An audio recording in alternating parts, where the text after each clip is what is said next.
miles away, Chicago's skyline from Union Pier, 43 miles away, or even Oahu from Kauai, which is up to 108 miles away from center to center, or 73 miles away from the closest points. You will not see any curvature where it's supposed to be. According to the Pythagorean theorem, which states that the curvature of the Earth is 8 inches per mile squared, Oahu should not be visible whatsoever, but you can see the whole thing. In 1887, Albert Michelson and Edward Morley conducted what's known as the Michelson-Morley experiment. This experiment was attempting to prove the speculated motion of the Earth around the Sun, and when it failed, Albert Einstein was forced to form the theory of relativity to overcome this problem. In fact, anytime mainstream science is faced with undesirable results, they create a workaround, which isn't real science at all. The Sun is claimed to be 93 million miles away, with a radius of over 400,000 miles, but can easily be proven to be much closer and smaller by tracing the crepuscular rays back to its origin in the sky. If the Sun were indeed 93 million miles away, it would simply be impossible to have angled sun rays, as they should all consistently come in straight. According to the globular theory, a lunar eclipse occurs when the Sun, Earth, and Moon are in a direct line, but it is on record that since about the 15th century, over 50 eclipses have occurred while both the Sun and Moon are visible above the horizon. F.H. Cook, The Terrestrial Plane. It's a common misconception that the shadow of the Earth causes moon phases. Even the pastors and priests of the science religion readily admit this fact. The interesting thing about moon phases is that they are always the exact same 8 phases repeated. But if we were circling around the Sun, these 8 phases would inevitably be reversed from the summer to winter seasons. I completely understand that the idea of a flattened stationary Earth seems ridiculous in many ways, but that's only because we are taught the false globe model from the very first time that we enter a school classroom. Not to mention the first time we are introduced to the concept of a flat Earth, it's depicted as a highly laughable world where ships, boats, and water would run off of the edge. So I do get it, but it's all part of the deception. I've spent 30 years of my life believing that we were on a spinning globe. It wasn't until I unbiasedly and scientifically investigated the flat Earth claims that I started to realize that there is more to this theory than I originally gave it credit for. Now, after almost 2 years of research, I'm certain that the Earth is flat. We are told that the Earth spins at 1,040 miles per hour, while the Earth travels around the Sun at 66,000 miles per hour. Meanwhile, the whole solar system is going inside the Milky Way galaxy at a speed of 490,000 miles per hour. And finally, the entire Milky Way galaxy is darting through infinite space at over 1 million miles per hour. Most people believe this. And yet every experiment ever conducted to prove even the simple spin of the Earth has failed. The same thing goes for curvature. It's never been proven, and the only time we see it is in movies, NASA CGI, or when we're looking through a distorted fisheye lens. With all that said, please continue to research critically and don't be afraid to ask reasonable questions and speak out.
More complicated. They don't tell you that it's actually, more complicated. I mean, I think that's why they do it at such a young age too, when your brains are still like sculpting and you're learning. So you can tell a kid anything and they'll believe it.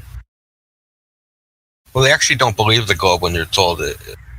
According to like studies they've done, the kids actually, because for a kid this isn't a problem, the kids actually will believe that the Earth is flat when they go to kindergarten. They get told the Earth's a globe, but they still believe that the Earth is flat, in that it only is a globe if you go into outer space. Right? It's only a globe if you go away, but when you're on the ground, it's flat.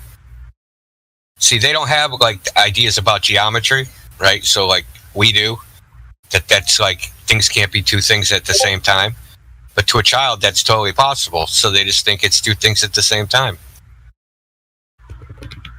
Yeah, I mean, it's definitely. I think they know they're doing it at the right age. At least they probably. I don't know. Do you think they've thought about what age should we start like really forcing like science classes? Man, they've started that crap. Go have a baby and go try and buy a mural or a mobile. You know how many you got dinosaurs or planets or whatever. Anyway, what I really wanted to say to you is I wouldn't worry about believing the Earth is flat or a globe. I would worry about how you approach the problem.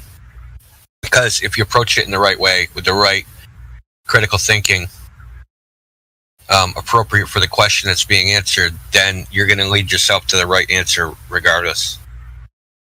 Right, yeah. I mean, end of the day, we want truth. We don't necessarily saying, okay, we want this versus this. Yeah, well, I think like this. Okay, what is the significance of the question I'm asking, and what level of proof or evidence would satisfy that for the level of importance?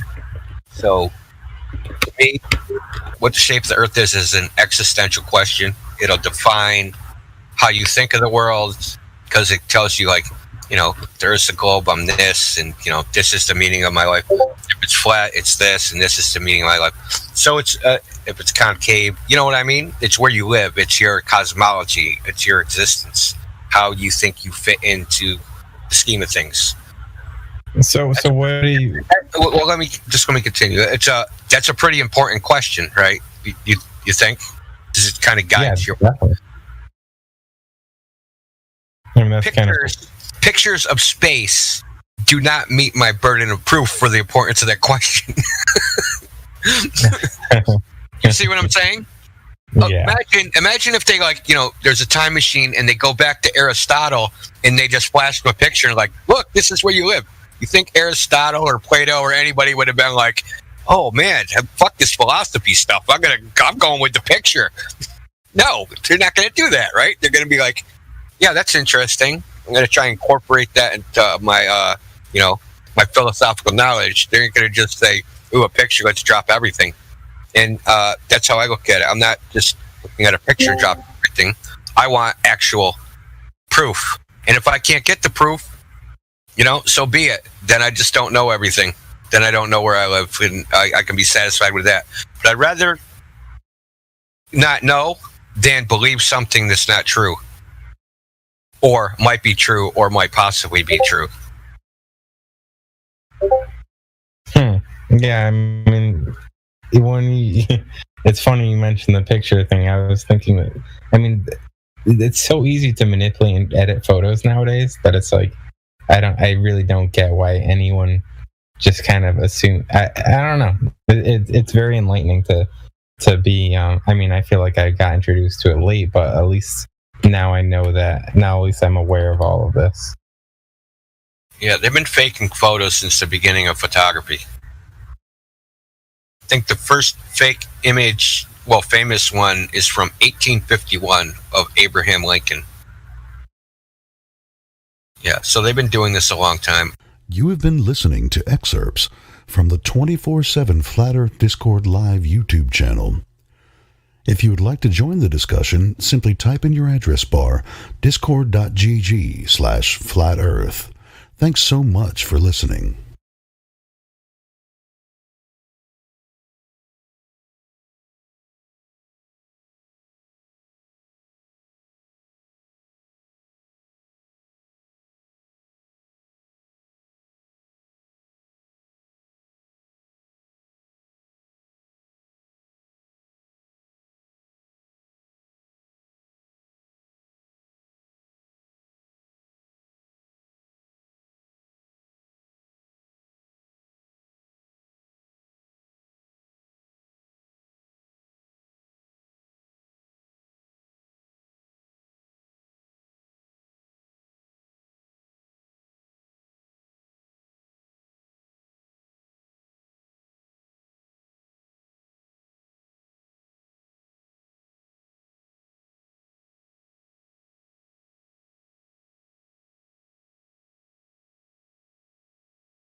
Let's talk about these anti-flat earth defense mechanisms the vast majority of people seem to have. The first one is the term flat earth itself. When people hear that word, or they hear you questioning the globe model, the moon landing, or anything of that sort, they go, "Wait a minute, you're not a flat earther, are you? You're a flat earther, aren't you?" With this condescending, all-knowing tone, as if you accept this label, you've been pigeonholed, and anything you say afterwards holds no value. And why is this? because of websites like the Flat Earth Society, giving misinformation and straw man arguments, and mockumentaries like Behind the Curve, showcasing the worst examples of so-called flat earthers for everyone to laugh at. So now, you're guilty by association if you admit that you're a flat earther. I'll use the flat earth keyword for the algorithm because it's what everyone searches for. But I named my children's book The Earth Plane, and we named our movie Level, purposely creating quote-unquote flat earth content without this pigeonholed label in the title. So of course, among other globe skeptics, level earthers, whatever you want to call us, we can accept that we are flat earthers. But when your friends and family members or strangers on the street you're trying to convince hear a bit of your skepticism and then ask, "Oh, you're a flat earther, aren't you?" I recommend doing as Del from Beyond the Imaginary Curve does, and insisting that no, you're not a flat earther, because the Earth has mountains, hills, and valleys, so of course the Earth's not flat, thereby disarming their first anti-flat Earth defense mechanism, because you don't admit to being their straw man version of a globe skeptic, what they have seen in mockumentaries or on the Flat Earth Society as a flat earther. No, you're not that. You're just a man or woman like anyone else, questioning their reality, questioning what they're told, not just believing outright what the government or government organization says. So the next one, once you've disarmed them and they realize, oh yeah, he is a flat earther, regardless of what he calls himself, their next anti-flat earth defense mechanism will be, why? But why? Why would they lie? The incessant mantra of the ball earther. But, why would they lie? It's not even a question. It's a defense mechanism. They haven't researched the evidence for an alternative shape of the Earth for even a minute, but suddenly they want to know the motive for this lie. Yeah, right. This isn't a genuine question. Imagine a detective rolling up to a crime scene and there's blood all over the place, bodies everywhere, stinks to high heaven, and little deputy rookie volunteer rocks up behind him, taps him on the shoulder, and says, what do you think the motive would be for a crime here?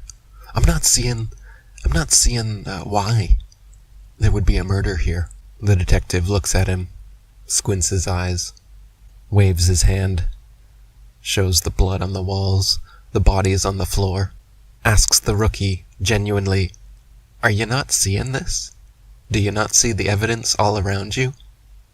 And the rookie, as if blind to the crime scene, unable to research or open his eyes long enough to see any of the evidence, just impotently continues on, asking, but why? When people ask you, but why would they lie about the shape of the Earth when they haven't even researched the evidence whatsoever? That question is not a question.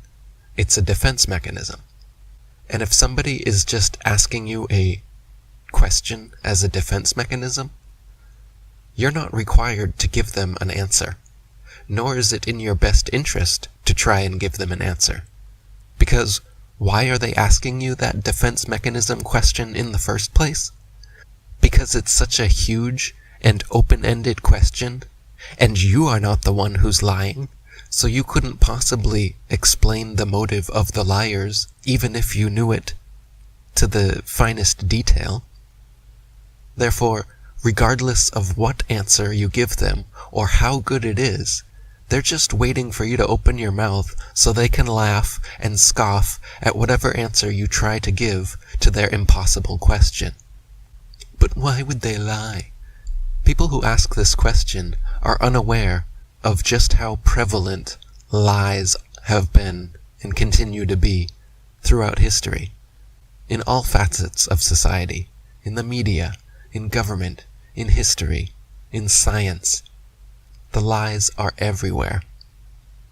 And anyone that's going to ask you, but why would they lie, is obviously a mainstream media believing conformist sheeple who hasn't got the slightest idea of how the world actually works, and trying to hold their hand and explain to them the entirety of history and politics and conspiracies that have been hidden from them is an impossible task.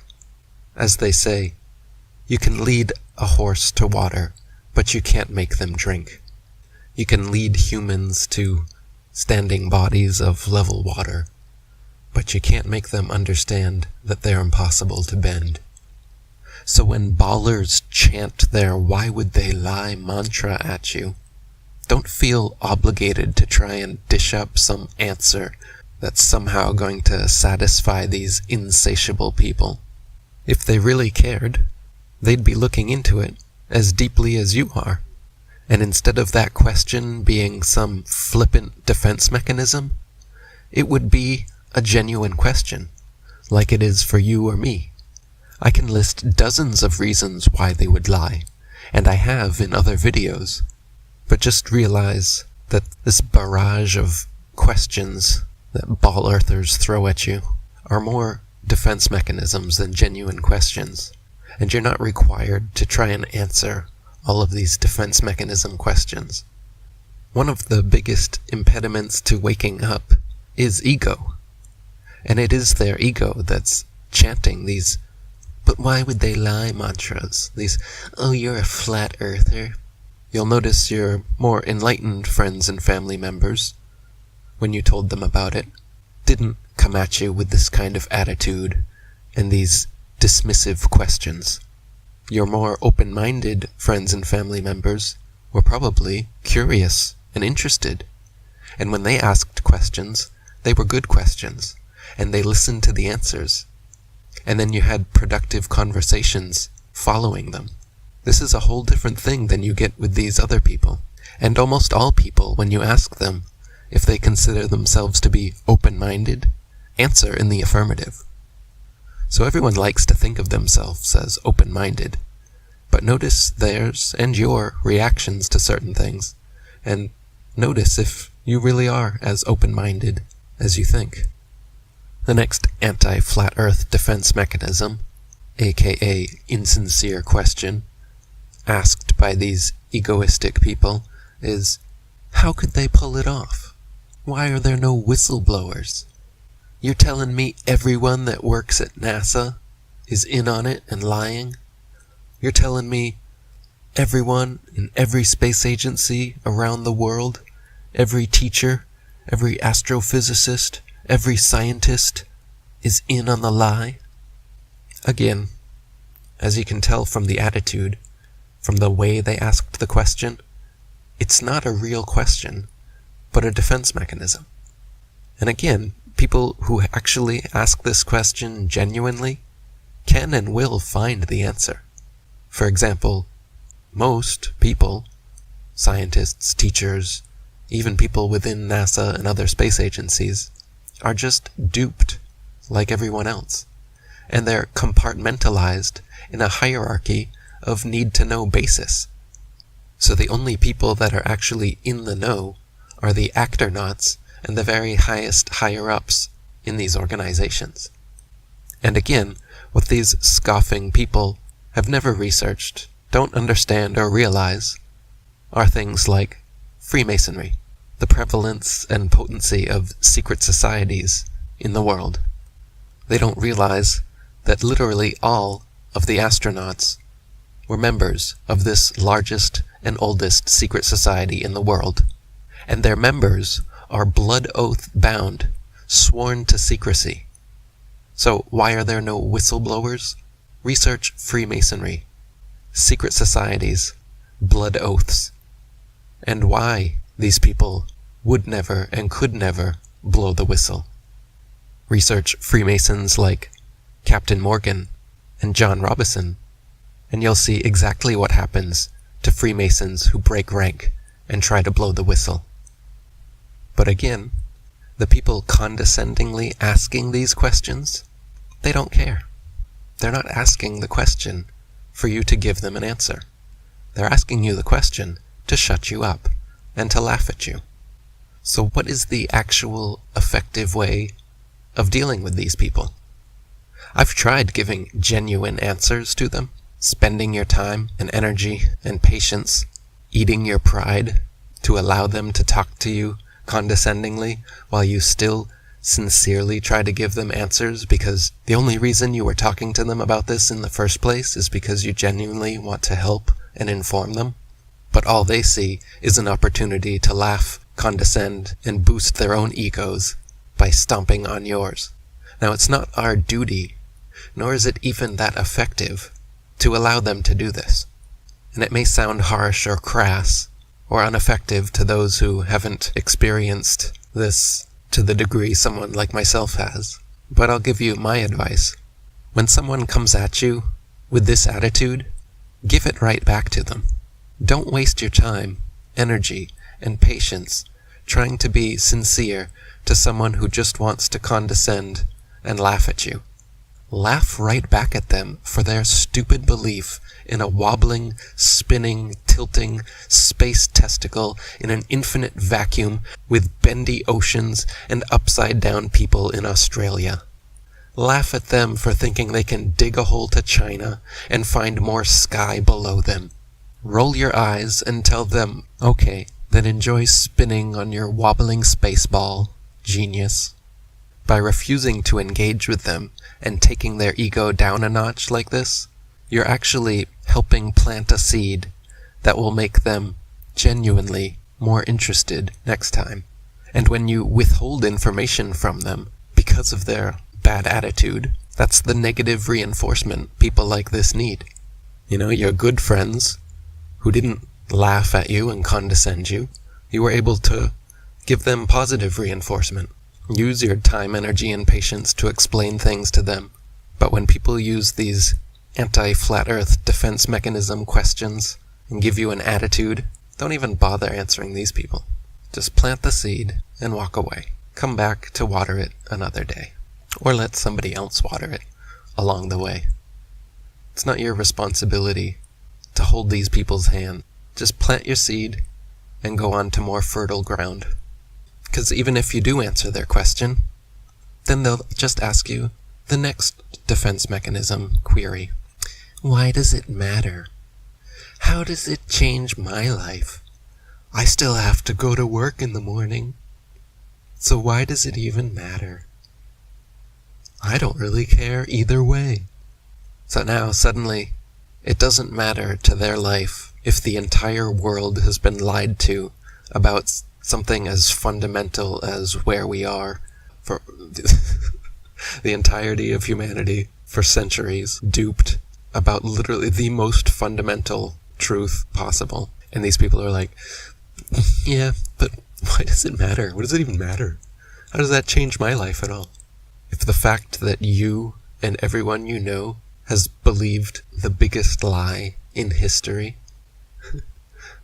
doesn't matter to you or change your life, what does that say about you and your life? What is important to you then? How could the truth not be important? I got so annoyed with this stupid question, I even wrote a song about it. Hey Eric, why does it even matter if the world is round or flat, or we revolve around the sun, or if the sun revolves around us? I still have to go to work tomorrow, and it hurts regardless. I still have to pay my bills, and so I fail to see your logic. Please stop adding to the list of things in life that make me suffer. I don't want to be empowered. I just want to be a martyr. I would rather ask you why you think it matters than be honest and admit the simple truth is that I haven't thought about it and refuse to do my research. I don't even click your links, and when you ask me what I thought about them, I don't even think. I just want to pop some mollies, dance around and get my jollies in a club or off in Bali. I don't want to contemplate about the shape of where we are now. Human race, mental state, being raped, and I like it. Feels good, slavery is fine with me, and now I've answered my own question, cause to people like me, it just doesn't matter, does it? So then the next thing they do, whether you've given them answers to their initial anti-flat earth defense mechanism questions or not, they'll start to get into the, well, then explain this, and explain that questions, with a smirk, a mocking tone of voice, and narrow-minded impatience that shows they aren't even asking to learn the answer. They're asking to put the onus of unnecessary verbiage onto you, so they can just scoff at whatever you say next, no matter how rational or logical it is. Well, explain sunsets then. Well, explain time zones then. What about the Coriolis effect? What about Foucault's pendulum? And they'll often throw a bunch of them at you all at once like that. Again, proving it a defense mechanism, not a real question. Because in real conversation, you can only answer one question at a time. And when people throw them all at you like that, it's an attack, not a conversation. And as a skilled conversationalist, you need to understand when you're being attacked and switch up your tactics. This isn't a normal conversation anymore. And it's not your job to explain this and explain that, and what about this, and what about that, to these people. If they actually care, they will do what you did and read books, watch videos, search the internet, perform their own experiments, and figure out the truth for themselves. And at this point, I'll give another piece of advice. When you get to the explain this, explain that stage of questions, it's difficult in impromptu conversation to give perfect answers to these difficult questions. So instead of even trying, you're better off recommending them specific videos that answer the questions. For example, on my channel, I have at least one video for pretty much every single question I've ever heard asked about the flat earth, on purpose, so that people can do this. Instead of trying to give their best version of an answer in a comment or in a conversation, they can send a link to a video that answers the question in a much more complete, well thought out way than anyone could do when put on the spot. And if they won't watch a video, which many of them will say, no, just answer it. Just talk to me. Just tell me in a comment. I don't want to watch another video. Well, again, they're showing you they're disingenuous. They're showing you they don't actually care. They're showing you these questions aren't real questions, they're defense mechanisms. And they're asking them to shut you up and to make you look stupid. So the second you recognize someone coming at you with this kind of attitude, I recommend starting to close up shop. You know? You don't have to immediately block them and run away. But I mean, recognize that, okay, we're about done here. And just take their ego down a notch. Give them a little flippant remark. You know, I like to tell them, enjoy spinning on your wobbling space testicle, genius. A little sarcastic boost to their ego. You know, call them a genius. In this day and age, you can't even call people stupid anymore. You'll get flagged and blocked for bullying. So, you gotta use strategic sarcasm like I do. And you just be like, whoa, well, enjoy spinning on your wobbling space testicle, you genius. And I'm telling you, answering them in that way piques their interest much more than giving them an actual answer to their actual question. You know why? Because they see that you do value your time and energy, and that you actually have enough intuition and follow-through to notice when some snarky moron is just trying to bait you in. The next anti-flat earth defense mechanism is the appeal to authority. You're not a scientist. You're saying you know more than Galileo, Newton, Copernicus, Einstein, and every astronomer in history? Again, not understanding the multitude of lies throughout history, the multitude of lies within science, the prevalence of Freemasonry among these heliocentric scientists, nor do they even know the trivium and logic and logical fallacies and understand what appeal to authority is. Appeal to authority is a logical fallacy. It's a sophist argument that means nothing. Just because someone is a so-called expert in a field does not mean their every word is truth. and that is why such appeals to authority are fallacious arguments that hold no merit. And what's the next one once you throw that out? Appeal to futility. Once you've thrown out their appeal to their space priests at NASA, then they may start to appeal to futility instead and say, "Oh, we'll never know. How could little old me know? How could little old you know?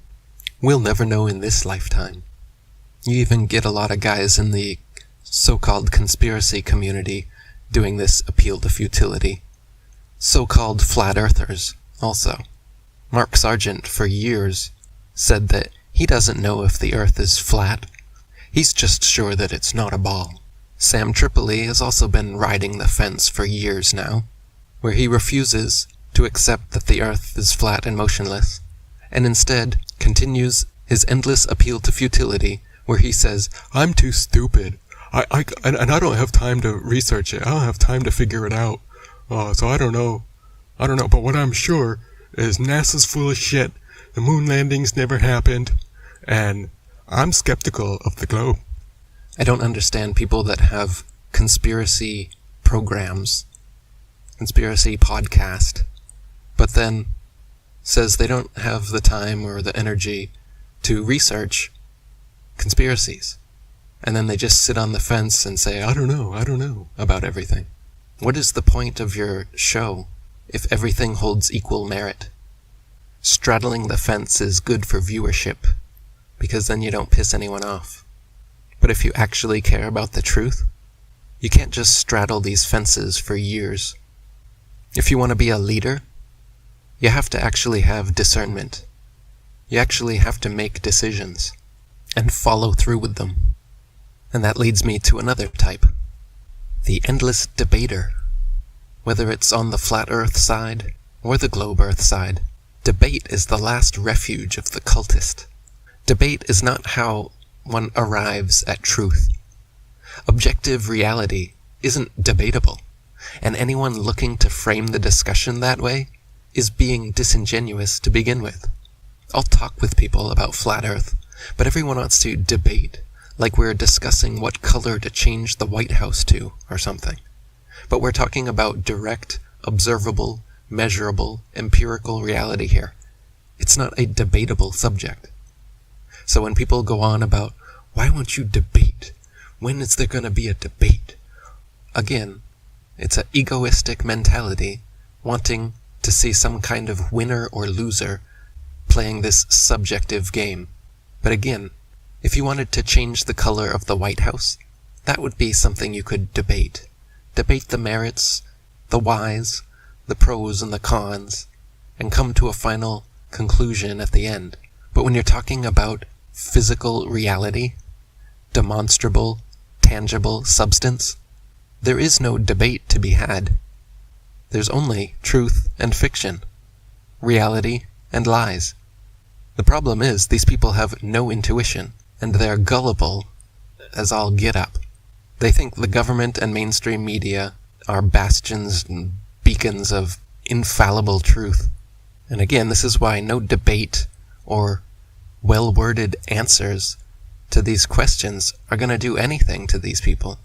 They're so far gone. They've been so indoctrinated into the mainstream propaganda, their government-warped view of the world, that it would literally take them many months of genuine introspection and deep research to get out of the prison their mind has become. They don't even realize that their questions are defense mechanisms. They think they're being rational and logical. They think your skepticism is so far beneath them that they can barely hear what you're saying anymore. So again, instead of running around and doing all their research for them, I suggest just noting and verbalizing the fact that you see their attitude. You hear that condescension, and it's fine. You were just checking. You can see they're not ready. And you've been treated this way before. It's fine. You're just not going to subject yourself to it again. And they may even try to reverse then, no, come on. Because they wanted to laugh at you. They don't like that you're using your intuition and then asserting yourself and not playing their games anymore. They'll start coming at you like, oh, no, come on, no, I'm serious, why would they lie? No, come on. Just explain the sunset to me. Explain time zones. So just plant the seed, walk away, find more fertile ground, and if they come back with a better attitude, then it's time to water those seeds and you may see them sprout eventually. Because that's how it actually works. Nobody wakes up in a single conversation. The subject is too big. You can only plant seeds and then hope that they are open-minded enough, intuitive and discerning enough, and care enough to actually look into it for themselves. And when they do, it'll be obvious. They'll come back with a blown mind, and your next conversation will be a whole different thing. And that leads me to my last recommendation, which is watch parties. If you really want to wake someone up, get them to agree to sit down with you and watch an informative documentary on the subject, like our new Level movie, or 200 Proofs Earth is Not a Spinning Ball, or The History of Flat Earth, or How Everything Works on Flat Earth, are some examples. By getting them to agree to sit down and watch a video with you that explains the answers to all of their questions without them even having to ask them, and does so in an engaging and hopefully entertaining manner, we'll get past these anti-flat earth defense mechanisms and get to the deluded soul, the deluded baller soul in there. And remember, people have been programmed through the media to view conspiracies and conspiracy theorists as crazy and unstable. So when they start making you feel this way, with their condescension and scoffing at you, don't retaliate by going all crazy and getting mad at them and raising your voice and all this, but lead by example, by showing them that you're so far above their worldview and their egos need to stomp on you for presenting something different from what they think they know. Show them that you're confident enough in what you know to be true that you don't have to share it with them. You were trying to do it as a favor, and when they show you that they don't want to hear it, do them the favor of stopping. Put your hands up if you don't want to know about it, if you don't want to talk about it. I have other more intelligent, more open-minded, less egoistic friends I can talk with about these things. Thanks.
What created the flat Earth is what it is, man.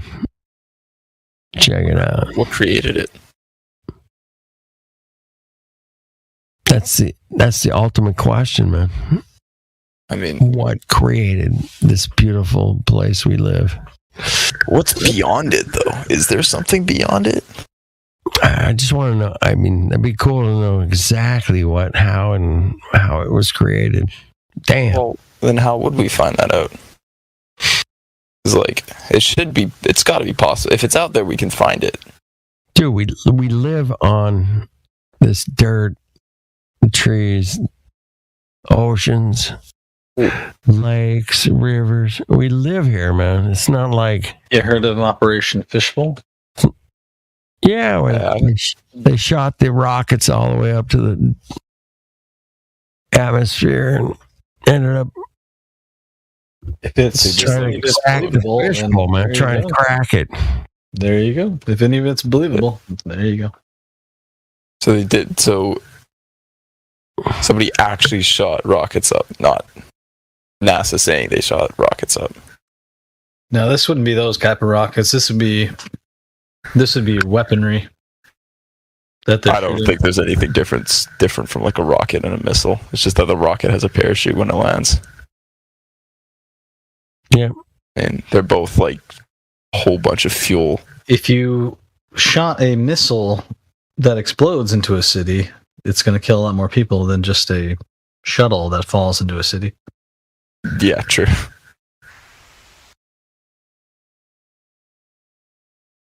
You guys saw the Beirut explosion, right? I think that was about a year ago, maybe? The firework factory that like exploded, or like firework pneumonia factory, or something? Sure. I don't That's know what the story is. was. No, you're right. That's what the story is. Oh. But that was a weapons test. They want to show off a bomb. It's the biggest in our lifetime. Thing was badass. Why would they show it in a city though? It seems so unnecessary. Well, why does it matter? Why kill all those people just to... I don't think that many people died. Oh, a lot of people died. Well, they If it did was a whole lot one person, worse. that's too much people to show off an explosion, because you could just like blow it over the ocean, right? Kill a few fish, but not people. Just show of force. Rock the whole city. Yeah. I mean, that is where it's going to get filmed the most. I mean, it was way more scarier to see it from like a perspective of just like somebody filming it out their apartment window than it exploding in the fucking shockwave. Just Right. yeah, That was awesome. it was something.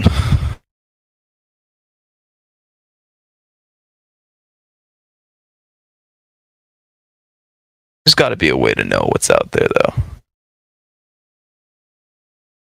There's got to be a way. I mean, if There's you got could to be get- at least an idea. if you could get at least what they've found out and what they're working on, you would probably know a lot more. Like portals. There's been talk of portals for probably thousands of years. Portal work. Confusing. I don't know. I feel like I've always kind of believed in the globe just because I saw it as an explanation opposed to no explanation. And it's not like I don't What really does the think that globe will be explain? pretty not everything, but like that explains why. It explains the seasons. It explains a lot, and you can actually draw a coherent model that explains all of Earth's processes. Whereas I haven't seen a model for the flat Earth that does that. But then in hindsight, like I don't really think that me kind of believing in the globe would like I don't know. It doesn't really change my life all that much. As if I just thought the Earth was flat, because like Yeah, I hear that a lot. part of me believes the Earth is flat because I mean when I look out the window it is flat, and I have heard some explanations of like some explanations that I actually like think would this is plausible and there's no way to disprove that this isn't happening. Like the fact that this thing called gravity acts at like 9.8 meters a second as like an acceleration. Well, the Earth could just be accelerating upwards at 9.8 meters a second squared. And then that would explain gravity without using gravity. It would explain why things fall. Gravity's all theoretical still. No way to Yeah. prove it. We can only observe it and call it gravity. Observe it? Yeah, like when you drop something, it falls. Okay, let's measure how fast it falls, and like measure what if we bring out a heavier object, does it fall faster? Yes. Why? Oh, well, what if we drop it in a vacuum? Oh, the heavier object doesn't fall faster. We just kind of make observations from that, and those observations turn into equations, which we can actually use, called Newton's laws. The funny thing is, Newton's laws completely break down once you get into quantum mechanics. So they're not true, but they work pretty well. They still work to like explain things and like make predictions and use them in like complex engineering problems. You can still use Newton's laws even though they're not true. They fall apart as soon as you get down into the quantum level, but they still explain big objects how they fall. So like, I don't know, I feel like there's definitely a big misconception about as soon as scientists say something, everybody takes it as a fact. It's like, no, they just like didn't an experiment. Yes, they're really smart, but they just did an experiment, took an observation down. They're just calling this thing that they found out about a name. It doesn't mean that we fully understand it. We just know what it does. We have no idea where it came from. We don't know why things falls as opposed to like living on Earth where things don't fall. I don't know. That didn't really make any sense, but You don't think relative density explains it? I don't really get that. Is it just things that are denser are at the bottom? Things that are, it's like when you fill a cup up with maple syrup and water. Maple syrup goes to the bottom, maple syrup goes to the top. Exactly. So what's that? But then why is there iron underneath us? Well, that's never been proven. No one knows if there's iron underneath anywhere. Well, why is there pockets of air underneath us?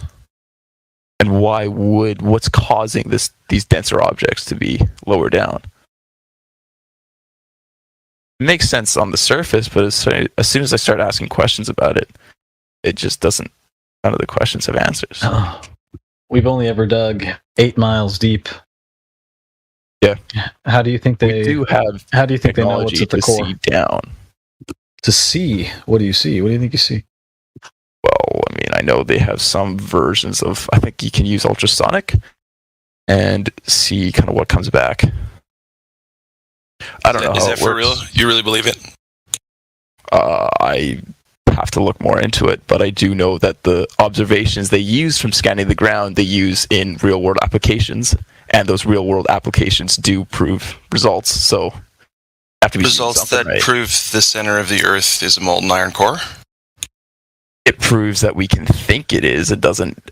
Well, no, it doesn't prove it. It's just the most plausible. It's the most plausible explanation that we've found from our observations. Last time I checked, explanations weren't evidence. Would you agree? Well, their explanations and evidence are related, but they're not the same thing. No. Correct. Good. Explanations are an explanation of the observed evidence. I cut somebody off, though, however. I did want to say that. Who was talking to you? That was me. One more time. It's a huge list. I got to scroll. Who was it? Storm. Hey, Storm. Okay, sorry. Go right ahead. Continue. Where were we? So you can't prove anything about the core of the Earth, or even the crust. Let's. You can scan for minerals under the ground, scanning though, and you can like. I mean, that was. I guess that was a bad example because I don't know too much about it. There's measured vibration and volcanic type activity all the time. But what are they using to get all this information about their core? Let me search it up. I'm pretty sure they send. Well, say you send a wave down, a wave of something, and let's say that we do know that sound and other types of light and whatnot reflect differently off of different surfaces, right? I mean, you're observing it literally right now just by light. Light reflects differently off of a white surface versus a black surface, and that's why it looks white or black. So, and that same thing kind of carries over to sound waves. If you yelling at someone through like 3 feet of concrete is a lot harder than yelling at them through air. And so these sound waves are bouncing back. And so when we send sound waves or waves similar to this and send it right into the earth, it doesn't matter if the earth is flat or if the earth is a core, it will bounce off different materials. Yeah, so it might go through a whole bunch of dirt, but then it might hit a rock and bounce back. Crazy. And that's what we call distortion. So how do you know what's really happening from start to finish? You don't. You can just create an explanation based on the evidence. Exactly. Wow. Thank you for being honest. I'm done with him. Thanks, dude. Yeah, you can create an explanation based on the evidence. Where do you, like... sorry, I'm confused of why, like... It's not the flat Earth, or I don't know why that's not. Is that bad? So what's your explanation for the horizon never being at 1.2 miles times the square root of the observer's height in feet? I don't know. You lost me. Because I haven't done any research on that. But, I mean, like, I don't know. I just don't get how seasons work on the flat Earth. Well, it doesn't really matter. The surface measure's flat, so... That's that. Yeah, that's not enough of an explanation for me. It's a good enough explanation for what the surface is. You told a lot of stories. That's what you're on all the time, so it's totally. I could definitely agree with why you wouldn't need to see past that, but for me, it's just like I don't know. I like to think about weird stuff. I have no idea how it works, like space or like what would be beyond the flat Earth. Well, you should start over and just figure out how a ball works. Ball is spherical. All the gas balls that are supposed to exist in space, how would they all contain the air that they have? Well, do you agree that gas has mass? Do you agree that gas is something? Gas is something. I guess it's something. And it does. Do you agree that it does have mass? Do you agree with the atomic theory and like what atoms are? What makes everything up? Like quantum mechanics and all that. I don't know how much of that, like, well, I guess agree with is a bad term, but like, doesn't mean if you know the Earth is flat, you're not agreeing that the Earth is flat. You're knowing the Earth is flat. But I mean, like with, say, atoms or chemistry or something, things that we have very, very plausible evidence that supports that atoms exist and that this is how they work in chemical reactions and whatnot. I feel like it's pretty safe to assume that that's correct, that the world is made up of atoms, because it does make a lot of sense based on observation. So far, you've said everything makes sense. I mean, I said that, like, the atomic theory makes sense.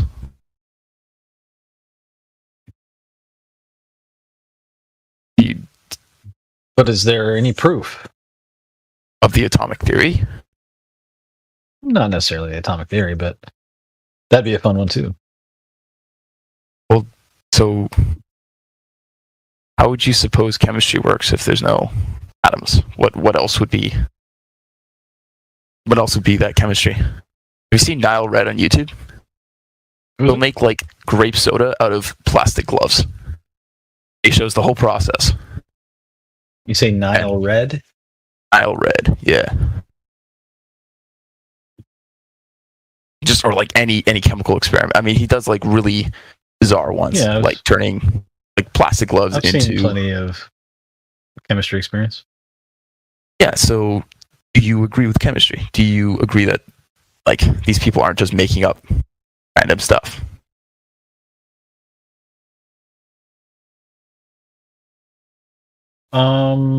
Sure. Yeah, there's plenty of chemistry that's fine. Yeah, so I mean, yeah, so that's atoms are real. I'm pretty sure we can agree that atoms are real. We've like a lot of scientific evidence that supports that. And atoms don't disprove a flat Earth, not at all. just because the world is made up of very, very tiny indivisible particles does not disprove the flat Earth, right? But all of these little tiny particles, they're all made out of fundamentally the same things. Protons, neutrons, and electrons, and those are also made out of other tiny things. But all these like protons, neutrons, and electrons too, but mostly protons and neutrons, they have mass. They are stuff that exists. They have mass, and our theory of gravity says that this fundamental force of the universe, gravity, which is one of the 4 fundamental forces, it affects everything with mass. And it basically, even like saying that gravity affects mass doesn't, well, that's not, like, that doesn't even make any sense, because it's just like something that happens when there's mass, right? So mass is attracted to other mass, and this is something that we have observed. And the globe theory, I guess I'll call it like the globe theory, was like, it doesn't disagree with like having a gas next to a vacuum, or that, I don't know, whatever that counter argument is that says you can't have gas next to a vacuum or something. Because if you can imagine, all these little tiny particles are all attracted to one another. So if we have this big ball in space, and all these little tiny molecules are all attracted to each other, and if there's a whole bunch of them, they're all wanting to get to be together. It's like, I don't know. I'm trying to think of an analogy, but I'm too tired to. All these little atoms are all like running together, trying to get as close as possible.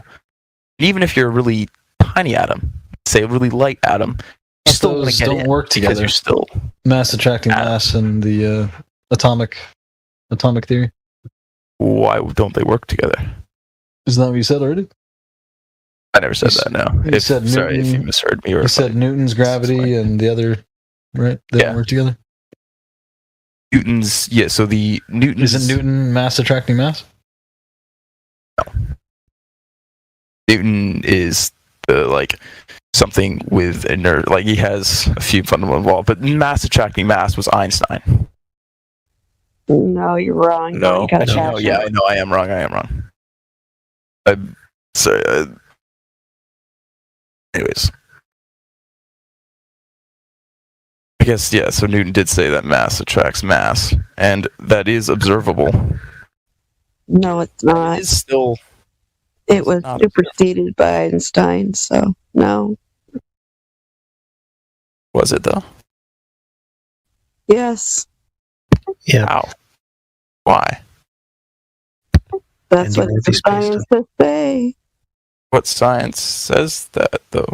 Is there, like... I think that's... Well, science is The always reason changing. why... So, let me re-explain Newton's laws, and, like, re-explain why they don't agree with Einstein laws, because Newton's laws basically... All of our equations are based on constants. An equation is just a relation between two things. But once you add a constant in, like the gravitational constant, and the spring, like, and Young's modulus constant, and there's like thousands of, like, I don't know how many constants there are out there, but there's tons of them out there. And they're basically like, how do we know how much mass this spring can hold, or like how do we know how much force is going to happen when I compress this spring? That's based on, I think, Young's modulus or some sort of modulus, which is a constant which we've observed, and it's basically the world just saying this is how it works. Like, this is, for some reason, there's a very specific number that we've measured, and that's how we basically turn a random proportion into usable data. That's how we can figure out that the way things accelerate on Earth is 9.8 meters a second squared, instead of just saying that they accelerate. Did I explain that? I feel like I explained that like shit, but you understand me so far? There is a constant that Newton discovered that explains how things right now work, but as you get deeper, as you get smaller and smaller, that constant starts to get more inaccurate and more inaccurate. But I've also discovered why it gets more inaccurate. Because of the 4 fundamental forces in nature, gravity is the weakest. And as you go down, and as you get really small, and this is something I don't fully understand, but as you get smaller, other forces start to play. Like electromagnetism, the strong force and the weak force, they start to play around. And that's why Newton's laws don't really... You can't use the gravitational constant to explain how gluon moves and why protons and neutrons are held together. Because they're not held together by gravity. They're held together by... I think it's called the strong force, which is... I don't know if I'm making any sense or if anybody has background in like quantum mechanics, but the strong force is... I think it's created from gluons. They basically glue together atoms together, like protons and neutrons. I really don't think I'm making any sense. I think you're talking more about electromagnetic forces and such than you are about Newton, because Newton was superseded. Mass does not attract mass. But what does that? Mass does attract mass. Just because you're superseded doesn't mean that. What are you trying to relate this to anyway? To the flat Earth? How are you telling me that this is proving that you have a globe? That's good point. But I'm trying to explain why the vacuum surrounding Earth doesn't pull apart everything because of gravity. That's right. You were saying all the particles of air and all the particles of space or something. What were you saying about that? All particles attract each other. That's because of gravity. And when you go down and down, and I don't really know why I went down that rabbit hole, but as you go down, other shit starts happening. And that's why Newton's gravitational constant doesn't really work on a very, very subatomic level. But just because it doesn't work at a very, very tiny distance doesn't mean, like, it still works at a larger distance. Can you demonstrate a gas ball in a vacuum somewhere? Have you ever seen a demonstration or any proof that that can happen? You can have gas form a sphere in a vacuum. Well, it's not just a gas ball. It's a ball of dense material surrounded with a layer of gas that's then inside of a vacuum. Have you seen any demonstration of any of that concept that you're explaining here? Gravity is... You've got a nice story. It's been a really nice story to listen to, but do you have any demonstrable evidence that that is even possible? I mean, it's a nice explanation, but that's not what we see in our reality.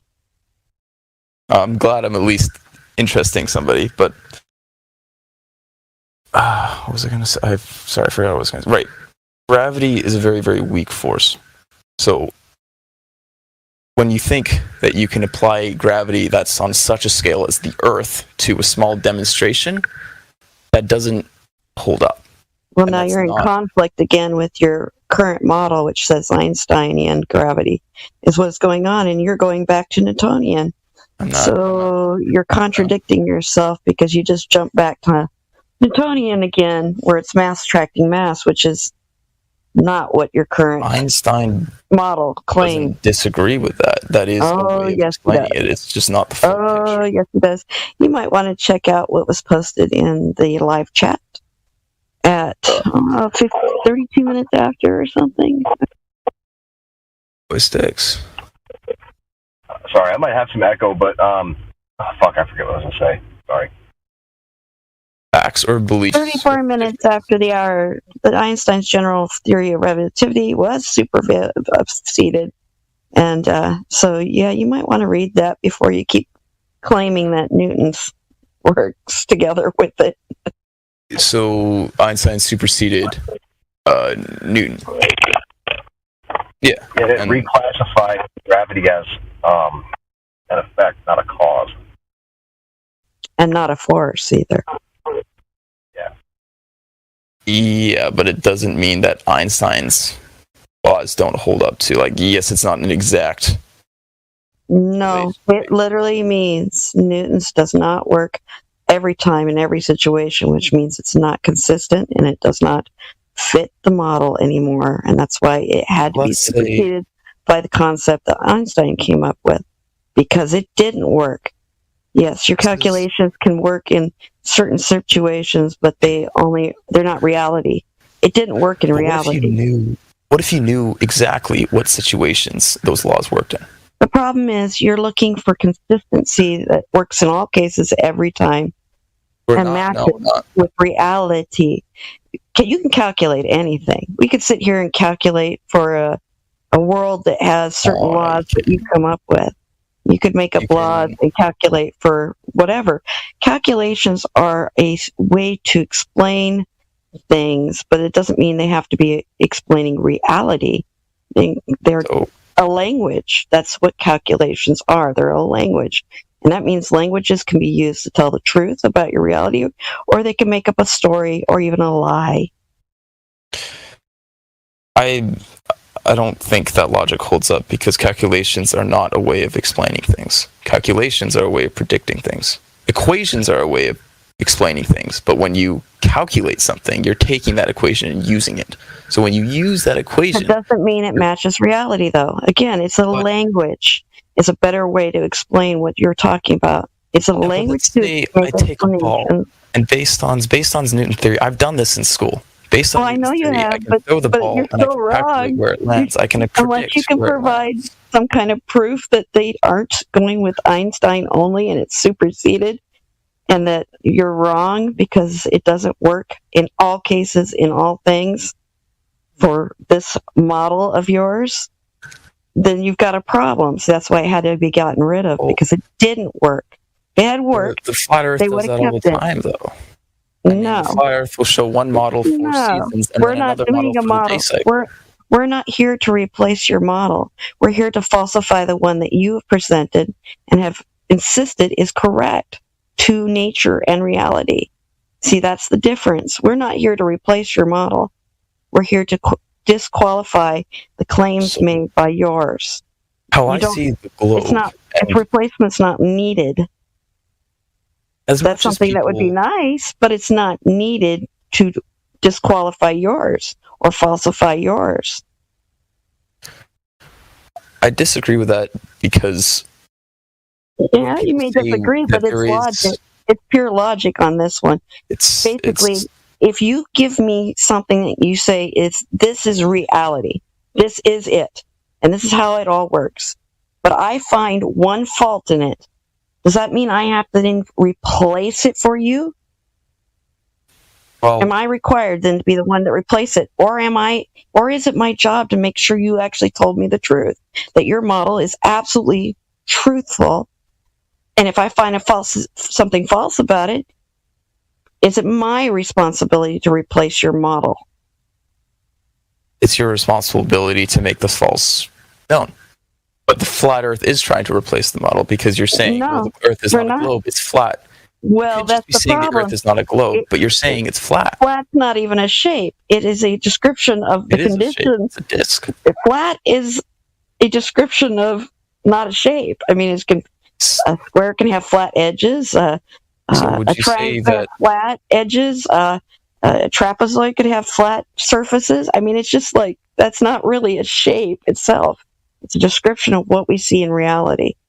But either way, replacing our description. You're replacing our previous description with another. My job is to falsify what you've told me is absolute truth. You tell me when I walk outside my door, I'm on a spinning ball. And you've given me certain dimensions and measurements and conditions, such as gas pressure. And I have to see if it works with what you told me and how it does. And if I can falsify even one part of that, then your model's got a problem. Could it be that you're falsifying just one part or misunderstanding that one part? Probably not misunderstanding a measurement or something that can be easily checked, especially when you've given me the parameters. Have you studied, say, Newton's laws in depth? I don't need Newton anymore because it's been superseded by Einstein. But yes, I do understand Newton. But at the same time, I understand it's been superseded. What's like one of Newton's laws? I don't need to explain Newton's laws. It's been superseded, like I said. And that doesn't prove the shape of the thing we're standing on or the flatness or roundness of it. Am I on a ball or am I on something else? That's all I gotta do. To see if we have the same understanding of Newton's laws. Well, even if we do or don't, I have understanding of a lot of stuff that you probably don't, but we can't agree on this. Einstein superseded it, which means the calculations don't work in all cases at all times. Have you understood Einstein's theory in depth? You know what? I would not claim to be an expert in it. I understand it well enough to know that it's pretty crazy. So it doesn't make any sense to what I see in the natural world, and it doesn't hold up. I can tell you that's what I find problems with. But either way, my goal is to figure out what I'm standing on and what if it's true to what you've told me it has to be. I've been told it has to be a ball with a radius of 3,959 miles. 3,959 miles in radius. And if I can't find that curvature over things such as water, which we know lay flat when calm, and are used even in leveling buildings and things since ancient times, if I can't find it even there, then I've got a problem. If my horizon is not at the distance that I've been told it must be at for my observer's height, then I've got a problem with your model. And see, that's all I have to do. I don't have to replace your model or understand every nuance of it to be able to falsify one part of it. If I do that, then you've got an issue. And you've got to come up with an idea of why that's happening that makes perfect sense for making what you're saying is still true. But if you can't, then it's not what you said it was. But if you can't provide another explanation, then nobody's going to listen to you. No, that's not. Again, the explanation is self-evident that there is something not a globe. A globe has certain parameters that must be fulfilled, does it not? No, a globe is... Yeah, a globe is a sphere. It's certain parameters that we... And it has geometry that must be fulfilled, period. If you're going to claim something is round or circular, as some people want to always call it, which I find funny, but round like a ball, it's a geometric shape, which means it has a radius, means it has a circumference, means it has certain aspects that must be consistent and can be found. It's physical, so we can do things to find out what's going on with that. And if I can't find what you say is absolutely there, then we've got a problem. And this is where long-distance observations that are measured distances that we know and can confirm, and even have done ourselves, many of us have done, over different types of water, even frozen lakes, or even over large salt flats, or, just at any distance that doesn't match up with your globe, then you're going to have to fix your model because it's not right. It's not up to me to replace it. I don't need to do that. If the model's 95% accurate, should we just not believe the first 95%, even though we know the first 95%? Well, I would say the major portion, I'd say, wouldn't you agree, though, that the major portion is the fact that it's a globe versus something that may be a plane? That's kind of a big deal, because that changes everything, even from your ability to do space flight is changed basically by that claim that you have a globe versus a plane. I'm actually working on not like a project, but so right now I'm in first year engineering. I'm on it's hell, but I'm having a lot of fun with it. I'm learning a lot of cool stuff, and the things they teach us, yes, it's like indoctrination. I know the big thing is the reason why the globe Earth keeps continuing is because of indoctrination, but they're not telling us that, for example, they're not telling us that capacitors hold charge and then can discharge very, very quickly.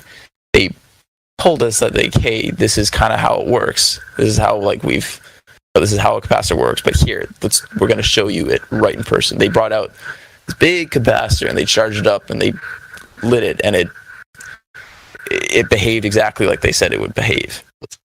The whole thing is blurred lines between science and pseudoscience, and that's where you have to figure it out. And I think that globe Earth lies in science, not pseudoscience. Except for you didn't explain then how you can prove the difference between what is pseudoscience and science. How would you know the difference if you just make that claim? Oh, I think the globe is science. How is that so? What is science? What's opposing the globe Earth then? What's opposing? Well, no, I asked you what is science. What is science? Yeah, what is science? What is pseudoscience versus science? What's the difference? Pseudoscience, I think, is science that's usually has bad intentions and usually is a way for somebody to make money. So you have a philosophical definition you're using. Me, I'm going for the pure definition of what science is: experimentation from observation of natural phenomena. Yeah, that's what science truly is finding cause and effect using experimentation, which requires you to have certain, again, requirements, certain things like a hypothesis, an experiment that will actually hold up to examination so that you actually can find a cause, and not pseudoscience where you're just making up crap as you go, just pretending. That's just like the thing is, I'm never ever gonna I can't just sit here and think we don't know how the Earth works. We have no idea, because nobody's saying that we don't. But you got to understand, if you, I don't know how far you've been in your college experience at this point, and but for me, I finished my college experience now more than a decade ago, and I would tell you right now, there is foundations that have been laid that have caused such havoc, because now they're being discovered that was never confirmed and never checked, and now we have a problem because everybody based everything they did after they laid what they thought was a confirmed foundation on a bunch of bunk.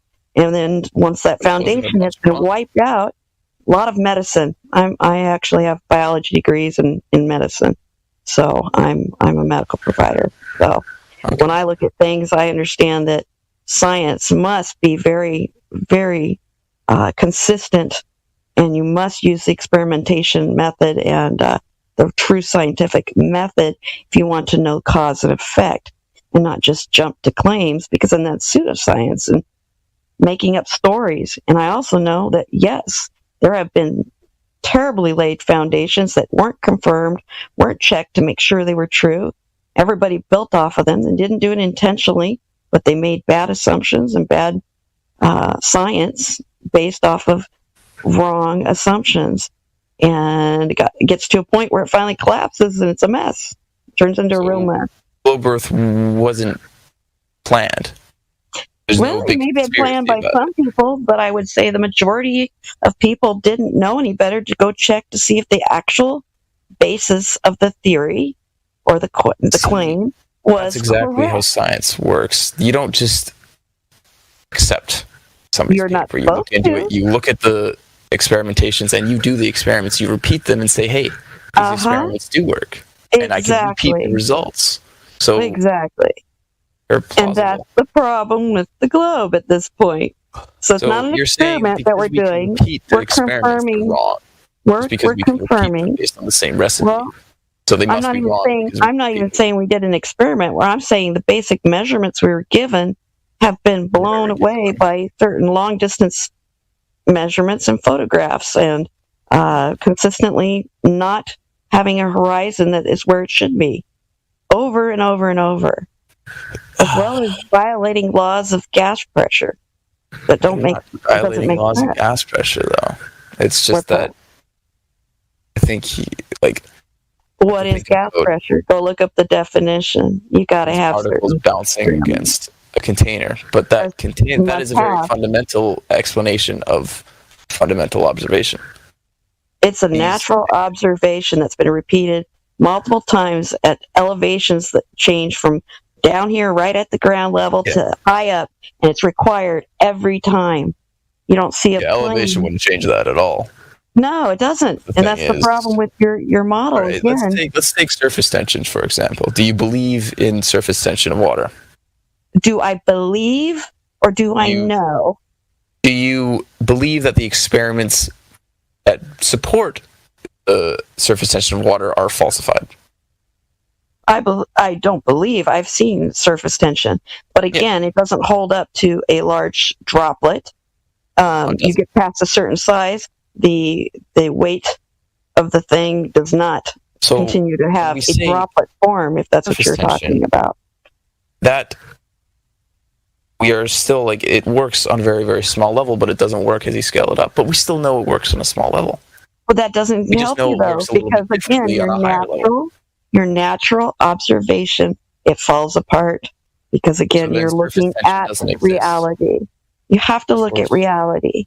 So therefore, can't- surface tension doesn't exist, but it does exist. And I didn't say that. I said it just doesn't work to explain what you are seeing in mass size of that. Tension is literally just what I mean by surface tension is when you drop a water on the table, it's kind of like a ball instead of completely flat. It's not a ball though.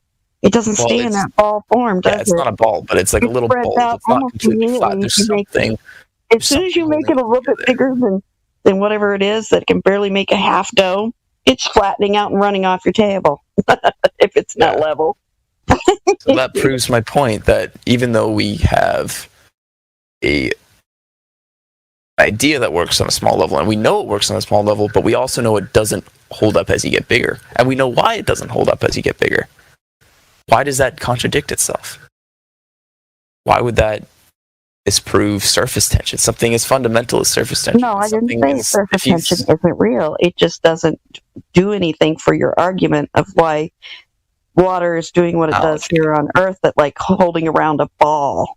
Again, that's not outside of a surface. That's not why we think that water stays. No, I don't think it does, but I've heard people argue that surface tension is why. And I think that's kind of funny. I think it's a dumb argument. Yeah, but there are people that think that. They think that raindrops are another proof because everything turns into a sphere. Balls of water. It must be like that too. No, no, I don't agree with that.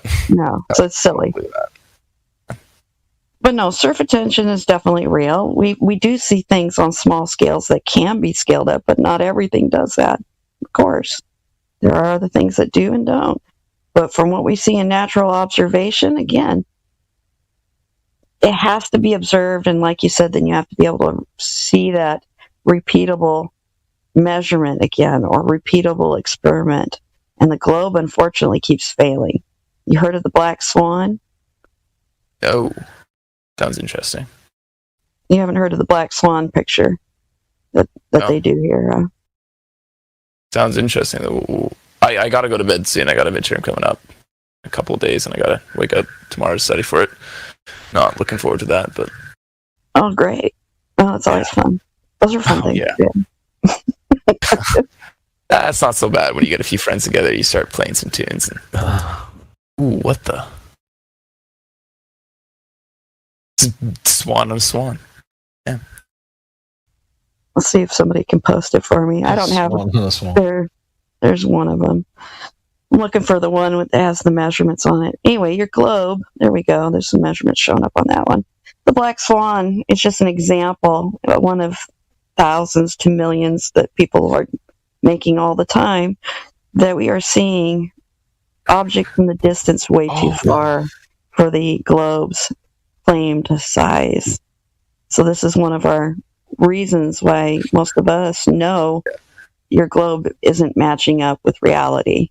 So we go out into reality. I sent a link to a picture that does show wind turbines going below the horizon. So it does also hold up here. But Except I get what you're saying. As soon as it doesn't hold up somewhere, then it doesn't hold up anywhere else. But all I have to show is your physical horizon not being where it's supposed to be one time, too far, and your model falls apart instantly.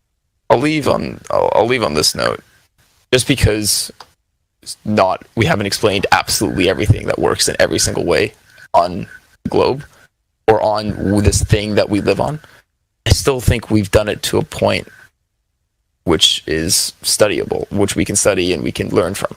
I still think we've done a pretty good job. I mean, we're just monkeys that have just gained intelligence.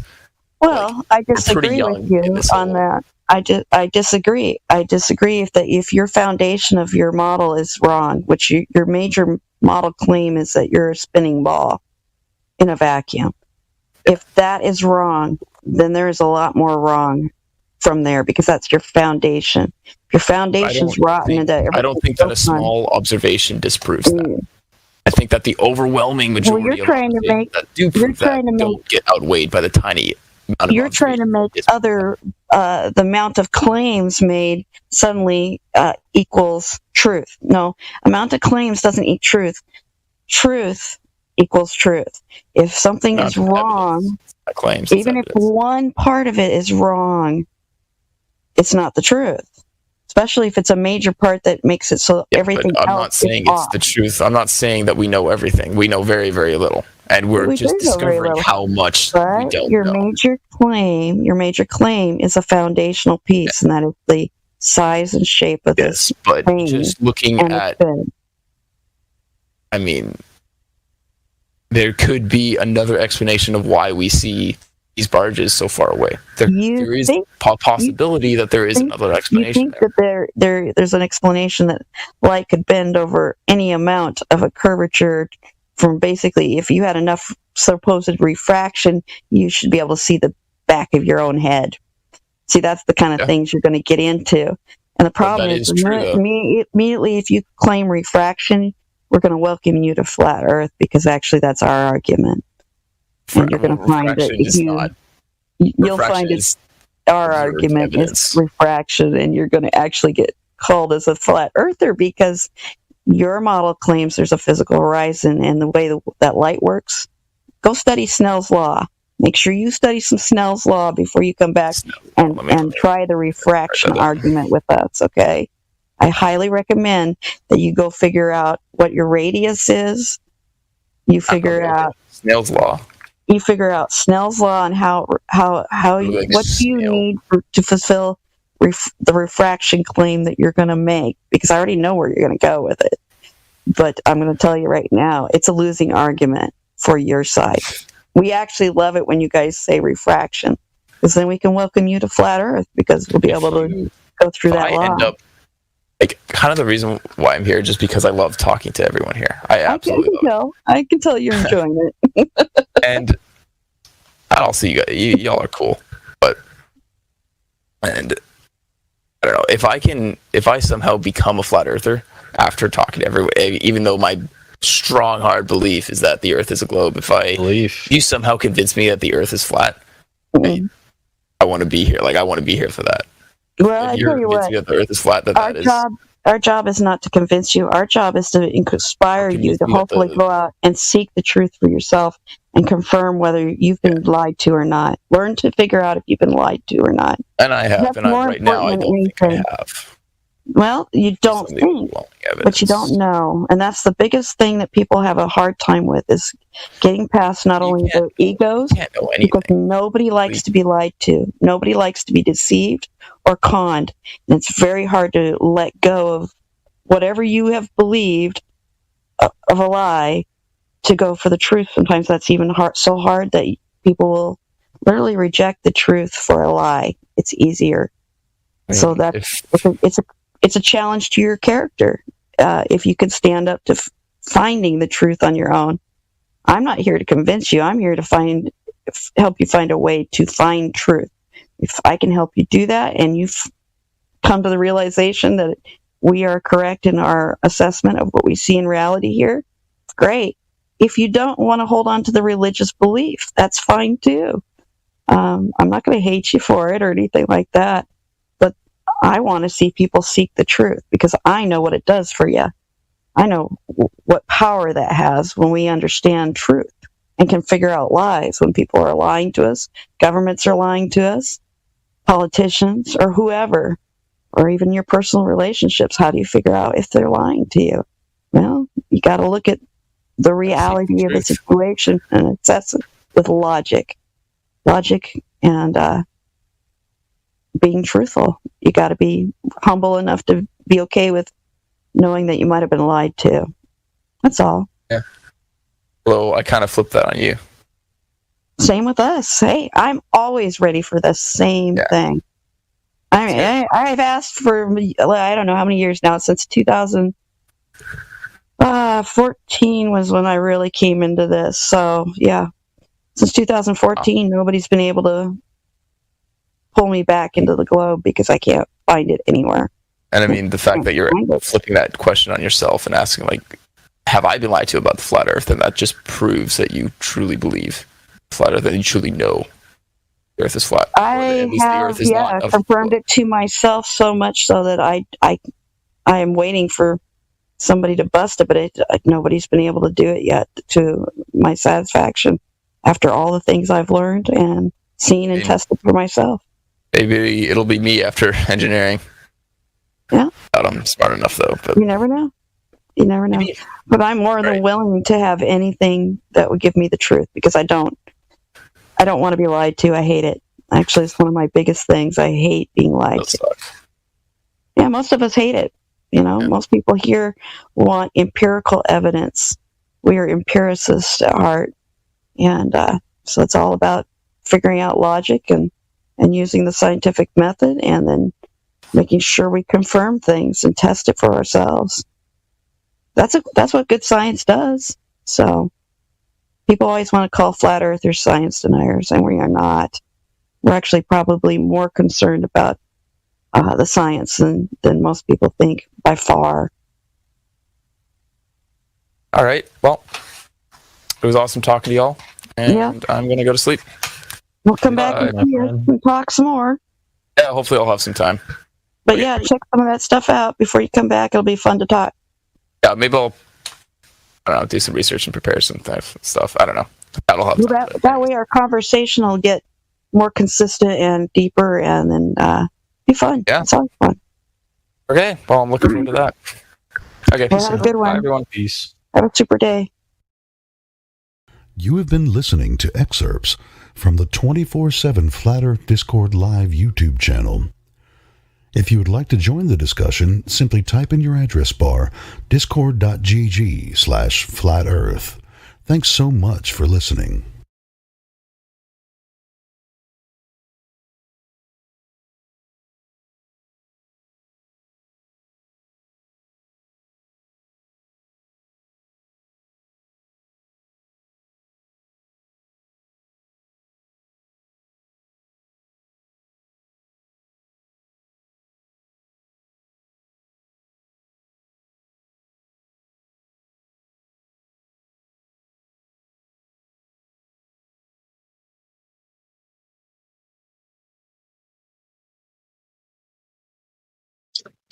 Does anybody know who that was speaking?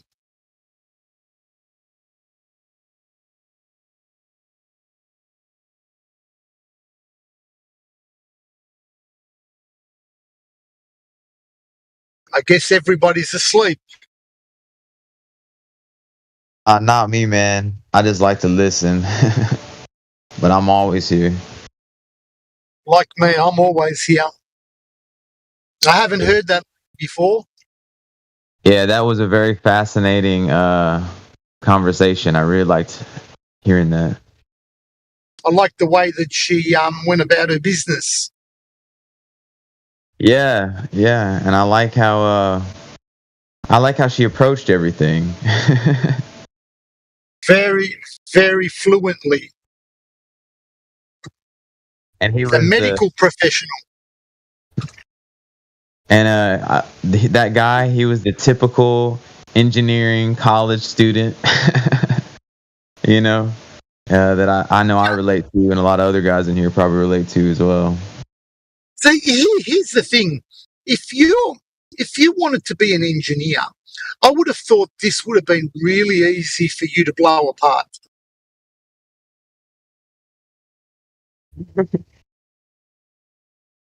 Yeah, that's true. Because there's a lot of principles in engineering that you have to use to make structures strong.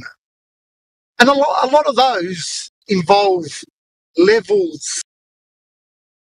So they should know, just by looking at some of the facts that we provide, that the globe model is just rubbish. It's really bad. Was in engineering. I took this class, I think it was called engineering dynamics, and we were learning about all these different equations and whatnot.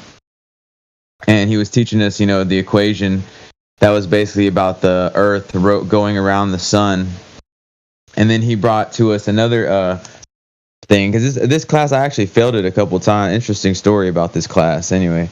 But in this class, he was talking about the equation of where the sun rotated around the Earth, and he basically showed us how we could get from one equation to the next equation, right? And I was like, whoa, that's pretty bizarre, right? Like, both correct? They're both wrong? I was like, that's kind of weird. Anyway, ended up failing that class twice. Third time I took it, I switched my major, switched back. I was like, let me take it one more time. So I took it again, and I ended up making an A. Only person in the class who made an A. And then this military dude, he's like, damn, man, you must be a genius. I'm like, dude, I'm going to tell you one thing. I failed this class twice. And I'm going to tell you one thing. I don't think either of those equations are right. Yeah. It's bizarre. The way people's minds have been taken over by this fairy tale. It's just, like, it's so clear how wrong everything is in the model.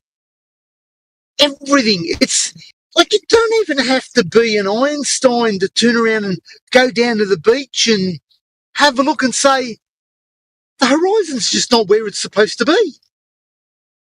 It's miles past what's predicted. Oh, yeah, that's so funny, yeah. Yep. I'm sure these people just they just turn around and read their textbooks. This is what I'm told. This has to be right. There's no way that it can possibly be flat.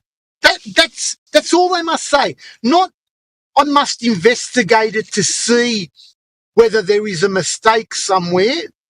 It's just completely just, the mind's just turned off. No, it's a globe. I've been told it's a globe. It can't be anything else. I like to remember back to a time when I was still a glober, like, 8 years ago or whatever. But I was like on YouTube, and I think I guess it was less censored back then or something, but I seen something about the Earth is flat, and I clicked on it, and I remember I was thinking like, oh, this would be good. Why does this guy actually think that, or is he just trying to get views or what? And I clicked on it, and he started making some pretty good points. But I didn't even watch the whole video. I was just like, no, I don't know. I'm not even going to listen to this guy. I think he made like 2 or 3 good points. I was like, you know what? He's trying to get, I don't even know what he's trying to get at. And I just like didn't even think about flat Earth for like another year or two. I was like, fuck that. But what now looking back, he was trying to say, I don't remember exactly who it was. Could have been Eric Dubay or anyone. But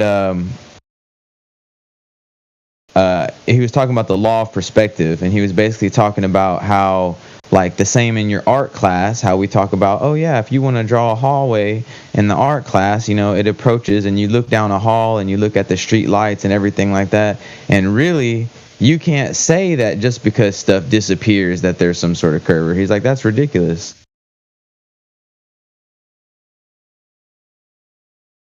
I reckon it could have been Antonio Subirats,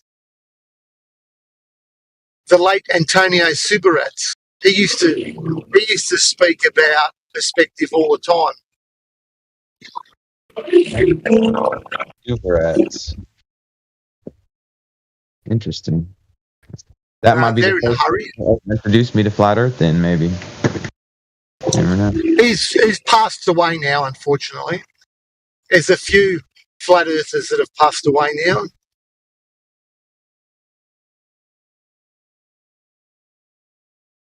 Yep. Every person who's ever died was a flat earther, really. Yeah.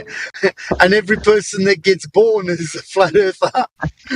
They just don't know it yet. So here's what trips me out, bro. Whenever they try to have like a reverse argument, I don't know if that's what it's called, but I'll say, okay, they're making a claim to the shape, and I'm, making a claim, right? And I'm saying, I think it's flat or whatever. And, but I'm like, I observe that I'm on a flat plane. Let's start there, right? And then they're like and then I'm like, you're saying that it's a globe, right? Let's start there. But it's like, they're trying to make me disprove theirs. You know what I mean? But like what we observe is not that. So why are you trying to prove some sort of model that's not like observed anywhere? Like where is it observed at first? And Okay. I think one of the biggest hurdles for most people is a sunset. Because of where we live on a flat plain and we generally have mountains around us, when the sun does go away, it does look like it's going over the curve. But if you take a good video camera and you videotape the sun going away, you'll see some very strange phenomena happening. But most people aren't going to do that. So they're just going to turn around and say, oh yeah, looks like it's going over the horizon and Bob's your uncle. That was my biggest hurdle. The sun. I knew it was flat, but that was still a hurdle for me. Until I videotaped a sunset over the ocean. And what did you see? You see, as the sun gets further away, you actually start to see a little bit of mirroring on the ocean floor.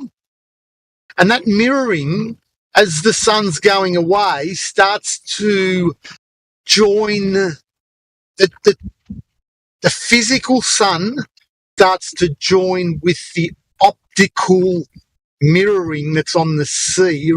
Imagine a semicircle coming up and joining a circle. Well, what do you have? You then have, as it gets further away, you get a semicircle or the bottom being cut off. But that bottom, that flat bit, was always the mirroring part. I've actually got a video on my YouTube channel, but it doesn't upload very well to YouTube. You've got to like see it in real life, like on my laptop, and actually in slow motion. And then what you actually see, you do see it disappearing above the ocean as the haze starts to like stop the light from coming through. It's very weird. Let's back that up. Hold on. Let's back that up. You start to see it disappear above the ocean.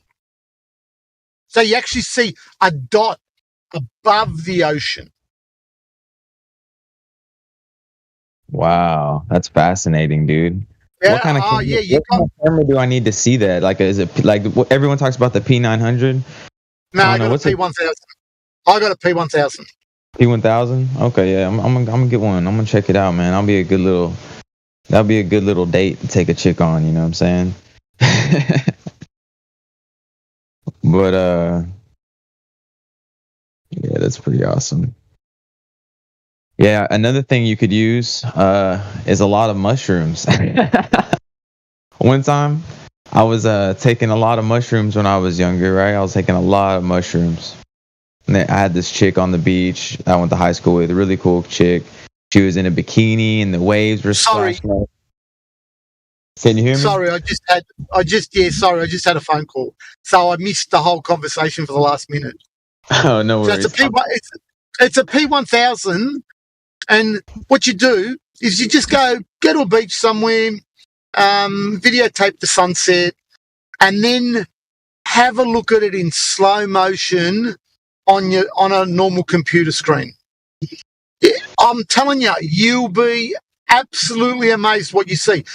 Looking at it in real life, you can't tell. You just can't tell. Yeah, but in slow motion, you will see the mirroring of the sun, and that's like a half circle coming up against the full circle, and then that looks like the bottom is just flat, and you go, oh, there you go, it's gone over the horizon. But that's not what's really happened. And then a little bit further in the video, you actually see it just disappear into like as if there's haze there and it's going behind the haze. Yeah, that's excellent, because that is what is actually really happening too. So that's exactly what's happening. Yeah, it makes sense that's it is. Look, it is a phenomenon. It's a phenomenon as far as I'm concerned. Yeah, well, I was telling this funny story. I was basically saying, like, one time when I was younger, I took a lot of mushrooms, and I was with this girl on the beach, and I was like in high school, and the waves were hitting her. I was like, oh man, she's so hot.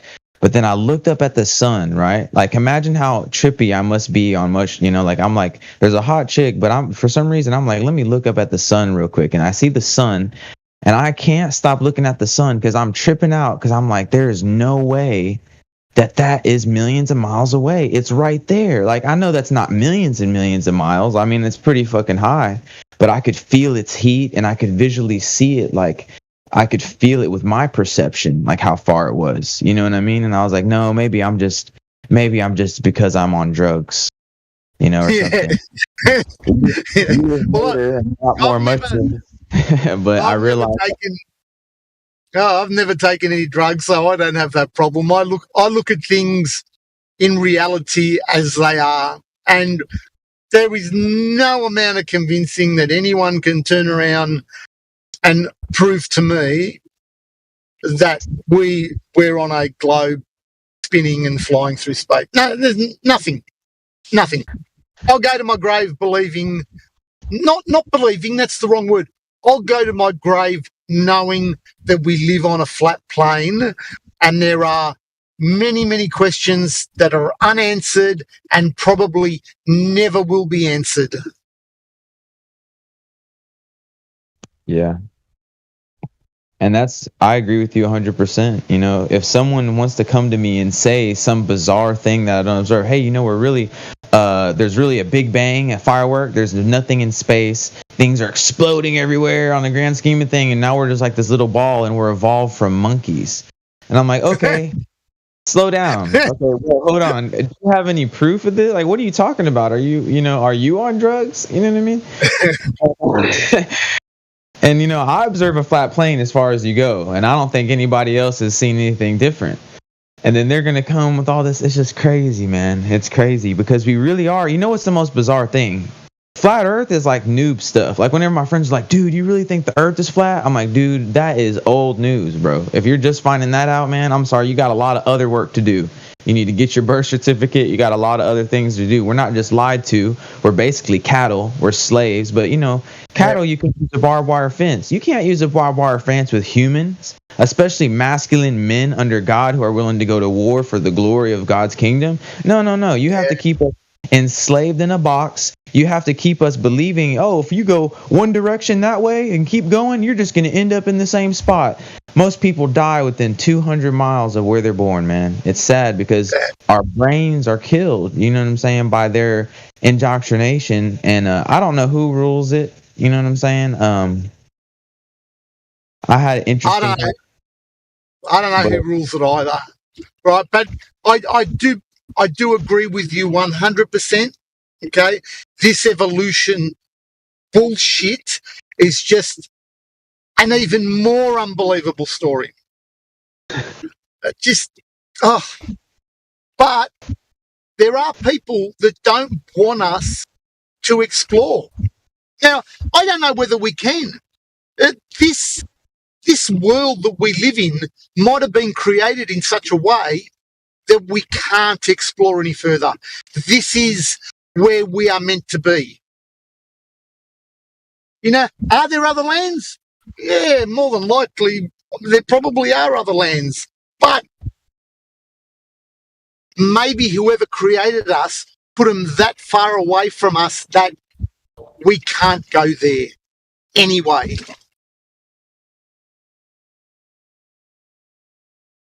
Yeah. Yeah, it's all that's very fascinating, stuff to talk about. It's always fun to, interesting to speculate, because we don't know. We don't know, man. And I don't know. I like to think about stuff like with Nikola Tesla, right? he was on the verge of how to tap into like the natural energy and use it for like levitation, like these advanced overwatchers, whatever you want to see them, or whatever, whoever, right? I mean, I think that there is technology where if proper principles of the earth is understood, that's why they're always like, why would they lie about the shape of the earth? And I'm just thinking, it's so obvious why they would lie, right? If they lie to you, this is how science really works, but let me tell it to you in ways where you can't really use it. But if you really start to realize how stuff works, things like free energy, or not free, but like, I would say, natural energy become available and live. I mean, maybe we all were meant to explore other lands or something, or maybe, I don't know. I don't know. Blows my mind. I don't think so. Yeah, I don't think so. I think we've been created to live on this land, basically. The land that, Australia, New Zealand, the USA, Europe. I believe that, we've been created to turn around and live there. And we've been given all the utensils to live a good life. But I believe technology has been slowed down for money. I don't think we should be enslaved the way we are, where we've got to work, 9 to 5, 5 days out of 7, and barely making a living. I don't believe that that's how it was meant to be, but that's how they've designed it. Think about this. Mm-hmm. They tell us that there used to be kings and queens and rulers of the land. They never tell us where any of them went. What? They just decided to keep their kingdoms? Or did they decide that it was too hard to keep the people not wanting to fight them all the time, so they decided that it would be easier if they were behind the scenes? You know what I mean? So they're still there, but they're behind the scenes now. They've got puppets that, we see as prime ministers and premiers and leaders of countries, right? Yeah. They're the puppets that somehow report back to these rulers that they've always been there. There's always been rulers. Yeah. And when we look back through history, where do we see that any of them have been, taken down? And if they have been taken down, they've been taken down by other rulers. Right? You know what I mean? Yeah, They've never just given up the last king that ever lived. I never heard of that. You know what I mean? So there's always someone that kingdom. Yeah. It's very fascinating how far it's actually evolved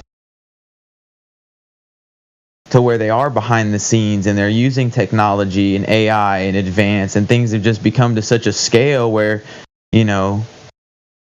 they control the system in every direction, right? They control it from the financial reserve. They control it from the banks, from the corporations. They control it from the inflation, from the prices of oil. They control it from the ownership.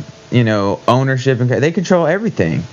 And, like you said, these kings that you would say, who are they reporting to? That's such a fascinating question. Who are the kings reporting? Are they really just all working together, or is there another power behind that?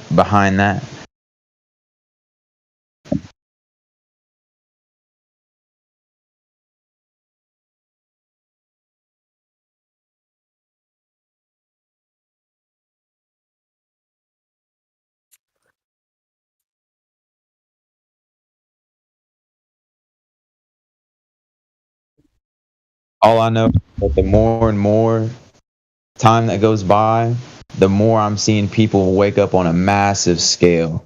Like for years, you know what I'm saying? I've never been able to even talk about flat Earth with anybody.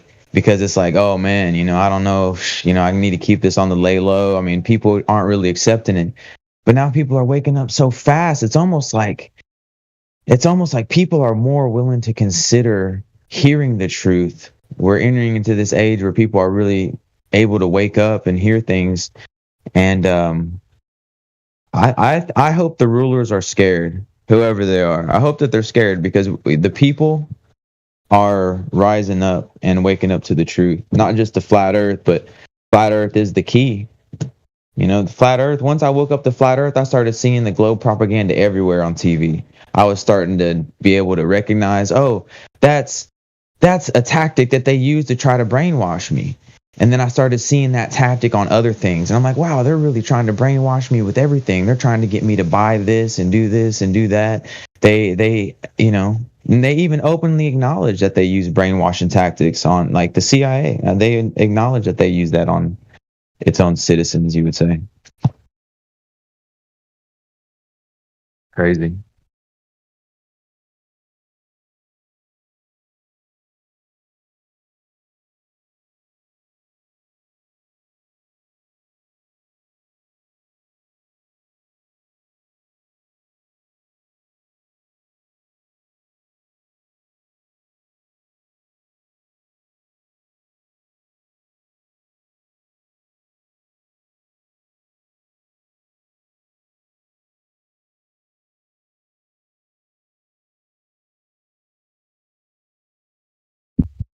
And another thing I'll say too is that really the biggest thing about flat earth that's so mind-blowing is that these rulers have committed a criminal act against humanity. Can you imagine brainwashing everybody on such a scale?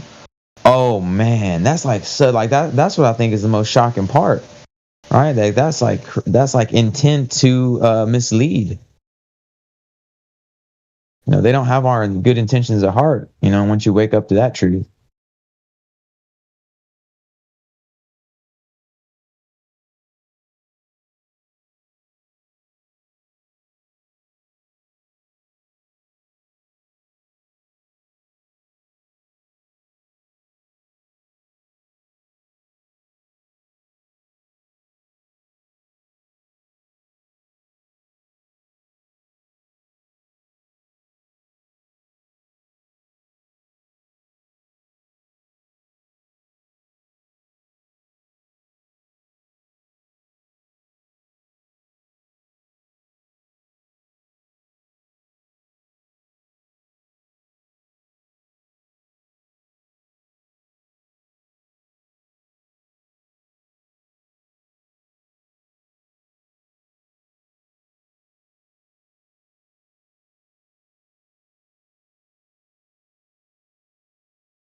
Anyone opposed if I put on the bot?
You know what? I'll read this because it's been a long time since I read it. And nobody never knows like how I go in because it's like all most people hear is, damn, this dude's mic is terrible. And then they hear me screaming. But I did some work here. Let's see, where is it? Astronomer. Why would they lie, right? Because this is before I got my new conversation. I wish a heliocentrist would ask me why they would lie, because then I go to who's they. Okay, the people that say that we're moving around the sun, that would have began about 500 years ago with Copernicus, and Copernicus is a priest. You want to debate that? We can do that. But anyway, I don't know anybody who would be, family to a certain unit of people. Like every family has their profession thing. Right? So, he grew up in the church. He worked for the church. And in order to be a bishop or in order to be a priest, you got to be a bishop first. So if his name is on text to be a priest, so I can't say he was, but in order to be a priest, you got to first be a bishop. So all of these things, I'm like, the people that were in the church for some reason told these people who couldn't read the Latin text at the time that the earth was moving. Obviously, that's why everybody fucking left. And that's why they changed their tune. Oh, the church is not changing. Well, we're not saying that. We're actually consistent. You're lying. But anyway, so it's just like, who's lying? Well, the people that have said that we've moved around the earth. Now, how do I know that they're lying? Why? Fast forward 400 years later, Edwin Hubble says, and this is where Winston picks up. He always runs my favorite quote from Edwin Hubble. And Edwin Hubble basically said, we don't have any evidence of it, like any actual evidence, but this is what we're going with. That's basically what he said. So I'm like, okay, so he's the protege for all of his descendants, which means, well, for all of his, you know what I'm saying? So that would mean you should definitely fucking know why it was proposed that the Earth goes around the sun. So you telling me that there's no evidence, Einstein telling me that there is no evidence, everyone else telling me that there's no evidence, but that's what they're going to go with anyway, just tells me what I need to know. All I need to know is you guys didn't actually have any evidence. That's it. So why are they lying? Well, if there are people who claim to be, the Earth body, and they're going against the cosmology in the very first book of their cosmology, they're probably doing that because they don't want to accept God. I can't see any other reason why anyone would lie about the religion that they're inside of. You see what I'm saying? So it's like, why don't you think about that instead of asking why they would lie? So it's so flippantly, it's like you really don't want to know the answer because it's really deep. But anyway, before that, I wrote this down, and this was a comment from someone else, and I'll end it like this. I'll give me 60 seconds to go through, and then I'll be done. So I took some astronomy classes, in college, and I took psychology. I'm 100% flat earther. Oh, look, flat earthers go to school. Wow, I didn't know that. Education is not true. Being taught something for 10 years and making 90,000, so it's 90,000, to teach it doesn't make it true. Keeping the lies going will keep the funds coming. And unfortunately, academia will continue to be a joke. Academia alone is the main reason they will never tell us the truth. And by the way, we have quotes upon quotes upon quotes of other physicists, scientists, astrophysicists in this field, either in modern times or before, that have literally said, I dare not go against the paradigm. I dare not go against academia. So when people are asking, well, where are the people that are questioning shit? Well, why are there so many people saying I'd rather not go against it? I mean, it's open your eyes. Anyway, unfortunately, academia will continue to be a joke. Academia alone is the main reason they will never tell us the truth. You can ignore the spiritual side if you desire. But academia would be destroyed in many aspects, and we would have chaos. Anyone who teaches astronomy out on the streets, an astrophysicist at a university on the streets, I guess they're the same thing. Homeless and no more, $90,000 check. University libraries gutted, and the books for the college classes tossed. Libraries would be imperiled. The entire educational system, Rockefeller system, it goes twofold. One is for your education, and two is Rockefeller, y'all. Make money, but I'll breeze past that. Libraries will be imperiled. The entire educational system for teaching of the globe, space, astronomy, and so forth is basically destroyed by the truth. So, state doesn't matter. Need more of a motive? Isn't that enough? Want more? How about NASA is finally shut down and the biggest court case ever would ensue? No more $58 million a day for green screen, harness videos, and stories of water on other planets. No more fake tragedies. Every tragedy that happened would have to be accepted as a fraud. Imagine the chaos of reaction from the American people. It would be genocide for the government. Every government on the face of the earth would be questioned, and the people with torches and pitchforks would be on the street. So when someone says, why keep the lie going, think about this. It doesn't take much effort on your part to just open your eyes. All right, listen. If I was to tell you 3 simple questions, would you be able to answer them about the globe? Do you think? Potentially, yeah. Okay, 3 simple questions. How have they measured the curvature of the Earth from ancient times up until today? They said that was established to be a globe at least 1,000 years. For at least 1,000 years. No, well, I couldn't tell you the scientists because I haven't got anything up in front of me. But there's some scientists who used a mountain and also a lighthouse. It was somewhere in Egypt or something. And he basically went up. He knew the distance between these 2 points, went through them to sort of figure out the distance between the top points, the bottom points, and then sort of work out the curvature of the Earth. Alright, so what I'd like to ask you is that the method that you're speaking of right now, do you know it fully, or are you just kind of vaguely responding to what you think it was? Vaguely responding. Okay. Yeah, it's good that you're honest in this conversation, because that is key, right? Yeah. For us to have a good discourse. All right, so since you are vague, I would say that, well, you just believe that that's how they measured it, right? I mean, because of the information that you received and how you're telling us, right? Yeah. Okay, so now up until this point, is there any time in recent times that they've measured the curvature of the Earth that you know of? Well, I'd use this may not be a good answer in your book, but you use the ISS as an example, as when they go up at whatever distance they are from the surface of the sphere that we live on, well, they can see that it is in fact spherical. Okay. It's just like your own eyes.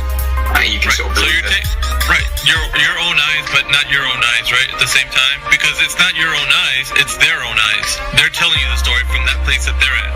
They are telling you the story. Right. So you're basically believing what they're saying. Once again, you're believing what some.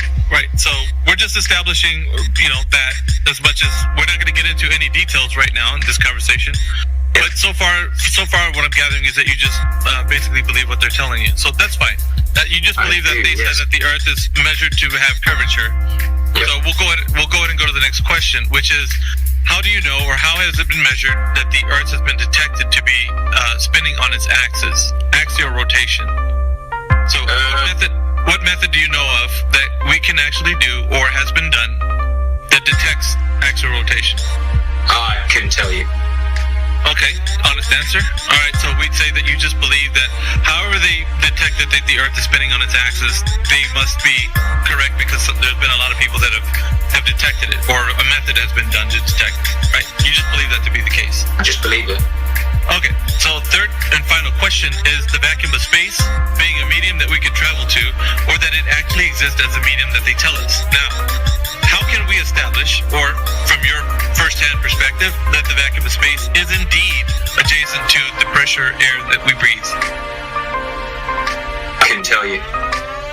Okay, so real quick, I'm just going to round up the three first points that I just brought to you right now. And these are the positive claims that the globe Earth makes, right? That there has been measured curvature, that we have detected axial rotation, and the vacuum of space is indeed a reality that exists next to the air pressure we breathe. But with these questions, we found out that the only thing you know is that you believe that all these three questions are true. You don't know that they are. You just believe them. So far as you know that secondhand information has gotten to you, and you believe that the Earth is a globe that is spinning in the vacuum of space. So it's not established as true knowledge. It's only something that you just believe it to be true. And you agree with me. So no, hold on. Well, you're just assuming that I agree with you. I don't really. No. Because you're saying that this information that I know is just a belief. It is. We went over that. You just conceded them. No, I didn't concede them. I said I don't know how they work. Right. You just believe. What the fuck? Yeah, you just said you conceded. You believed all three of the points. I'm glad it kind of hit you right now. It's the first time that's ever happened. It hit somebody at the end, but I'm glad you actually saw what I was doing at the very end. I just said that I don't. That happened. Agree with everything. That just happened.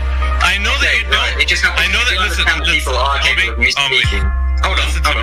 You interrupted Ben the entire time. Can you just shut the fuck up for 1 sec? You really are a rude arsehole. Hang on 1 second. Shut up. This is the first time that's ever happened that the guy actually, listen to this, right? He actually conceded the 3 points all the way through. Now he's backtracking and saying, hold on, what the hell just happened? And this is amazing, right? It was specifically done. I just believe that it was been done. So yeah, you elucidating a point that it's just a belief, because you don't know. So you do understand the power of my kung fu now, right?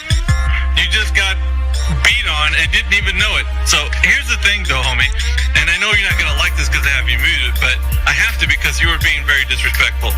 So you just believe that the Earth is a globe spinning in outer space, and you conceded to all 3 points, mind you, and it was live streamed. Everybody heard you concede those points.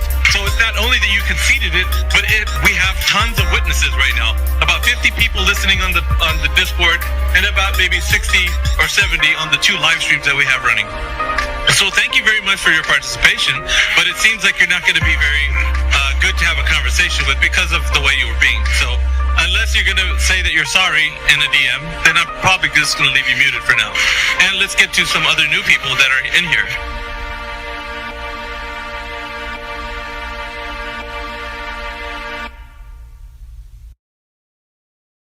I'm going to talk about a mind virus, and I'll describe it to you in a way so you can understand. So I'm going to ask you 2 questions. If you can just respond to me in the most honest way possible, and then we'll see if you can understand what I'm talking about here. So first question would be FlatFact64. Are we talking on Discord? To my knowledge, we are, yes. Okay. Are you 100% sure we're talking on Discord? With the reality of this world, no, I'm not 100%. We could be talking on flaming goo for all I know. I mean, the reality, I don't know. No, I mean, I cannot. I don't know. I cannot definitively say to anything 100%. Okay, so the mind virus has reached you. Now let me explain. I'm gonna now that you said what you said, you answered honestly, and I appreciate that. But I'll tell you how the mind virus is still latched onto you.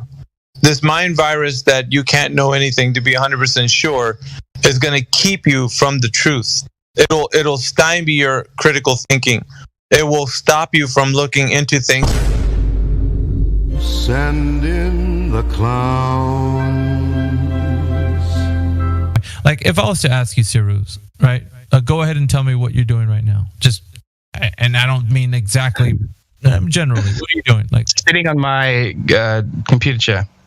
Okay, if I was to say you're 100% sure of that, what would you answer? No. You're not 100% sure that you're sitting down? Not 100%. Like 99.99999999999%. Oh, okay. Bomb has been planted. Let me get a question in for Riverboat. Hey, welcome to the server, by the way. Can you for 100% guarantee that you're sitting down in a chair talking on Discord? Nothing's 100%, man. Bruh. Oh, okay. That's all I needed to know. What kind of shit is that? So let's go to the second follow-up question, which is only 2. There's nothing really big. Are you 100% sure you're talking on Discord? I know that's redundant, but please answer the question. Am I 100% sure? No. There you go. Audience, that is it. Mr. Sensible, your goose is cooked. What are you doing right now? Just tell me what you're doing. That's as simple as that. What are you doing right now? Be honest. Like, I don't have to know, but I believe I'm sitting down on my chair, and I'd say that's yeah. But just, sir, you're not going to tell me, and that's, I believe. Okay. He just said he believes he's sitting in a chair. Yeah, you said that. Can I defend myself here? Is that okay? Please. So I don't use prediction a lot. So I don't interact with the world in absolute facts. It's all based off assumption. Those assumptions have a degree of probability as to whether they're correct or not. So I assume I'm on Discord talking to you guys right now. I can't 100% say that's a fact because I might not exist at all. I'm that type of person, but I can pretty much say it's 99.999% sure that I am here talking to you guys. That's what I mean by nothing's a fact, things are a presumption, but they have a degree of probability attached. If that makes sense. We get that. You're not 100% sure of anything. Correct. 99.999999999%. Let's find out real quick. Let me just ask this. Punjab, what are you doing right now? You can tell me. If you're not, we'll use another example. What are you doing right now, Punjab? I assume I'm laying in my bed. Okay. What? I was just going to ask you if you're sure you're laying on your bed. He assumes it. He's assuming just assume. But wait! There's more! Listen, did you or did you not say you can't be absolutely sure of anything? Did you say that? Okay. Are you absolutely sure of that? No. Got him. Ladies and gentlemen, We got him. You can get really close. Like I can be like 99.99%. Well, yeah, we're not saying about any let me ask you a question. Have you ever eaten food before? Very likely, yes. You can't say I'm not consistent. Bruh. Also, like whatever you're doing right now, are you sitting down, standing up? I mean, what are you doing? I'm sitting down. Okay. Are you 100% sure you're sitting down? I hope so, yeah.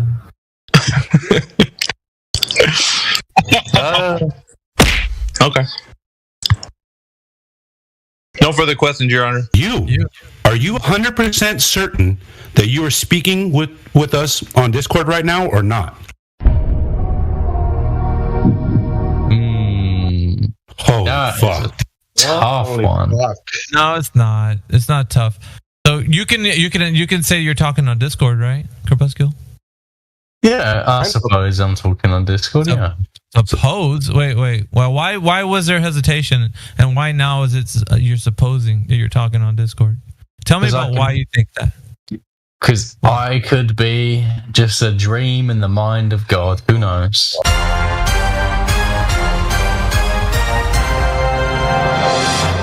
You're doing something like if okay.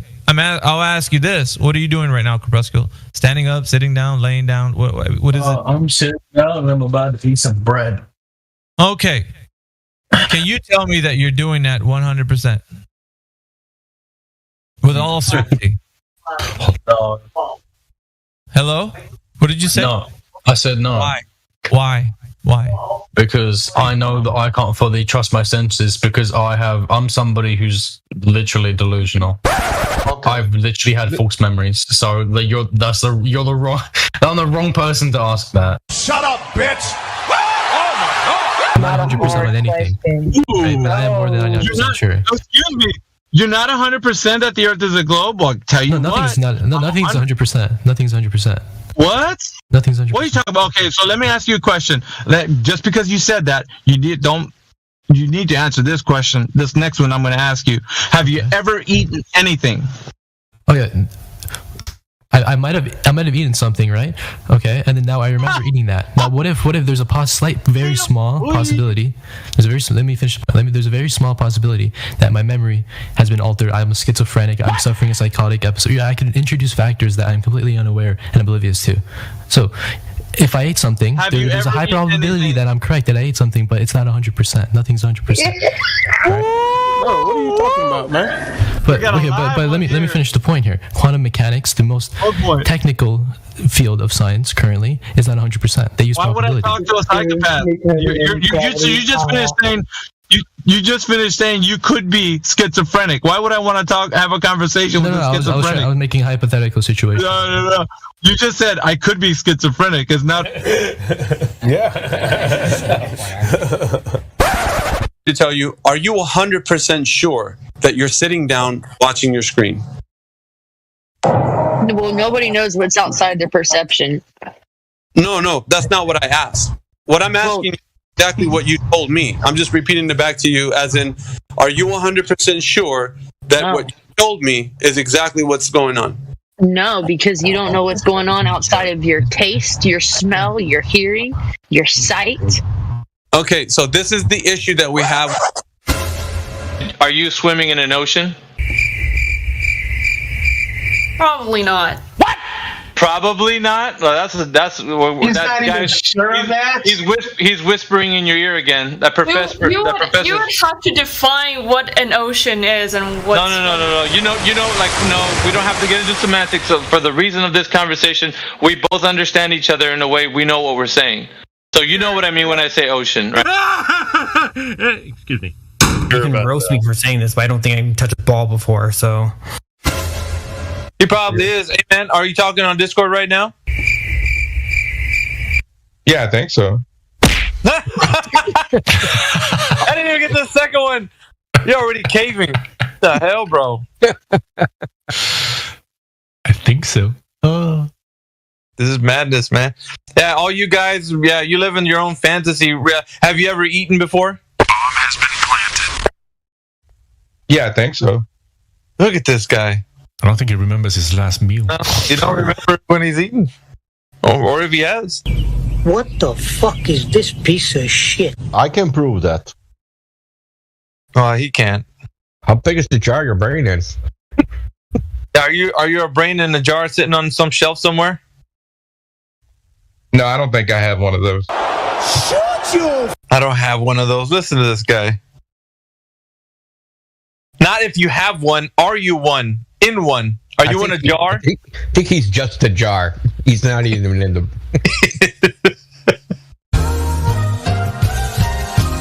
Are we? I just said I believe I'm on Discord. Are we talking? I believe so. Yes. Okay. Are you 100% sure that we're talking on Discord?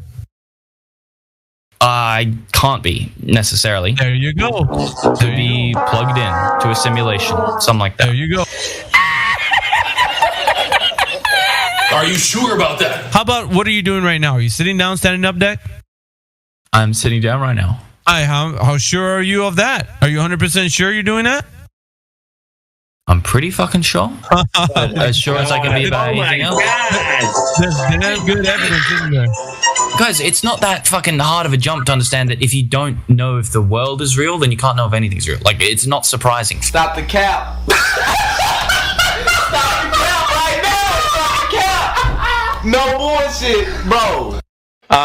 Are you staring at a computer screen or a phone? Computer screen, yeah. Okay. Are you 100% sure that you're sitting down staring at a computer screen?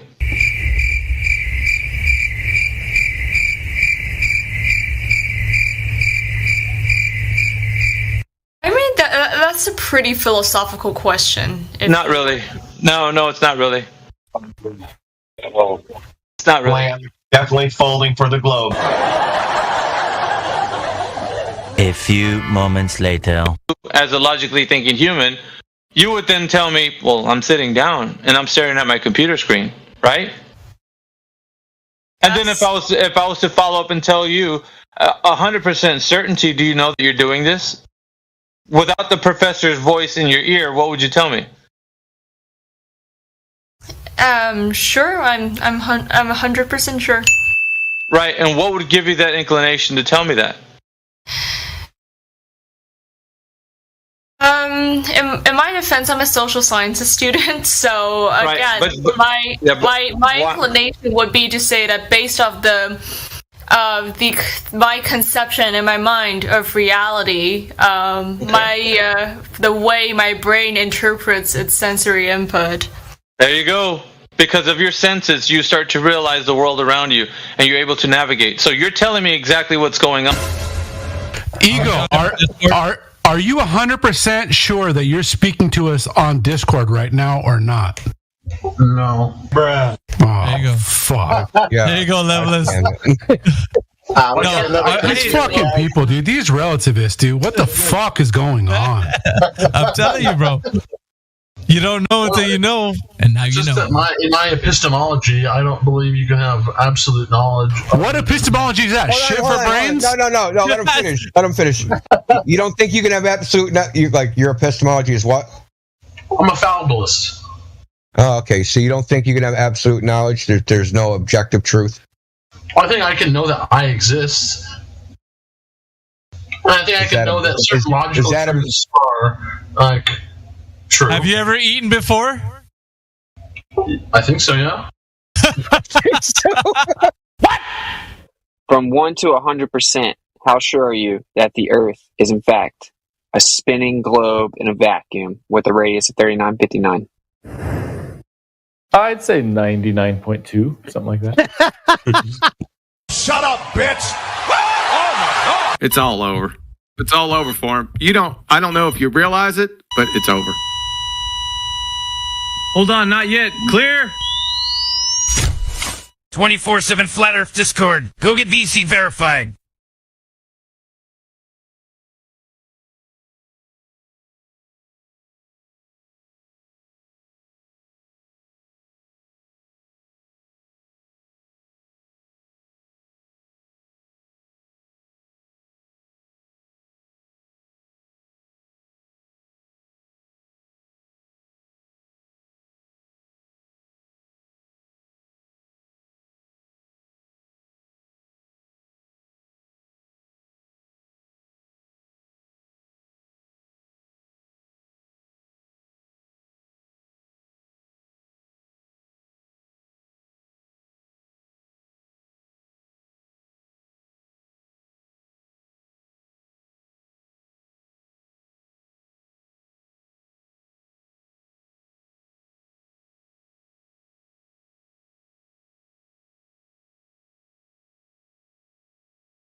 Shout out to the morning crew.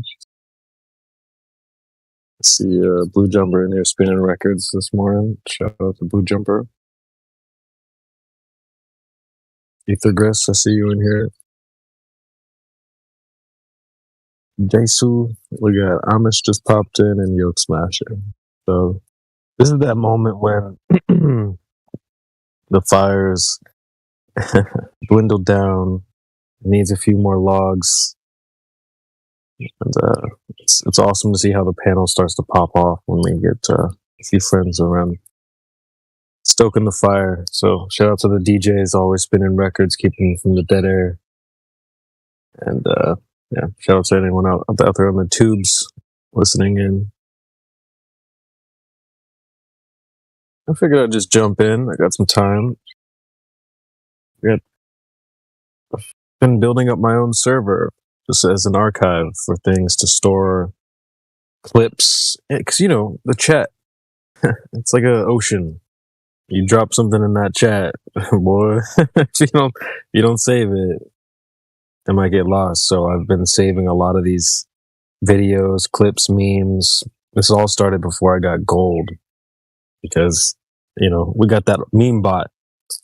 And if you're a silver, your best bet is to start grabbing those and save them in your own way. And so that's what I did. I've got my own server. I'll drop a link. You guys are welcome to come and use it as like an archive.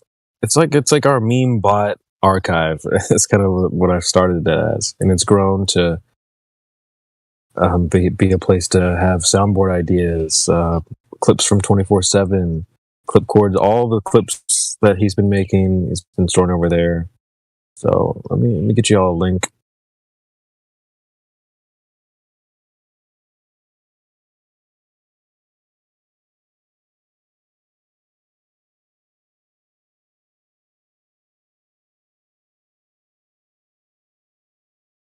You guys are welcome to come check it out.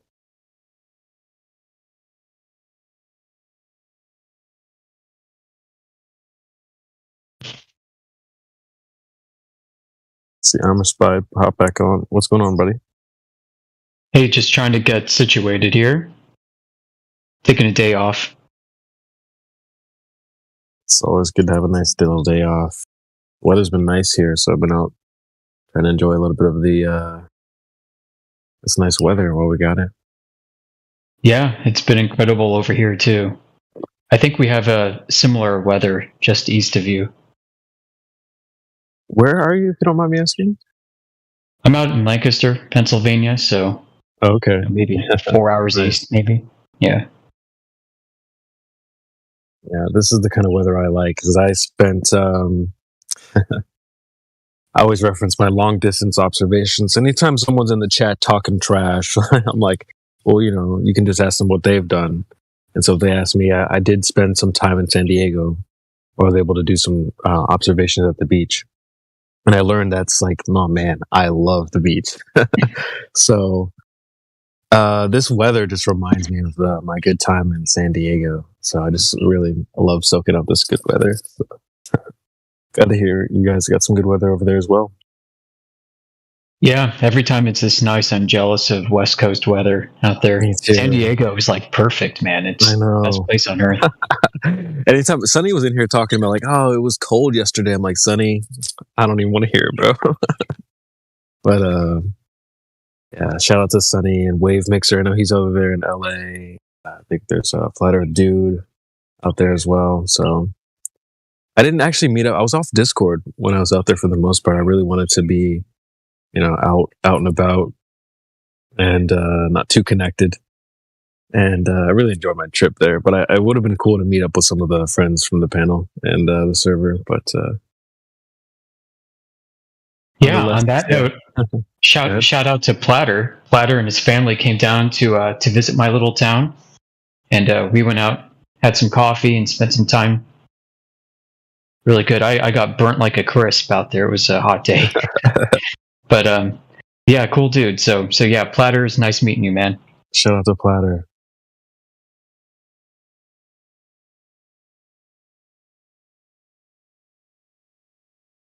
Yeah, so how about that Crete Israel observation? You'll have to post it. I'm not too familiar. Do you have a link or something? Not handy. I can't do it here real quick, but if you check lobby, people have been posting it. It's been out since yesterday. Okay, I see it. I see it. Yeah. Oh, Taboo. Okay. Yeah, he vetted it, but I went in and checked some things myself on SunCalc and Google Earth and just the tools, the normal Globee tools that we have at our disposal, and I can't find anything wrong with it. All right, I'm going to save this. 600 miles from 133 feet, 600 miles. Infrared. Wow. Yeah. 600 miles. So if you had to put your Glober hat on, like what kind of pop back you got for it? Do you have anything? Ben from Taboo Conspiracy was he offered what he thought the best rebuttal could be were clouds. And I think the second he said that, all the Globies lit up and said, "Yeah, that's it. You're seeing clouds. Those aren't mountains. Those are clouds." So that's all we've been hearing is mainly it's clouds. It's not mountains. But the profile, the slope, and elevation and everything, it matches the mountain range on Crete from that vantage point. If it would be from that part of Israel, so the clouds would have to be in a very similar formation in that same spot that you would see it as the sun setting. Like the coincidences just keep stacking up for that to be true, and it just seems very improbable. So, some of the other guys are chiming in with terrestrial refraction. 7/6R explains it. I think I saw you say that in the chat in the lobby. Yeah. So, yep, back to that curvature that we can't see because it appears flat all the time. Yeah. So, yeah, man, clouds. Another guy posted a video where he shows what appears to be, he called it, Crete must be floating or moving. What? And so he's like, so that's got to be clouds, and when you look at it, I mean, the original video, it's hard to tell. It's hard to see that it's moving if it is. But if it is, at the very most, to me, it looks like it could be some parallaxing effect from shadows. As the sun is moving right and down, you've got the density gradient of air between the observer and the mountain range, and even an oil rig in between. And so as the sun moves, it's going to light up a different area of all the particulates. So that gives you appearance when the shadows move. Yeah.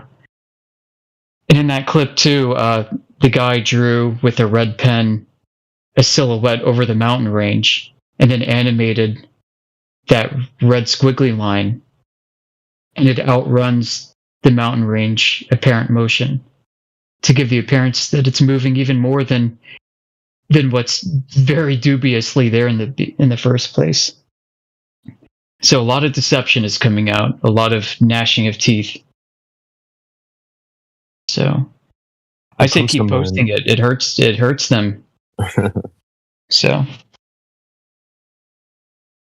anyway, what comes to mind when stuff like this gets presented to them is that let me post a meme. It's called How Real, or also As If.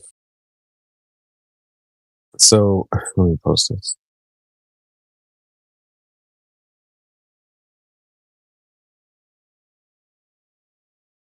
This always comes to mind when we present stuff like basic on Earth. Look, this is 100 miles away.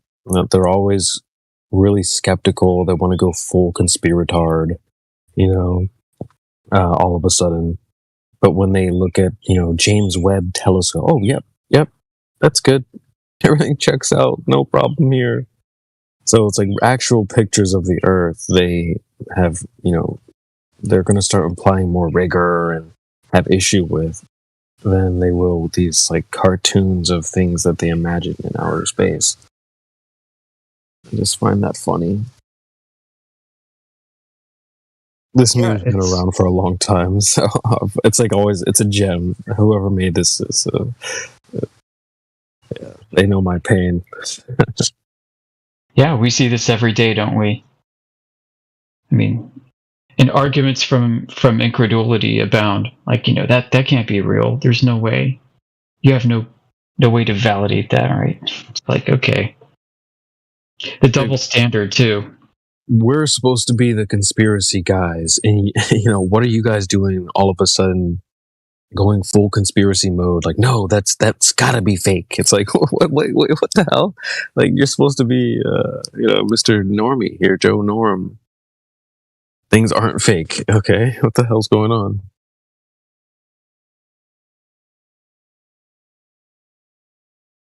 Yeah, the captions below a lot of these NASA images will tell you that they're fake in one way or another.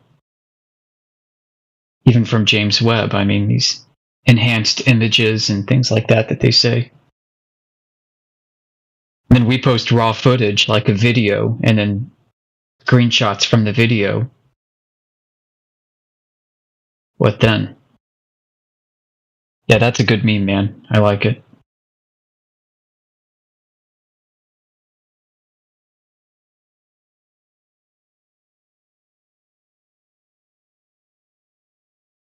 See, our boy Mayhem's popped in the live stream too for a second.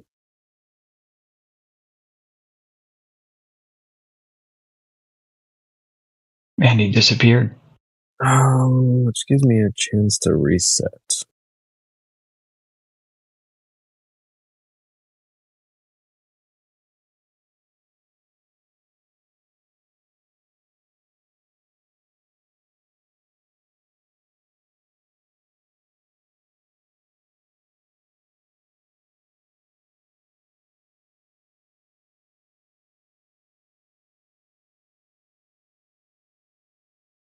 I'm really looking forward to this guy going back out there and taking another observation.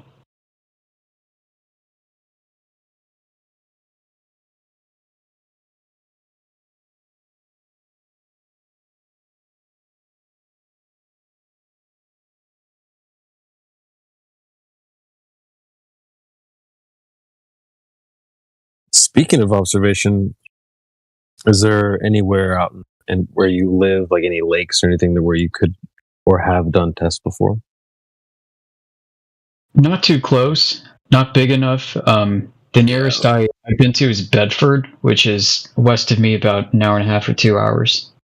There's like a 3-mile lake if you go the long way. And so I did. I was out there about a year and a half ago, and I put my ear to the shoreline there, right by the water. It was really calm, and I could see clear across to the other end. Wow. 3 miles is pretty good. Yeah. Yeah, it's enough. I mean, it's you could do it with less than that. But, I mean, I find opportunities like this now every time I'm out and about. I try to, not that I'm trying to reconfirm that it's true in my mind. I'm just curious. I want to say, hey, let's see if this works.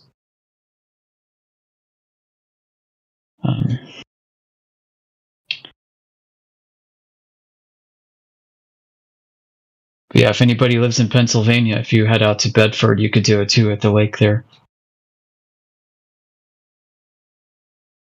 I'm kind of in a similar situation where there's nothing too close. I do live by the Ohio River, but unless you got a really awkward diagonal shot somewhere, which probably not ideal, I'd have to go pretty far north, maybe a couple of hours. There's a decently sized lake. I think maybe 5 or 6 miles, I believe, maybe a little bit bigger. But like I said, I usually tell people just save it for a vacation or a trip. If you can combine the two. If you ever happen to go on a lake trip or a beach trip, like, oh, that's your chance. Like bring your camera with you or whatever.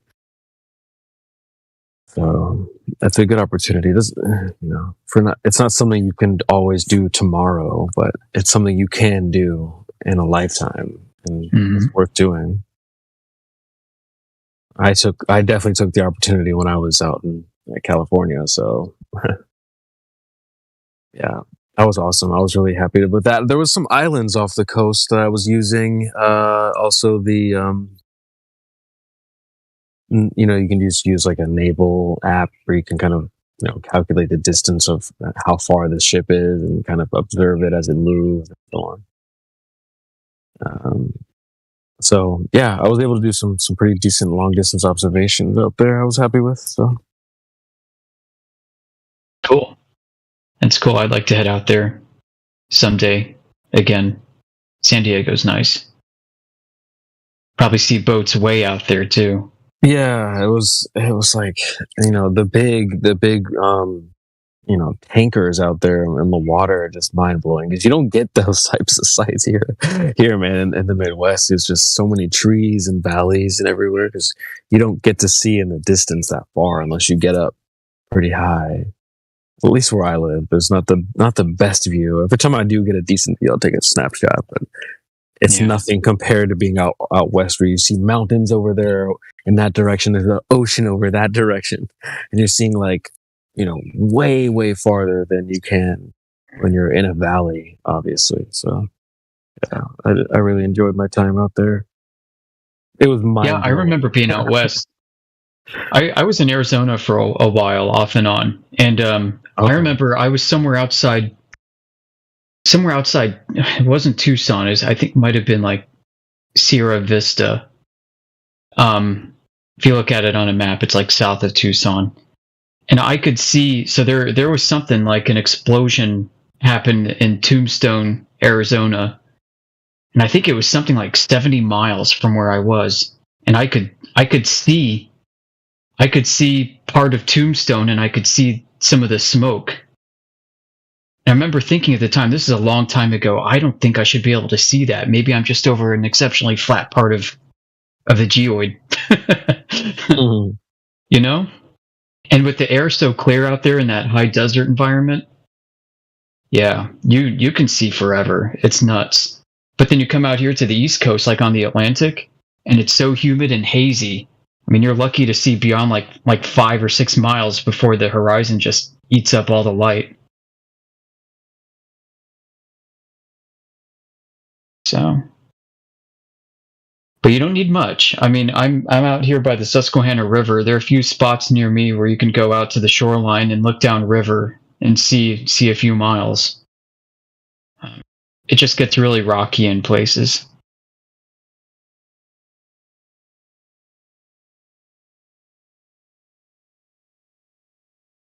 Sorry, I just need to deal with something in the chat here. That's all right.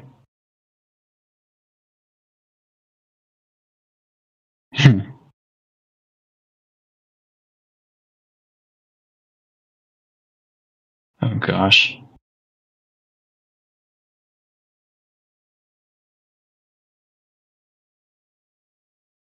Yeah, this doesn't look like live stream voice text material. You may want to take this off. Start deleting this stuff.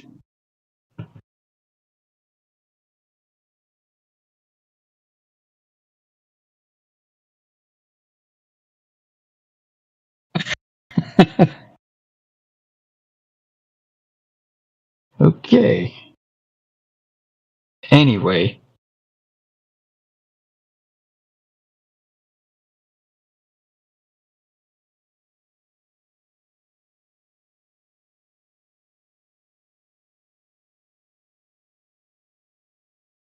So where were you when you finally had it click and the Earth was flat and your brain just started to like spread out? For me, it wasn't a point. It was more of a spectrum. Like it was like a dimming switch that slowly got brighter for me. And so I think the straw that broke the camel's back, I think I typically bring it back to when they tried to launch the car into space, into so-called space. That's why I was like, nope, that's about it for me. Like this outer space thing is a wrap. So once that outer space bubble popped, that's when I think that's kind of.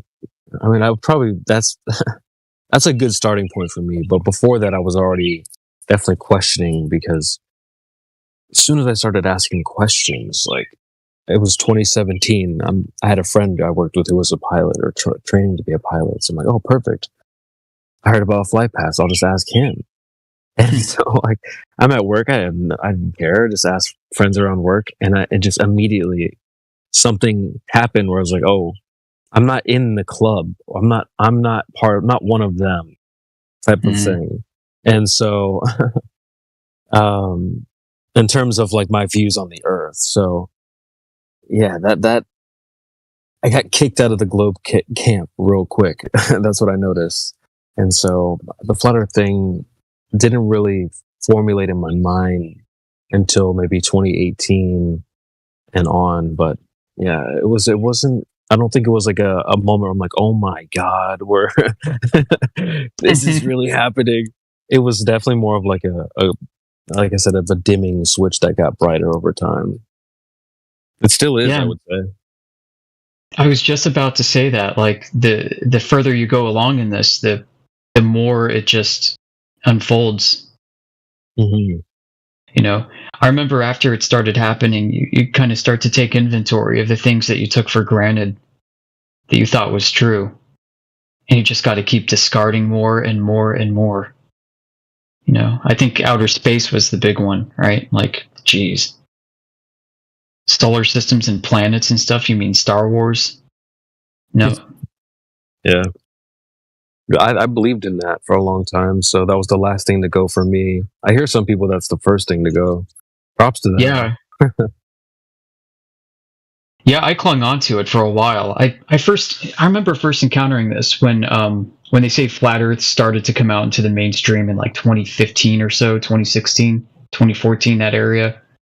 I remember tuning into an early Nathan Oakley show, and I forgot the subject matter exactly. You know, it might have had. I don't think it was doing sex since then, but I just remember came off thinking, wow, you know, he's right.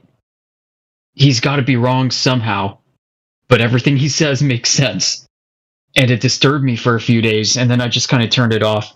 This might have been like when Owen Benjamin was looking into it at first. I think that's how I found out about it. And, Owen, yeah, the Owen wake up. I'm sure a lot of people were on that. Yeah, I think I was a little bit ahead of him, but okay. I do remember that. Yeah, as he was going through that, I was just like, "No, man, sorry, Owen, you're off your rocker. You've endured too much stress in your life. You've just kind of lost it."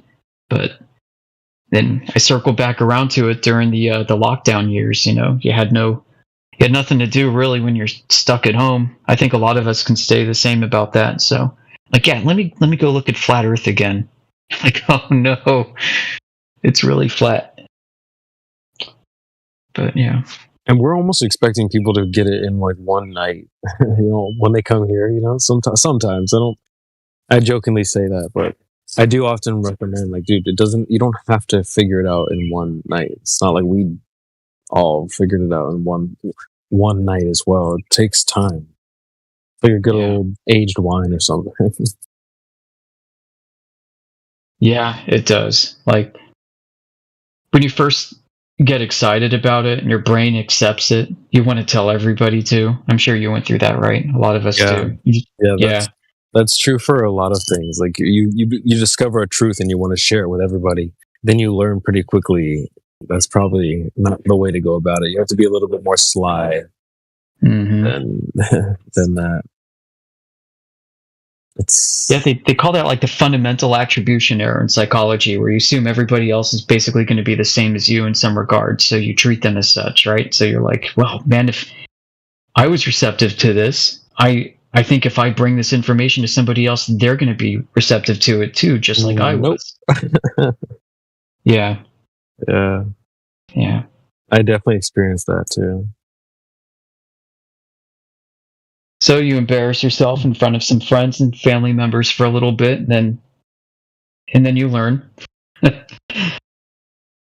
Happened to me. I mean, props to the people that are still out there in the streets, doing their thing. I know Ryan's out there doing his street preaching. I don't typically bring it up out in the wild. Yeah, I used to, and then I stopped because I had some bad experiences. But if I'm out at a bar with some friends and we've thrown a few back, Flat Earth does come out, and it has, and it's all right. Although I think if you're kind of trashed, it is a fun bar topic. If you're talking to other trashed people. I don't think I've yet had that the Flat Earth late night bar rants. I have had that with politics and other things, but not yet. Flat Earth.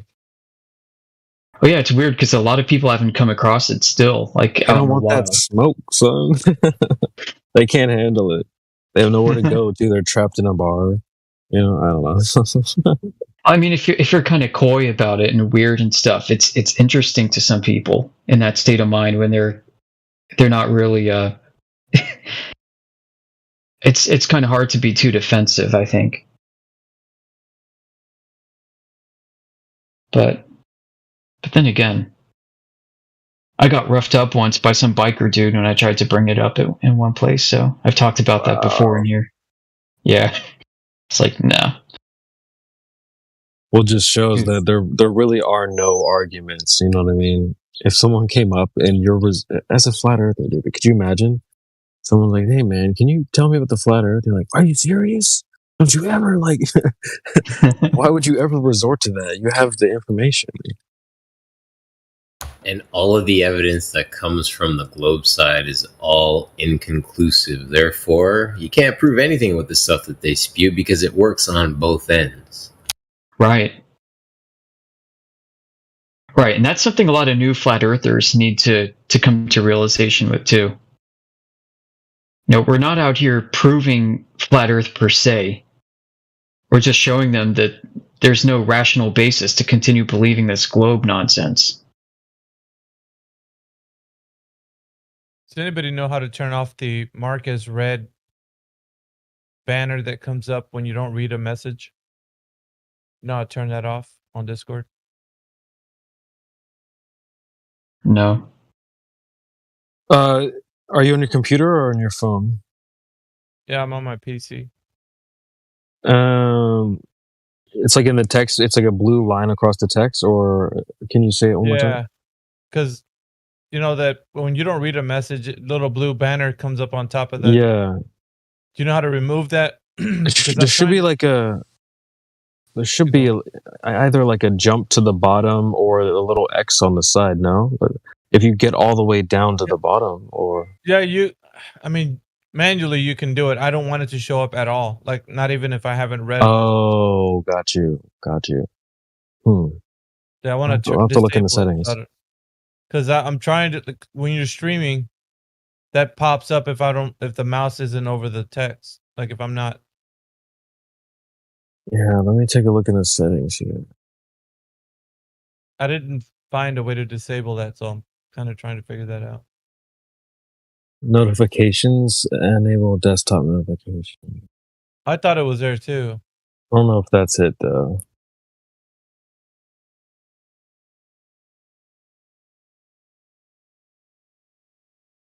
Because you're trying to do this for your stream, right, Megan?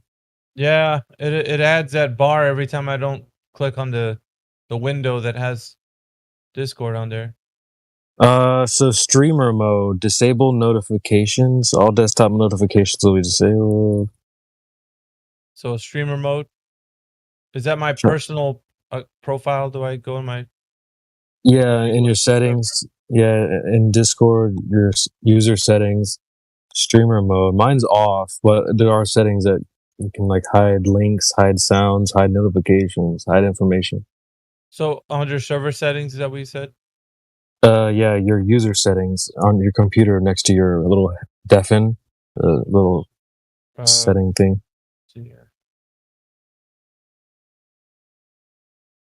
And then kind of towards the bottom. App settings, appearance, accessibility, voice video. There's streamer mode. Yeah, so disable notifications at the very bottom. Mhm. Or hide. Let me see. Hide personal information, hides email, connected accounts. No. Yeah. Let me hide personal information.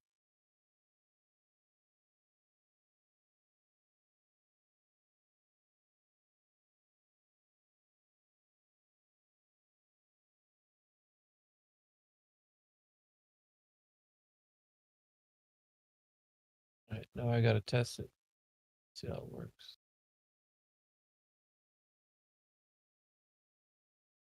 Interesting. Hey, Flat Earth is the Geek Squad. When you go to Best Buy or something, there's a little Geek Squad in the corner. Yeah, we got a little Geek Squad in here too. Let's see if it works. All right, I'm gonna have to move. I can't mess with Discord for a second. I see some heavy hitters popping in. We got Elijah, Indio. Hey, morning, guys. The idea that reality is not real, or what you sense and feel is not authentic, is something I'm very skeptical of. I mean, I think that your senses and the reality that you interact with light, heat, sense of touch, taste, smell, hearing, absolutely hearing, these are real things. Is that Bill Nye? That was Bill Nye. Yeah, we should have told that to the guy the other day that said. Like that again? Not only did Bill Nye, reality wasn't real. Yeah, Bill Nye does not agree, and he says you should trust your senses.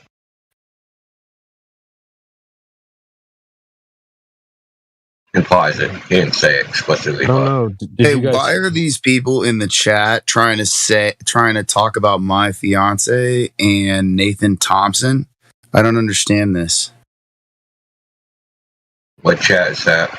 This guy's name is Heretic Dubé, and it says, Mod told you to shut it down already. These are a 1.5 year old posts you're replying to.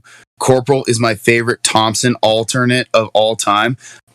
Yeah, Nathan Thompson's a poser and if he was saying that my fiance is his girlfriend, obviously that's a lie. My fiance is laying right next to me. She manufactured those shirts. That's from her small business. So if there's people on the internet lying and saying that my fiance is their girlfriend, I mean, originally wasn't it Logan Paul that was saying that? Logan Paul was the first one to post a picture of my fiance and say it was his fiance. So like these people are grifters and they're just trying to make money or gain some clout that they don't rate. Okay?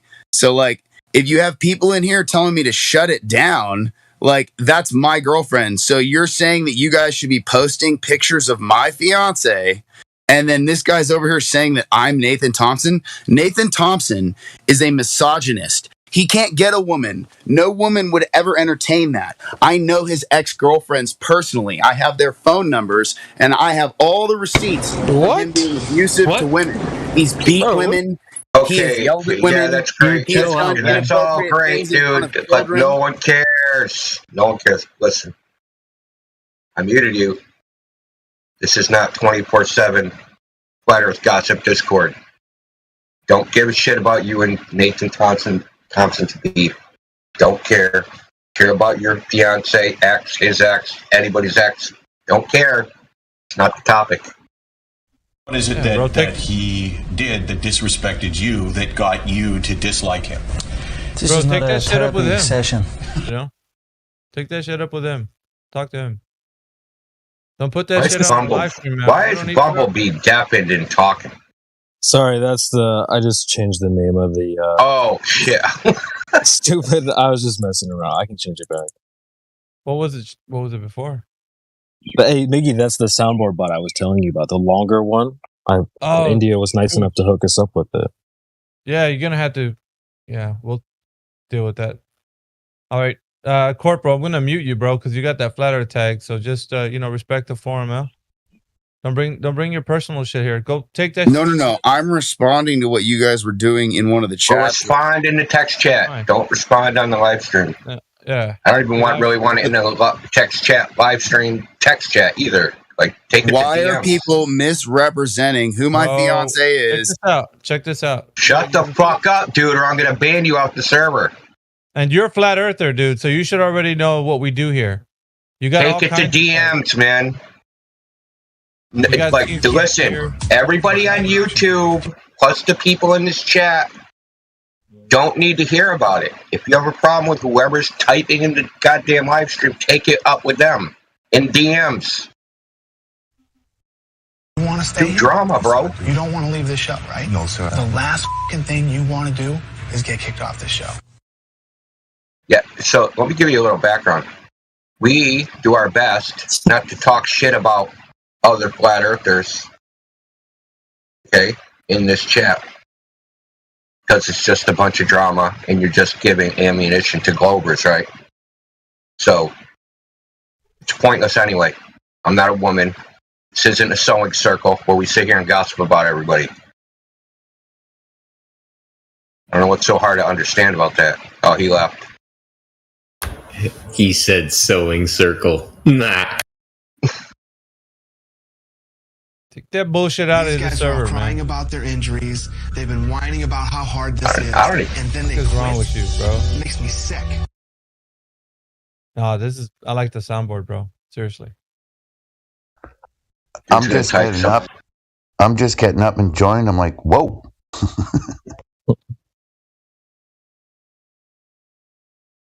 Yeah, we're doing too good, so someone has to come and throw a wrench in the gear. Yeah, look at his tags though.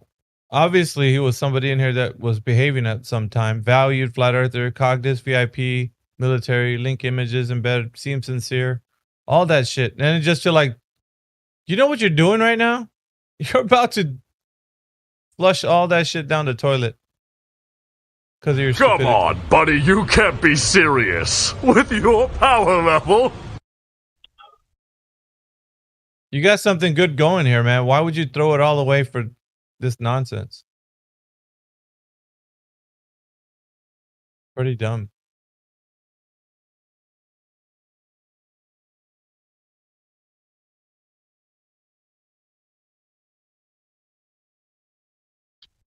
Yeah, no one really cares about that. Is his girlfriend Alicia Silverstone? Because that's the only girl I see in the chat, man. So, in other news, what Simcord did was really cool. I hadn't thought of it. He went on one of Indio's live streams and he timestamped in the comments, because there aren't that many, the conversations. So he's like, Eli versus Deck, and it's like, wow, people can go to the video and then click the timestamp and listen to the debate. That's genius. Yes, it is. I can't believe I never thought of it.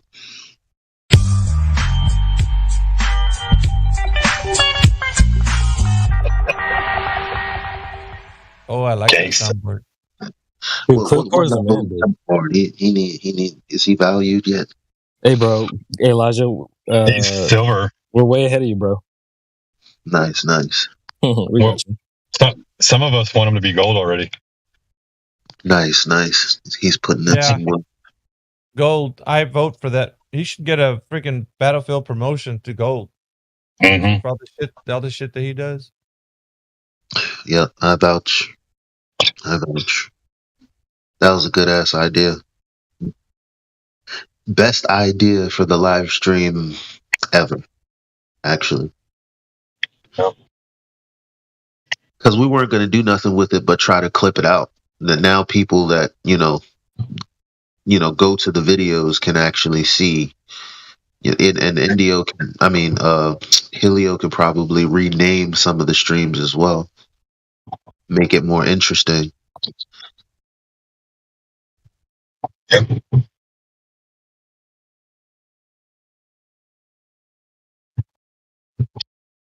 Yeah.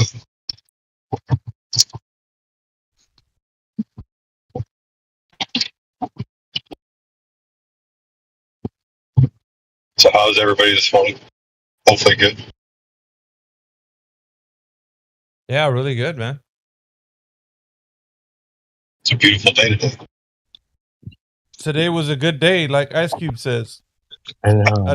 I heard no barking from the dogs. No smog. My age by looking at my TikTok, do not mess up because a lot of people think I'm young and sexy. What are you listening to?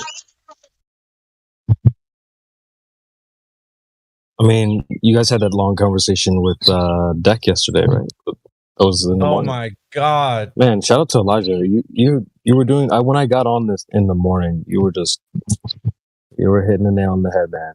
You were showing why you have the lead rod role. You know, I was taking notes. So, and then when I left and came back, you guys are still going. Like, man.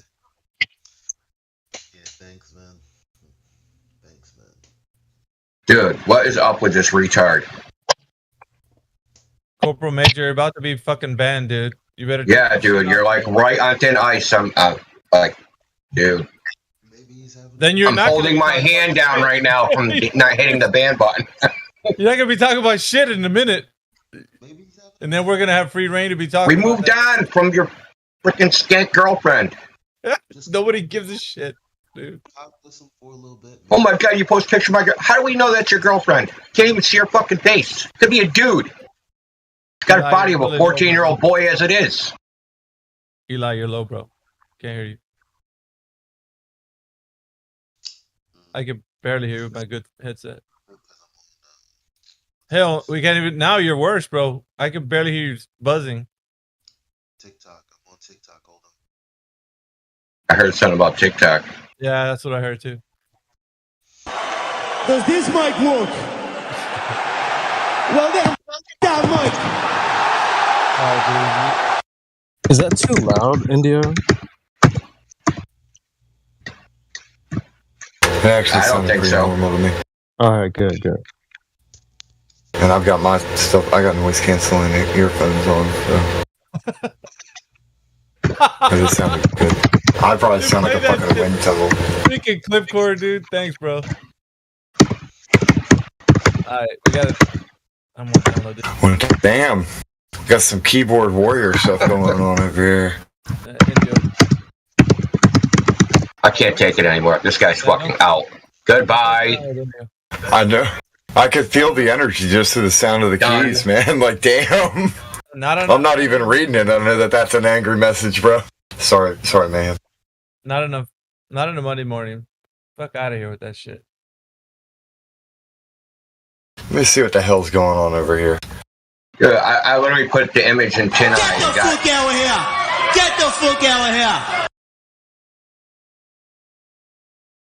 Oh, jeez. What? Oh my god, dude. I think Shane what's up with dudes having their emotions? Shane Dawson. You know who that is? He did a Flat Earth video way back in the day, 2018. He's got that picture in his video. Yeah. He's like, he's a YouTuber, but he doesn't do like Flat Earth stuff, but like he did do a video on Flat Earth. Hey, you know, you just banned a Flat Earther if you did remove him. So some people say, well, you just cater to Flat Earthers. That idiot was a Flat Earther. Valued. God damn, we've banned plenty of Flat Earthers. God, what are you talking about? Hey, but what the hell's wrong with people's emotions? Yeah, check this sound clip out. Who's getting the wig snatch today? Join the Flat Earth Discord, join the live stream VC, and Mayhem will take you through the 3 points. That's awesome. Look at Elon, bro. Appreciate you.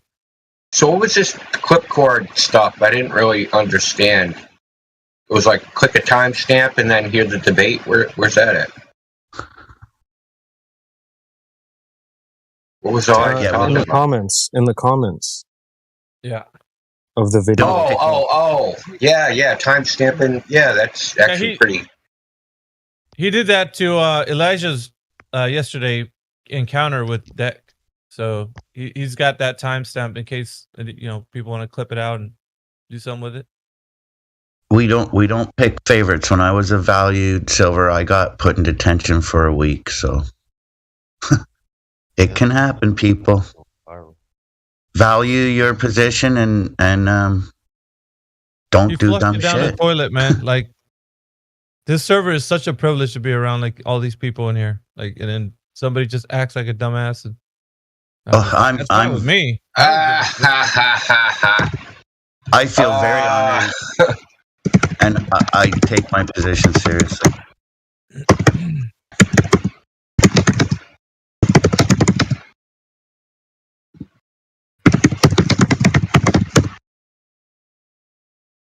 If this is what you really want to do, but bro, you blew it. You blew it. What's up, Morvis? What's up? Hey, whose keyboard was that? Just sound like automatic gunfire. There you go.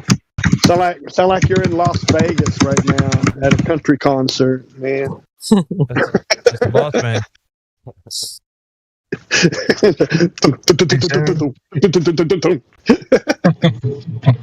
Yeah, he paid a cost to be the boss.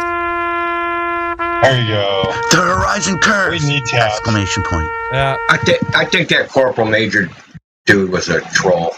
Yep. Well, I don't think he's even a flat earther, dude. I think that's just cap. See, there was a guy. When was the last time he was on here? You guys hear me? I don't know. Let me see. I don't know. It's been a while.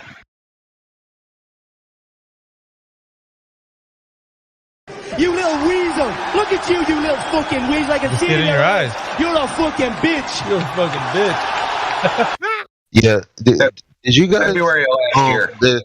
The thing about him is, number one, I feel like I remember his name with like I can't even describe the picture, but I remember that name in his icon, and I thought he was a troll. Look at Breathe. Banging on the keyboard.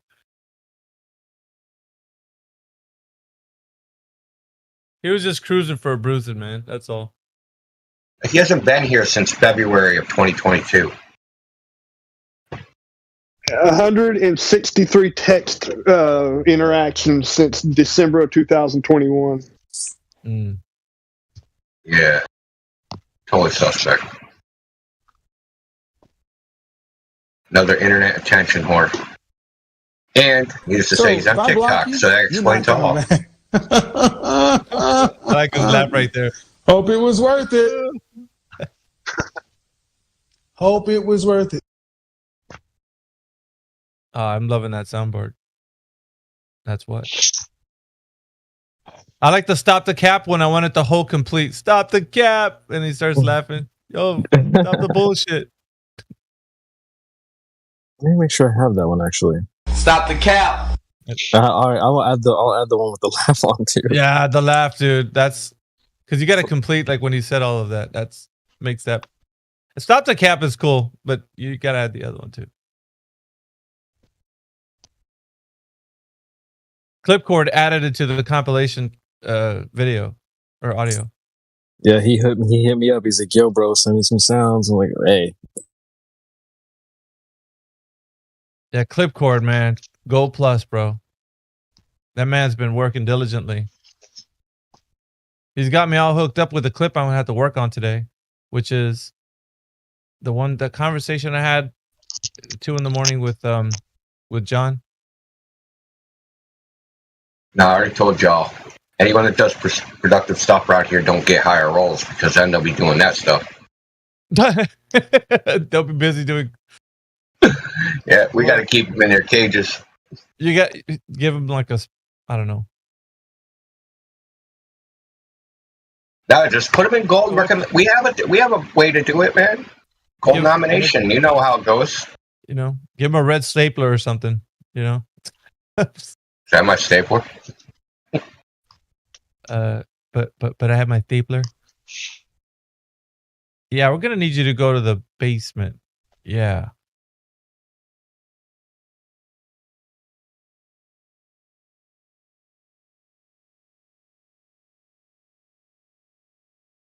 I mean, is there such thing as a corporal major?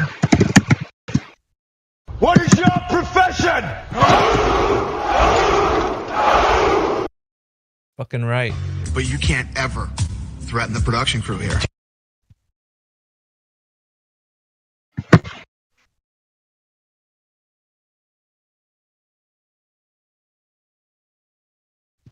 Got Flatsy Klein in the house. What's up, Flatsy? What's up? Good morning. Top of the morning. Yo, Fletch, you reminded me of something. You know that James Tour debate with Professor Dave? Guess who showed up at that thing? Aaron Ra.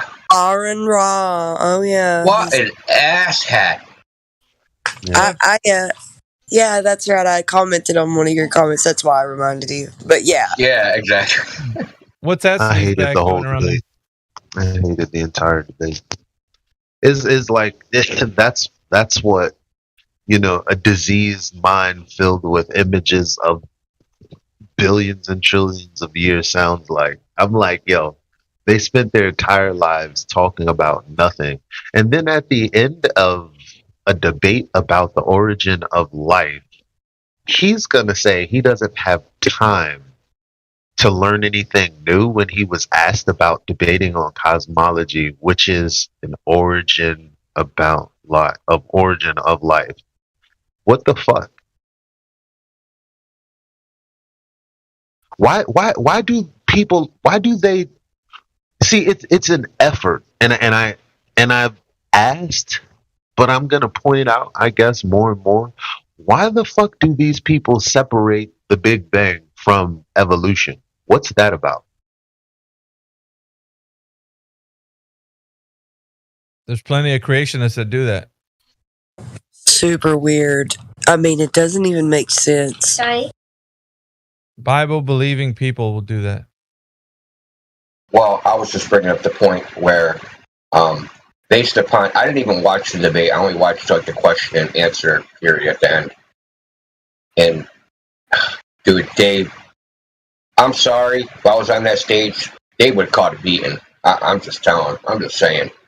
I'm going to jail. Like, I'm just going to jail, man. It's straight up. He just kept calling him a liar, deceiving people. Like, just you don't challenge a man like that in public, man. You just don't do that in a public forum. You're gonna call some dude a liar multiple times, saying he's deceiving people and he's intentionally telling falsehoods, and then do nothing to prove. He didn't prove it. He didn't say anything but titles of papers. Yeah. Well, I'm aware of like what happened, but I'm just saying, dude, just on any level.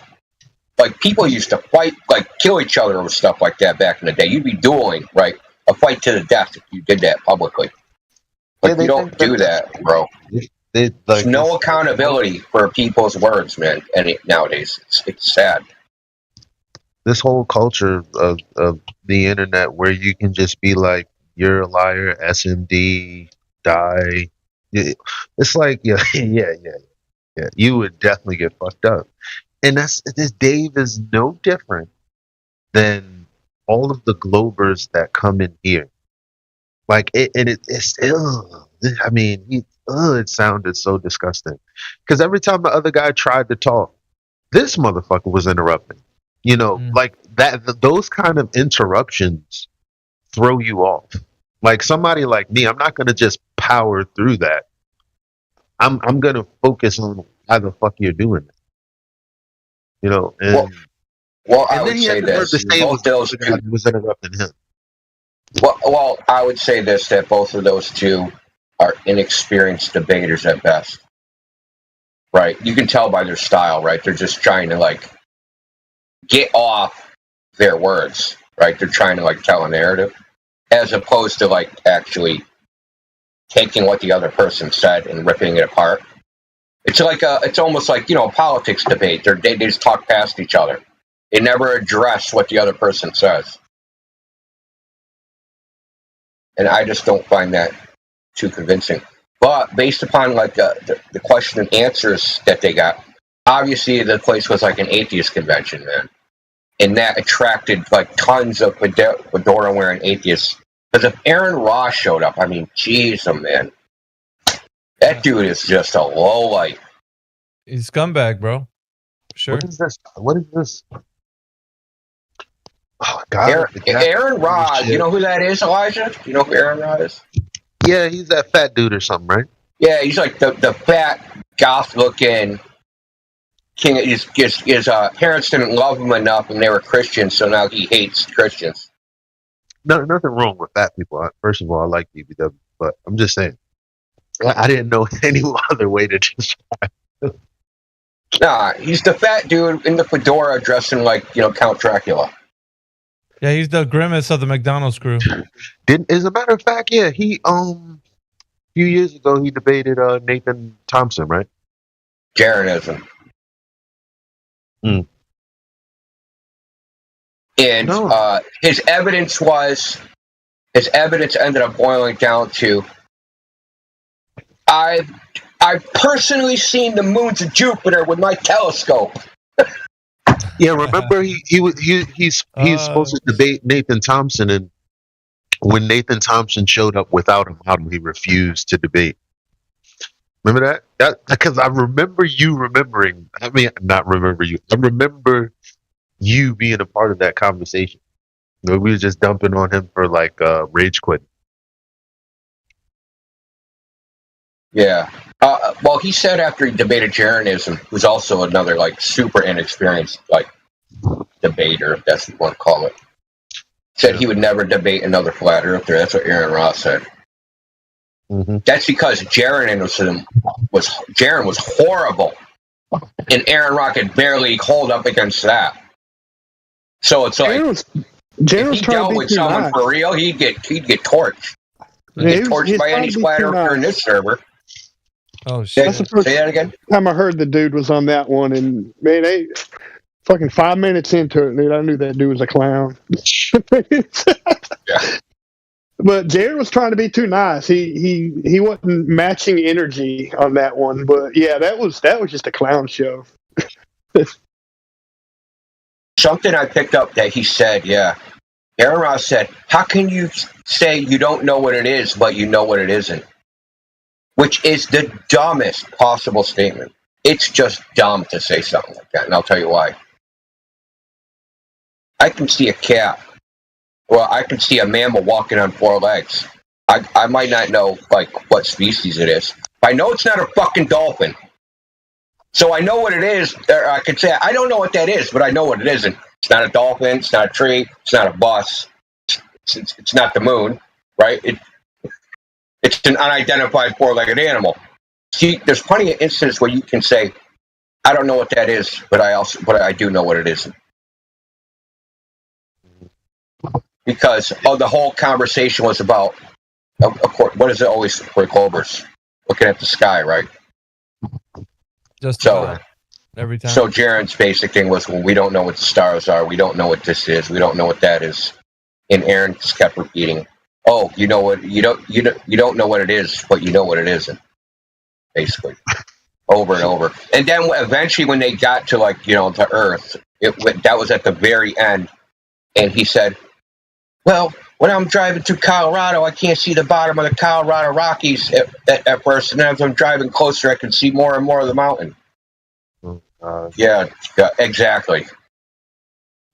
And I'm trying to find a quicker way to because I think it's our fault as a whole for not getting to the geometric point faster. And what I mean by that is, yes, there were people who were detailed and did include the geometric horizon and have that argument long before the Black Swan. But the vast majority of people, speaking loosely, just say we see too far. That's not good enough because that doesn't mean anything. What means something is, no, there's supposed to be a geometric cutoff.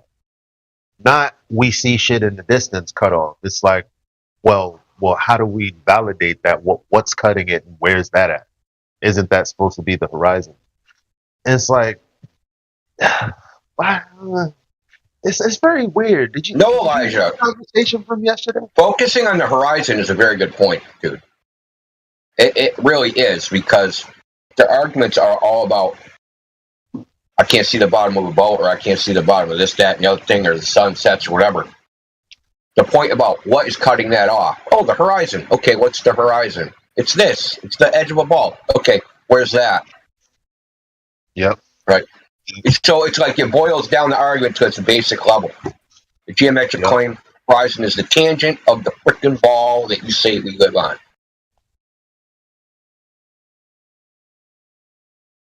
And then, but it's very illustrative, because you brought this up the other day, like XO says. They immediately start running away from their own claim. Right? As soon as you say, okay, 1.225 times the square root of 0 is height in feet. Now they start running. Get away from that. I gotta run away from my own claim.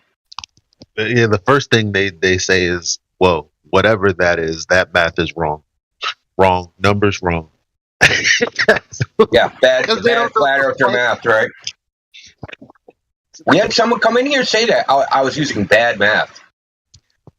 That the horizon is 3 miles away for a 6-foot observer. He said it was bad math. Insane. And then he made a graph to show it, and it was the exact same math, which is kind of funny. The horizon was 3 miles away, but, you know.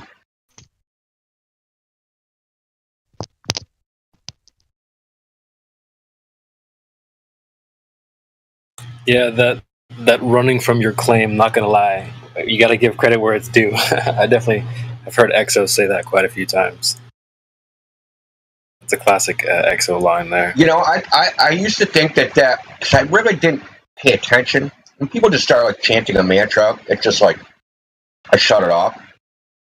But then when I actually started paying attention to when he said it, to what the Glover said before that, it's like, damn, they are running away from it. They're always running away from it. It's so funny. They'll make a claim, then when asked particulars about it, they run away from it. Yeah, I don't think I've heard anyone else point blank, say it in the way that XO said, and you know what? It turns out to be 100% true. It's like, wow. Every time I say something about the globe, they're like, nah, that's not true. Oh, so we wouldn't be able to feel angular acceleration if we were on something that was angularly accelerating? Wow. You don't even need a device. You got something in your ear called the semicircular canals. They're on different axes, and when you rotate or when you turn left, right, up, down, you do know.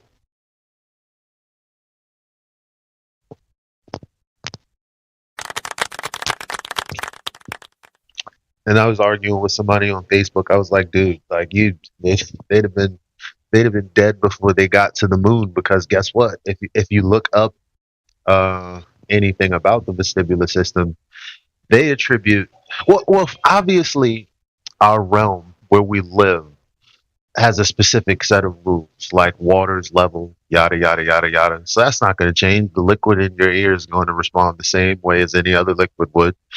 And the thing about it is, guess what? If your claim is that gravity is the reason for all that, if you leave the Earth, your entire vestibular system is no longer engaged.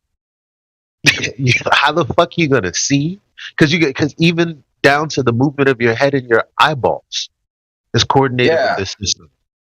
Yeah, I know. I brought that up to I brought that up the other day. Your eyes will rotate in your head.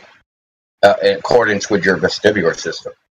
They try to upright themselves no matter, even if you're falling. They try to turn themselves right side up. Whoa. That's interesting. Yeah. It's like taking a fish out of water and putting him on land and expecting him to swim. Hold on, homebro didn't know that? You need to go to the mirror right now, turn your head side to side, and watch your eyes rotate. I'm doing it. I was doing it as he was saying it.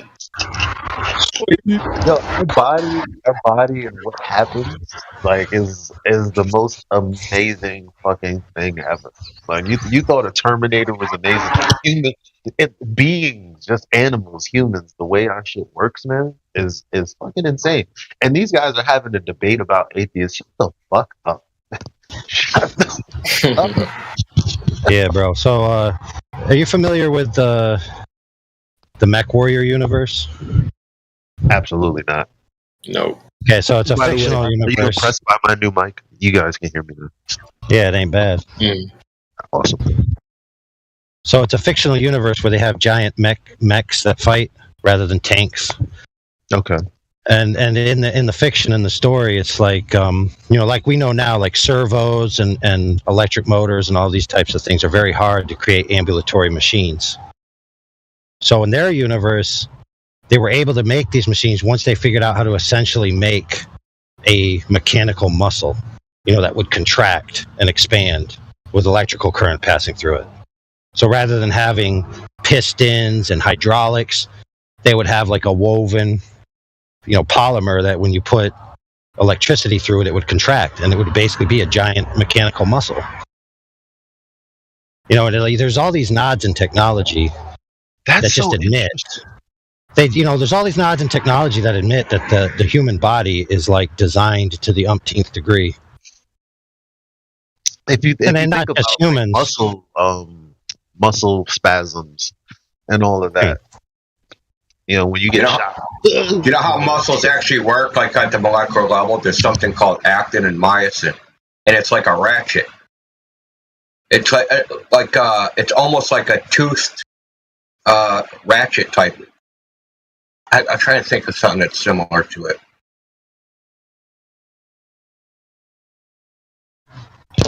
You know how you got like plastic, almost like zip ties? Like you can pull them one way, right? And there's like teeth, so the teeth like grip. Mm-hmm. But you can actually use this system almost like a ratchet system, the same way you would use like a come along. That would probably be the best thing. The ratchet wheel in the come along. That's how actin and myosin go against each other. But there's but it's at the molecular level. So there's like a phosphate. There's like a molecule that pulls it along. So it pulls the muscle like along so that they become closer, and that's the contraction. So but you have gazillions of them, right? So you have millions of molecules, in fibers, all together in muscle fibers, all doing it at the same time, pulling your muscles together and letting them go. But it happens at a speed, speed of chemical reaction. It happens at the speed of science. Yeah, and you think about like how much calories you need to intake and how much force you can output with the electrochemical reaction. It is a great yield. It's almost like free energy in a way, because in my opinion, from the amount of work you can do with your body versus machines, with the amount of energy you have to put in, like your body can do way more.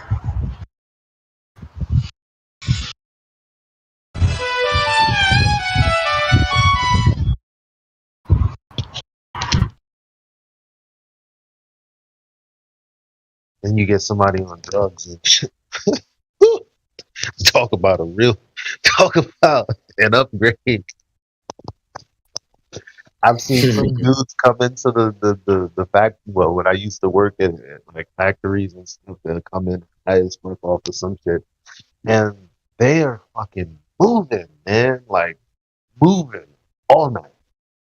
I'm like, dude, we work the graveyard. Oh shit, like chill out. Yeah, so where in engineering is an electrochemical motor? Right? Think about it.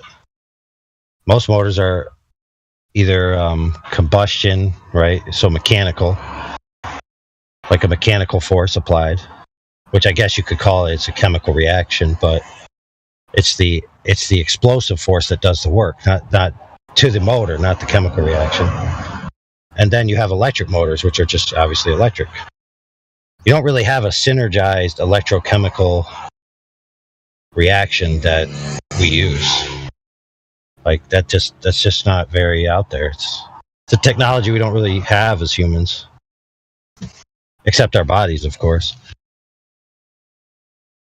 Okay, I got the 4-minute clip of ITER only on the one point of the directly measured curvature that he doesn't have. So, or him struggling to actually get there. You guys want to hear that one? So like, I was waiting for him in the live stream the other night, man. He never came back, but he was lurking in the lobby. Patsy Cline was smacking him around. Oh man, I marked a good clip where he was present and then he transitioned off to some other guy. It was just a total tear fest. Is Patsy Cline here? Oh, okay, she is. Yeah, she's here. Same thing we were saying about, the other thing. I would apply to that too. My vote is in. hey, but I don't know. It's 4 minutes. Do you guys want to hear him struggle? Yeah. Oh yeah. Go for it. There's 3 questions. I wasn't here to have a whole super long discussion about It'll be quick. Trust me. It'll be quick. Right. If we're intellectualists, it'll be quick. All right. So the first question is, who has measured the curvature of the Earth any time in history? And if you know, like I said, hyper-specific, give me the primary source, citation, and a demonstration.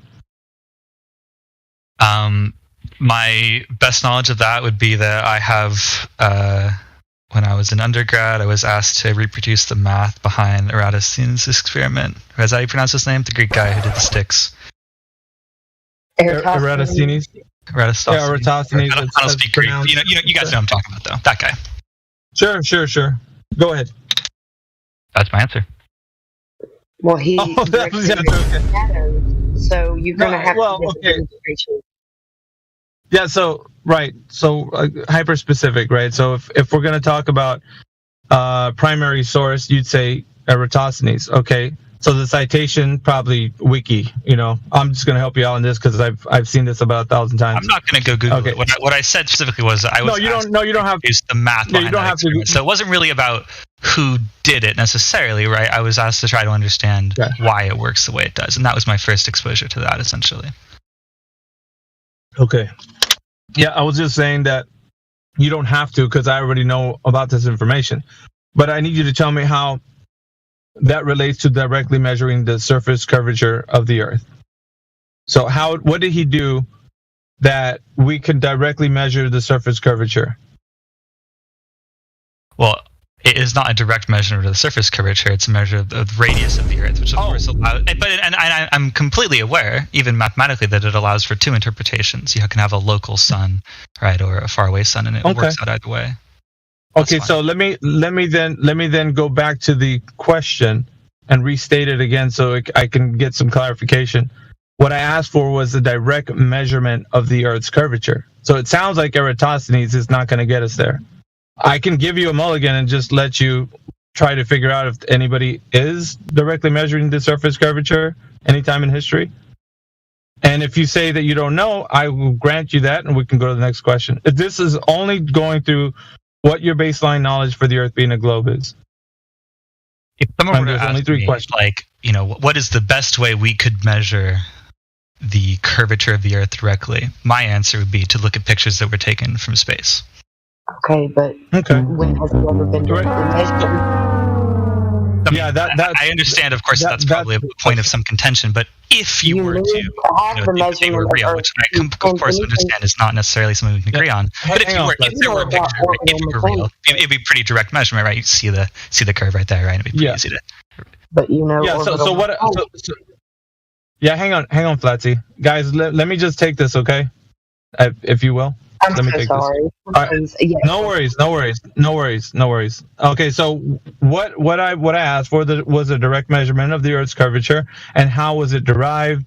Primary source, citation, and demonstration. So if we're going with your pictures, right, then I'm going to ask you for primary source.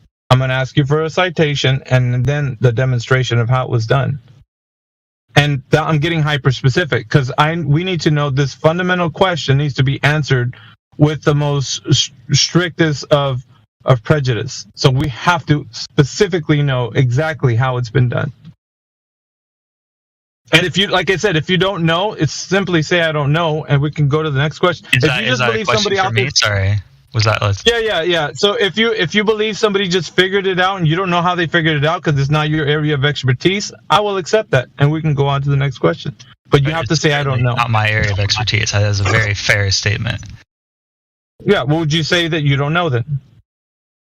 If you're asking me for a citation of someone who has directly measured the curvature of the Earth, I would say that I do not know.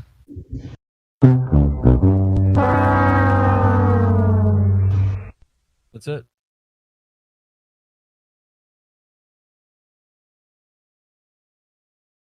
Are you talking to me? It's like, dude, who else are we talking to? What Yo, the hell? Nick did the same shit yesterday. He was like, was that question towards me? You and I have been the only person that have been talking for like 10 minutes straight. Who the fuck else am I talking to? Damn weasels. Oh, jeez Louise. I don't know why they asked that when you were speaking to them. Is that for me? Well, they're trying not to address what you just said.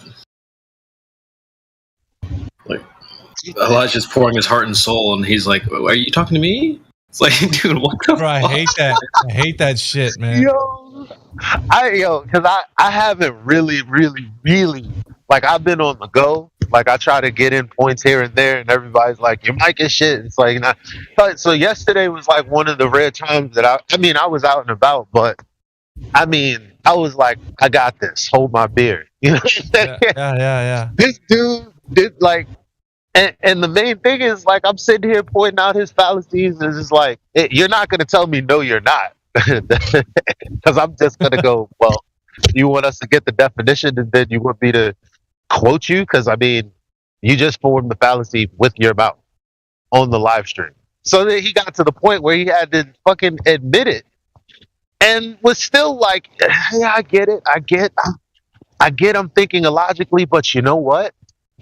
Isn't almost everything, if not everything, illogical? Yeah. What the fuck? It's so fucked up, man. I was listening to shows. I was laughing in the background. I was like, man, Elijah's gonna blow his top, bro. Like, he's gonna go nuts. I'm surprised he wasn't banned from since yesterday. Yeah, to be honest. I was busting at the seams. I was so close. Well, doesn't that mean that his worldview that he's been exposed to and the way he interprets reality throughout his life is flawed if everything that he encounters is illogical? Oh yeah. He admittedly says that though. AI. This is the thing that I told Elijah. I was like, we have him like clipped out where he actually says, you know, reality is only known 99.99999%. So he's one of the 99%ers. But see, that's the first point I defeated, because when he came in, oh, hold on, my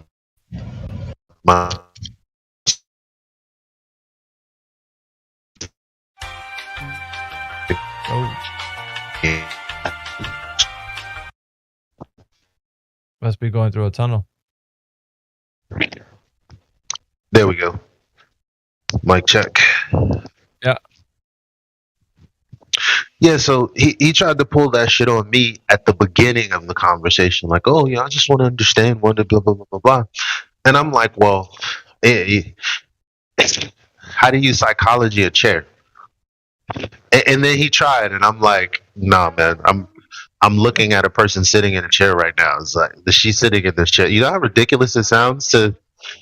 He's like, yeah. I'm like, okay, so when we're talking about an object, we're talking about like objective things, like if it measures to be this or so. It's like, we got completely away from that 99% bullshit because he was trying to go there, and I was like, not me. Freaking dick. And you know, he might have just agreed to keep continuing the conversation because he knows how to keep it going, man. He keeps that party going. Like, as so long as he's engaged and you're engaged, I mean, I don't know. He's a masochist, I think.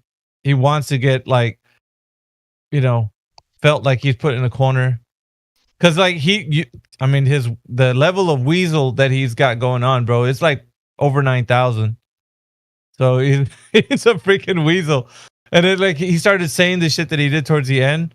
And like he was just, man, I was like, you know, like the Matrix, one of the agents, you know, just dodging bullets. I was like, oh shit, Elijah's gonna ban. Well, I'll say this, because you had two series with them. You had 2 rounds basically. First round, you were calm, cool, collected, and at the very end of it, you almost hit him with that Kevin Samuels. You're like, I might have to bid you a good night, and he was like, what? and then later on during the second round, you were definitely more amped up, and he kept trying to say like, oh, like I understand what you're saying, but like you're saying it in such a slam poetry way. I can't, you know. Yeah. It's like, dude, he wasn't like that earlier. Like, man, you should have just bid your ass a good night. he put them extra slick moves on towards the end because he knew. And you know what? Exactly what you said, Miggy. It's like the moment I disengaged, it's like he was rewinding the clock. Like, yep. It was like, no. You're not going to sit here and have the same conversation we just had. And the points that you conceded to, you're just going to recycle. Yep. Hell no. Dude, I'm telling you, if you hear him come back in here again, I almost, man, I bet money on this. Like, he's going to say something related to what he was saying before. And then feign ignorance, like he hadn't had that conversation with you. And then when you hear him, you're going to be like, fuck that, dude. Your ass is out of here. And he's going to be like, what do you mean, dude? No one's ever talking to me about the geometric horizon. And same thing with you, the same thing he did with me, the same thing. Like, he's just, every couple of months, he'll respond and he'll say something again. Like, it's brand new. It's like, no, bro. They have this idea they just need to say it one more time. And I'm trying to get them away from that. Like, you don't need to say it again. We've already heard it a million times. It's about proving it to be true, not just restating the claim over and over. Dude, and over. You'll shut him down, dude. Like right in the middle. No, stop, stop. Stop him. Right? I start laughing when you do that. Funny, bro. Yeah, but like, okay, if Elijah does hear him again, I promise you, I don't think he's gonna last long. Like, I was just entertained with the content because he's a weasel. I know he is. And but you know, like how he was just like, yeah, I'm looking at the video. I've seen it. Yeah, I agree with you. He's like agreeing with everything, meaning that he was gonna destroy his position. Right after he agreed with the, you know, everything that you were saying, he doesn't have a leg to stand on. Yet but somehow he managed to get a prosthetic, man. You know, so I don't know. A prosthetic. Yo, the worst part about that conversation to me was at the end of that, he is like, no, the geometric horizon, it is at 1.2 miles. It's blocking the flag. And I was like, no, look, we're not going to do this. I just asked like people on Facebook, like random people, you know what? I'm going to walk up to some random people and ask them, what the fuck this horizon? And he's like, no, you know what do other people have to do with me? Like he already knew that what he was saying was ridiculous. But the thing that he said that was interesting was, oh, you know, they're not well researched. And I'm like, you mean in the formal fallacy, the illogical fallacies that you've been presenting? Like, what do you mean? So they have to think illogically like you in order to answer how you've answered? He's like, I see your point. You're conceding, but you're not. Well, do you understand the 17 cognates of Klingon? No. That are used in Romulan? Well, of course not. You're not well researched. I'm not actually. I know very. Well, yeah. So, like, being not well researched. I mean, what does that mean? No. I like how he said that he can't see the you know, he's like, well, yeah, the horizon is at 1.2. It's there. It's like, where the fuck is it, dude? Like, no one's seeing it there. In the freaking Elijah was. I think Elijah was like, yo, am I the only one seeing this shit? Who else is out there? Like, can you have some confirmation? like, am I going crazy? Yeah, but look, guys, there's an ancillary claim that's implicit in all of those assertions, which is that something will always block the bottom of all things at all times, even if it's only a portion. Right? So if they believe that refraction can bring an object up and over a horizon, right? Why can't it bring the bottom of it up and over the horizon? Yeah, but, you know, the weird thing is in that image, it was not the horizon though. Even Elijah was laboring over that. Like, is this horizon? He's like, right. I'm not even sure there's a horizon in this photo. But like, yeah, exactly. Maybe what do they call those local horizons? Actually, that he kept saying where there's like mountains in the way or some shit. Like I'm like, yo, but the bottom line is there's no sky. Cause yo, that's the right. So yeah, but video. You know what they mean by sky meeting the ground. Is that happening at 1.2 miles? Right, but that's my point. He's saying that, but what he's really meaning is that the horizon is where I can't see the bottom of something. Mm-hmm. Mm-hmm. So they directly equivocate. I can't see the bottom of something, therefore Earth curvature must be blocking it. And all things at all times, no matter what, are going to not be being able to be seen from the bottom after they reach like what 3 miles. And I told him, I said, "Yeah, buddy, that's an affirming the consequence fallacy." And he was like, "Yeah, like I don't know." Yep, sure. But my point is, if there's a mechanism that brings light around the horizon to you, why is it not bringing the light from the bottom? Why is it selectively edit out the bottom? Mm-hmm. Now, they don't have an answer for that. No, nobody's been able to answer that question yet. Since the dawn of this server that I can recall. Yeah, let me see a floating city one day. You know what I'm saying? And why do I only see the bottom of that? I can't see the bottom of that floating city. Because that's what he didn't like. That could have been posed to him like the way that's a really nice way to say that, AI.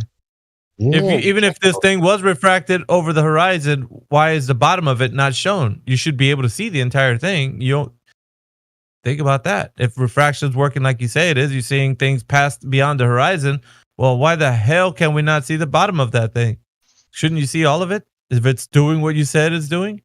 And then, bro, at this point, I was just beating on him because he was like, well, you know, refraction is like when you have denser air. And I'm like, yeah, but the subject matter expert just said that there's horizontally, there's fucking no different density, whatever. He's like, no. I wanted to slap the fuck out.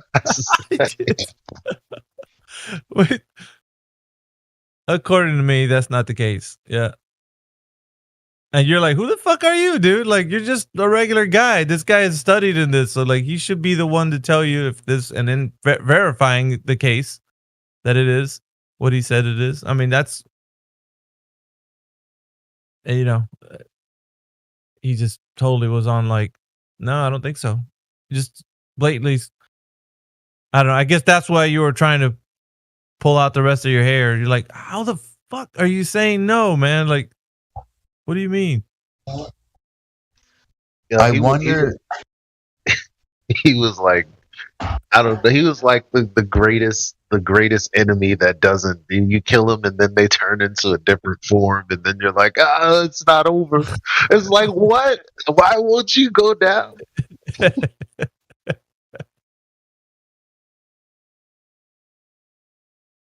His next return will be. It's gonna be something great.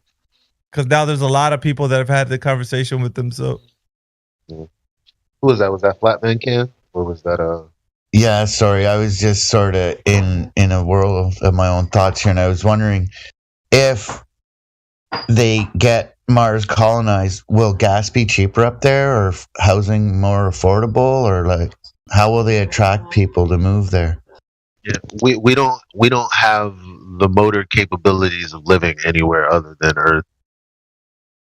Because our vestibular system just be No, I'm just saying, like in their hypothetical world, we can't afford to live down here. Everything's overpriced as it is. What makes them think if they create a world to live on up there, it'll be any better than here? Like, I can't believe we came all the way out here and spent a week in the space boonies for nothing. Seriously, I'm surprised we didn't hear banjos on the way in because everybody's inbred and looks the fucking same. Interesting. Right. So what you do with a new planet is you sell off the mineral assets ahead of time with shares to people, right? You give it to them. Then you tax it, right? And then you use that taxation to pay for all the welfare people that are going to be living on Mars. well, that makes sense. Now, okay. Thanks for answering my question. But didn't Obama say we don't have a time for meeting with the Mars Earth Society?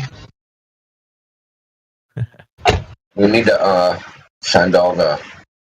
I mean, so I have a solution for the LGBTQ problem. And it's on Mars. Yeah, we send them there. I fucking... Why not? Send the rainbow crowd over there. Okay, listen. Yeah, send the whole rainbow crowd there, man. Look, we're going to give you all your own planet. Good to go, just don't come back.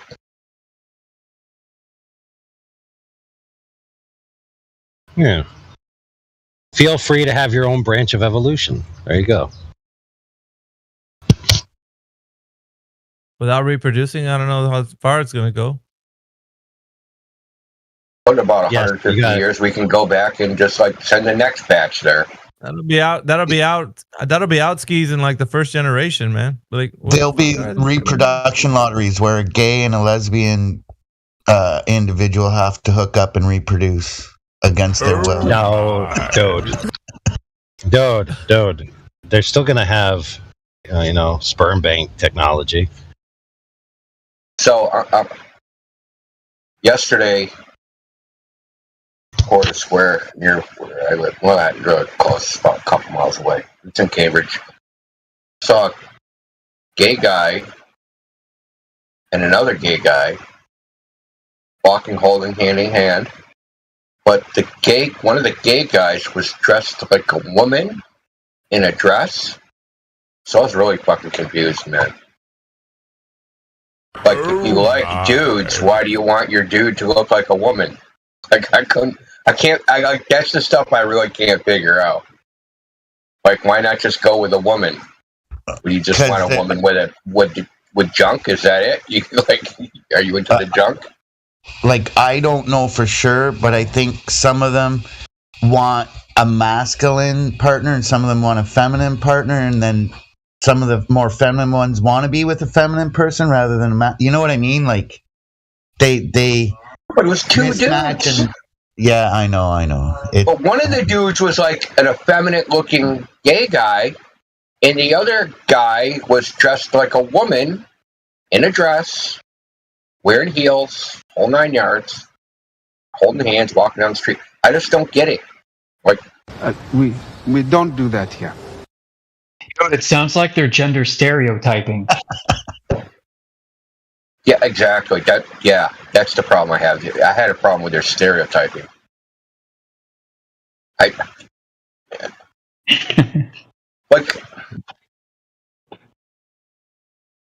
need like a Venn diagram or a flowchart or something to figure this out, man. It'll be just a bunch of loose strings, connected all over the random places. At the end of the day, it's I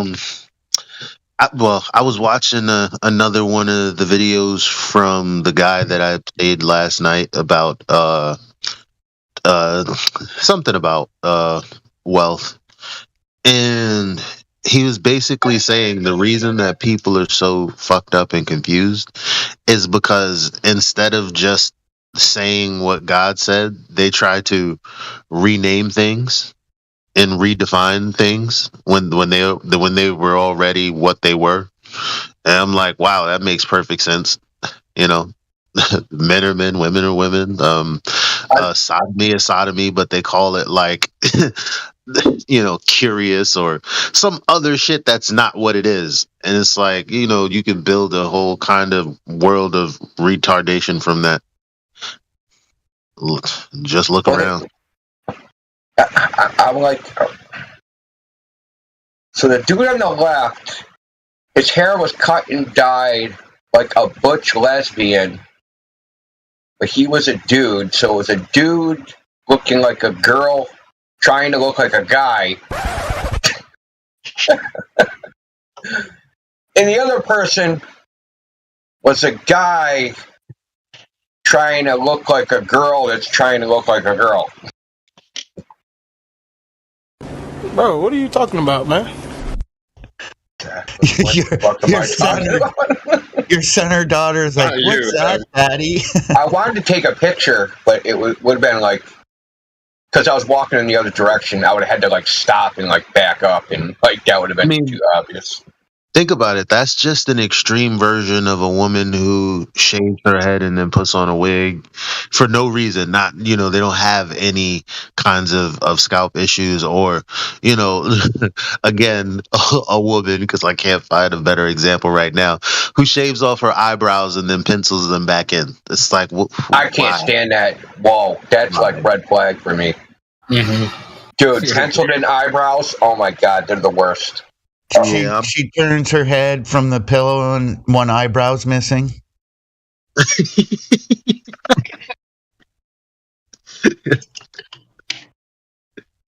I'm so glad that 2005, 2000, whenever, but that shit is. I'm so glad that it's not as bad as it was at that time. Because man, oh man, that and eyeliner around the lips, like chill out, man. No one liked that. I've really been noticing like very strange, just like, I don't even know. It's just so many like younger guys with seriously older women. The amount of like girls that are like incredibly short with dudes that are like ridiculously tall. Like, why are you like a 5-foot female with a 6'8" dude? You like come up to his like belly button. Oh, dude, that's perfectly explainable. Well, yeah, not from the girl standpoint. I mean, I guess maybe from the girl standpoint, it's like, you don't have to buy knee pads. Yeah, girls like bigger, taller men. They don't care if they're, gargantuanly different size. What weirds me out is girls that like shorter guys, like much shorter guys. That's the only like couple that I get cringed by as I walk by. That is kind of interesting, but I understand. I mean, I'm 6'2", so it's rare that I find a woman that's taller than me. Even when girls are like 5, when I see a girl that's 5'9", 5'10", I'm instantly like, I'm locked on. Like, oh man, look at that Amazon right there. Like, damn, finally somebody. Because everybody, living in New York City, there's a lot of like, Hispanics, and they're like fairly short. It is. I don't know. It is what it is. I should come here, man. There's a lot of tall women here. I've really been noticing it. Like, seriously.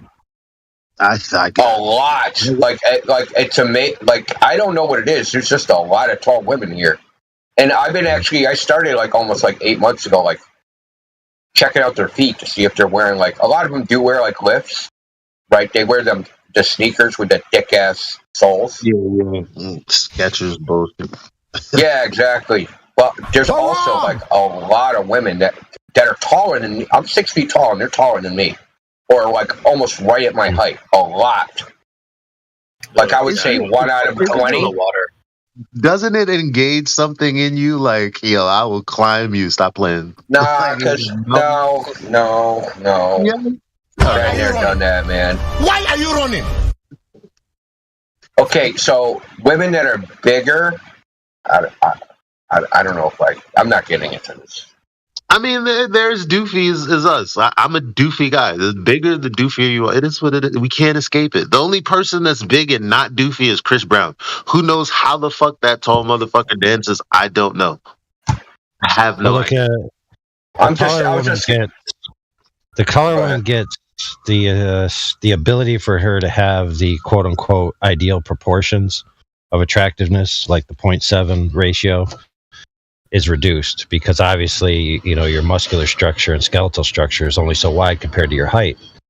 So most women that are tall are lanky. So when you find a woman that's tall that actually has the 0.7 and she's within your differential range, like at your eye level. So for me, a woman would have to be about 6 feet to do that. When you find them like with that ratio, then they're very attractive. If not, then they just look odd. So women also have weird body proportions when they're tall. So like their legs are long, but their upper torso usually isn't. So basically, from their belly button down, it's big. Dude, I seen a chick taller than me that looked like that singer from the Cantina. With the really skinny legs. Oh yeah, and the big upper body. And oh man, it was so weird. That was intimidating and weird all at the same time. But a 6 foot woman is like the statistical equivalent of like a 6'6" man. Yeah, very rare. That's what I'm saying. And when I see women that are taller than me, I know like this woman is like this is like a so yeah. Go ahead. Yeah, so gaming wise, and I mean gaming as in hypergamy kind of game, you know what I mean? That means that a woman that's over 6 feet tall, the ability for her to be with a taller man that she's into is very slim. If you look at the percentage of men that are over 6'2", over 6'3", over 6'4", like the percentage cuts off dramatically every inch. Oh yeah, it falls off a freaking cliff, dude. Which is kind of bad, I guess. It's like 6 feet or over is like 10%, but like 6'4" and over is like something like 2%. And then once you start getting into like the 6'6", 6'8", like you're going way low. Yeah, and then the women, I think over 6 feet is already at like 3%. Yeah, exactly. It's pretty low. But that's why it's so shocking to see lots of women, because I walk, right? So, and I walk all over the place. So if I walk for an hour, I walk by maybe 200 to 300 people. And a certain percentage of those are women, and then a certain percentage of those are tall women that are taller than me. And it's like 1 in 20. It's a huge statistic. Whereas it should be like something like 1 in 1,000. It makes me wonder, like, what's in the food or what's in their birth control or whatever the hell. I have no clue. Well, I think but you have to think that also the thing is that a lot of people that live in the Boston metro area aren't from here, right? They're here for university or whatever reason. So I think and also you got to think if you're a taller woman and you want to find a taller man, you're going to go to you have a greater chance if you go to a more densely populated place. You have more opportunities to come in contact with a taller man. If you live in a city, a town of 3,000 people, right? There might be 3 guys that are 6'4" or taller, right? If you come to the city, there'll be thousands, and you have a better, just as sheer numbers, right? You have a better probability. I've dated both tall and short chicks, and I look at it like this: all women are beautiful. Some are just prettier than others, and I think the reason why I'm attracted to the tall ones is because I'm a leg guy. I can tell you got mad game, dude. This dude's got mad game right here.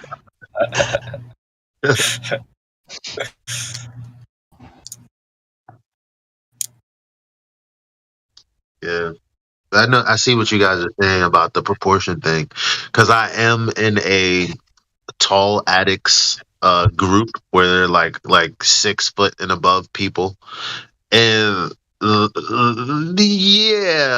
it is. It is. I'm not saying they're not attractive. I'm saying it's hard for me to find one that's attractive. Like, and it's interesting that I did say that 5'9", 5'10" range because that is tall to me. Yet, it's also proportionate. Like, you could be thick, you could be slim at that height, and it's all good. But if you're But when thick at my when they height, do the body type attractiveness polls, like you can have a skinny girl, you can have a thicker girl, and all of these things, but it's almost always the ratio that's congruent. Where people say, "Okay, that chick's good looking, that chick's good looking, that chick's good looking." They almost always have those ratios in common. Well, there is something to the how I say it's diplomatic, birthing hips. So usually the wider the hips, the wider the thing in the thing. Mm-hmm. And that's a problem with tall women. At least a couple tall women I've been with. And it ain't like know that. Well, you want me Which to be graphic and make descriptions, dude? Well, no, I'm saying like I can palm a basketball and like my whole hand fit in, dude, sideways. And I can palm a basketball, bro. Oh my hand is like almost 8 inches wide, bro. Oh my. Okay, so I don't care what you think you're packing downstairs. You ain't hit sides. I don't care. I don't care if you're Mandingo. I don't care who the fuck you are. You ain't hitting sides. Yeah, people also got to remember a lot of those actresses in pornography. They're very small. They're typically shorter, smaller females. Yeah, you can tell because they look like literally if you're tall, they're gonna label that video the Amazonian woman or tall chick and there's a very if you looked for tall porn, it's not. I've tried. It's not that much. Like so that's true.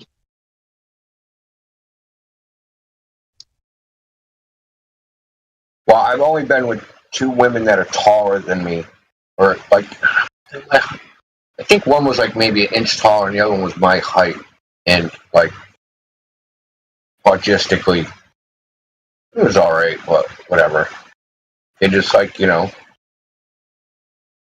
do they say? You gotta tie your board to your ass so you don't fall in.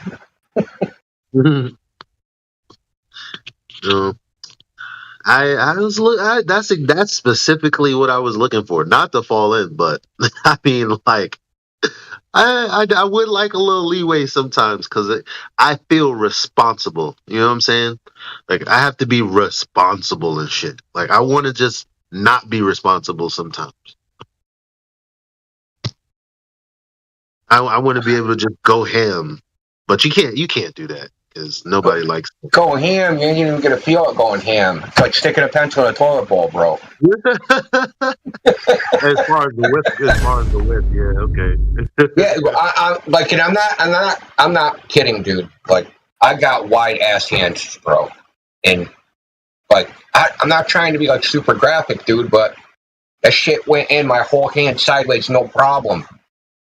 I'm not saying no problem. I'm telling you, no problem. There was no problem with it. And it's crazy that you say that because the one girl that I've done that with was tall. Like the only, and that's what I'm trying to say. Thank you for making my point. Thank you. Like taller women typically have wider hips, and wider hips typically means a larger birth canal. Let's call it right. So like do 2 and 2 together, man. Hell no! I've never done this before. Yeah, okay. I meant with you. But anyway, you see me let's out get off this topic, man, because this will just get like. It's like I'm trying to be like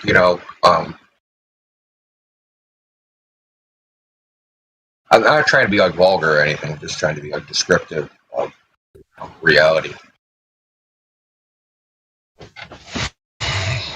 You know, but it sounds like it could also be my choice of, you know, because they weren't. Never mind. We're all adults here. We're at the edge, man. I don't drink anymore. We gotta stop. We're gonna have to start banning ourselves. Hey man, when you're at the edge, take a picture. Trying to blow off. I'm here to tell you right now. Speaking of, All right, let me tell you, we don't care.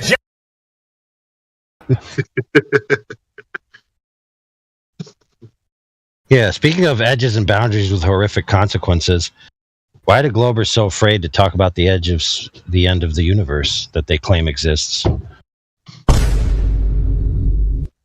Well, because it's always how do you have a finite amount of substance, but it stretches infinitely? Like what? And yet, from our vantage point, nothing's changed. You know, they literally have a flat Earth argument, right? Because the universe is flat. They say that there is a what the hell do they call it? They said it's some sort of optical horizon, but that they have a name for it. Yeah, they live. The visible horizon, right? No, they say that they can only see out 41 million light years because, you know, the light past that point is too faint or whatever, so they can only see 41 billion light years. But the universe is actually 91 billion light years. So their excuse is, we can only see so far because there's a horizon, but we know there's an edge after that somewhere, and the universe is expanding, so we can never get it. So they got a double whammy. There's an edge, but it's going away from us too fast for us to reach. So even if we could see it, we couldn't get to it to you know, wall off or take a picture.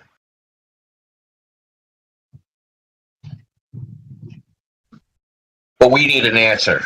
Flat Earthers need an answer all the time. Where's the edge? Oh, gotta have an answer, or it's a globe.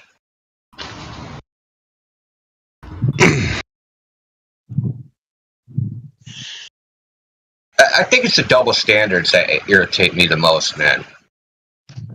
And I talked about this in the past. About they come in and they're like, if the Earth is flat, blah blah blah. Well, how come you've never said if the Earth is a globe, blah blah blah?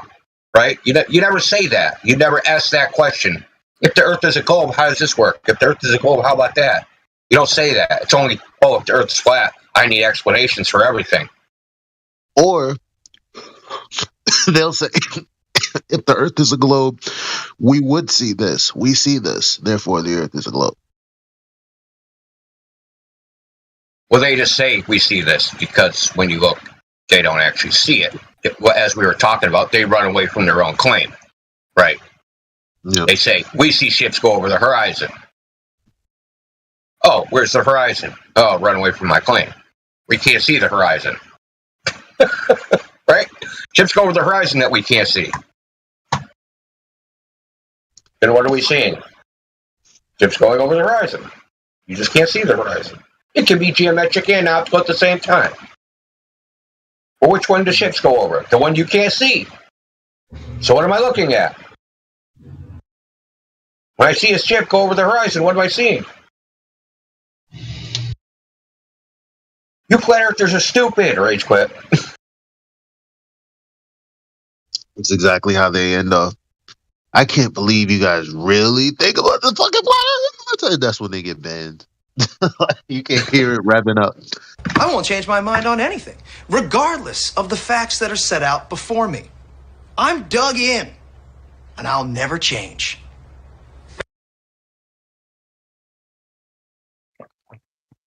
But isn't that crazy, CB, that like they take their greatest weaknesses and turn them into strong men for us?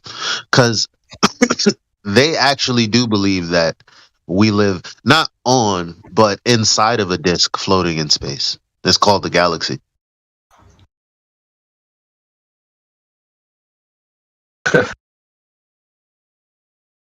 You So just the read galaxies the are- words of a bunch of guys that you never met, and you just take it on faith that everything they wrote was true.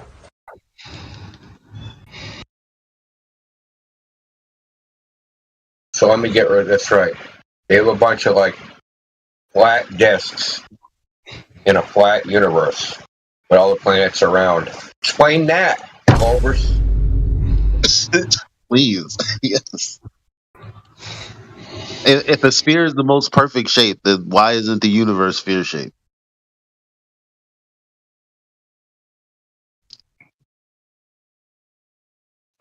It is, man. It's just curving too little for you to see, and it just looks flat. It's a giant, universal, galactic, cosmic, mega dimensional sphere. Yeah, you can't see because it's too big. Galactic curvature. Can you play that clip, CB? Can't see curvature at the galactic scale, flat earther. Can you play that clip with when Dave Weiss was talking on the Killer Priest podcast, and dude was talking about how the water on the surface is flat, but you're not looking at the surface of the ocean.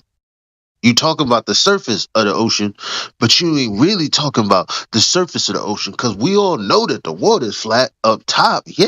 But what about the earth underneath? I was like, yo, someone get him, take him off set right now. Hell no, let him keep talking, man. Let him keep talking. He's converting more and more people. Just let him talk. Yo, Lloyd Jamar was like, I can't deal with this kind of technology. I'm like, I gotta get out of here, yo. I'll see y'all later. He had it. That was it for him. No. It was it for him when he was like, but is there moisture in the apple? He's like inside, in the fibers, not on top.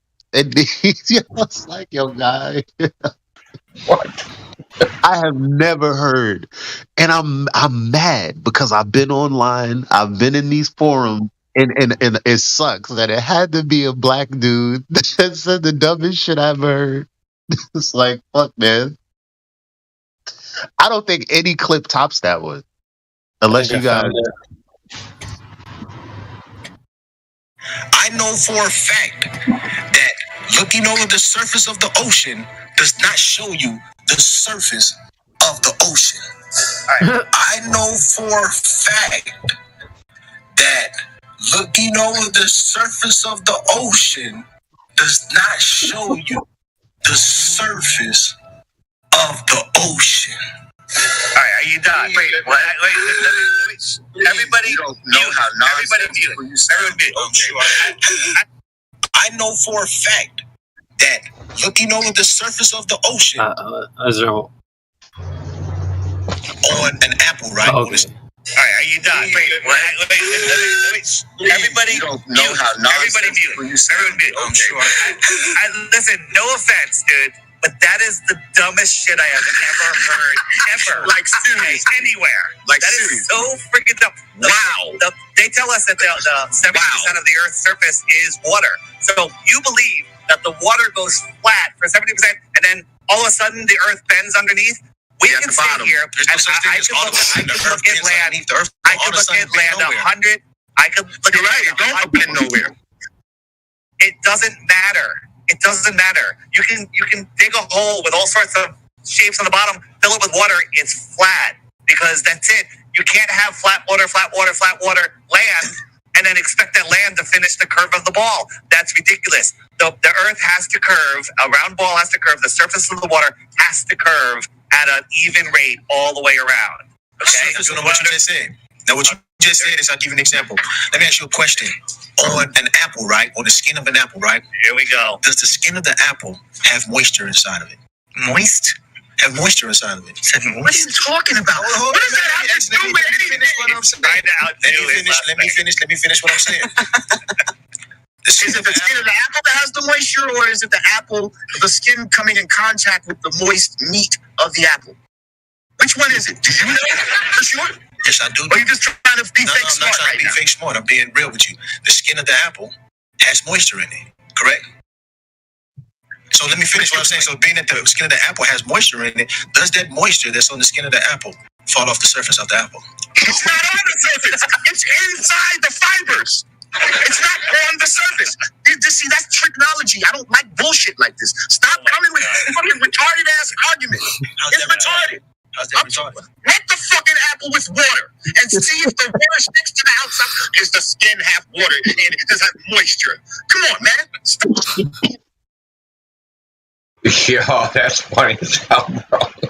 Like, did I lie? Like, yo, you thought I was over exaggerating? No, I knew you were telling the truth, man. I didn't think it was that funny though, man. Oh my god. He was all serious too. He's like, does the skin have moisture?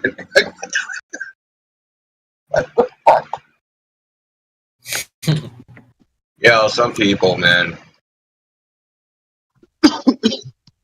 Future leaders of America, right there.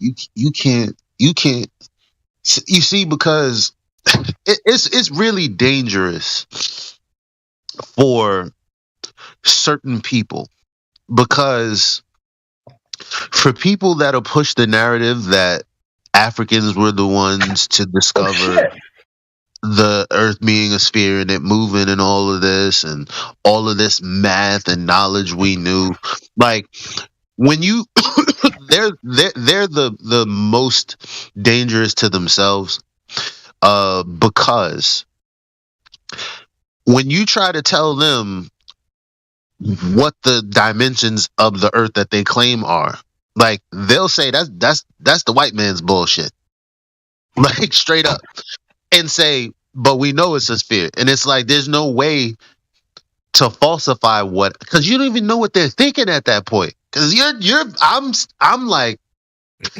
I'm stuck at that point. You know what I mean? Like, I don't even know where to go with that. Yo, who the fuck was that guy? And also, Elijah, are you guys gonna have a conference and say, we as the black people disassociate this guy from all black people everywhere? Like, are you gonna excommunicate him? I'll tell you this. Look, Biggie, he's not on that show anymore. Fucking hell, dude. I would have been. He's the main panelist on that show. He's not on there. I'm not gonna say it's because of Flat Earth, but I mean, come on, fam. Like, you can't. That's just you. Yeah, you can't ignore that, man. You're gonna have. We're gonna have to do something about this. We can't not just let this go. Shit, dude. Oh, that's irritating. Like, to have somebody. Nope. See, you thought yesterday was bad. Think about how Dave felt in that moment. Think about how Lord Jamar felt. I'm about to get up out this damn chair to smack some goddamn sense into your brain, man. Like, what the fuck, dude? That's terrible. What the hell did you you can't do that, man. That's I don't know, blasphemy against humans. I don't know, like, if I could make a Miggy doll and sell it worldwide, my favorite saying from you is, you can't do that. Because while most people probably don't get the brevity of what that means, I do. Because and that's all you give them is, you can't do that.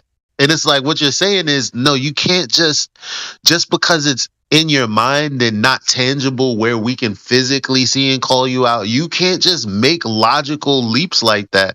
You can't make illogical connections. You can't do all of the fucked up shit you just did that you don't even know you just did. Like, just no, stop. Go to sleep. Stop, please. Like, every time you say you can't do that, that's I hear all of that. Sometimes you just can't with these people that come in here, man. It's like, I'm like, not in your expense, but I was busting out laughing when on the back of my mic when I was hearing Deck talk to you, because I was like, this fucking guy is gonna keep you on the hook. And I was thinking, honestly, at the end of it, I thought you were gonna ban his ass. I was like, he's gone. He's not gonna last. Eli is just gonna be like, you know what? Fuck this. Like, fuck you. You're out. Like, but for some reason, man, I don't know if you weren't having a good day or something, and he just, like, expended just every ounce of your, like, intellect on that whole conversation, or what? Like he did based on the energy of that conversation. Like my day was drastically changed from what I expected it to be when I started out. I started out strong and good, and I took that energy and I put it there. And then at the end of the day, I was just real negative feeling, and I couldn't shake it. And it's like, you kind of just ignore that because feelings are fleeting. You just, kind of just roll with it. But it felt bad for a while. Yeah. Like I had to go to sleep. I was thinking of maybe you're probably going to pull over a dad mug with some, get some Moscow and just chill or something. Or what's that favorite drink that you have? Oh yeah, Moscato. Yeah. No, I came in. I think I was on here for a little bit. I was playing Call of Duty, and I was like, all right, whatever. Tomorrow's another day. I bet y'all drinking that wine too, ain't you? Just smoking them tweeds and everything. I'm actually also smoking right now. Yes, that's not your business. So mind your business, Eddie Murphy.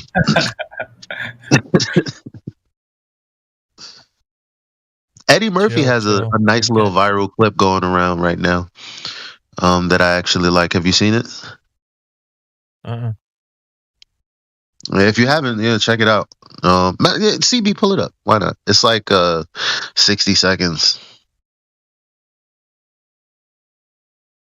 You'll find it. It's like the newest, latest Eddie Murphy.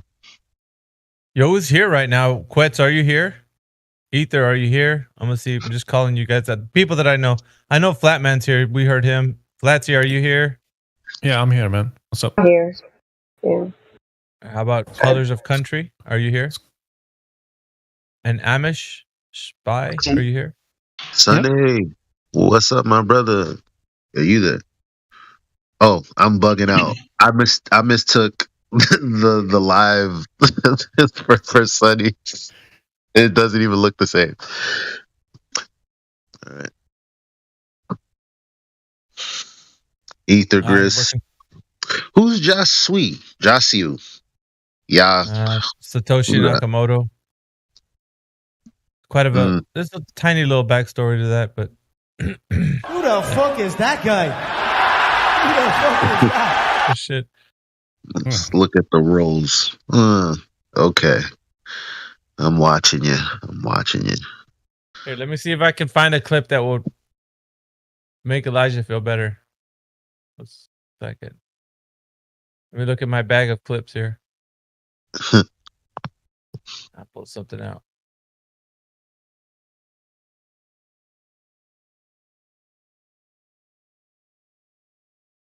See.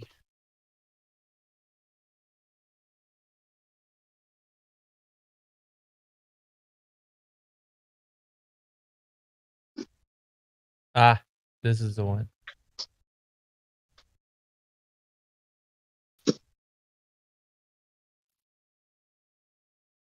Yeah, watch this.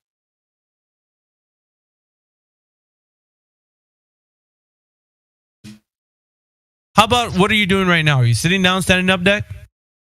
I'm sitting down right now. How sure are you of that? Are you 100% sure you're doing that?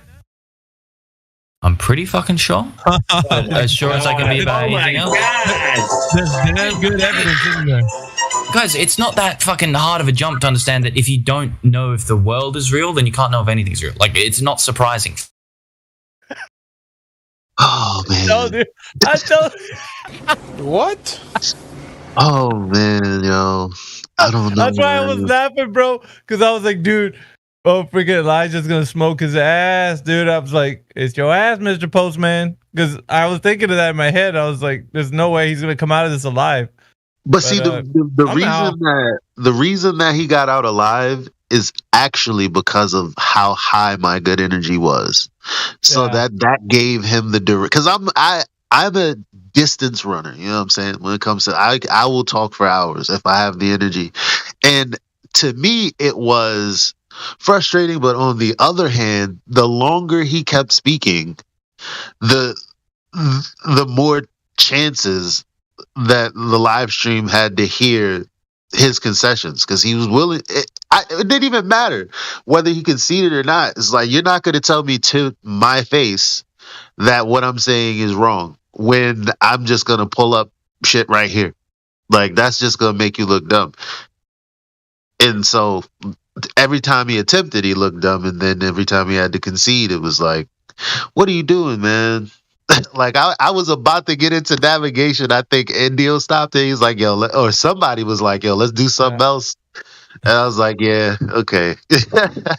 Oh, shit. Yeah, he's a piece of work, man. He's content. So every now and again, he comes in here and throws a few jabs. And, there's flat earthers in here who'll take him on. And I just didn't think he was going to get you, but shit. I was like, all right, man, this is good. Last time we'll see deck. So yeah, for him to make it worth it anyway, it's for a good sound clip. Well, it's still a good sound clip. Either way. I still see the horizon at 1.22 miles. I'm like, what the fuck? Mm-hmm. It like, no, you don't. He's like, well, yeah. I'm like, circle it right now. Post it in the chat. Circle that shit. Circle it. Circle that shit. Hurry up. Like, where is it? I was enjoying myself. I'm sorry. I have to say at your expense, bro, but like, I know this idiot. He's an ass clown.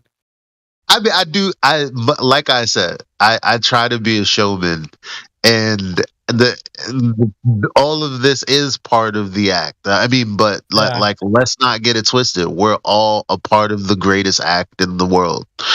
The God, put in place by the God himself. So it's like, you got to be a good showman, man, and I'm glad that you enjoyed it. No, it was like I said, content. And furthermore, it'll keep people that are of that mindset hopefully away from that kind of thinking, because they could be like, whoa, I used to think like that. Shit, I sound stupid. Look at this guy. Like, at least that much, the very least. If not, somebody's probably agreeing with him, like, man, Deck's really onto something. Like, I don't know how. Like, the idiot is. We can manipulate gravity by moving from here to here. Yeah. Oh. So that clip that I got of him was back in January of this year. So we could probably fish out the rest of what it was being said in the time that he was there. And then you're going to be like, oh, this motherfucker. You're going to be like, oh, hell no. But see, you know what? Yeah. It was. I was under the impression that, I mean, January in this place is like the fucking hyperbolic time chamber. You're not going to tell me you were here for just a little, because that's what he told me, and so I'm believing that he's only been around for a couple of weeks or something, in and out. But it's like, no, you've heard it all. Yeah. You lied to my face. Yeah, and that's what I was saying. You fucking weasel, dude. Like, and that he was saying it to. No, really. No one's told me. Geometric Horizon, that's brand new. Like, what's going on? Like, I was like, oh, dude, you little skank. You fucking skank. Weasel. Look at you little fucking weasel. I can see it in your eyes. You're a fucking bitch. Oh, no. Yeah. You know what, Miggy? Now, come on. You got to fish that conversation. You got to fish that day out. Oh, my God. Because if somebody says geometric once, like, it's a wrap. I want to put that shit together. Your old Hoss chimed in. He called him on it. What did he call it? A geometrical reality is what he called it, right, old Hoss? He said it. He's the one that coined the term, and then I wanted to make sure I had it right. But yeah, he said it again. But yeah, geometric. He said there are different geometric realities or something like that. Yeah, he's like, well, there's the geometrical reality, and then there's, optical illusions. Anytime the horizon was spoken of, he kept confusing what he should be seeing. He was telling us what he should be seeing is what he's seeing, even though he wasn't. He admitted that he didn't see it. Yeah, check this out, man. So what it's going to amount to is, if you've ever heard that, what's that one, that really popular rock song, Megadeth? Is it Megadeth? Sweating Bullets. There's a little clip in there where it sounds like he's going to prison. And the guy in there, he says like, huh, your soul better belong to Jesus because your ass belongs to me. Remember that part? Mm-hmm. That's what Elijah's going to be like if he finds out that Deck had said Geometric Horizon the last time he was here. That's what I was thinking about. I could not stand liars. Like I can stand the ignorant for quite a while, but if I determine that you've lied to me, because the first thing I'm going to do is look around the room and ask everyone else if I'm tripping, because you know what's coming next. Like, No way, please. We can make a deal. If you spare my life, I'll give you a planet. 3 planets. 2.5. You just went down. I'm a haggler.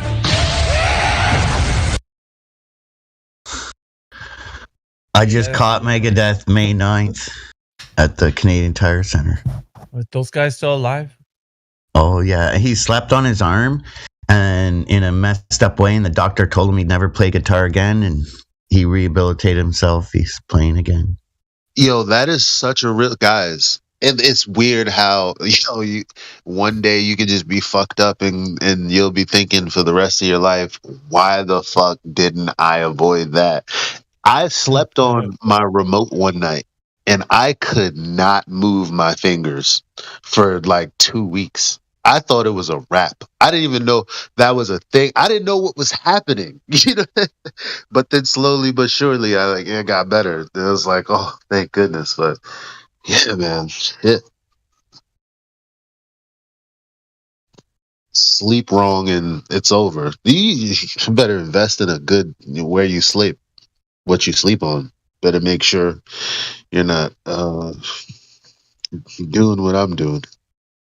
Gotta give me a good bed.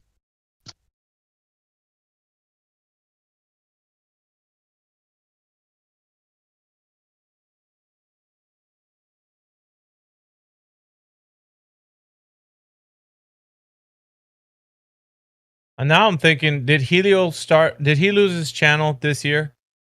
Because it might be on the old channel, on the old YouTube channel. Boo. That's what I'm thinking. I don't know. What if he had already switched over in January, then I think the clip was in the this live stream channel.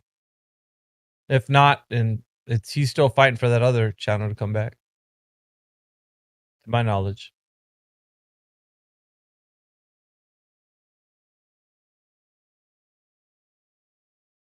And you know what other clip I think we should get, CB? There's this other clip that came out in the compilation that Clipcord put in there, where it's like these, like, I guess, like the WWF wrestler. It says, "Shut up, bitch!" And then the crowd goes wild, like, "Oh no!" You know that one? Yeah, that's a good one.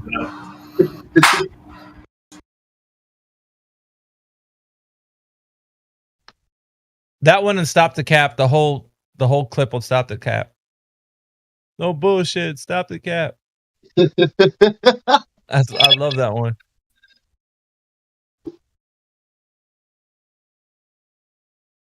Yo, and what's her face? I forget her name, but she's a user that comes in here. Okay, I think it was when they play that song of yours. That yeah. She's like, I think you're just saying to the school kids. I'm like, who the fuck is this guy? Like, who's she? Like, what's going on here, bro? Shut up, bitch! Yeah, boy. That's the best shut up bitch ever. But then she was like, it sounds like a school teacher. I was like, what?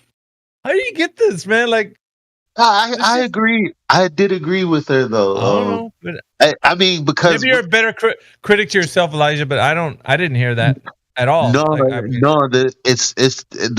what she really meant is, if I could Mystic Meg her, was the music that sounds nothing like what music sounds like today. Even from a modern rappers, even if they want, let's say they're in our generation, but they're trying to be evolved. It's nowhere. It's light years between what I did and where rap is and where it was going. So it's like she doesn't even understand what was happening. She is. I could be Eric B for all she knows. Like, you know what I mean? Yeah. I mean, yeah, she was talking about certain things, but you know, like if you want to get into like these days, like mumble rap and all this kind of stuff, and like what I'm hearing lately, you just listen to the songs that are out there. There's a lot of like, it's a bit explicit, but like they keep saying like sucking dicks and stuff. Like, what is that all about? Like, this is mostly all these famous rappers. They're saying like little innuendos with saying that. I'm like, what the fuck? Like, why are they all saying this shit? Like, you know, like, and it's more geared towards like, you know, sexual androgyny. Like, just like there's Well, did you hear the clip that I played yesterday? From the guy that was talking about like why poor something poor about why people are poor. And it addresses how we're culturally manipulated and given these identities. And it's like right now, when you're someone who's outside of the matrix, and he said something like this, and you're looking at someone who hasn't escaped the programming, it's very obvious. So for me, an example of that would be like when we hear Globers, we can immediately know which way they're going. Are you going to be a troll? Are you going to be genuine? Are you ignorant, or are you an anti-flat earth? Like we know where you're at because you're in the programming trying to fight it somehow, and we're just not a part of it. So it's like at people's financial situation is like the same kind of deal. You can kind of tell that it's not finances. It's your mindset of what value looks like, even down to the language. It controls you, and the only way you can change is uninstall that shit and reinstall a new operating system. That's how he put it. So that's interesting. Yeah. That is interesting because they talk about how like if you go to a shaman, just say in the Amazon, and you say you roll in a group of people, he can kind of tell who's who. He's never met you, doesn't know your background, but just based off of the way you present yourself, your energy, there's a certain way. We have those similar skills. I kind of look at us like Flat Earth Shaman in a way. Flat Earth Shaman, that's a good let's collab on a song. Flat Earth Shaman. That sounds kind of dope. That does sound like it's rolling off the tongue, huh? Weird.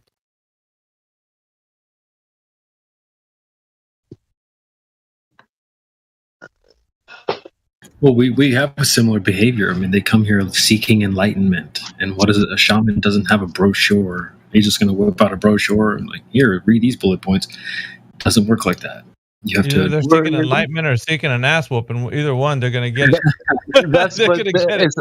It's funny you say that because when you think about it, like the TV always characterizes it as them, rather than giving you a direct answer, posing some retarded question that means nothing to you at first, but somehow you get it. It's like, no, what they're actually doing is you think you're presenting them something logical, and they're trying to, because you can't overtly call someone stupid. And they're like, oh shit, I see the truth. Obviously, we all know that it's not that easy.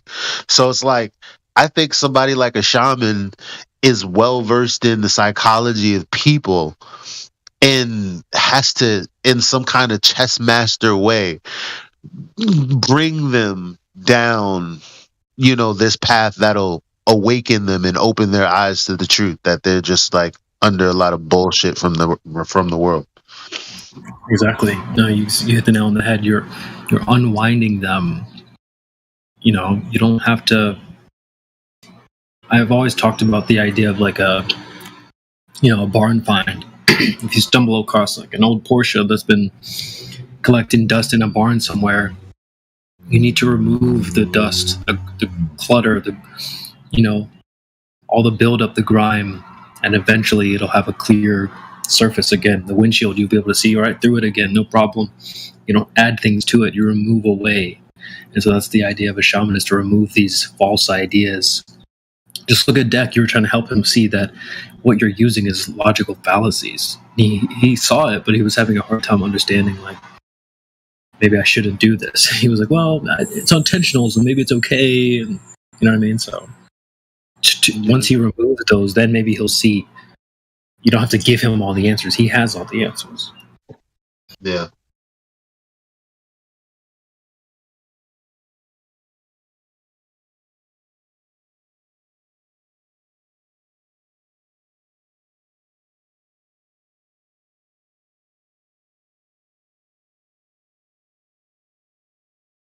What time is it? Tell me it's off.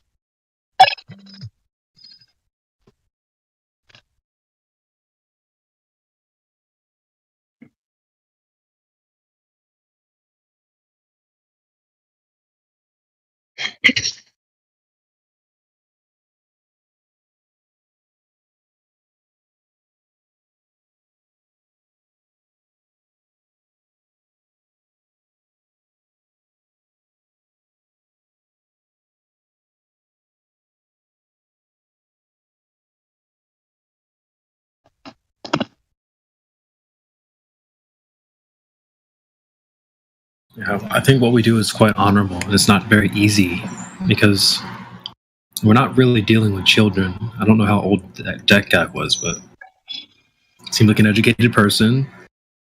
You know, like Elijah. You talk about like Kevin Samuels, right? They talk about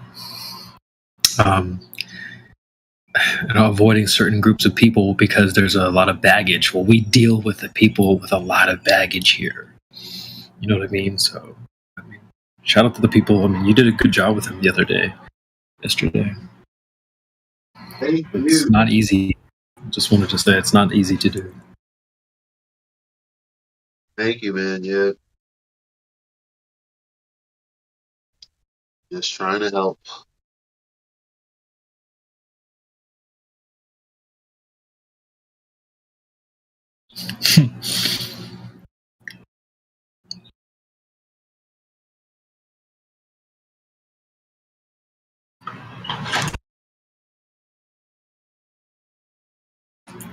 That's kind of funny. Like, we talk about like single moms. Like, these guys that are still Globers in 2023, they're like single globe earthers. We need to find a way to tie that together. But they've had their child, right? They've already had their globe child, and they're not going to let it go. So they're like, I don't know, single Globers or something. I don't know. I got to find a way to tie that together.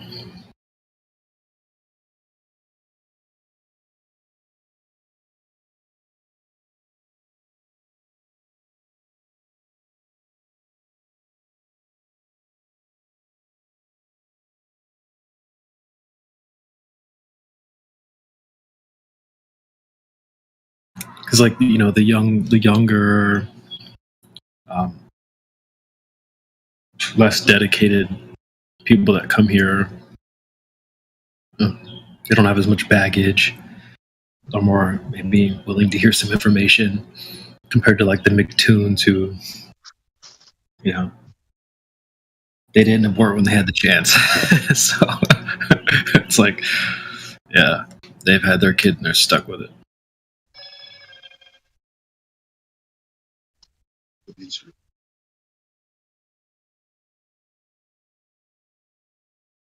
Hey, do links from YouTube Music play in here? CB, that you know of? I haven't tried it. I'm gonna mute the live stream. Not. You should try it anyway.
That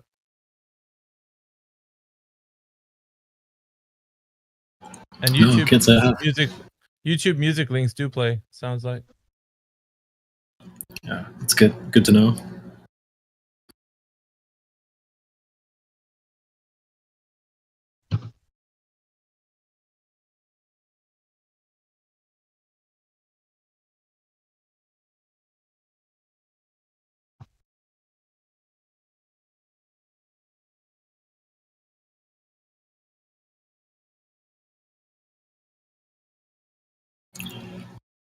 I'll have to give you a little masterclass on how to run the this newer one. It's actually too bad. Yeah, for sure. Oh, play this video. Hold up. Oh, can you play TikToks? I haven't tried. It's not a TikTok video. It's one of Flat Earth Banjo's videos. You know how if you follow Flat Earth Banjo on YouTube, he basically just posts the Flat Earth TikTokers compilation stuff.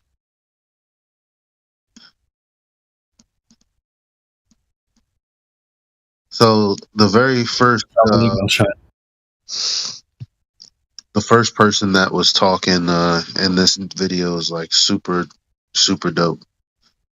Let's see.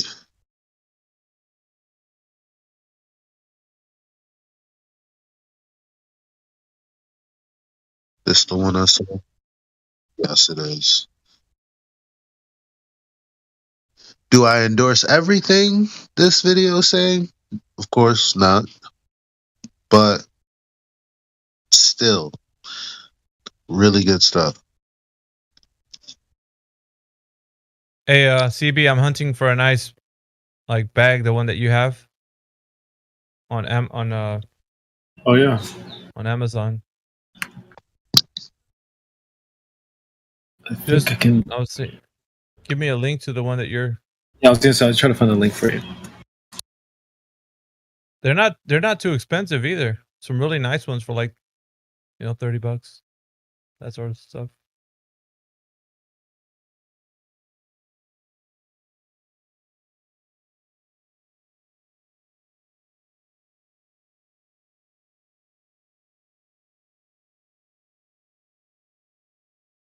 You know what's super funny? The coincidence is that this is it's called a black hole or something. If you search Patagonia Hip Pack Black Hole Mini is the name of the bag. I don't know why they call it a black hole, but yeah. That's the name of it? Okay, I'll search for it. Yeah, I'll post it in the chat.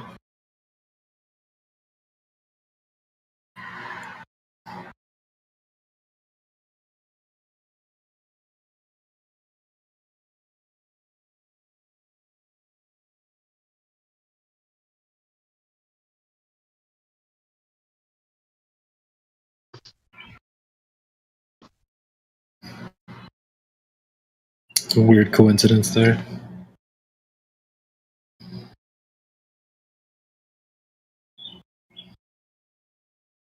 Oh, okay. Let's see.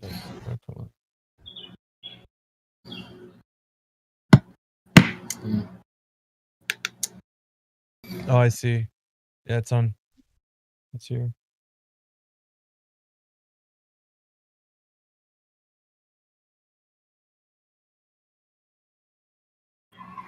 Damn, it's like $88 on here. Should be 35. That's what popped up for me. Oh, wait. One says Peak Gear Sling Compact. Oh, this is different.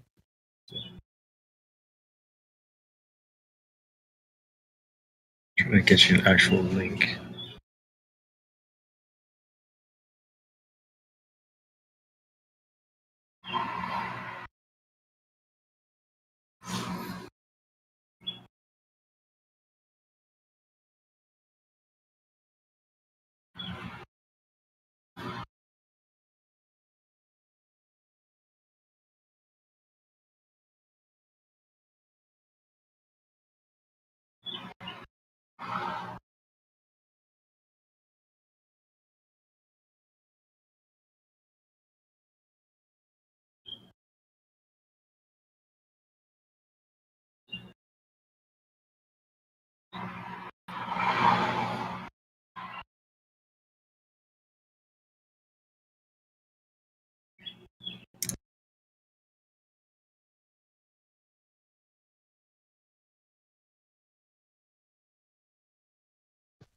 So yeah, CB, you mind playing that Flat Earth Banjo clip? At least the first for the first couple people.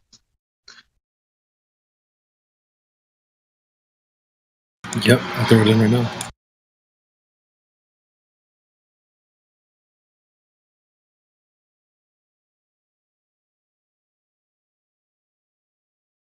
I shared a video a couple of days ago, maybe yesterday, about what I found in the Book of Enoch, about the potential ice walls, and flat earth. Guys, when I tell you, if you would have told me a year ago that I would have believed in flat earth, I would have laughed at you so hard. Then I would have politely asked you to leave.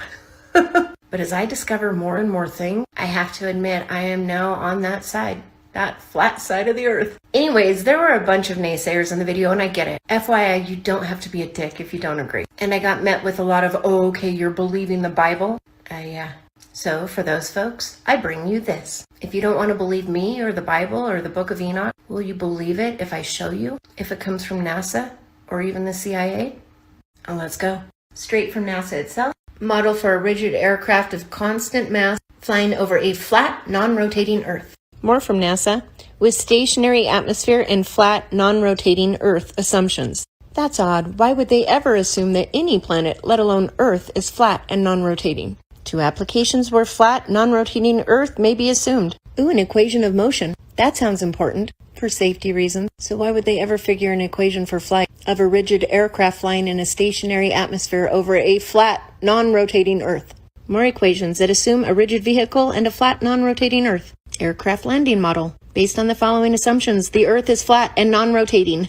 The rigid body equations of motion over a flat, non-rotating Earth. The helicopter equations of motion are given in body area with respect to a flat, non-rotating Earth. Of a rigid body for describing motion over a flat, non-rotating Earth. A model frequently used is that of a flat, non-rotating Earth. Once again, flat, non-rotating Earth. All a part of their equations. At NASA. Confined in a vertical plane on a non-rotating flat Earth. Yep, you guessed it, to a flat, non-rotating Earth. A rigid aircraft flying in a stationary atmosphere over a flat, non-rotating Earth. Non-turbulent atmosphere, zero side forces, and a non-rotating Earth.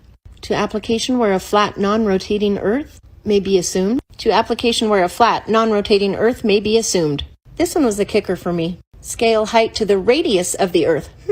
I didn't think you could check the radius of a sphere. You could of a circle, but to measure a sphere, you need its circumference. You can measure the diameter or radius at any point around the circle. But when I asked Suri, can you get the radius of a sphere? Here was her response. Usually you don't know the radius, but you can measure the circumference of the sphere instead. Well, now that's suspicious. And if the multiple documents from NASA itself stating we have a flat, non-rotating Earth isn't enough for you, perhaps our friends at the CIA here, what they have to say about our firmament might make you believe. The spectral brightness of the firmament. The color temperature of the firmament. Of the diurnal firmament can attain up to 70%. So since you don't want to hear it from me and you don't want to hear it from the Bible or the Book of Enoch, perhaps hearing it straight from NASA and the CIA will change your mind. There you have it. It's definitely not a globe. It's definitely not a globe. This map, this world map from CBS American School of Air, 1943, April 28. Okay, this is what represent. This is where we live. This is where we live. Check this. That's the American School of Air. I wouldn't agree with that. That's one of the guys, a brother. It's definitely not a globe. Gravity has never been proven before. The seasons, they don't work in a globe model. What else is there? The curvature, no one has ever seen the curvature. Look, I went to now NASA's website and now check. This is from NASA. They say there's a curvature there. This is from NASA. There's no curvature again here. Here's another one from NASA. They say this is where we live. This is Photoshop. Is the truth coming out? What truth, you ask? The truth of the world.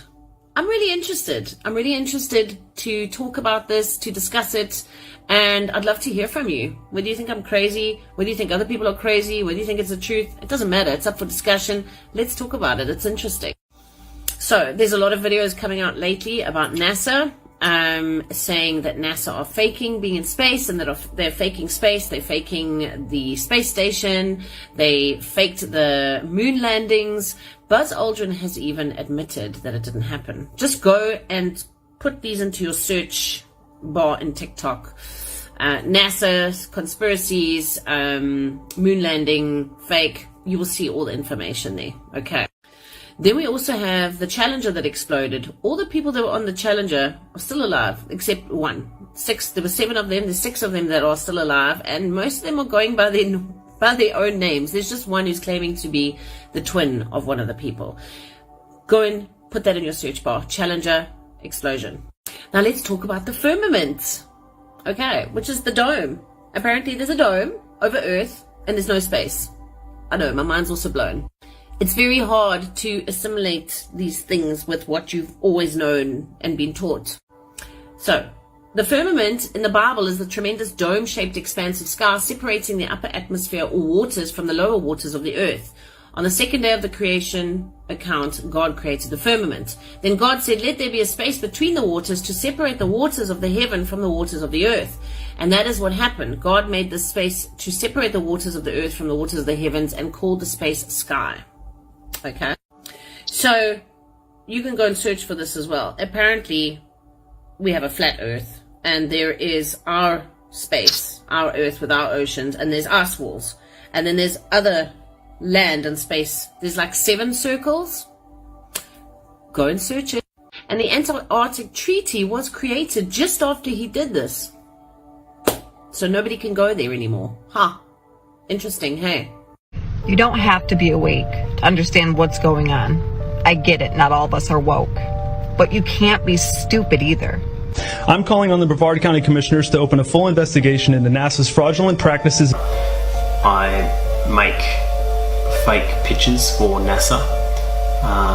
All of my astrophotography is just, it's not real. It's 3D art. It's we put it together in Blender and Photoshop. It didn't happen. It could have been scary. Still believe we went to the moon? All fake. Let's go over some of the contradictions about the globe. Globe people will tell you that there is nobody upside down on their ball. And those same exact people will tell you the reason why the moon appears upside down in the southern hemisphere is because you're upside down in the southern hemisphere. These people will tell you that the earth is so big, we can't see the curve. And then those same exact people will tell you that you watch a boat sail over the curve at 3 miles. Same gravity that is responsible for keeping you glued to a spinning rock in a vacuum is the same gravity that holds the moon above your head. Everybody knows that helium and hydrogen are the 2 lightest gases known in existence and are used for lifting here on Earth.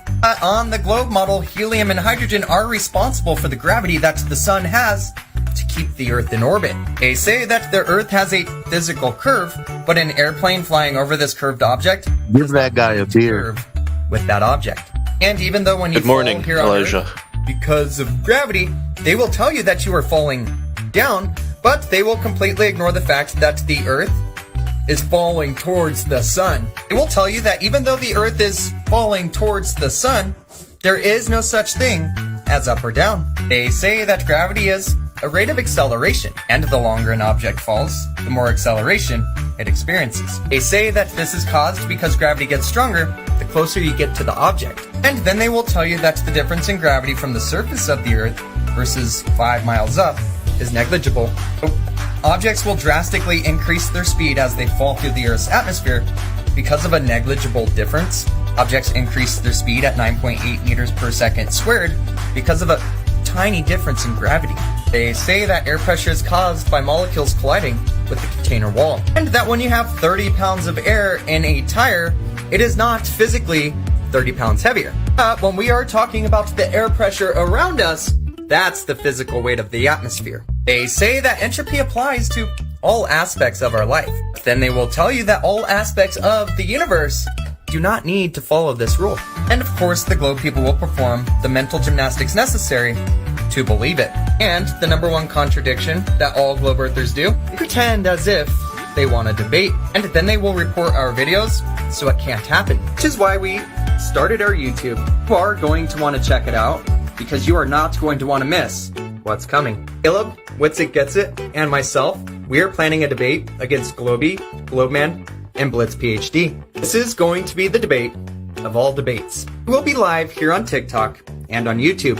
Globe people's tactic of tattling on us True Earthers, those days are over, and a new day has begun. Subscribe to our YouTube channel and be the change you want to see in the world. You Globers are funny, bro. You Globers are real funny. Thinking that NASA is official. You know NASA lies about everything, bro. It gotta be a perfect blend between art and science. And, you know, everyone in the flying business, you know, claims they're both technical and artistical. Yeah. Performing flying effects, huh? Nice. Let me show you another one, though. Bro. So, you know, these are all the people they work with, you know, doing the flying effects. You know, we got America Got Talent. You know, we got Six Flags. We got Warner Brothers Studios. Yeah. You know who else they work with? Let me show you who else they work with. BNT, BMW, Burger King, Chevrolet, all these people. Is that NASA? Is that NASA I see? Oh my God. You know, all these people they work with flying effects, you know. When you Globers think they're really out there floating. It's all science and artistic wire effect. Yeah. NASA. You Globers want to say something? Your ball has been dead, bro. The flat earth is real. It's official. The ball is fake. Corporation. Burger King. I'm surprised Dunkin' Donuts not up there. What up, my coincidence theorist? That's you, Globers. Alright, some of the biggest organizations in the world all have a flat earth map as their logo. We start off with the World Meteorological Organization. Flat earth map. Oh, look at that, another flat earth map. The International Civil Aviation Organization.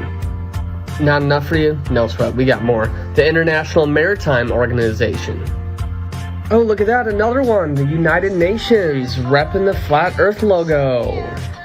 Ah, our favorite, the World Health Organization, the ones that care so much about us.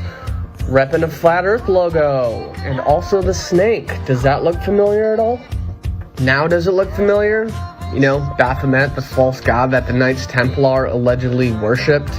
And Baphomet is now essentially just a symbol for Satanism. Clown World. Complete Jewish Bible. Finally. Honesty about creation. God said, let there be a dome in the middle of the water. Let it divide the water from the water. God made the dome and divided the water under the dome from the water above the dome. That is how it was. And God called the dome sky or heaven. So there was evening and there was morning, a second day. Is the earth flat? You know, when that theory came out online a couple years ago, I was like, man, these people are insane. But now I'm kind of starting to question it. I mean, even in the Bible, in Genesis, it talks about the firmament. Like a glass thing over top of the earth that nothing can penetrate. I mean, that's in the fucking Bible. And if science has us believe that we're on this rock orbiting around a star, blasting off through space, what are we just on one trajectory? Is that why the stars never move? I mean, in 4,500 years, the stars in Orion's belt still match up exactly to where the Great Pyramids are? How is that possible? I don't know. I've just got some questions.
This is what it is, okay?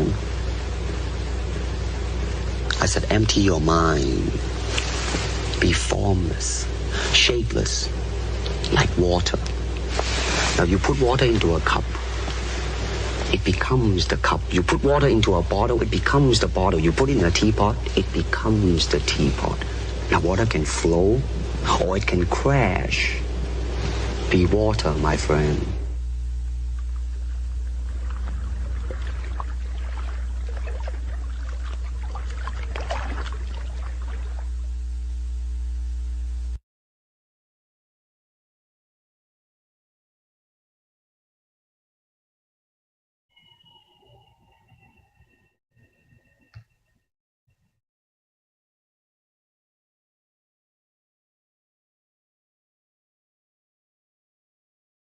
Look at all of us up in here.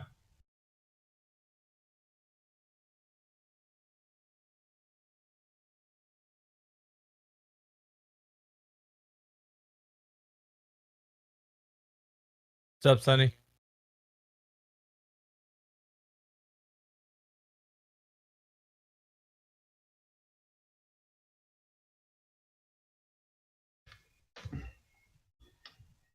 Hey, hey.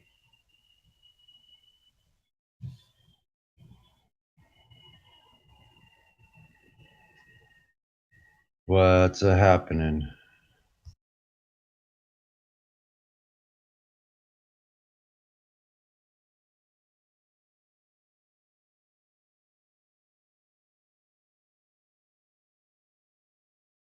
Who's getting the wig snatch today? Join the Flat Earth Discord, join the livestream VC, and Mayhem will take you through the 3 points.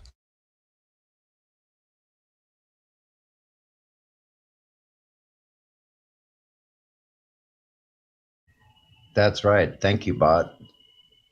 And once again, as the sun comes over the horizontal plane, here we are in the AM, 10 a.m. on the West Coast.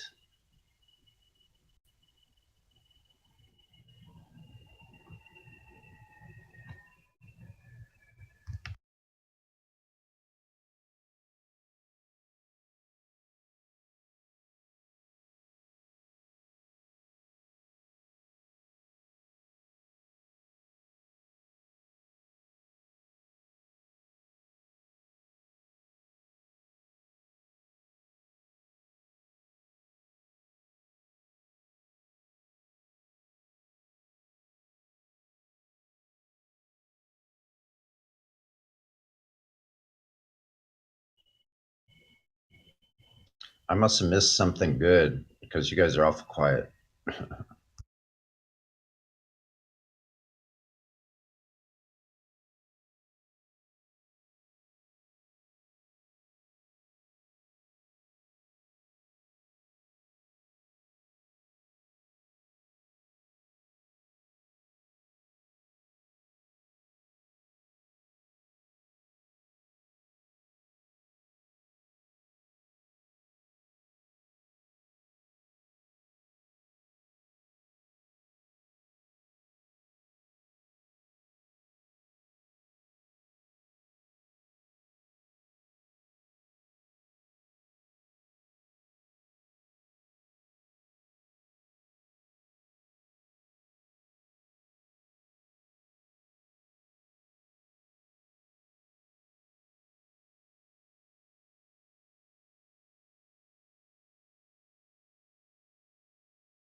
that has been the Waiting for Globers moment of silence.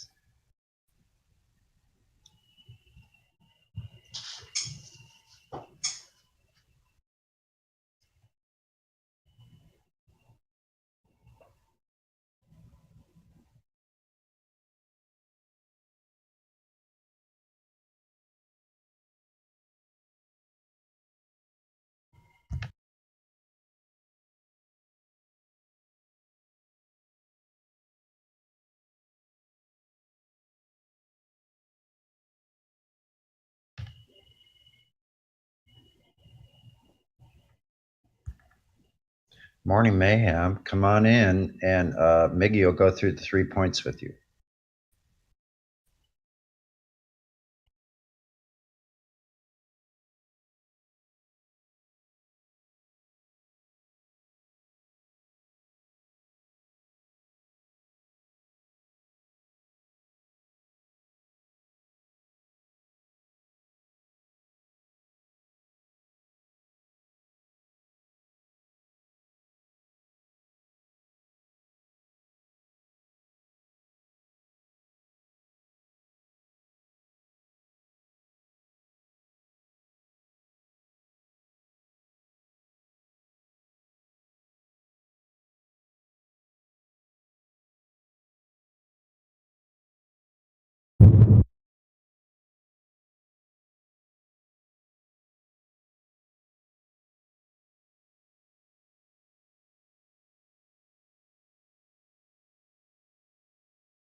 What's this ruckus?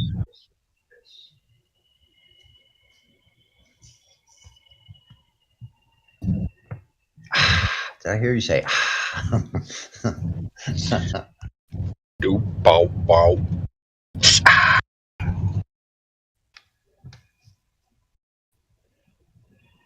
Yeah, pretty quiet up in here for Morning Mayhem.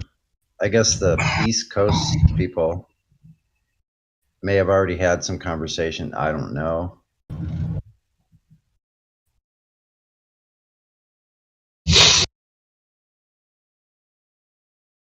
East Coast, man. What's the daylight looking over in your area? It's mostly clear. A lot of cloud cover. Mostly clear, but there's cloud cover. Yeah. Yeah, we have it's a really gloomy time of the year. It's really bizarre. But yeah, so the mountain's right in front of me. 1, 2, 3. So the third one is already turning grayish blue. So there's definitely a lot of humidity.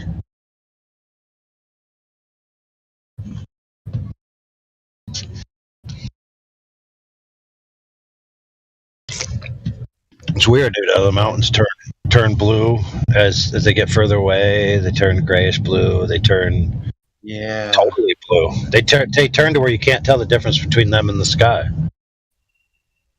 yeah, see, I wish I'd paid more attention when I was out traveling, like on the highways and stuff, different times. Like I'm sure I've seen that in spades. Like drove all the way up to like Yellowstone with a friend in the 70s, and we ended up going to Salmon, Idaho, and we camped up in the Panhandle, which is the primitive area, up by the Bighorn Crags. Now, talk about a wild place, man. Oh, Scarecrow. And you're so wrong, brother. Level curve is a legitimate thing. For real. Those two words don't correlate with one another, though.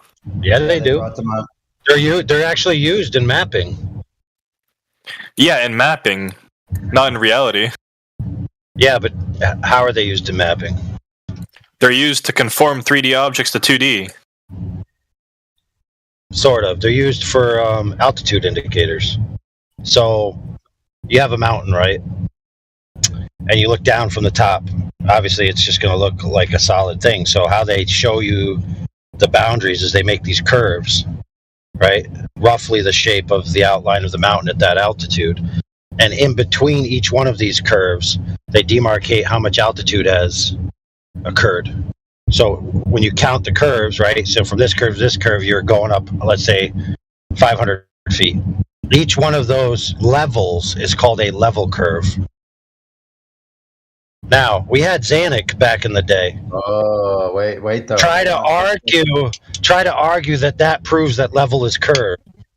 But what he didn't understand is that they're talking about horizontal planes sliced out of a mountain.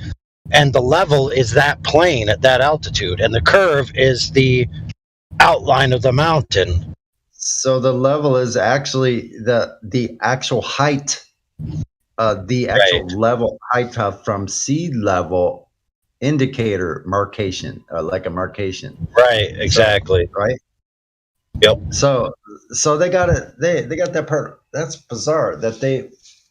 Right. So if you were looking at this map and you saw these level curves being very close together, that would indicate that it's a very steep mountain, right?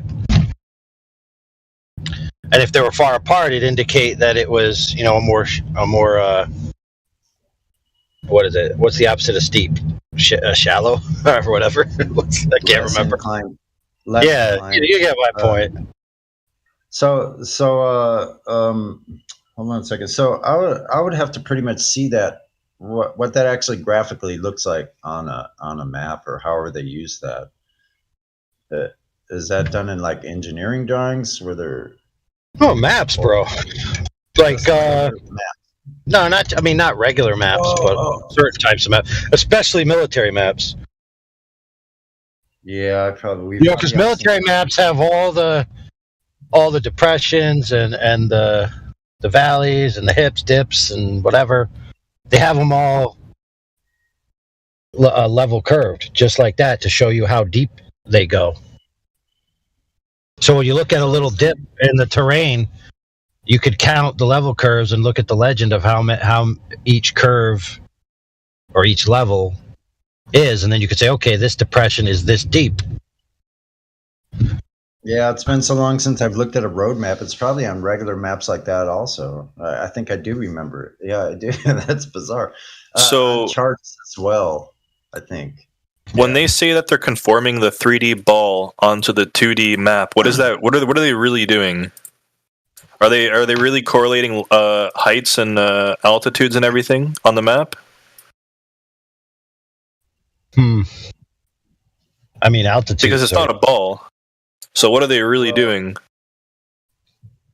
Well, they're topics. You might be mixing. If you have a local map, it's going to be pretty close to what you see, and then there's going to be a bunch of information lines that supposedly connect it to the other part of the system.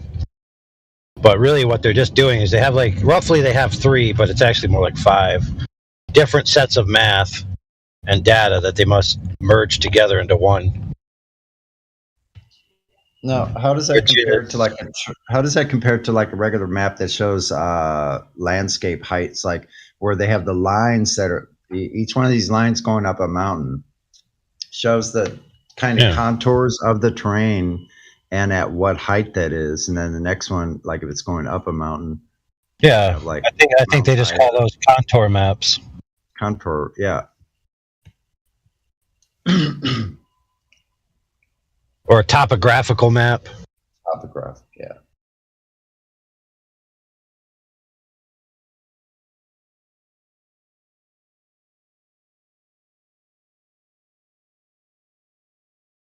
But yeah, those military maps are super accurate to the terrain.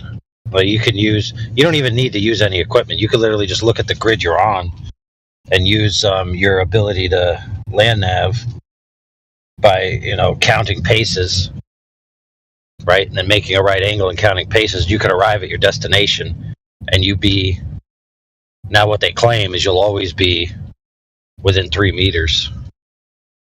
So the discrepancy throughout the whole system is less than 3 meters. So it'd be interesting to see like how much swing you could do with 3 meters of graphical differences over distance. But the maps are generally super accurate in the majority of the inhabited world, and then they only allegedly become inaccurate as you go towards the poles. Right, because according to them, the poles start to shrink, the latitude lines, the latitude lines, and so you can't use the perfect grid maps where the grid is 1-for-1 as you get further away from the equator, allegedly.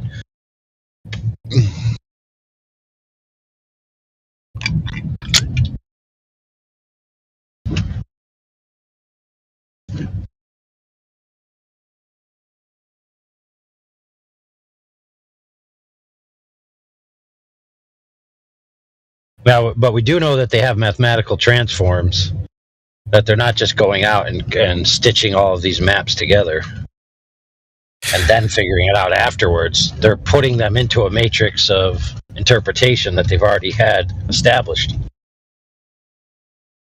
And that matrix of interpretation occurred before they charted the whole world, or the alleged world. Yo, Arden. What? Do you know if you put the speed of light into Google Maps and then some long latitudes or longitudes, it'll bring you to where the pyramids are? Interesting. So maybe the pyramids were a really old delayed choice quantum eraser? Maybe. I wish I knew. There's probably some kind of a component on a grid, like you said, grid. So,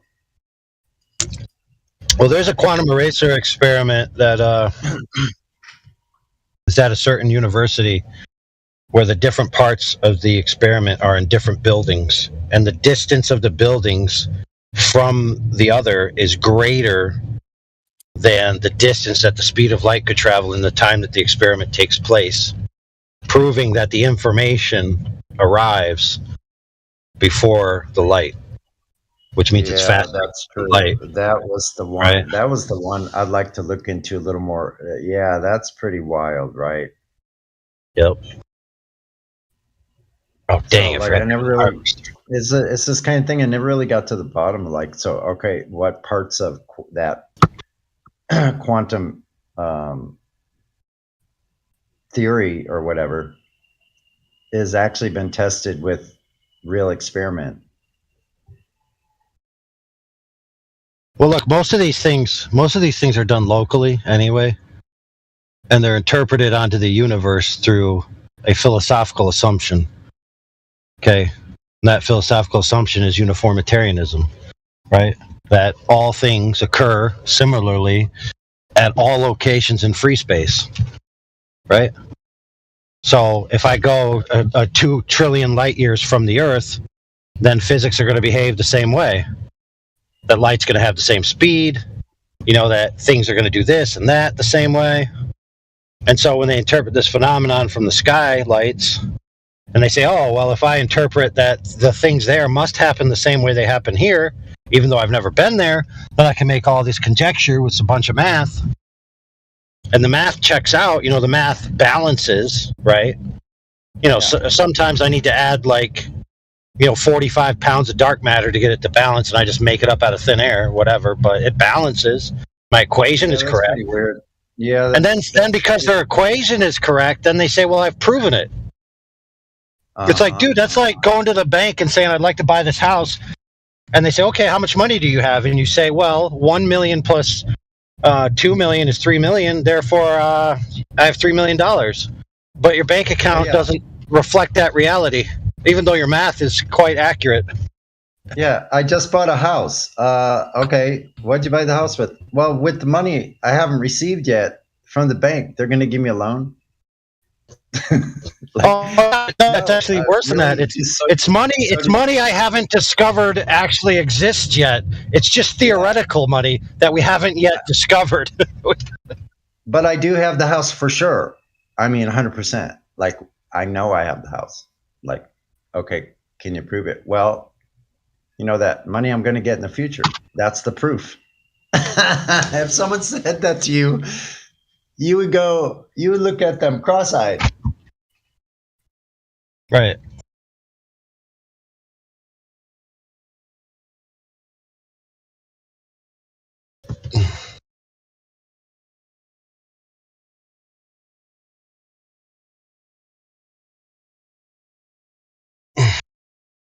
Yeah, it's kind of like when they pull their whole refraction game on you. So you offer them a supersedery observation that debunks the globe by 2 orders of magnitude or greater, right? And they say, oh, but you didn't track the path of the light from point A to point B, right? You just measured from point A and at point B, but you didn't track the actual light the entire way to find out which way it was going. So you don't know if it did loop-de-loos, curly-cues, zigzags. You don't know. Oh, right? okay. But then they present an observation, right? And you say, wait a minute, where's your proof of the path of light from A to B? And then they'll say, well, since we already know Earth's a globe, it must have curved, therefore it did. That's right. That's exactly it, man. That's like the template they use for every one of these little tactics that they're using it to try to linguistically weave their way through all of these presuppositions. Yeah, exactly. In the first place, the very first one. So it's hilarious. It's amazing because, you know, when you tell a lie, then it just multiplies. You just have to keep building up. And look how much they built up this lie. So it's so complicated now. Of course, people think they don't know anything because they've just made up jargon. That's the word we were trying to think of last night. Their own jargon for their own imagined. Yeah. So if you take jargon and you pronounce it differently, it sounds like jar gin, which is basically they're drunk. Have a jar of gin. Yeah, that's what you need to be, man. Brother, can you spare a dime? That's funny. It's, man. Yeah, it's pretty sad. It's like a lot of them will just admit that their worldview is based on logical fallacies. And then they'll be like, oh, but that doesn't mean it's wrong. And I'll be like, okay, so you're conceding that your worldview is logically fallacious. Well, I guess we're done here. What's more there to talk about?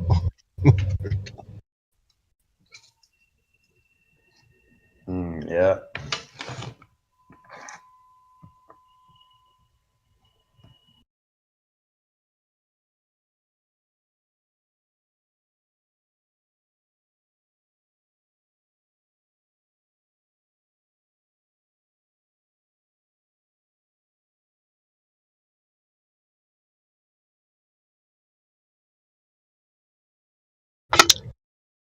All right.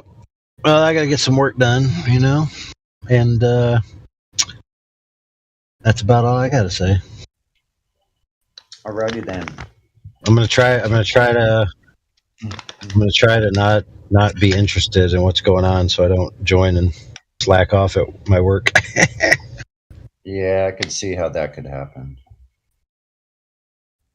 It happens to me where I set out like I have projects to do, but I plan to get out early when it's daylight, and I've been late because I've just been stuck on this.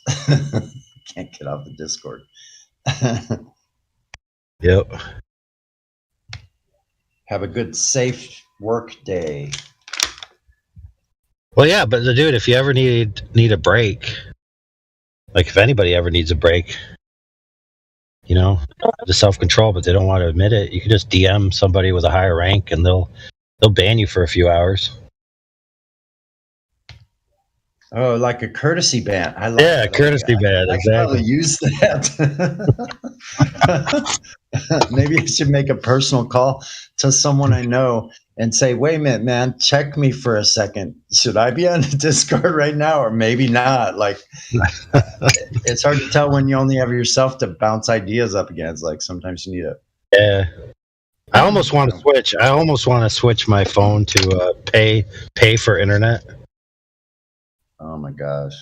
Yeah, that way, like you have to think about what internet you want to use on your phone for the day. You'll feel the pain. Exactly. Well, have a good one. All right, brother. Later. Yeah.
Hey, Flatman Canada.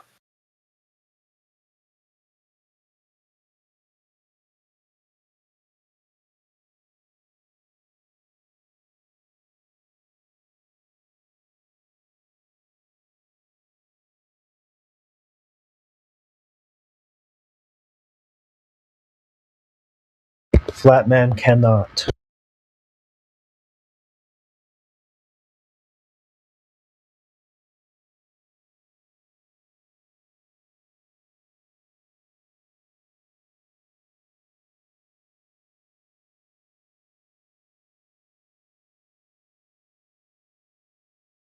Alright, have you guys up to speed on the latest from SpaceX?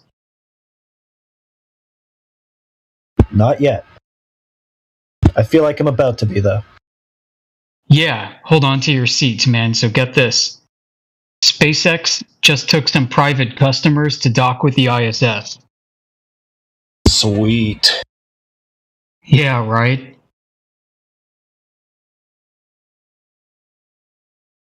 SpaceX claims to have put their 600th person into quote-unquote orbit. It's a good story.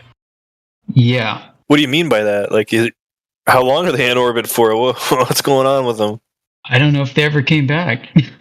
They probably never will come back. Did they even go? Yeah, they've just got some interviews of the latest crew that docked with the ISS supposedly. They're just talking about how amazing Earth looks from up there and how zero G feels amazing, and they weren't expecting it, blah, blah, blah. That's so nice. Must be one hell of an NDA they have to sign. So if somebody's on TV saying something, that means it's true, right? Yeah. That's how that works, right? Just checking. Yeah, because by the time it gets to TV, it's had to pass through all these filters, right? Because TV's expensive. You mean the script filters of what the writers write on the script? Yeah, those filters. I There's like a those writer's filters. strike. Nice propaganda.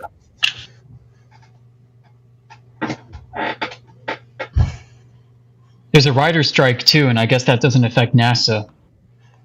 Why would it need to affect NASA when they have their own writers on NDAs? Exactly. Yeah, they're government employees. They're not allowed to strike. Well, they strike when the taxpayer stops paying.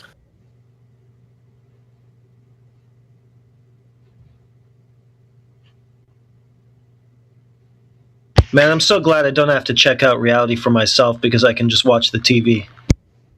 Yeah, it's really nice that we can depend on our government agents we pay to protect us and only tell the truth to us. And they would never lie to us because we pay them. Really makes things a lot easier, you know? Yeah, a lot easier.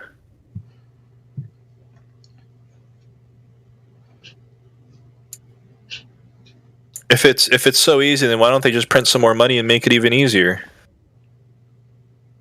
Why not just print infinite money? I think Germany tried to do that and it didn't turn out very well. Yeah.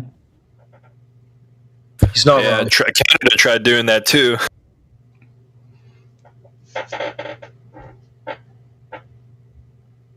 The AX-2 passengers will spend about 8 days working on the space station, some vacation. During that time, they'll work through a lineup of more than 20 investigations and science projects, including stem cell and other biomedical research. Yeah, I can't think of a better place to do that. Yeah, better get as far away from Earth as possible. Maybe that's where they're doing their bioweapons lab research.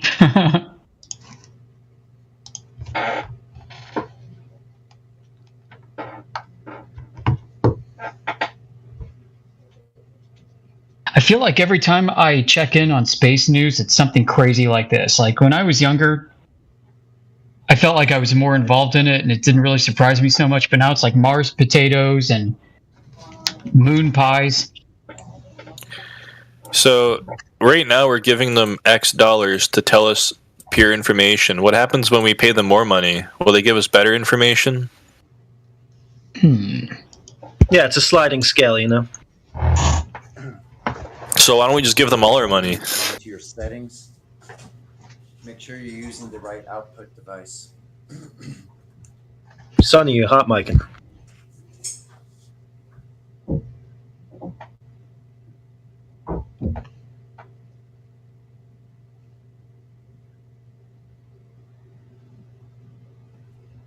Somebody wants to give me $1.5 million for measuring some flat water. Crazy.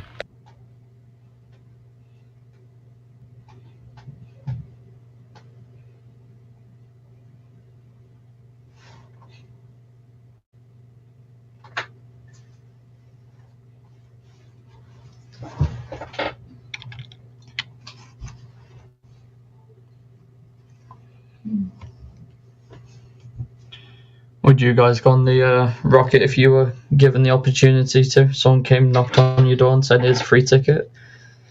Nah, I don't associate with criminals. It'd be my luck that that's the one that explodes.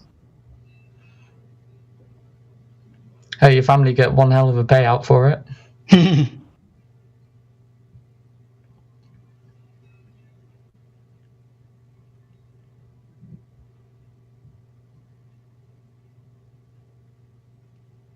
How much does it cost right now to get sent into this orbit?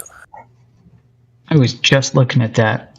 You're talking about 3 paying customers just went up and docked with the ISS, and they're going to do all this work. Like, what? They're paying somebody to work for them? Yeah. Well, they don't sound like the brightest bunch. About $55 million for a 10-day trip to the ISS. $55 million to work for somebody.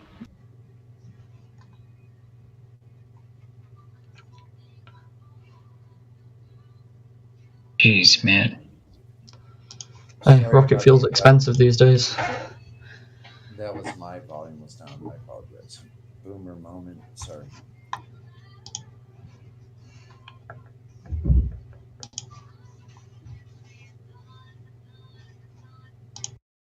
Once on board, they'll rely on existing crew to show them the ropes, including the kitchen and bathroom. There's only one, right? There's only one toilet on the ISS. Yeah, how do you use the toilet on the ISS? Where does that stuff go? Oh, man. It's like sitting on the end of a pipe. A good thing they do recycling. There's 3 toilets, actually. Oh, there are 3? I thought there was only one. Okay. One's for coffee, one's for breakfast, and one's for dinner. I don't know. Hey, Sonny, if you're talking and not hot micing, we can hardly hear you. Yeah, that's why I thought you were hot micing, I think. Oh, really? Oh, shoot, dude. Yeah.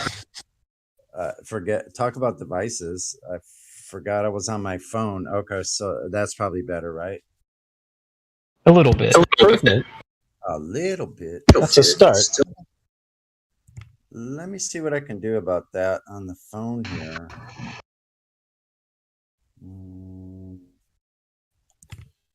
Gives me shoot.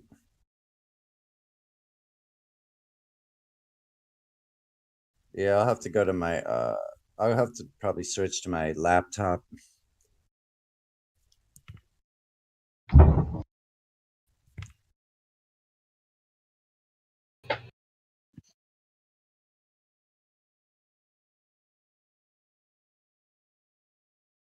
Tim Bob, did you manage to encounter any curving oceans or lakes? Have I managed to encounter any? Yeah. Well, to some degree, yes. I've got one on my university campus. Really? A curved lake? Well, ever so slightly. It's hard because it probably curves less than the turbulence of the surface of the water, because it's not that big, but... Oh, so this isn't like a verifiable curve or anything? You need a very precise measurement, and the margins of error would be too large to really verify, but there's much larger lakes you could do it. So you would have to be too precise. It wouldn't be possible to get that measurement. Well, not for a lake that's about 100 meters by about 50. So then why would you think that it's curved? Because the water conforms to the curvature of the Earth's surface. What curvature of the Earth's surface? The big one you see when you go high up in the sky. I don't see it when I go high up in the sky. Who Not measured high it? Well, what's high enough? I don't know, probably getting on 100 kilometers. Oh, no, I don't go up to 100 kilometers in the sky, so I definitely don't see anything from that height. What about you? No, but lots of people have, so... Are you sure about that figure anyway? I'm told by planetarium director Paul Larson that I wouldn't expect to see a curved horizon even on a globe with a radius of 3959 from 250 miles altitude. Good for him, I guess. Yeah. Sounds like you're just making things up. So, do you know of anybody who actually made a measurement of a curved body of water on the surface of Earth? Yeah. Who did it? Lots of people have done it. There's not just one person. Who done it? Name one. Yeah, if it's lots, then it should be pretty easy to name any. Well, I don't come into this with trying to remember lots of names. I'm not a historian. So it sounds like lots is turning out to mean zero. Crazy. Well, no, there's plenty. I could find them right now. I just don't have them on the top of my head. Well, if there's plenty, it should be plenty easy enough to just name even one. Well, I can have a little look for you now. Thanks. Thanks for getting around to that finally. Mm-hmm. I can't wait to hear what we always hear. Finally. Well, I mean, never been open. Finally, as an aerospace engineering student, I enjoy having these conversations. As an aerospace engineering student, do you measure a lot of curved lakes and oceans? No, because I don't bother with that. It's not part of my degree. You don't bother with the basis of your religion, I see. No religion when there's evidence. What about heliocentrism? Heliocentrism verified many, many years ago. I'm still waiting for that. Yeah, no, there's no verification. Okay, if you've got some verification, we'd love to see it. But mainly the basis of all the claims would be the curvature of the Earth. So you can start there. I mean, you're only getting around to Googling the core premise of the religion as we speak, so I can't say that I hold high hopes. The core premise isn't just curved water. If you want to look at curved water, just look at the meniscus of water in a test tube. That's curved. That would be concave curve? Water in 0G, that's pretty curved. That's almost a perfect sphere, actually. Okay, let's see that. I can try and get an image up. You never seen water droplets in suspended 0G? Well, that would be kind of stupid to look at, though, because that wouldn't tell me that I'm living on a ball, right? A water droplet does not equal the entire world being a ball. Yeah. Perhaps you're suggesting that the reason for curvature of water is due to surface tension. Yeah, and it's an obvious red herring, because it's not what we're looking for. Like, this isn't the 24/7 bring proof of water droplet server. Like, that was never in question for anybody here. What was in question was large bodies of water, such as lakes and oceans, conforming to the radius of a sphere. Yeah, I mean, gravity does that pretty nicely. That's a claim. We're still waiting on the evidence. But you're getting that now, so we're in good hands. We'll just wait. Finn Bob, do you believe the Earth is a globe, or do you know that it is a globe? I know that it is. Okay, so it's 100% true that the Earth is a globe? Yep. All right, so if I ask you some specific questions, you'd be able to provide evidence for me? I could look for some. Again, I don't come into these mindsets knowing all the information for the proof of the globe on top of my head. It's not what I do for a living. So I could look for some. Yeah, but that's contrary to what you just said. You just said, I know that the Earth is 100% true, that it's a globe. Now you're not saying because of evidence that I've seen, but I haven't chosen to remember that specific evidence for years in the future where I might encounter people. So something in your mind that you know is to be true, you don't know it to be true 100% because now you don't know what or recollect what that information was about.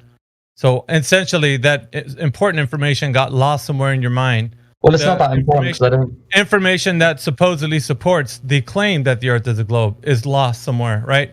Well, like you're losing like your license or your wallet or something, your keys. You lost that, like that's Because how the you vast majority of the people in the world, kind of accept what science say through rigorous method. People don't really have to think about all the proofs of Earth being a globe because people don't really have to think about it like ever. Well, right now So, you're no thinking kidding. about it. Right now you're thinking about it, and you're saying that thinking about it, you can't think about it. You know it's 100% true that it's a globe, but you just don't know how. I've seen. You see how that plenty of sounds very contradictory? I've done experiments years before testing other things. I can't recite those experiments Okay. word for word now, but I remember doing them. And What's the showing them. What's the scientific experiment or evidence for the Earth being a globe? Well, I wasn't on about specifically testing the Earth being a globe, but you can. There's photos that you can do geodesic surveying. You can find spherical excess. Spherical excess. You Yes. can do all these things. These are Non-Euclidean buzzwords. geometry. These are buzzwords that you're saying. I bet you don't know what there are. I just bet What they are. I know what spherical excess is. How do you measure it? Please explain what spherical excess is. So spherical excess is when triangles are plotted on a non-Euclidean surface, like a sphere, and the internal angles of that triangle are greater than 180 degrees. All right. How do you get a triangle on a curved surface? By plotting 3 straight lines on a curved surface. 3 straight lines on a curved surface. Yes. Do you hear yourself? Yes. How do you get a straight line on a curved surface? A straight line is the shortest distance between 2 points, and you can plot that on any surface.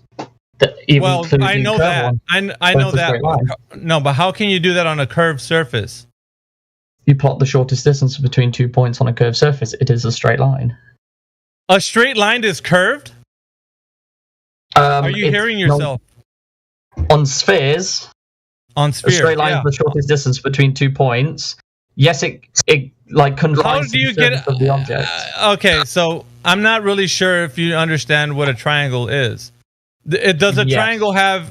triangle have curved lines on it, or are these straight lines? I mean, you can get triangles with curved lines. There's 3 sides. You can have a triangle with a curved line.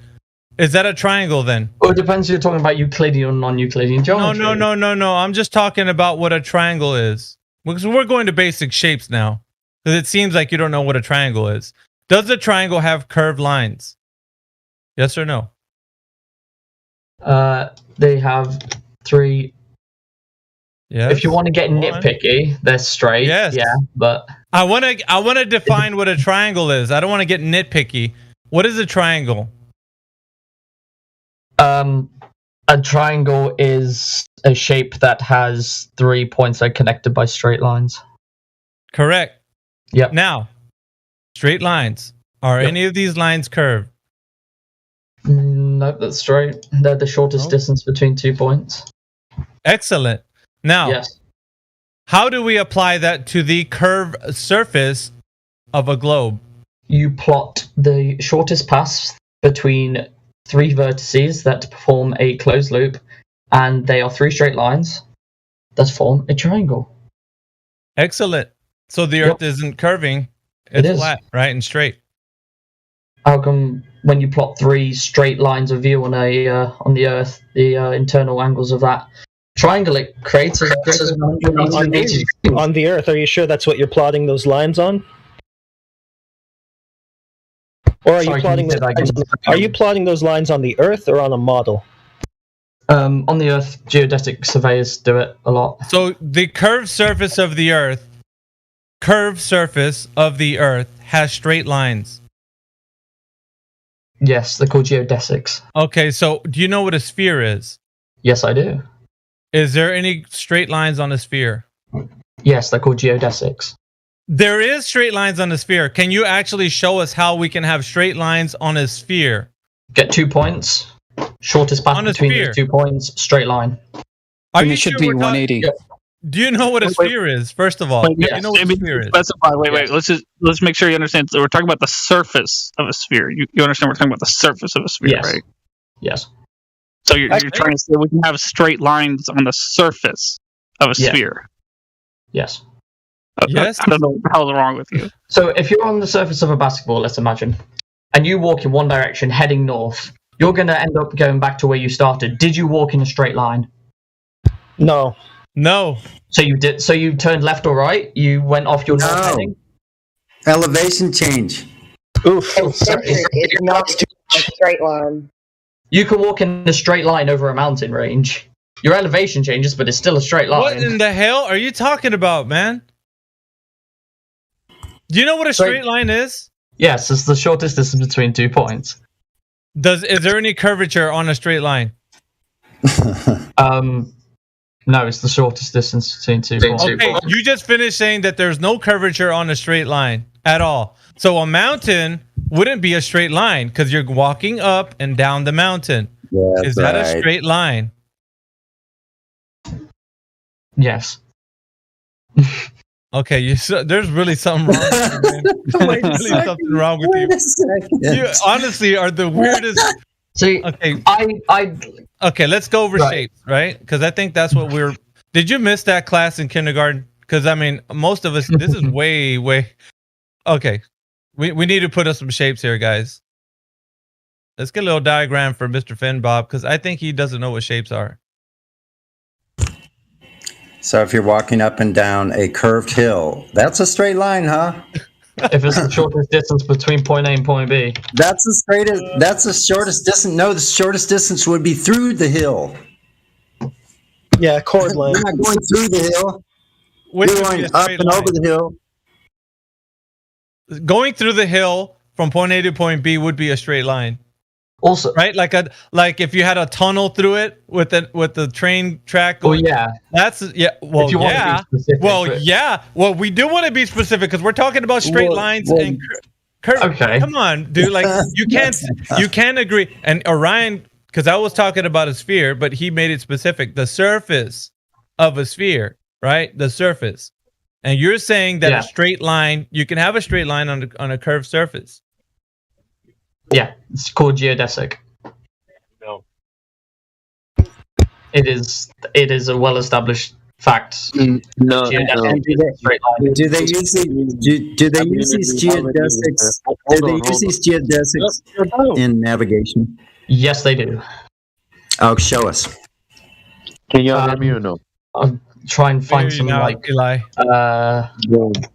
some flight paths.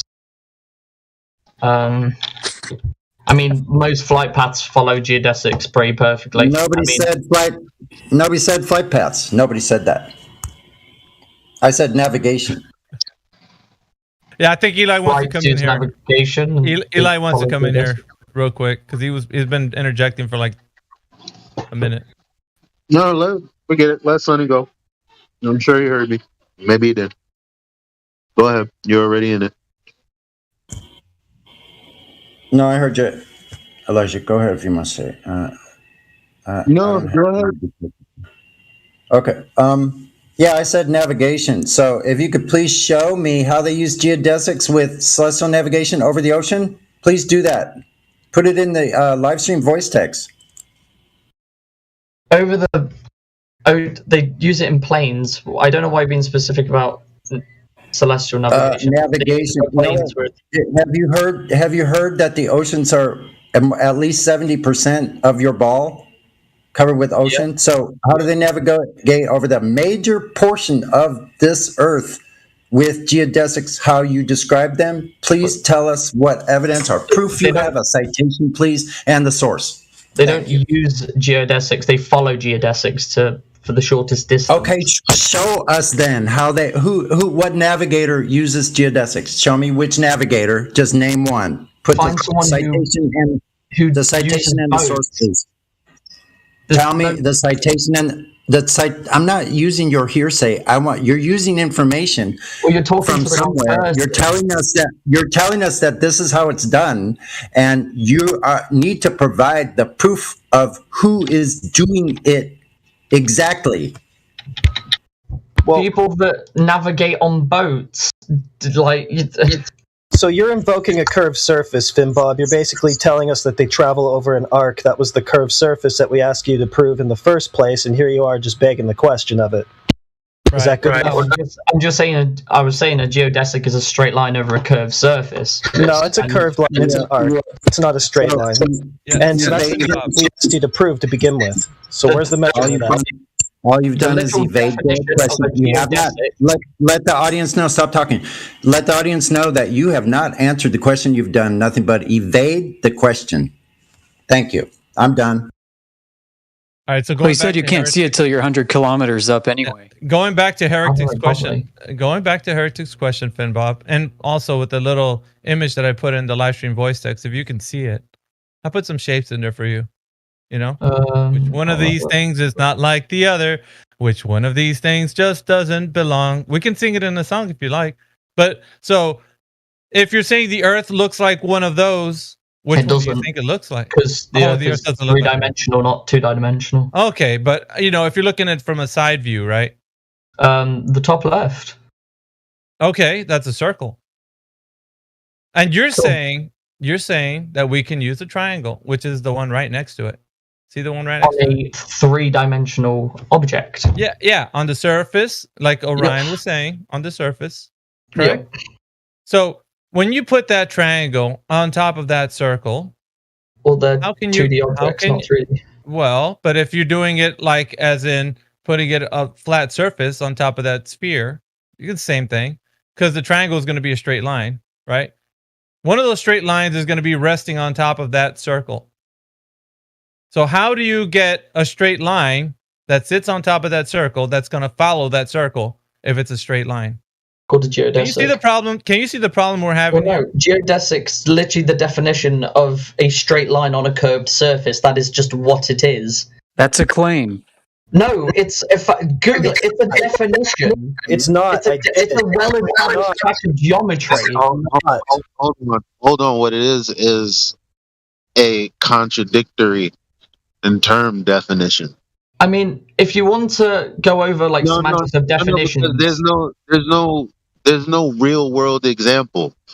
It's a definition, sure, but it's a definition that's in contradiction with itself. I've got a perfect example. Okay, get a flat piece of paper, draw a straight line between 2 points, turn that piece of paper into a cone. That straight line will appear curved, but it's a geodesic. Yeah, what does that have to do with getting angles for navigation, like when it's actually happening? Angles for navigation they've got nothing to do with geodesics. That's just how you navigate separate things. That's exactly what I'm talking about. I'm talking about reality in methods that people use, and you're talking about a definition that's in contradiction with itself and has no real world value or use other than to argue that it's a globe. Well, no, I wasn't arguing that geodesics prove a globe. I was saying a geodesic is an intrinsic quantity of straight lines people on a curved do. Surface. Exactly. Okay, that's got nothing to do with me. There's no world value other than knowing what you said. There's nothing I can do in reality to utilize that information. That's why they keep asking you for an example.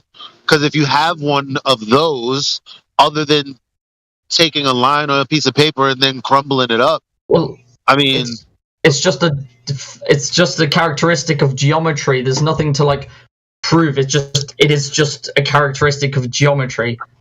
Theoretical geometry. I mean, it's all math, but the difference between that and the method that people actually utilize in the real world is that in the real world, I can just tell you what they do and what tools they use, and you're just telling me that you can put a line on a piece of paper and cone it up.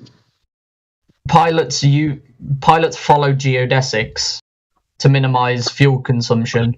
If you want a real world example, now I'm not going to get up every single flight path in the world. But how would anybody validate that? By looking at flight paths and seeing that it plots a geodesic. But you're talking about a model though. At that point, you're not flight path. No, hold on, don't interrupt me before you understand what I'm anything because I'm going to ask you what my point was since you're interrupting. And it better be my point if you're interrupting. What's my point? You're asking my point. The point of like. No, what is my point that you interrupted, that you felt the need because you heard the words I was speaking, somewhere I was wrong with my rebuttal to you. What was my point for you to do that? There was a slight delay in the chat. I stopped talking when I started hearing you speak again. I'm sorry that like, the last. Interrupt me, Mr. Beta Male. Hold on. I'm not being insulted. Can you just like not, please? But that's a mild lie, but I'll let it slide. So other than reification, I mean, you're talking about flight paths. So that you plotted on a model. What? That's not really proving anything. That's you saying, look at this model. Here's how it works. I didn't plot them. Every single pilot uses them. It's not me plotting it against a sphere. It is but there's no sphere anything because you're in order for anyone to even navigate using any method, you would have to have first gain an elevation angle. Where do geodesics come in there? It's when you're at a constant altitude, you can still geodesics work at every altitude. No, what is that? How is I'm not? The reason I'm saying no is because that's non sequitur. I have no idea what you said has to do with what I asked you. I'm struggling to kind of understand your point in a way. My point is the same point as Miggy's, is that you're talking about triangles. Well, triangles, an angle are two lines meeting at a vertex. Coincidentally, we use planes like the equatorial plane and the celestial sphere, which kind of looks like a protractor. Funny enough, we use a sextant. Also kind of is named to be a glorified protractor. What you're going to do is you're going to get a perfect horizontal and you're going to measure your verticals of whatever object in the sky that you're going to use to travel. Now, before any of that was ever done, guess what? They would have to have used the same method to get all the information to plot it into any of these models in the first place, which means the Earth could have never been a sphere. I mean, you can say, I don't think so, but just read a fucking navigation book. Yeah, sure, they believe that the Earth is a sphere, but quite funny enough, when you see them doing diagrams on YouTube, they say, we're just gonna, go with it like it's flat for simplistic terms, but we all know it's a sphere. That's nice, but I know why you need the angles to be flat, because they would not be angles if they weren't. If you didn't have two lines meeting at a vertex. It's as simple as that. It's methodology versus religiosity, which is what you have, unfortunately. Okay, I mean... You said you couldn't be bothered with the details, Finn Bob. And I'm interested. You couldn't recollect any of the things that you learned. You said you throwing out some terms here, scientific experiments that have been done, and so on and so forth. And I'm just kind of curious because you have this idea of what you think the Earth is in your mind. I don't know if you know for sure. You said it when you first started that it's 100% sure that it's a globe. I'm curious to know how did you get there? Because nobody's ever directly measured the curvature of the Earth. Or can you tell me if somebody has? And if you can, please explain the method and by which they've done it. So I'm curious. My greatest method is really just looking at phenomenon that you would expect and would only work if the Earth was a sphere. I mean, photos are pretty nice as well. Sounds like an affirming the consequence. All right. It's called preconceived notions. Right. You're just looking at the Earth, right? Just looking at the Earth. That's cool. But that's not what I'm asking for. I'm saying, has anyone ever in history directly measured this curvature of the Earth that you presumably say is there? Yes. Okay. Please tell me who did it. Eratosthenes. Okay, so what did he determine from what he's done? So he had 2 sticks, one in Alexandria, one in Syene, as I'm sure some of you have probably heard of this already. He was on the solar equinox, he was observing shadows of those sticks and saw that while in Alexandria there was I think it was shadows in a well, actually. I don't know, sticks or wells, one of the 2. And loving the sound effects. There you go. One of the shadows is, there isn't one, it's directly vertical, whilst at the same time in Syene there was a shadow. This could only happen due to parallel rays. Okay. So there's a lot of things that are in this story that are not being specific to what I'm asking for. Now, I could restate it again for you. I'm talking about directly measuring drop over distance or the curvature per se, like from the curvature of the Earth. We're talking about looking at shadows, are we not? In this example. Yeah. Okay.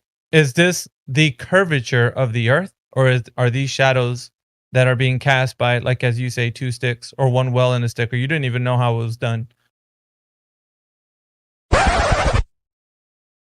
Cool. I love who's got the soundboard, by the way. Yeah, he's pretty cool. Yeah. I was just saying that was just one off the top of my head. That. Oh yeah, but I know what. Like as I said before, he was measuring shadows, not the drop over distance. So that's what we're looking for at the moment.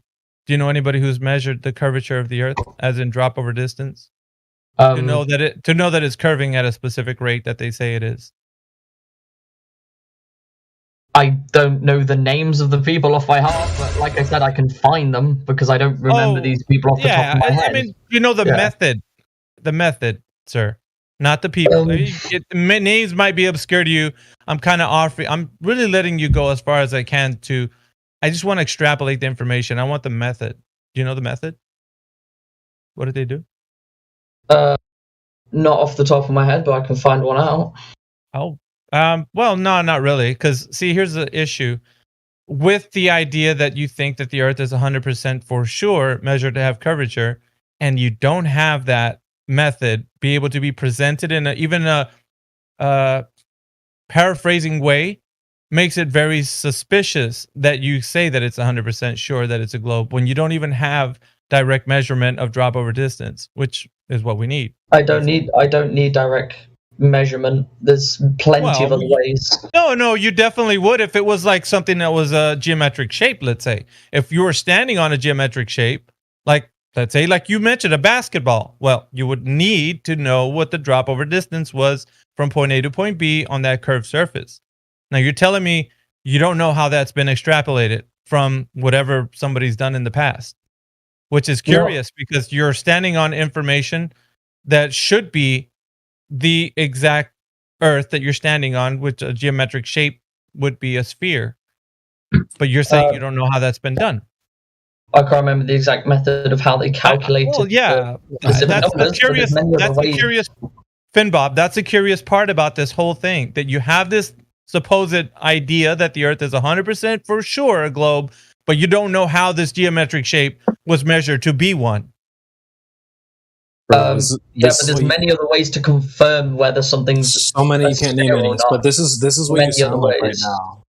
There's many other ways. There's a plethora of reasons actually, and the research really exists. And I'm not going to go into all of it. It is almost 1 a.m. and I do have work in the morning, but the research is out there and Google is free. The stats are very real. There's a lot of social issues that surround it. There's a lot of socioeconomic differences that impact that. If you want. This is the way you sound like. It's called saying a lot while saying nothing at all. Yeah, you're really saying nothing at all when it comes to this. Go ahead, Heretic. Do you want to? Yeah. Well, I mean, just basically what CB was saying. There are so many methods that he can name none. Crazy. I don't care about finding the numbers out. There's many other ways of confirming whether something's you keep saying that, Finbob. You keep saying there are many ways to confirm this, and then you offer 0 ways to confirm it. Okay. For example, in Iceland, when you can get the sun above the horizon for over 24 hours, that can't happen on a flat Earth. Oh, you're telling me what? You're telling me staring at the sun is going to tell you the geometric shape of the Earth? Yes, it tells you a lot. Yes, how it is tells that you an awful lot. Okay, so let me stare at the sun. I'm going to tell you what shape the Earth is by looking at the sun. That's idiotic. Well, no, you're just like waffling. You can't have the sun above the horizon for 24 hours on a flat surface. So the Earth can't be flat. We don't live on your idea of a flat surface. So just directing the Earth as it is. Yeah, and so you say, but did you actually check the surface for curvature before you made that determination about it? Interesting. You don't have to check for surface. Whether you don't have the to fact check. That the sun yes, you do. Doesn't set for over 24 hours shows it cannot be flat. Just not the way you think about it. Cannot be flat. Did you confirm that by checking the surface to make sure it's not flat before you reach that conclusion? No, that's regardless. It's regardless. It doesn't matter whether I checked it or not. The fact that it happens shows that it cannot be. Oh, come on, Fed Bob. Let's stop kidding. Let's stop kidding around, bro. Like, you really do need to measure this curvature on the surface. Why are you looking at? Why do I, bro? Because if it doesn't measure flat, then what you're saying is wrong. And plus, you're looking at the sun, bro. You're looking at the sun, and you're saying, "Well, I'm looking at the sun move around in the sky. Oh, therefore, the Earth I'm standing on is a geometric shape." That makes a lot of sense, Fed Bob. How things interact around us kind of indicate of the shape of the object that we're living on. No, we don't even live on an object at all, ding dong. So why don't Patience in your inferences by going directly to the surface that you're inferring curve of and see if it actually is curved? What would happen if we did that? Sorry, the audio. Then you'd be wrong. Go ahead, Heretic. He didn't hear you. I don't think he heard you. Right, you keep extrapolating curve, but you never actually go directly verify it or find it in any way. So why don't we test your extrapolations of curve from looking in all the wrong directions at the sky? Why don't we go to the surface and see if there actually is any there? That's just... That's just what? Crazy? It's so crazy. Finn Bob, it's so crazy it just might work. What do you think? If we measure the surface for this curvature drop rate over a distance, we might find out that the Earth is curving. Don't you agree? It's a great way to find out, huh, Finn Bob? There's lots of other ways. Oh, if you had a basketball and I was to tell you, how do you know it's a sphere? What would you tell me? Well, just measure the damn thing. It's got a radius, diameter, circumference. You'd be able to tell me because you can say, look, there's curve on it. I can measure this curve. And I would say, that's perfect. That's great. Now let's do that to the Earth. And you're like, oh, shit. Well, let's go look at the sun instead. It's like, let's look at a bird flying around in the sky. That's going to tell me what the basketball in my hand is. Well, no, you just kind of it's illogical. It's logical. Okay. Well, so what you're doing is illogical too, right? Thanks. Well, no, let's say you had a basketball and that basketball was rotating. You could look at what you see off the surface of that basketball and determine what shape it must be by what you see. And what you see when you move around the surface. Why can't we look at the sun and then determine that the thing in our hand is a basketball? No, why even look at the basketball at all? Why even look at the basketball? Yeah. Just look at the lights of the ceiling, and then you don't even have to look at the basketball whatsoever. Yeah. So logically, it follows that if you have a table, then according to you, you don't need to measure the table to know it's a rectangle of a certain dimension. So you would go out somewhere else, like across the block, across the. He would somewhere. He would look at everything around your table. From your imagination, you just draw some kind of model. I wasn't done, but okay. Mirroring your own behavior, sir. So maybe it'll help you see. No, not at all. So you don't see your own flaws here. If you were on a basketball and there were objects on the ceiling and the ball was rotating in one direction, you'd look at the way the objects rotate on the ceiling, go to the bottom of the basketball, see how things rotate on the floor, see that they're appearing in opposite directions. Now that can't happen on a flat surface, so it must be a sphere. Why couldn't you just measure the basketball in the sky? If you were on the basketball? If you were on the basketball, you could have just measured it. Oh, sorry, Elijah, go ahead. I think you might be saying the same thing. Yeah, it's like the big thing in there is if already. So obviously, if that was the case, then there would be the top and the bottom.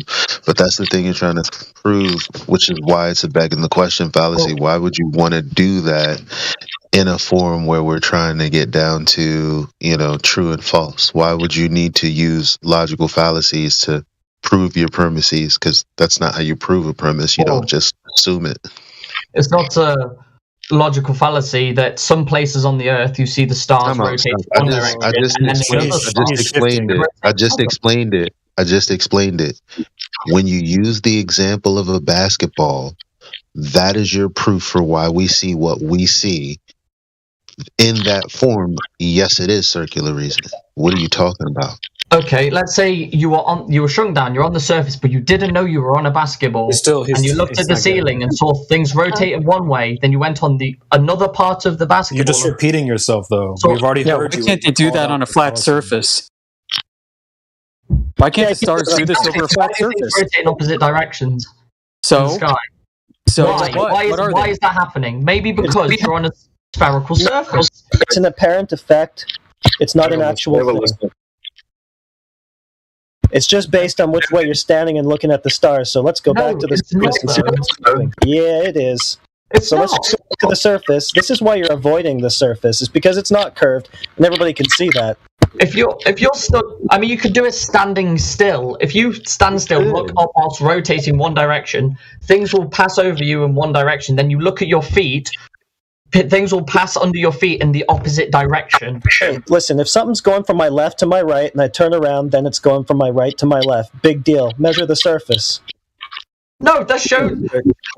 No. Can you not see that can only happen on a spherical surface? Hold on.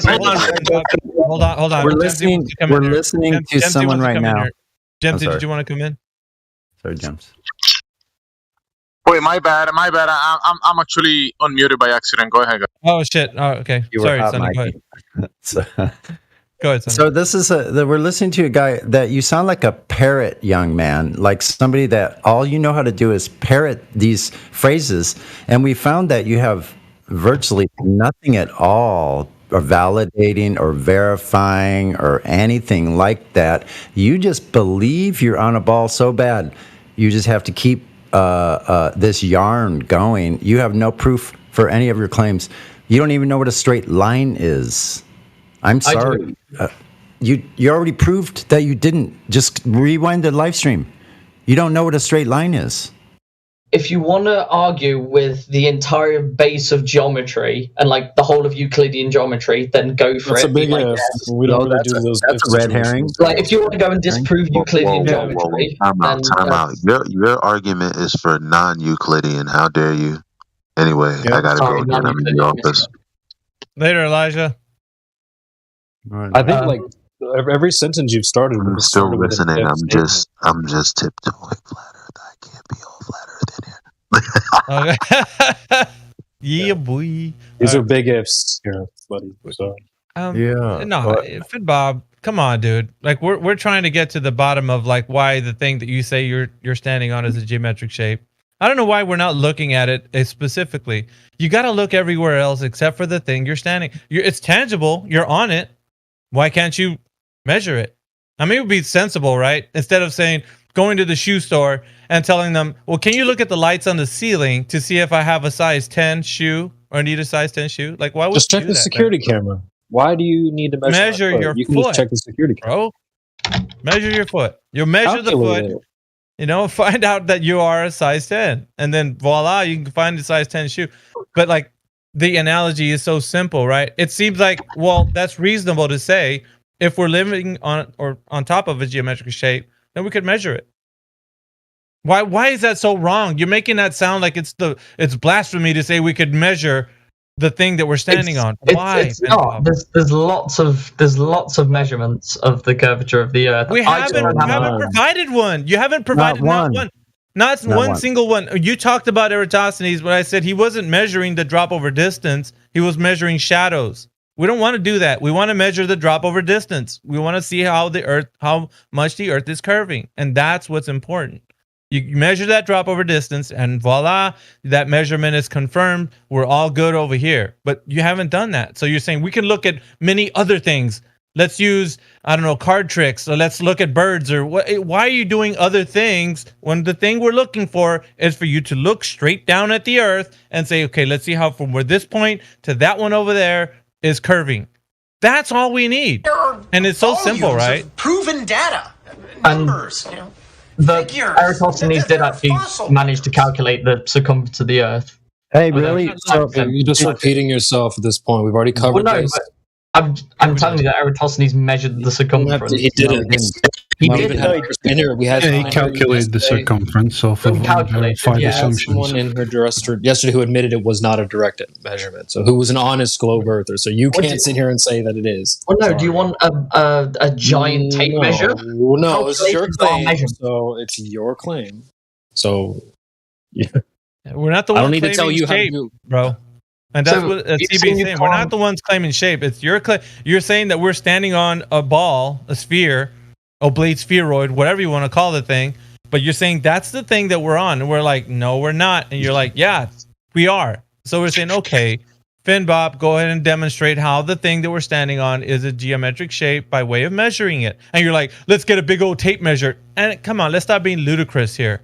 You know, realistically, how would you do it, Finbob? If you were really going to do it, figure it out. Calculating it. Calculating. Then you need to verify through measurement. Is a calculation the same as a measurement? Yeah. No, it's not. Nah. You can use measurements to calculate. Finbob. Let's not to make it vulgar, but say your girl she wants to know how much heat are you packing, okay? Calculations are not going to cut it. You need actual measurements. Yeah. How do you not understand this? So wait a sec. But I can calculate it. Hold So on. what? Let me ask him a question, if I may. Finbob, are you able to do a calculation in a room by yourself and not go out in nature? You need values to be able to calculate. Just answer the question. Can you do it in a room by yourself without being in nature? Isolated from nature in a room. Can you do a calculation that way? In a room, I am in nature. What do you mean by nature? You're sitting at a desk. Can you do a calculation at a desk, sitting in a chair, in a room, in a building? Yeah, of course I can. Okay. So then you don't need nature at all. So that's what you're doing. That's all you're doing. So that's not and you're calling it a direct measurement because you can sit in an office or room somewhere in a building and do a calculation on a desk at a table or whatever in your chair. Yeah, but calculating that doesn't need to apply to nature at all in the real world. So that's all you're doing. So basically, like what he's saying, if you have your calculation and you go out into the physical and natural world, you're going to say, okay, I have this calculation. Now let me verify if this calculation is correct by measuring the thing that I think is in this calculation. So let me go see if the measurement lines up with the calculation.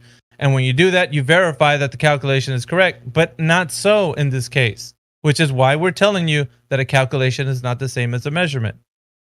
You see now what we're saying, Finbob? Measurements can verify calculations, but that doesn't mean calculations are incorrect or invalid. Yeah, nobody said that. But we're just waiting for the measurement part. Yeah, we're waiting for the measurement part.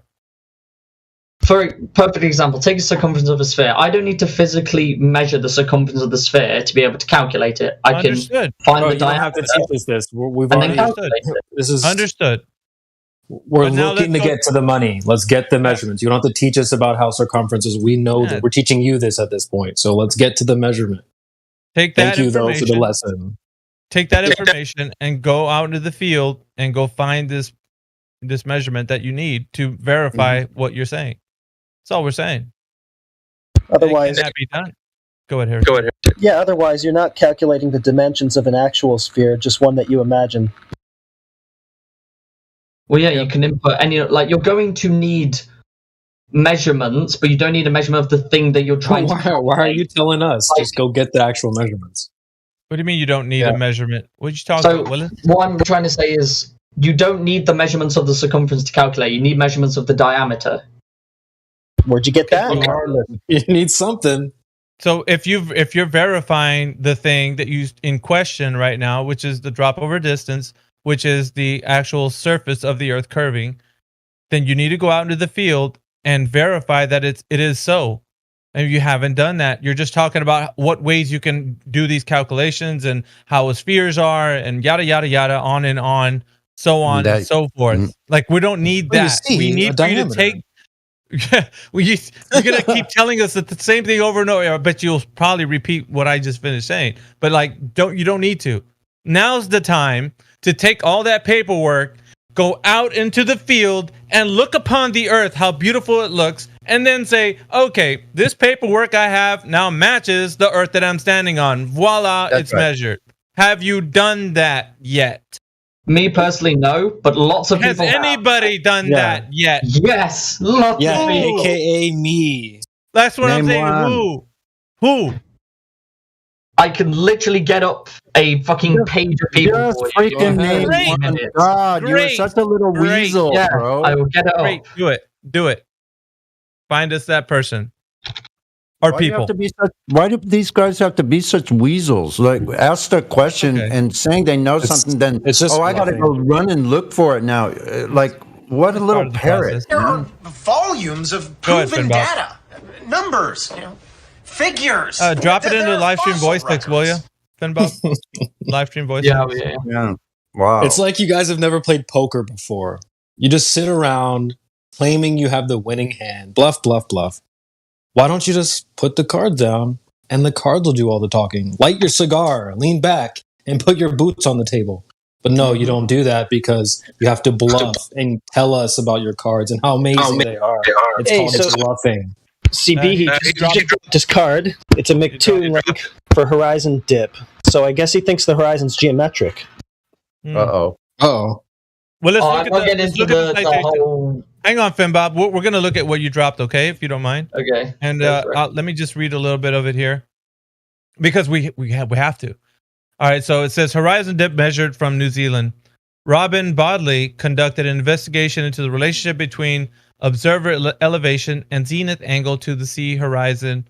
90 degrees was subtracted from each angle to get the dip angle. Data is plotted on the graph to visualize it. The red curve represents the expected dip angle on a spherical Earth with no atmosphere, while the green curve has a correction of 0.13 for an atmospheric refraction. And then it says there on the line above it, each angle is the average of 4 sets of observations in both face left and face right. The theodolite used in, Wild Herberg, Switzerland, and it gives you some numbers there, made in 1956. The details of the survey marks can be found here. Let me show you. He's got some images of some theodolite deal, but it's on a graph that shows you the difference. And of course, the difference was one with atmosphere, one with no, and he plotted on a graph there. And these are like the images of the observation are pretty much what you'd expect from somebody doing this with a theodolite. Let's see if I can go back. Okay, so how did he measure the curvature of the Earth, Finbob, in basic understanding here with what he's done? I want you to tell us this is your evidence that you cited. Well, no, you said get someone who's done it. Never do you know the procedure. What? I got you someone that did it. Well, no, I don't study this. I study aerospace engineering. This got nothing to do with what I gotta do. Aerospace engineering, Finbob, that's fine. But now I'm asking you on this specific citation, because you cited McToon. So what did they do specifically to find this drop over distance? I'm assuming they had to use an equation to. Okay. So I'm hearing things that are assuming, and you're assuming things that he's done. You're not really sure. So why would you cite something that you're not really sure? I'm getting into your kind of line of logic here, and I don't follow how you're connecting the dots, because what it sounds like is you're just pulling something up that's confirmation bias for your point, but you don't know what it says. You're just jumping into something that you have no research, no idea. You have nothing to bring fruit as to what this is talking about. So you don't even know if this is correct or not. So why would we pour our efforts into debunking this specific claim if you don't even know what the claim is here? You're just showing us something. Why do you do that? Because I'm asked of it, and because I don't study how to prove of the Earth curvature. That's fine. I'm not holding that. Just read the words. Bob, I'm of a not bunch holding of that guys against you. You never met, and you just take it on faith that everything they wrote was true. I'm not holding that against you. But what I am saying is that you don't know anything about what's being said here to then verify the or back up the assertion that you made that the Earth is curving with a drop rate over distance. So because of that, I could hand wave dismiss this because you have no idea of what this thing is saying here. You don't. So I mean, you admittedly said so. So why would you even bring it in as a point for a discussion if you have no idea? Why am I going to pour energy and time to debunking what it says here if you have no idea of what it says in the first place? Because you don't even know what the citation means. Regardless of exactly how I know they've calculated, doesn't change what they've done. What did they do? What did they do? What did they do? I'm asking you, what did they do? And you can't even tell me what they've done. Can you? Not what's the problem? Be honest, the problem Bob. is that. Sorry. If you don't know what he did, then how do you know what he proved? Exactly. Be honest with me. Do you know what he did? Yes or no? He measured drop rate over. Do you know what he did? Yes or no? Because then I'm going to ask you for specifics if you do know, and it's going to get ugly for you because you're not going to know. So be honest with me right now, so we don't have to do that. And I'm going to start exposing you little by little. No, I don't know the exact procedure. Thank you. Thank you for your honesty, Finn Bob. So then why are you bringing this up? So let's get to something that you do know. I know, but it's not something. But it's something that you do not know. Let's go really. We're going based on your knowledge, so we don't want to go to areas where you don't have any. You can't say anything to the things you don't know. But if you know something that backs up your claim, something that you could bring up, then post it. But otherwise, this here is like Greek to you. You wouldn't know what it says in here to confirm what you're saying. You don't. Sorry, what we didn't ask was you to post random stuff that you don't understand. So that wasn't one of the requests, just so you know. Mm-hmm. You asked for measurements. I gave you what I've seen. You don't even know what you gave us. You don't know what you gave us, Finn Bob. You just said you don't know the measurements. You don't know what you gave us. You don't know what it is. It's Greek to you right now. It's all Greek. It wouldn't take me long to read into it and then figure out. Well, you should have already read it. So did you read into it? Because I'm gonna. Because you asked me to do it I'm a fair guy, Finn Bob. I'm a fair guy. hell? If you want to read it right now and then repeat back to me exactly what they did, I still promise you won't know what they're saying.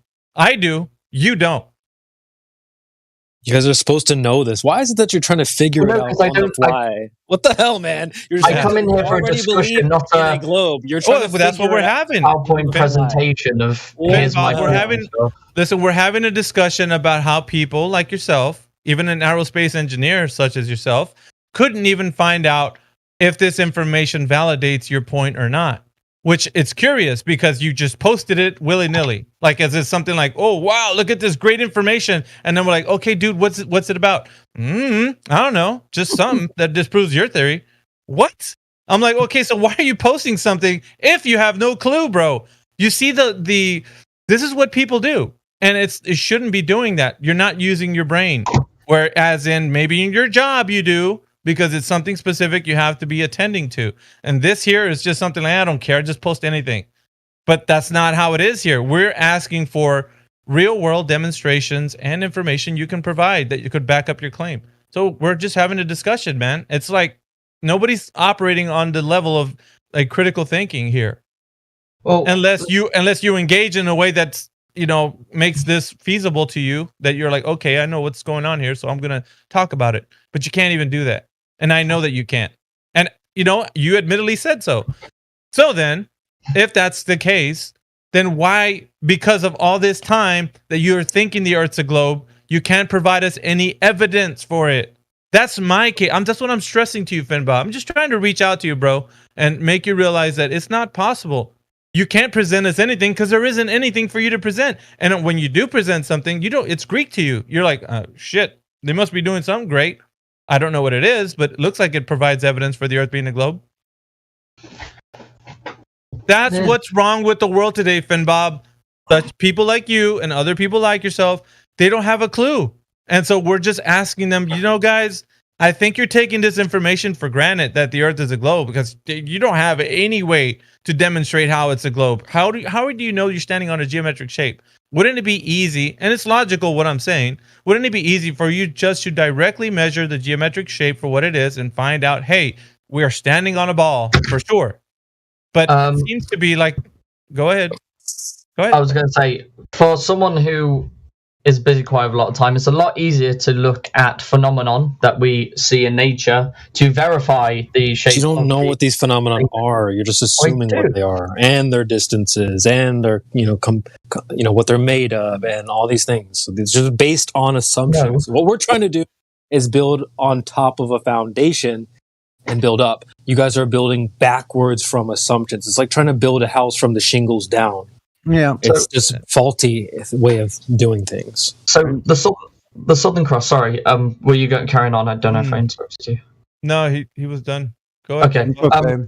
But you're just like this willingly faithful religious student. You don't know any of the information. You're just relying 100% on what someone else has said, or that's information that has been fed to you without your permission.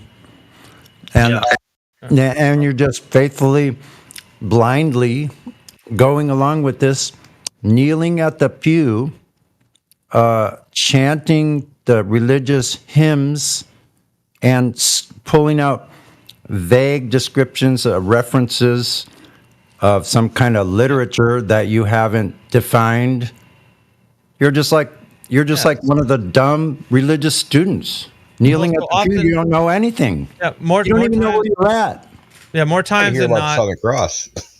More times than not, Finn Bob, we get people that come in here and just give us these things. You're an aerospace engineer, so you might know if somebody was to come to where you work and say certain things that don't equate to like true knowledge of like the things that you work with, let's say, to make things actually work in a specific manner for airplanes or whatever. Like if somebody was to say something incorrectly, you would say, how do you know that this is that? I work in this field. And they're like, well, it just is. And you're like, okay, give me some information how you know. And if they were phenomenon, and I look around. Yeah, if they were to be very obscure and tell you things that are not specific to the thing that you actually know how to operate in, you would be upset. You'd be pretty upset that they're just like not telling the specifics of like how you know the thing operates, right? And the specific mechanics that work behind the things in your field. You would be upset. You wouldn't be like letting them get away with, oh, well, we just look at, earthworms. And earthworms, we can see the phenomenon when they're digging in the dirt. And you're like, dude, this is bullshit. Why are you saying this? Like, there's nothing to do with what I work with. Can I say something? It's insulting. It's like, why can't people just really get into the specific thing and say, I know or I don't know? And when you say you don't know, then we can help out with whatever gaps of information you need. Probably help you out if you know the Earth is curved or not. Do you need to say something, Jesu? Yeah, Flat. Finn Bob. If you're an aerospace engineer, when you applied for your job, did you tell your boss to just follow the science and that's how you know everything? To confirm, I'm a first year aerospace student. I'm not a qualified engineer. You're just a student, so you're not even an engineer. I'm studying it. So you're not an engineer. You're a student. That's okay. Yes, I am. Yeah. Okay, so you're not an engineer. No, I'm an aerospace engineering student. Okay. Okay. Yeah. It sounded like you said you were, so my bad. Oh no. I said I don't know if it caught earlier, but I was talking about the university that I'm on, and I'm a student. I don't know if people didn't hear it or not, but yeah. Yeah. Well, if you're in an interview and your future employer is asking you questions, are you just going to tell them, I follow the science. That's how I know. And you don't even give them any real answers. You just say, I follow this. That's how I know. Or I follow that. You should demonstrate what you know and how you know it. It's kind of what we're doing here. Instead of just saying, well, someone somewhere knows something. Like, okay, well, you're saying a lot there. Amazing. Do you want to say something? You're just going to reference people's papers and all that kind of stuff in an interview? Is that how you think you'll get a job? No, not so. The textbook across the desk. You're right, because you have to demonstrate your actual knowledge. Yeah. What you did demonstrate, Finn Bob, today wasn't Earth curve or the globe, but you demonstrated your religiosity in spades, because you showed us that you have no idea how you know what you claim to know whatsoever, but you still fervently to know it. I do have ways of knowing that just don't involve direct calculations. Why don't you haven't given us one of those ways yet. We keep asking you for one, and you just show us stuff that you don't even know what they did. Finn Bob, let's be clear. It's not direct calculations, direct measurement, sir. You've been saying this, conflating the calculation with a measurement. It's not. We told you the difference already. We've went over this. So it's not direct calculations, it's direct measurements. Okay. So we can, that's what we're asking for. And like, you are not able to bring forward anything that could directly measure the drop over distance. And there's nothing that you've admittedly already said this. I don't know why you're going back now and saying that you can find this. Do you remember that you said that there's... Yeah, I've got other ways of knowing whether the Earth's a sphere or not, though. Away from... You want to give it the old college try once more, right? But here's the thing. We're not going to pour energy and time into just some random link that you just post. It better be something that you know what you're talking about. Because if I'm going to, before we engage and start saying, okay, let's look at this and we're going to now ask you questions. No, we're going to skip that. We're going to ask you, how do you know this? And you better tell us how you exactly know the information you're presenting. Otherwise, we're not going to engage. Why should we? You don't even know the information. Okay. That's fair, right? Yeah. So, I know you're going to chuckle at this, but the Southern Cross, like I mentioned earlier, the fact that it is exactly due south and that everyone heading directly south in the Southern Hemisphere anyway would be able to see the Southern Cross, except on a flat surface there is no direct point of south, so how can you all look at the same point when south isn't one distinct flat surface? Can I talk about this for a second? For sure. Yeah. First of all, you can see the Southern Cross from 28 North. What? 28 North, dude. You can see the Southern Cross from the entire thing. Above the equator, in the northern hemisphere? Above the I've equator. seen it myself. From the Canary Islands.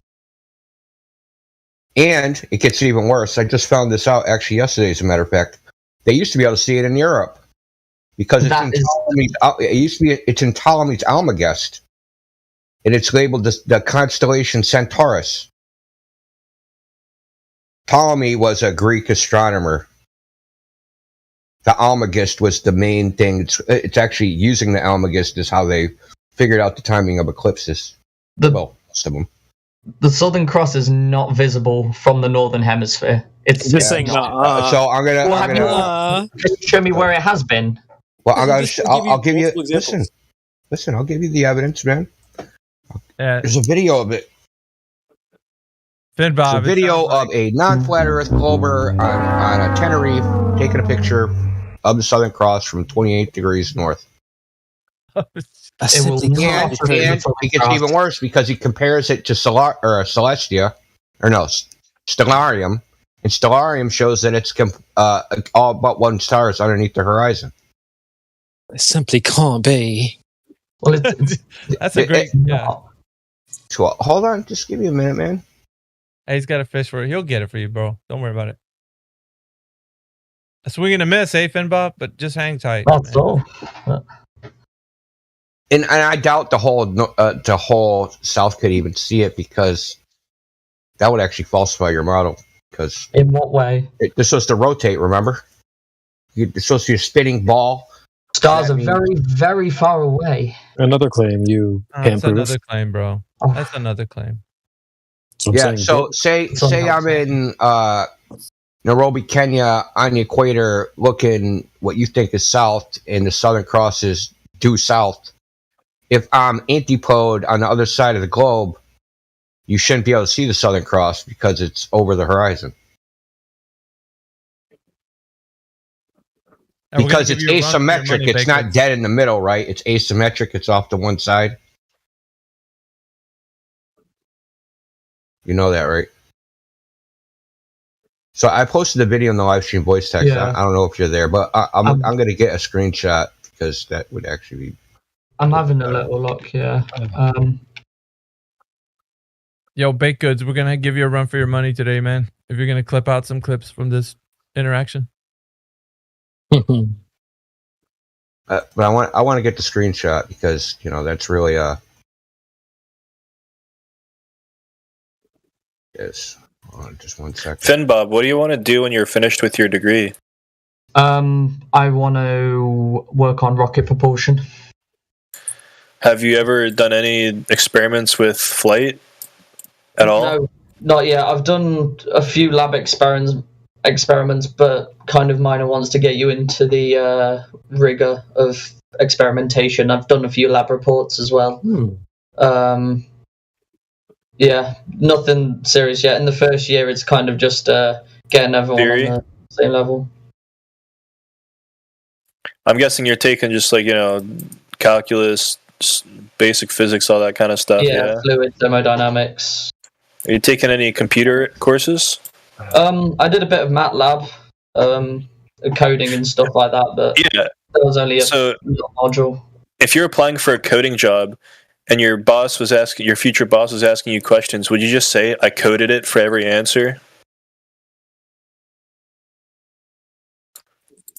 I followed the principles of coding and I coded it.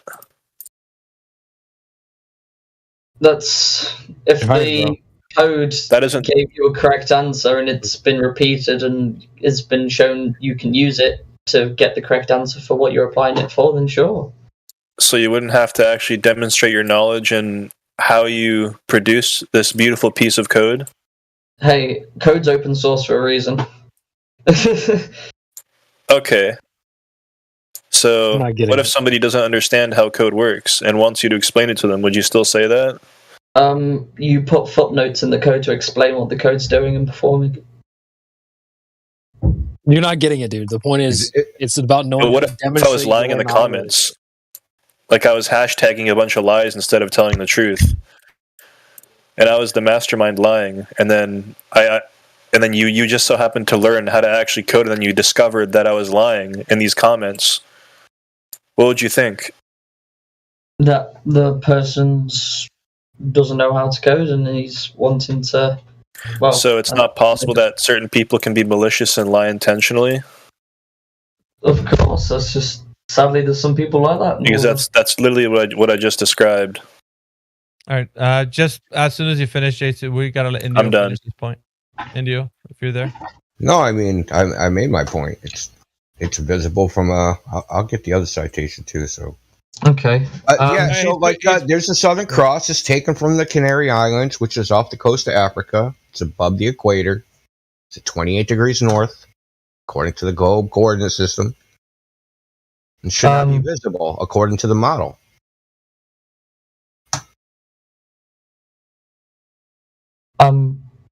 Having a simply can't be. And let me say something about South generally. Okay, but yeah, what is South on the flat Earth model though? Because for people on Earth, you can look at. It depends on the coordinate system you use. So we have 3 coordinate systems in use. We have latitude and longitude, right? The grid lines that we use, that coordinate system. And then there's the magnetic coordinate system, which is a little bit different because the magnetic fields don't actually point north and south exactly the way the globe coordinate system does. And then there's another coordinate system based upon where the sun rises on the equinox. And that doesn't match either one of those two. These are all different coordinate systems.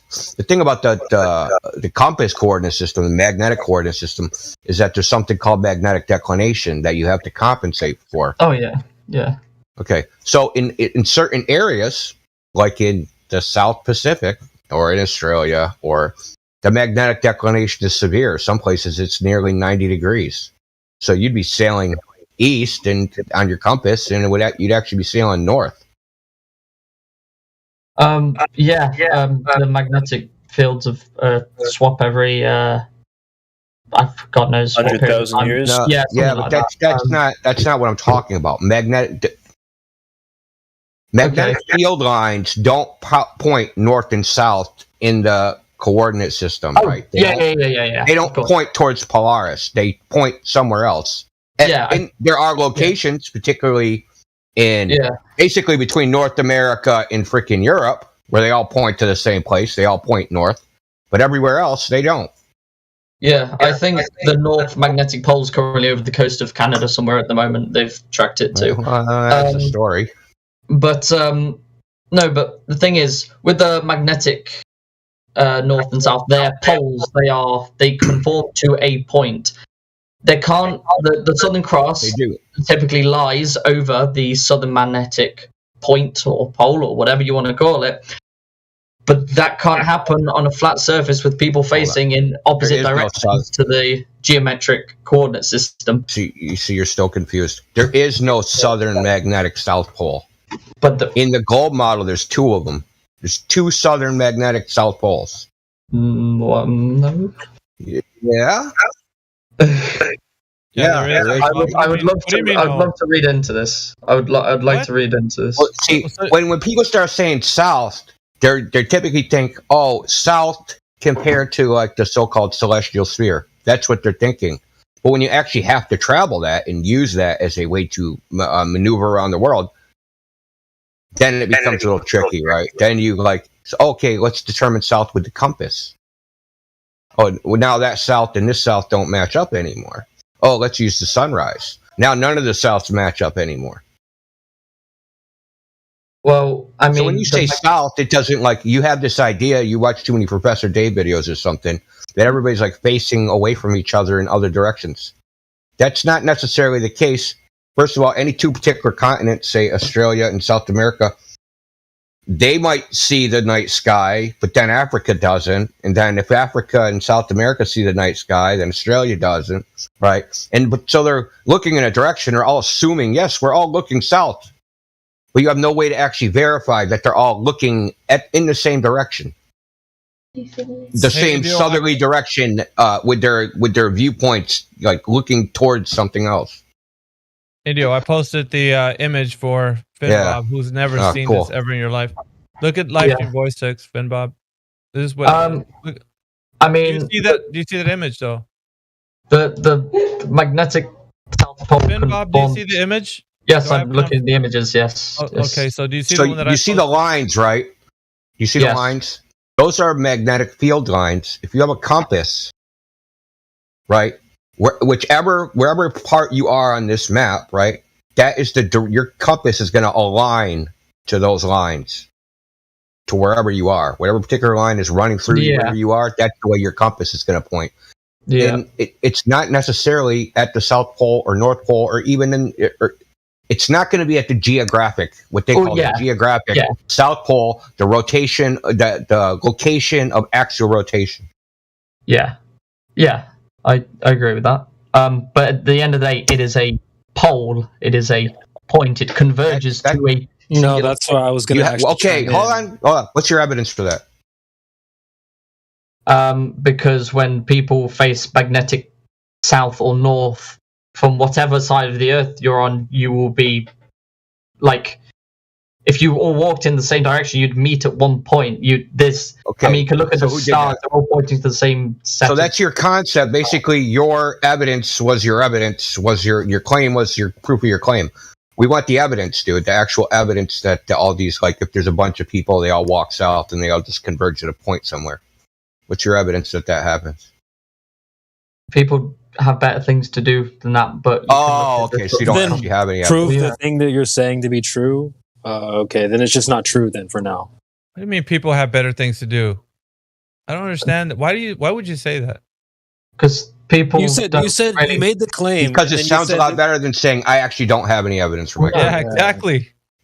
You made the claim. You said, well, if my claim was true, then it would be true. Great. Again, saying a lie without saying anything. But is it actually true? It's not true. I was just going to say that south isn't a point or a location. So why even need to? Oh, sorry.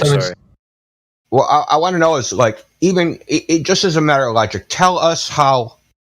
Let's assume everything you said is true. How does that prove that the Earth is curving? Okay. Yes. Because the South Pole, if it was a point, if you were looking in the southern hemisphere, everyone would have to be looking in the same direction to a certain point. That's a claim, dude. That's a claim. But so check this out. So what if I take something, right, and I measure the Earth to be flat using a direct measurement of the Earth, but the stars are doing this thing you said? Will somehow the stars change the results of that measurement? No. Because everything, of course, no. Right? So looking at the stars, we have built a mental construct about how they operate, but they're not actually physically testable like the surface of the Earth is. We can directly measure the surface of the Earth, and whatever it says it is, that's what it is. And it doesn't matter what the fuck anybody's theory about stars are.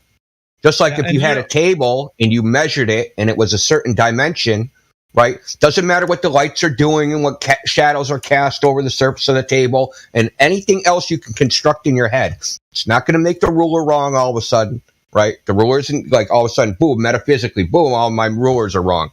Oh, but you're not accounting for table theory. Notice that when you notice when Finn Bob starts his questioning, he says, "If the Earth was flat." I'm hearing all these suggestive terms that you're using, Finn Bob. Do you hear them? Because when you say "if the Earth is flat, such and such wouldn't be working like the way it should." If the Earth was this way, if the Earth was that way, why are you starting with ifs? Why is it so suggestive to you and not certain? Like you were at the very beginning of our conversation, you said, "I'm 100% certain the Earth is a globe," and I let you talk for a while, and you still haven't given us the direct measurement of Earth's curvature. Yeah, you said 100%. We got a rare one in here. Yeah, exactly. That's why it's like you have to actually call them out to what they actually know. And then when it sounds like when they lay it all out, they're like, well, it's so obscure. I'm using ifs and maybes and perhaps, and it could be. And there's never something where we're just like, okay, stop talking about. And then he puts in one of McToon's citations, right? And I asked him what it's about. No way. And then he's just making it sound really obscure. He doesn't know it. And I'm like, just tell us what it's about. Well, I don't know. It's just something that says it's against what you say. What? You don't even know what it says, bro. And okay, go ahead and explain it to us. Well, he can't do that either because he doesn't know what it means. So it's Greek to him at this point. And so now we're in like this weird area where he's just making it weird now. He should just be honest and say, you know what, bros? Damn it, I don't know what's going on. Like, that's the real part about it. But you don't want to do that. Your pride is on the line right now. It's like, why are you just let it go, man? Just say you believe that it's a globe because everybody else thinks it's a globe, and you're just happy to know as a belief that it's a globe. You don't know it is. And you just believe it. So you said it was 100%. I've looked at the live video rocket launches of uncut camera footage on the side of rockets going up and seeing the curvature of the Earth. What is this, 2015 all over again? Yeah, it sounds great. I love goodness. it. Was You that know what I mean, Indio? A rocket went up and saw the curve of the Earth. Can you measure that shit? I don't know what I want to deal with. Do I want to deal with the rocket launcher or freaking this shit he posted from MC2? It's up to you, bro. It's a tough choice, man. It's Horizon is physical again with Horizon Dip or rocket launches. This is it's you know, you got to pick a flavor, man. But I saw it on TV. No, you saw it on TV. What do you mean it's not? We're trying to figure out what a live uncut video. How do you know? Live uncut. Listen, first of all, your claim of uncut is nonsense. Stop saying that. You know that's not true. Come on. You can look at the videos; they're completely uncut. Post the video of uncut to space. Uncut to your level. Show us. Your level of zealotry is over 9,000. Now remember, uncut to orbit. Wait, and then after that, when we post a video of the Black Swan, then you're gonna go full conspiratard mode. Wait, no, but the video could be edited. It's no way. Bendy Cranes. Yeah, dude, come on, dude, relax. So, if the flat Earth videos are apparently going to be edited, then why couldn't the globe Earth videos be edited? Is that not possible too? Because it's live and uncut. So, what if I put a live video next to a green screen? What does that mean? Brought to you by your government. It's from NASA. Live and uncut. And then don't let people question it. Yeah, well. Okay, we're gonna. I'm going with Horizon Dip because I'm gonna just dispel this freaking space picture thing in 2 seconds because I love. Hey, I knew this one. I'm glad he posted. Look at the video. That's the video that I was telling flat earthers because. Hang on, Finn Bob. I just want to make this one point. Okay. Flat earthers were asking for uncut footage of a rocket going up and then falling back down. And they said, if I have this uncut footage, I would know the Earth's a globe. That they were asking for this back in like 2016 or 17. And they were saying this. And I was like, guys, you're going to get wrecked if you keep saying that. And sure as hell, man, this I don't know how old is this video, by the way. It's probably not even a year old. And, and I don't see Earth curve either way. And those rockets don't go to space. So anyway. Well, I do see some concave curve. And that was the first thing he started out claiming. Meniscus was his big globe proof. Oh, shit. The meniscus. So hold on. If we're going with space images, I'm gonna have to bring in phone a friend. I'm bringing in my Chinese friend. So, looking live stream voice test. Can you explain this on the Chinese space station? That has been edited.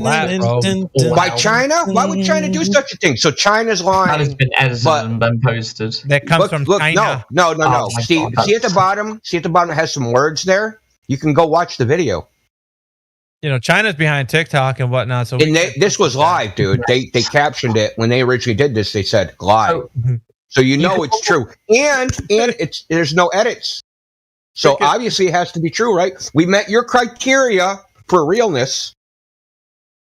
You can verify it's live because people that also live stream it that aren't through TV, people that just have YouTube channels or video cameras, you can compare cloud formations. You can compare birds that fly across the screen. Did that? You can. Who did that? Everything else. You can. Do you understand recording it. You can compare the video with it. None of the curvature of the ground. We have compared. Well, I would say we have compared videos of it, and when we found discrepancies, y'all just go into full cult mode. Well, this guy's a marathon runner for Zealotry. So, I'll give you an example. The Falcon Heavy, where they launched the Tesla into space. Why'd they edit that video? I haven't seen the video. Okay, so they showed it quote unquote live, and they had a split screen on the bottom, and they showed one thing, and then somehow afterwards, SpaceX got to edit out one of those split screens out of the video, and it still kept all its views. It still kept it. It still says on it that it was streamed live at such and such a time, even though the video, and you can even watch it because it has a timer. You know how they have a timer on the launches? It's even missing 10 seconds on their own timer. So what are you talking about? That was live. People filmed it outside. I'd have to look at the video. I haven't seen it personally. Do you think there's a Tesla in outer space? Do you think there's a car in outer space? Yeah. Finbob, after all what we said so far, do you still think the Earth is 100% a globe? Oh yeah. Of course. Oh yeah. He says, for no reason. More now. Oh yeah. For no like reason. Kool-Aid man, dude. Oh yeah. Hey, dude, hit rock bottom. Keep digging. Get me the merch. Get me the funny hat. Get me the cool beverage drink soda cup hats. We know you've doubled down on your ego, Finn. You're not about intellectual honesty. I think Tesla is a gimp suit for you, or a SpaceX. How do you look in black leather? It's a shame. Hey, simping ain't easy, huh, Finn? So let's talk about your horizon dip measured from New Zealand. Let's talk about that. Why? Your evidence that you posted, mctoon.net, horizon dip measured. Because you asked me to, and I don't know any person. No, we didn't ask. You kind of forced my hand into something that I haven't prepared for. No, so listen. Good for you. Nice.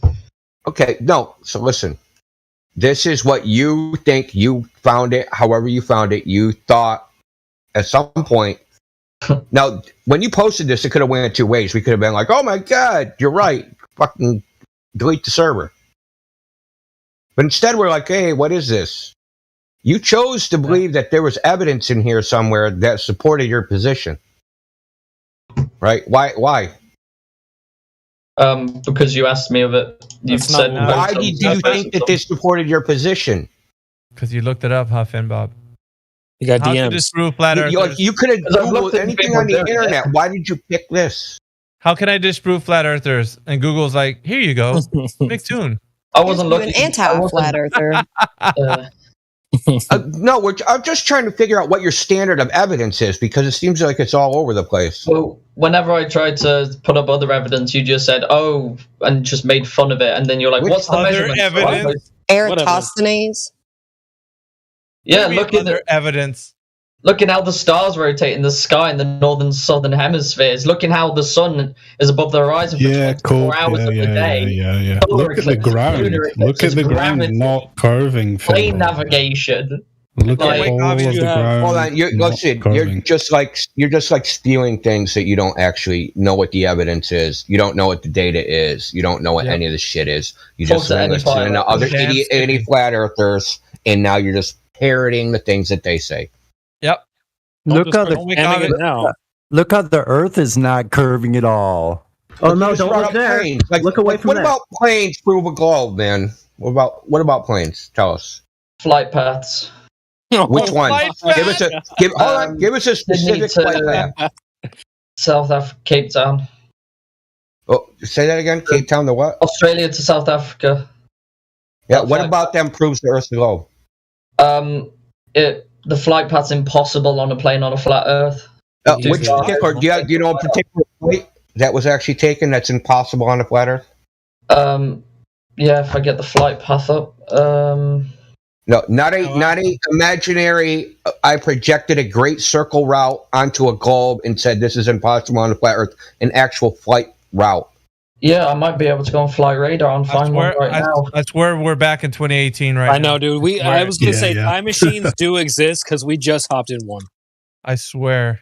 But dude, I gotta say this. 2018 was a good year. I want to go back there. It was actually. It was a great year. There's a plane right now. There's a plane right now. Johannesburg to Sydney, traveling at 36,000 feet. All right. Yes. Going over the Indian Ocean. So what about it? Right now. So what about it? Says it's all excited. Earth. That flight can't be made on a flat Earth. They're on opposite ends of the planet. It's too far. Opposite sides of the planet. And too far measured how? Too far measured how? Finn. Here's what you got to understand, bro. The Earth outside, that is the flat Earth. Your ideas of how a flat Earth should or would or could be are not the Earth we're talking about or the Earth that we live on. Well, so not this straw man idea you keep coming up with. On a flat Earth, in my head, it wouldn't work. That's not what we're talking about. Totally. It's not the Earth it's not working on. It's your idea of what flat Earth is that it's not working on. Well, the issue is there's no single flat Earth idea. Apparently, every single one's different. I literally just gave you 3 different globe coordinate systems. Now, how dare you say that? You don't even have a single idea for a coordinate system. Yeah, how dare you, Finbob? How many theories of life do you have? Do you want us to go into it? Like, seriously.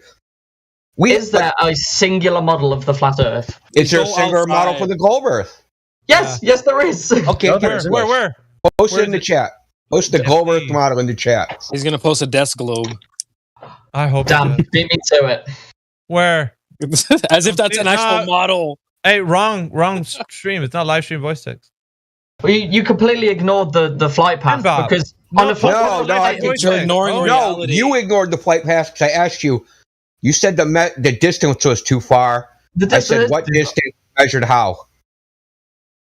He still has it's your what's your coordinate system? Post your model. I don't use the flat Earth map.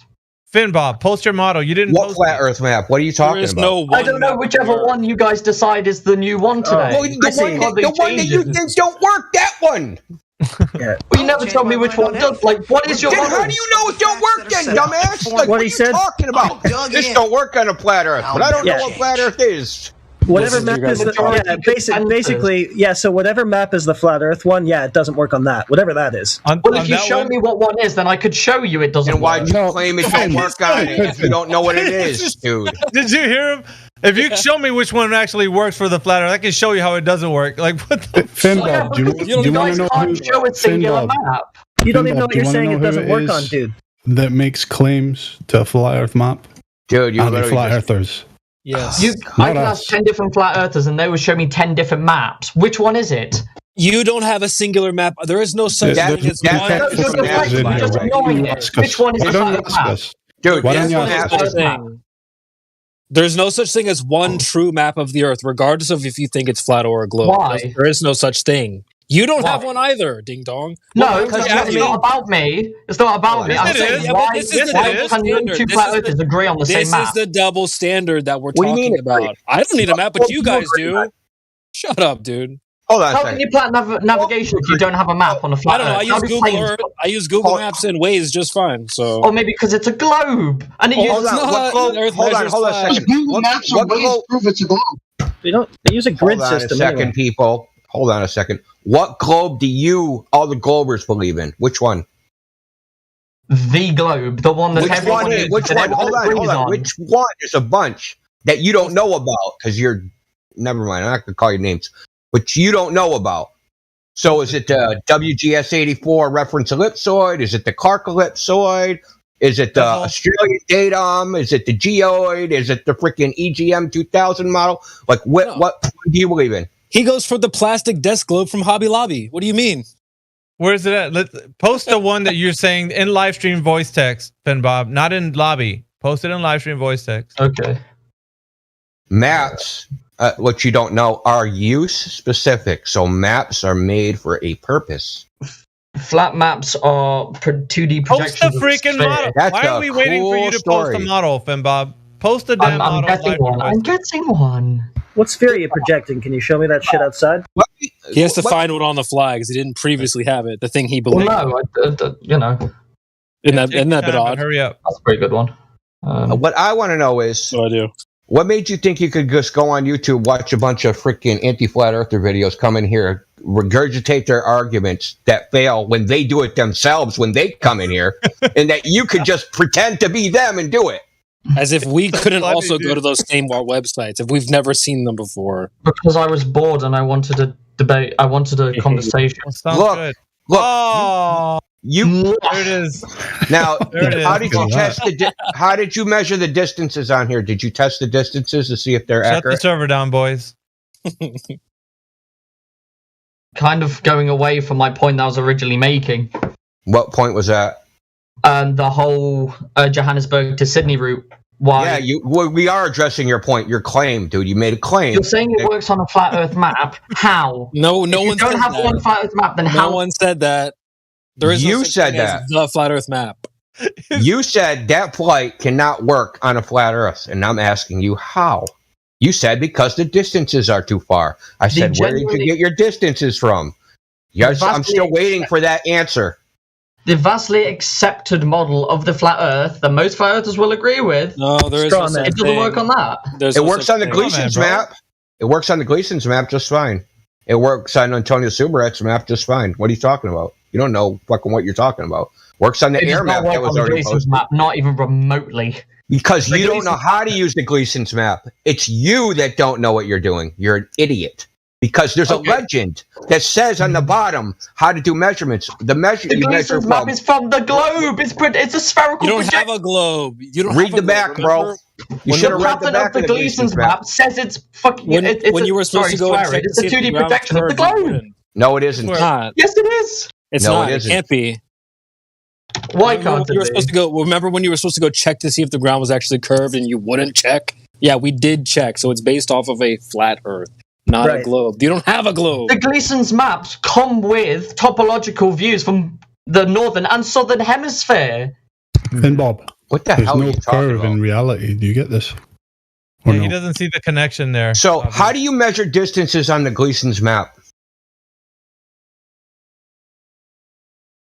And here's your experts talking about your desk globe as well. has been misrepresented to us by geologists. So, on the Gleason's map, you measure from the center to the location, and then the other location, Feel the Rocky Mountains. and then you execute a formula, and that'll tell you the distance between those locations. Okay, well, could you could you in those find me the distance location, between in those Johannesburg and distances, Sydney pardon using me, the Gleason's map? can I what? I didn't hear Could what you you said. can you show me the distance between Australia and Sydney and Johannesburg? Yeah, if on I the felt like Gleason's doing a calculation, which I could, I think there's a video of someone doing the calculation. But also on a Gleason's map. Would you agree on the Gleason's map, the quickest route would to if I get it up, if I'm looking at it, the quickest route would be from Sydney over kind of eastern Russia, over Canada, and down. So hold on a minute. Hold on a minute.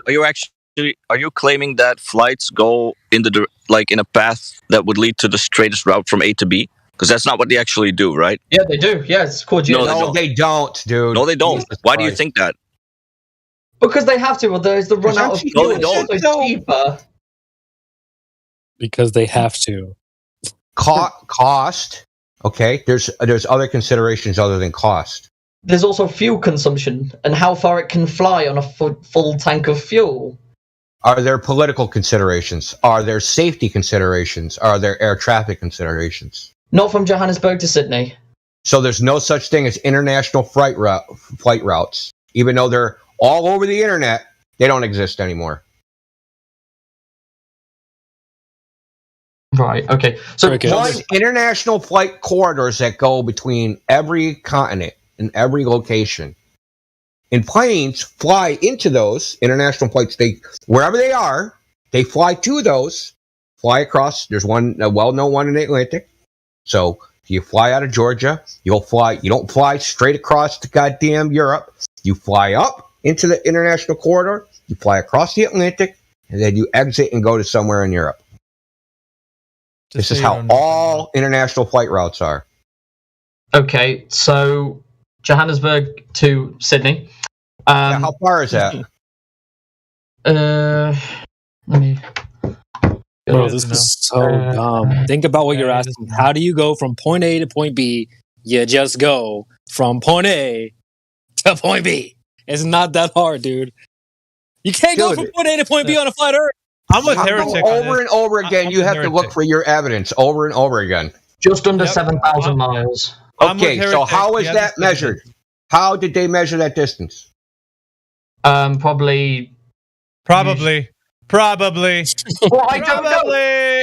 We already know it's not measured. You to know all this knowledge. I'm going to highlight every time you use suggestive terms. I will highlight every single time you use suggestive terms. It is a calculated theoretical distance based upon a radius of 3,959 miles, which you have not proven exists yet. Okay. So there's a variation in flight times depending on what direction you're going. And even if you're going in one direction, that variation is like 10%. Calculate your speed. You can calculate how long you've been traveling at the speed. Calculate distance. I just preemptively addressed that. There's a variation in flight times going one direction versus the other. Cool. That's over 2 hours. Right? Where? So it's 11 hours one way, 15 hours the other way. East versus west. Then, what do you mean where? Just go look at, do what I told you. Go look at actual flights that have actually flown it. Right? Then you have a variation of like any particular flight going in one direction. And that's the total flight time. But then you have to take into consideration, well, what direction do they take off in? If they take off in the wrong direction, like the airport is facing east and west, but they have to go north, how long does it take them to circle around? What's their flight path? How long does it take them to get to altitude? There's all these considerations that are outside of the distance that add to time, right? Then there's the variation of wind speed, ground speed, all this stuff. So you can't just say, oh, we're going to just go speed times time equals distance. Don't work that way. Gasp.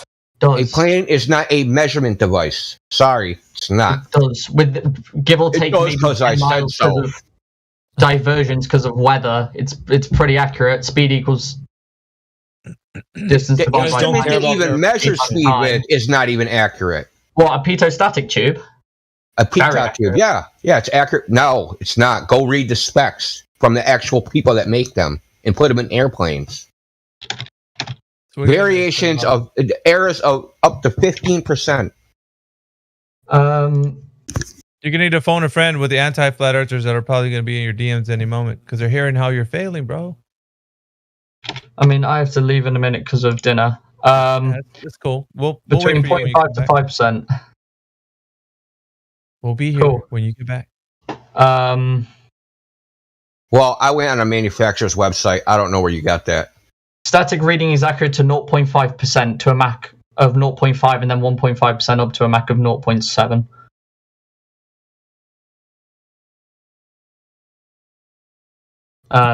And they have multiple of these, so you're able to calculate an average, so it actually reduces inaccuracies because there'll be multiple of them on a plane. So pretty accurately, you can calculate how far planes traveled and then distance between 2 points. No, that's not calculating the distance. That's calculating the velocity of the aircraft. And then duration of that speed area under the graph is distance. Yeah. That's assuming a linear motion, though. Well, no, because if you can... Did you take calculus, man? No, not linear, because you can integrate under... If it's non-linear, you just use integration, find a more precise area under the graph. Okay. Yeah, is that what you did? Yeah. Real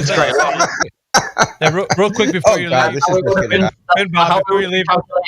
Yeah, hang on 1 second. I just want to interject to say that there is 38 people watching, 39 people watching the live stream. So cool. Hello, everyone. They really like how you're failing at the moment. So Well, you guys, if you want to come in here, just opinion. click the link. Yeah, hang on, Finbo. Guys want to come in here, just click the link in the description, or Nightbot spamming that link. Come in here and have a discussion with us, just like Finbob is. If you think the Earth is a globe, come tell us about it. But back to you guys. Yeah. I just want to point out that you made a claim. Your initial claim was these flight class can't work on a flat Earth. Then you're like, what flat Earth? How does that make it even any sense? That you're making a prediction of what does or does not work. You blew it. But you don't even know what it does or does not work on because you don't even know what map you're comparing it to. So you went away from what I was saying about the distance being accurate? No. So I'm just recapping. That's already done, dude. No. Listen, that was already destroyed. You can keep talking about it all you want. How? Do I got to say it all again? Can I ask him a quick The inaccuracy of the tube, the inaccuracy of the timing mechanism, the fact that your velocity is not constant and varies over time. That doesn't matter. The variation of the direction, the variation of the one-way flight. Okay, that's fine. We have a huge margin of error that's somewhere in the order of 20%. So That's why great, I you know the take distance went within 20%. Fantastic. That's why I take thousands of flights and average a distance. Okay, and that's what happened. Cool. Is that what happened? Yeah. That's where you got your number yes, from. I don't know the people Most likely on Google, but yes, most likely because people aren't stupid. They'll take averages. So give me the min, mean, and max distances they came up with. What? The minimum distances, the maximum, the average minimum distances, the average maximum distances, and the mean distance for all the flights. I'm not talking about a survey that someone did. This is just what a number. This isn't a survey, dude. That's just the mathematics, dude. That's not a survey. You take a data set, you can find the average minimum, the average maximum, and the mean for the entire data set. Sure, I'll do that, and then I'll come back to you on it. But Yeah, you know. sure you will. No, you won't. Stop. No, you won't, because you have a cult belief, dude. So Sorry. you've just kind of gone to my claim, and then because I don't have numbers right on me, it's like, nope. What do you mean not onto your claim? I don't have to say not on. Dude, are you kidding me? Why do I have to say not onto your claim when you provided no evidence for your claim? I've literally told you exactly how. Yeah, you just how repeated your calculate claim. it. I've told you exactly how it's calculated. Yeah. Well, I asked you what the measurement was. I didn't ask you what you decided to calculate. I calculated that if the Earth is close to the sun on certain minutes orbit, or the Earth is on the perihelion of its orbit, then Superman is 10% more powerful. I calculated that. If you plot a graph of speed against time on a graph, doesn't have to be linear. It could be all sorts of shapes. Yeah, we know we can do find the area it. under that graph. That is the distance that the thing traveled exactly. It's not exact, number one. It's very exact. If you use integration, it is exact. It's not exact because those functions are not exact functions, dude. If you're the first moron that just called calculus exact, dude. Like you have to be the dumbest fucker alive. Calculus is not exact. It uses real numbers, so there's a problem right there. Circular functions are not exact; they're infinite series. So what the fuck are you talking about? If let's say you're plotting this graph and you're registering fucking data points, I don't know, 1,000 times a second, you're going to be pretty exact within probably a few fucking millimeters. Sorry for my language. Probably pretty exact within a few millimeters sounds really exact. Exact. But when you're talking about miles, you're talking about margin of error of so not exact. 10,000th of a percent. How exact do you want me to be? So not exact. Just good enough for practical purposes. If you're being pedantic, then no, it's just exact. It's just for all of argument's sake. Listen, you use the word exact for if you want to be pedantic, then no. No, you use the word exact for a purpose. Is exact. No, listen, dude, you use the word exact for a purpose because you want to broadcast some degree of certainty that does not exist. We're not dumb here, dude. We know the gimmicks. You're being pedantic. Start a YouTube channel and you can holding you accountable to the things you say. It's not us being pedantic. So when you've measured anything, you've never said, "Oh, that's exactly 2 meters." No. Yeah, don't worry about reversing the. I don't use exact, dude. You said it, so. I don't use exact unless it's like someone writes a sentence and then I copy the sentence with all the words and letters in the same place. Now I would say yes, this is an exact copy. Right. Well, if you want to be incredibly pedantic, no, it is not exact to infinity. Why would you use the word exact as a qualifier then? Because for argument's sake, it is. For argument's sake. I'm sorry, but if I say exactly, I want people just like I said. Thank you. Hey, guess what? I was exactly right about what you were doing. If I said I was 6 foot, but then in reality I was 6 foot and 0.00001 millimeters. The problem is you said you were exactly. Am I 6 foot? Yes, I am. Can I say you'd still never get a Tinder for all of date. argument's sake? Yes, I can. Did you say? I heard that. Like, you're just being pedantic. No, dude, it's just you lack. Dude, you're talking about measurements, and when you say exact, then that's what it means, right? Listen. The whole argument we're having is on the topic is how you measured the distance between these two places and how they don't work on a flat Earth, according to you. But you didn't show what flat Earth they don't work on. Well, no, for some reason. I don't want. You don't have a measurement. There are no measured long distances on the globe. Agree on. Maybe you guys should have your own debate about what flat Earth is the correct one, because how can we fight flat Earth? What the correct globe is? Cool story. You haven't presented. I can tell you the correct flat Earth, dude. I can tell you the correct flat Earth. Open your door and go outside. I've been telling you that this whole time. It's not in your mind. It's outside. Go outside, dude. Go to the beach. Go to the ocean. Go stand on a mountain. Check it out, man. Here's what you need to do. Stop watching TV. Here's what you need to do, man. Finbob, you need to go have some dinner, and then when you're re-energized, when you're thinking straight, come back in again and see if you can try this again, because you're failing, bro. There's no you can come back from.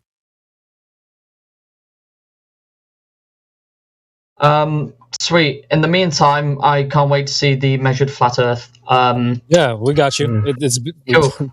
Oh, you should have asked for the measurements, 30 minutes ago. Yeah, you would have started with instead of your silly ideas of what you think a flat Earth is, because you're not going to find that.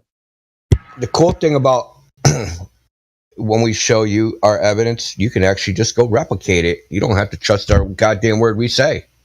Yeah. Falsifiable, bro. Cool. Well, I look forward to seeing those measurements and dimensions. I'll speak to you all very soon.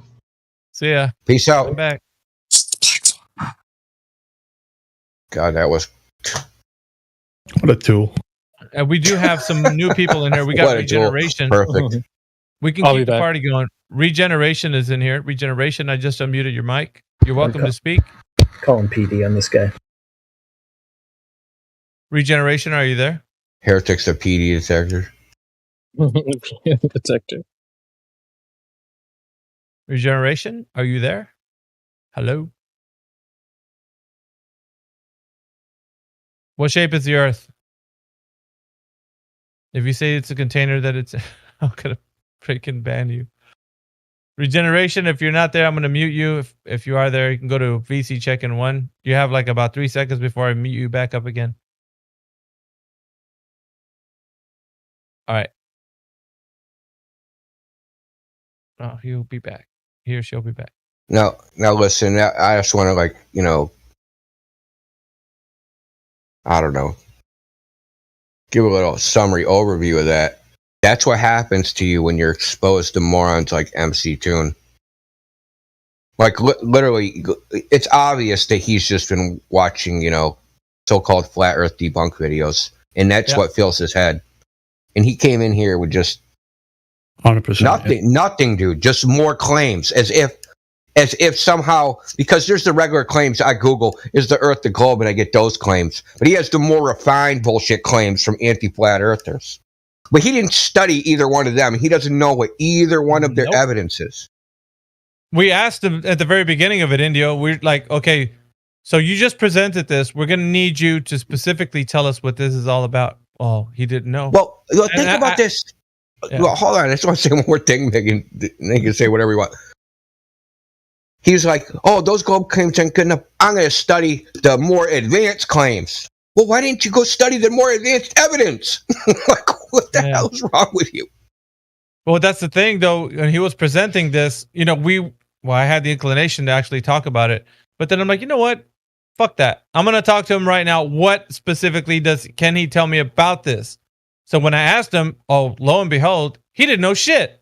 So it's more like he presented something without any knowledge of the thing he's presenting, and then asserts that it's the debunk for what we're saying. And then because he doesn't know, he's got egg on his face, because I'm like, okay, tell me what it's about. What is this all talking about? Because I know what he's saying here, but you don't. So tell me what you think it's saying. And he couldn't even having the document or the wiki or whatever this McToon website is in front of him, he could not tell me what he's looking at. That's how bad it is.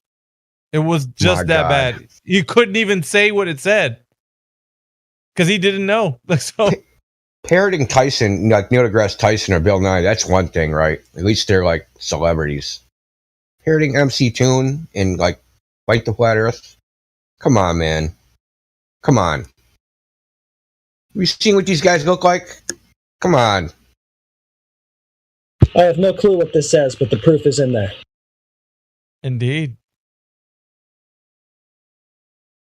Yeah, it's just... It's great, man. I love it. He's nothing but content, because at this point, asking him that if he knows that the Earth is 100% a globe, I asked him after all of the conversation we had, he's still holding on that it's 100% a globe. So he said it wasn't possible to turn around if you're not on a sphere. He actually said that.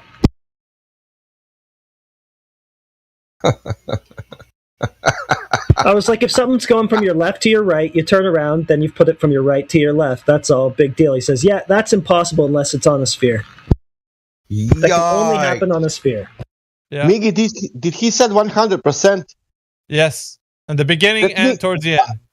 That means that people doesn't know if they are present here. 99% they are sure, but for the globe they are sure 100%. Oh yeah. Well, I didn't even ask him that, but like okay, but the other people, I'm saying he's giving up so much good content. We put Baked Goods and Clipcord on a mission today to get as much gems as they can from this conversation. Here, let's. I'm gonna download. Well, I'll just play it. How about that? The recap. I think this is before you entered the. It's only like 2 minutes, I think.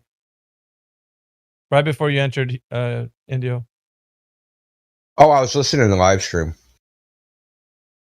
But I want to highlight. I wasn't listening the whole time, but I mean, I'm gonna play it. Yeah, there's a lot of things that are in this story that are not being specific to what I'm asking for. Now, I can restate it again for you. I'm talking about directly measuring drop over distance or the curvature per se, like from the curvature of the Earth. We're talking about looking at shadows, are we not? In this example. Yeah. Okay. Is this the curvature of the Earth, or are these shadows that are being cast by, like as you say, 2 sticks or 1 well and a stick, or you didn't even know how it was done?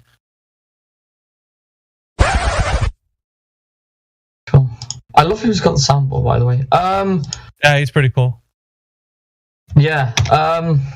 I was just saying that was just one off the top of my head that.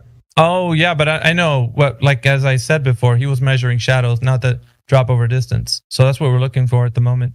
Do you know anybody who's measured the curvature of the Earth, as in drop over distance? To know that it's curving at a specific rate that they say it is. I don't know the names of the people off by heart, but like I said, I can find them because I don't remember these people off the top of my head. I mean, you know the method. The method, sir. Of course, with Google, you can always find names might be obscure to you. I'm kind of offering. I'm really letting you go as far as I can to. I just want to extrapolate the information. I want the method. Do you know the method? What did they do? Not off the top of my head, but I can find one out. Oh.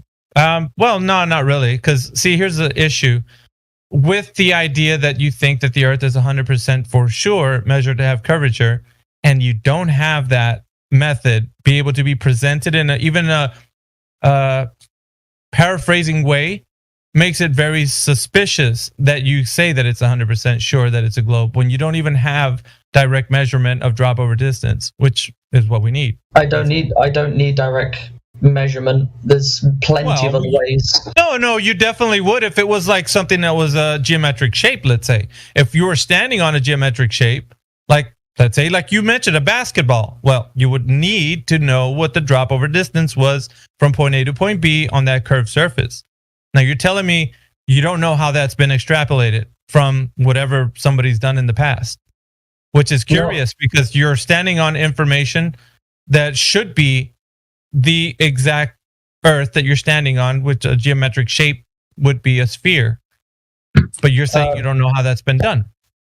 I can't remember the exact method of how they calculated. Well, yeah, that's the curious. That's the curious, Finbob. That's the curious part about this whole thing, that you have this supposed idea that the Earth is 100% for sure a globe, but you don't know how this geometric shape was measured to be one. You're actually very civil to him. Yeah, exactly. Yeah, I mean, yeah. Sometimes it's hard to figure out like who starts like when it starts getting like contentious, if they start it or if we start it. But I think in retrospect, he started it. I think when he started running out of like steam, started getting cranky. Mm-hmm.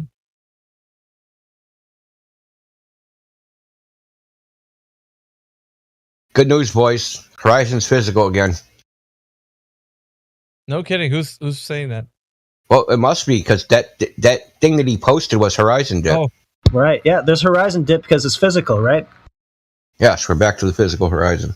I actually wanted to get into that, man, because that's actually like, that's actually kind of fun. Were you listening to the triangles over a sphere? How straight lines are now curving, but they're still straight. But they're curving. Oh boy, no, I missed that. Still straight, but they're curving. Like it was like going back and forth. It was so funny, bro. Like that's the greatest part about this conversation. You missed. Yo, actually, so check this out. I have a mouse pad like, I don't even know what the hell this is. It's like from a machine shop. I never even noticed that there's like a sphere with a spherical triangle cut into it on it.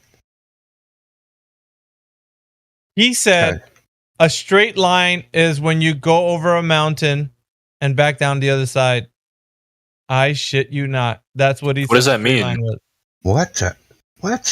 How does going over a mountain make something straight? He said it's a straight line. That's his example of a straight line. You would not believe. Oh, well, you can now, but like because I just said it. But he said that. He said a geodesic is a straight line, and it definitely isn't. But he used that example of the mountain to kind of solidify his point.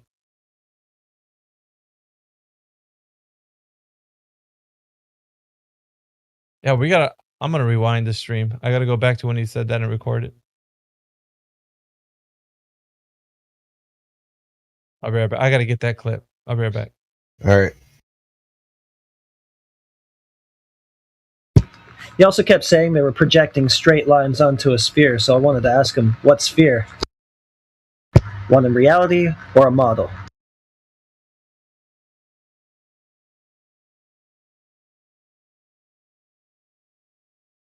So he said they're projecting straight lines onto a sphere.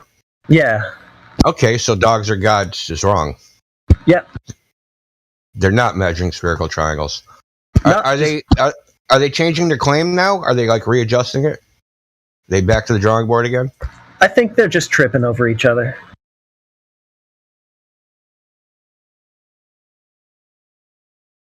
Well, because the Horizon was physical for years, so I was thinking maybe they're just gonna like rearrange their shit. Because it went from physical to optical when they had to bail on that. Thinking maybe they're gonna bail on the spherical triangle thing. Well, it's physical when you measure angles to it, but when you go and check how far it is, it's not physical then.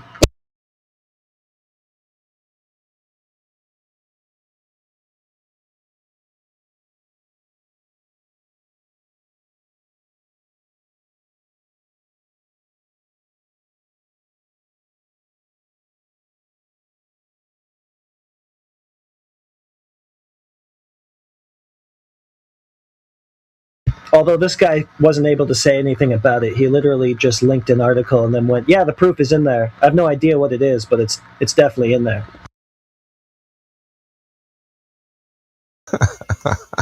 Amazing, dude. So what do you know about aerospace engineering, kid? slide the textbook across the table. It's in there, man. Pretty much. Imagine that, man. Well, that's how you prove stuff. It's very easy. See, But I know 100% sure that the information is in that. Haven't read it, but it's 100% there. Yeah, can you go bring it to us? Well, no, I don't have it. And since I know it's in the book, that means I know it. Right. Someone told me it was in the book. Well, that was the first thing I asked him when he brought out Horizon Dip, was, okay, so the horizon's geometric again. But he literally knew nothing about the article, so we couldn't even talk about it with him.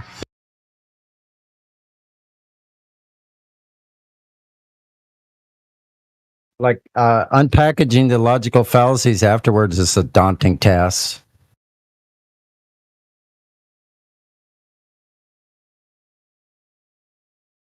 Or I shouldn't say daunting task. Actually, it's quite easy. I digress.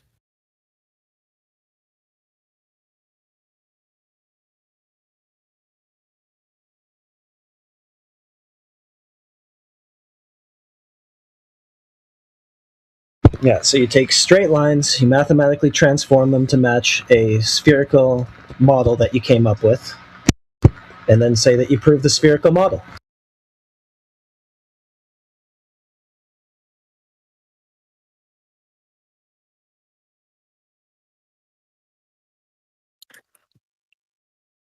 But he never even proved the spherical model. He just talked about it. And he didn't even know what he was talking about, too. He was Googling a lot of the stuff as he was answering it. Google on the fly, Arthur.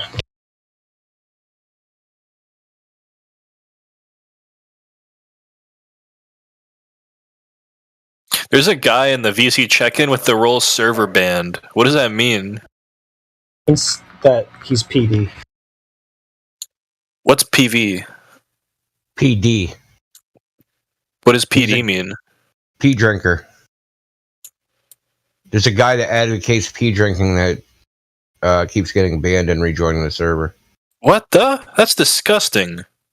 Yeah. Like, he comes here and he literally talks about drinking pee? He hasn't in a while because we don't let him get That's that far. disgusting. Thinks it's got health benefits or something whacked like that. What? That guy's weird, man. You think? He also says that he's in the Garden of Eden. And that he's a nut. And that the Garden of Eden is the whole earth, I think, or something like that. Well, let's be careful.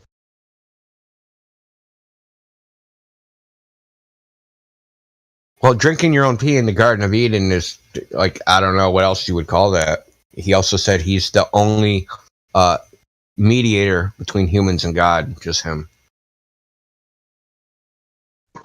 It's called him special. Differentially abled is the politically correct term.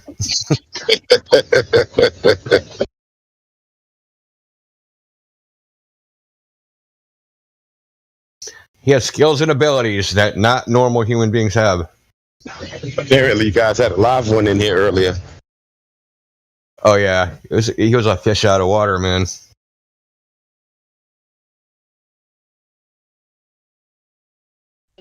I love it. These guys come here and get educated. They could join that few. Hey, he was a little like he was like a first year, according to him, with Astro aerospace student, which means he's not an aerospace student. When you're in your first year of university, you're not taking any classes that were even specific. You're taking just general nonsense.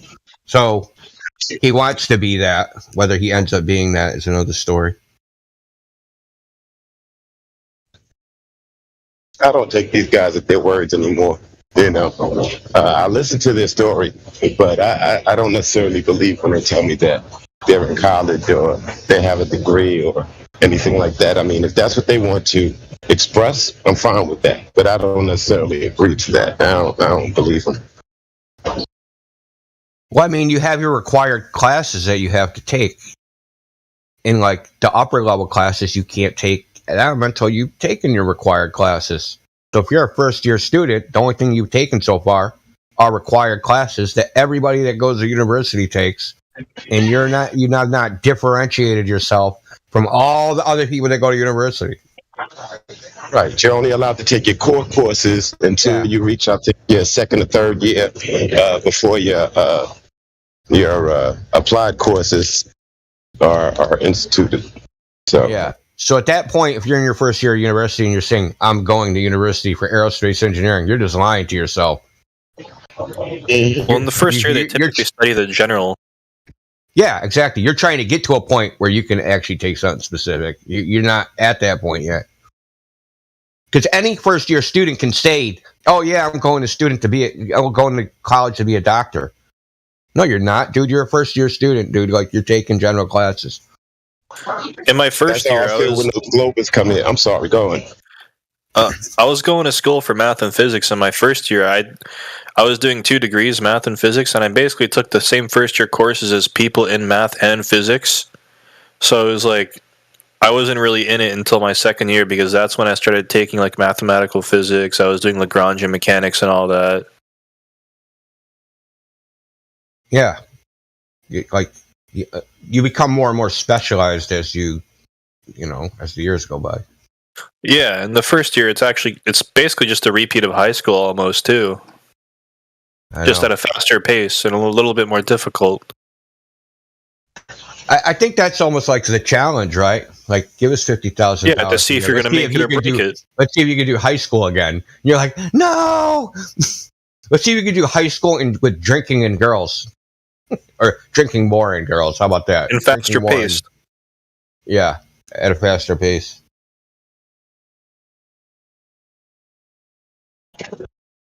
In my first year, there was like 1,500 students in my program, and then after the first semester, it turned to like 200. It was pretty ridiculous. I find that most Globers that come here are first-year students. Most of them need remedial courses before they can even have a productive conversation. We spend so much time explaining to them what they thought they knew. We spend so much time explaining to them about their own dichotomy, their own worldview, and what the actual science is that they believe put out, that we don't really have time to explore anything else. These guys are so ignorant to what they claim they think they know.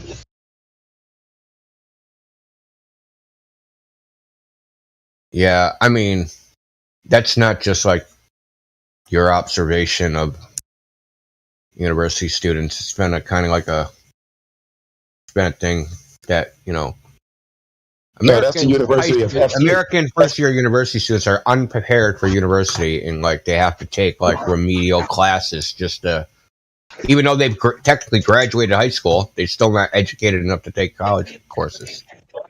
Well, I mean, here at FU, at Flat University, where we do most of the educating of these Globers who come in here. Oh, we got to teach them how to think in the first place. Exactly. That's what I was getting to. Not, not the system, but, this particular server, that I just started calling the people who come in here FU, because you're in Flat University now. So FU. I like FU. Get on with that.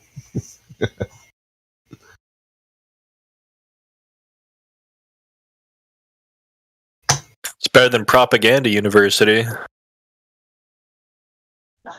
We all attended that.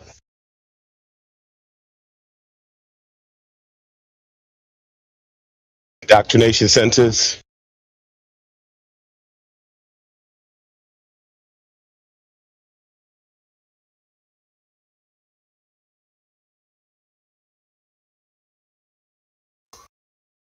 Well, we got a couple of VC verifieds in here. You guys want to speak up? You guys got any questions, comments?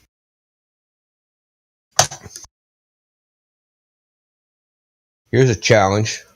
Start your question with, if the Earth was a globe, blah, blah, blah. Because I'm sick of hearing, if the Earth was flat, yada, yada, yada.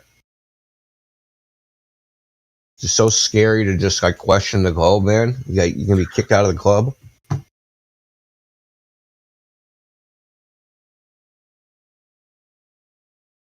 if the Earth really is a globe, then why can't they just take common community members of societies and put them out there so they can tell their friends and family about how amazing it really is out there?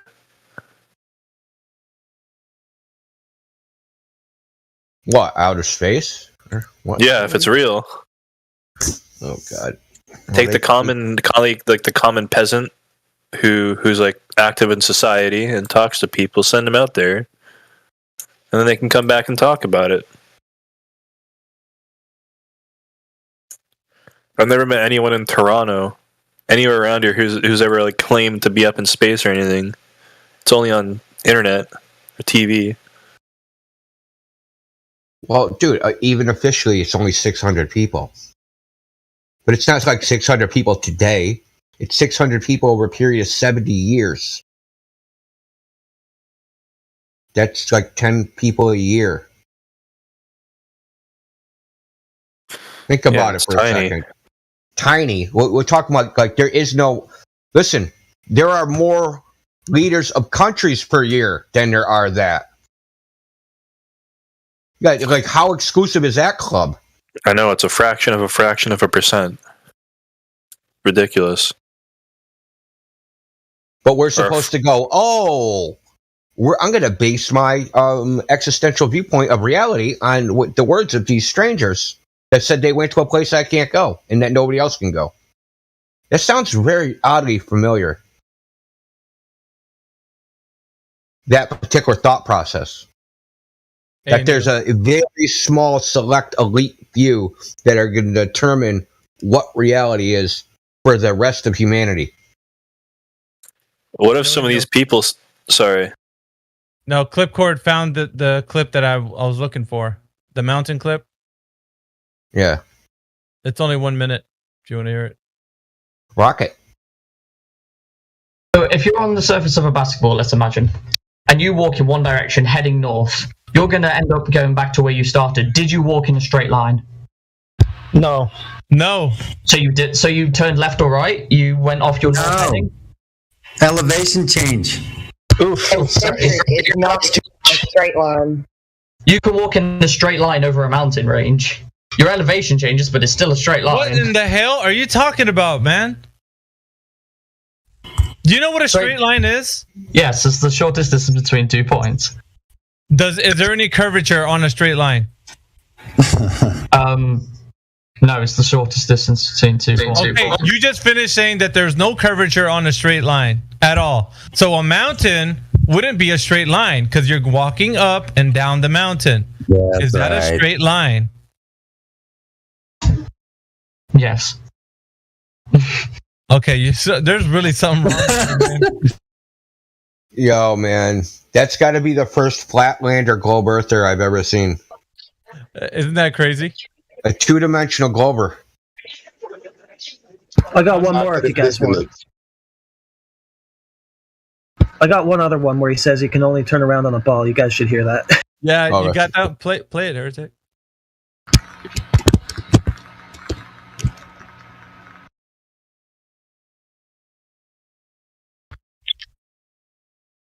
It's just based on which way you're standing and looking at the stars. So let's go back to the surface and see what it's doing. Yeah, it is. Let's go to the surface. This is why you're avoiding the surface. It's because it's not curved, and everybody can see that. If you're stood, I mean, you could do it standing still. If you stand still, look up whilst rotating one direction, things will pass over you in one direction. Then you look at your feet. Things will pass under your feet in the opposite direction. Listen, if something's going from my left to my right and I turn around, then it's going from my right to my left. Big deal. Measure the surface. No, that shows. No. Can you not see that can only happen on a spherical surface? Hold on. Yikes, man. Wasn't even exaggerating. He said if it's going around you for the top, when you look down at your feet, it's going the opposite direction. He said that. Yeah, apparently transparent earther. That's two-dimensional. Yeah, we got a lot of content out of this interaction for sure. So I do believe him when he said he's 100%. He's 100% believer. there's no information that's going to stop him from believing it. Well, he's asserting that he knows, not believes. And there's a vastly different from. Yeah, that's what I got him on. Like in the beginning of my conversation, what Clipcord he's gonna get from me tomorrow. But I don't know what the source of that knowledge is. His own delusion. Yeah, apparently. It's good though, because everybody gets to hear what it sounds like when these guys are talking like that. How do you get a straight line if you're going up and down the mountain? Like, how do you draw a mountain on a piece of paper? Like, is it a straight line? Like, it's not, bro. Future world leaders, man. That's why I was like, at the end of it, I was like, dude, you're so lost, bro. Like, it's mad. No, that goes to what we were just talking about, though. Like, people like him, they need somebody to say, yes, believe me, I know everything. Just follow my lead. I guess they need that. And, like, maybe we shouldn't stop them from having that. Like, well, not everybody comes in here and announces their, like, specific what they do in life. And they do have a need to say that they're something of, credentialed, or they're studying, or they're a student of something. And so he was like, I'm a student or aerospace engineer, but like, as if that's going to be like, we're speaking to somebody that's, high ranking in, the globe zealotry or whatever. I mean, that doesn't mean anything if he doesn't even know any of the information whatsoever. Well, I mean, he might make it. He seemed very committed to like a specific set of ideas that he was not going to let go of. So he has the idea he's going to be an aerospace engineer making rockets. Pretty sure he's probably going to actually do it, because like he'll go, that ain't enough. That's an A. Why are you in this class still? You flunked out. No, man, I passed. But I mean, would he feel the need to have a yes man or like authority figure to look at, to tell him like all the answers, even if they're the wrong answers? Would he feel the need to have that if he didn't grow up with that? Good question. He defined what a triangle was, and exactly. He's also young. We got to give him a break. I mean, it's just a level, man, of cognitive dissonance that he's like, yeah, triangle, 3 straight lines, and it's like, how do you apply that to the Earth's surface being curved? And spherical excess is what he came out with. It's just, oh man.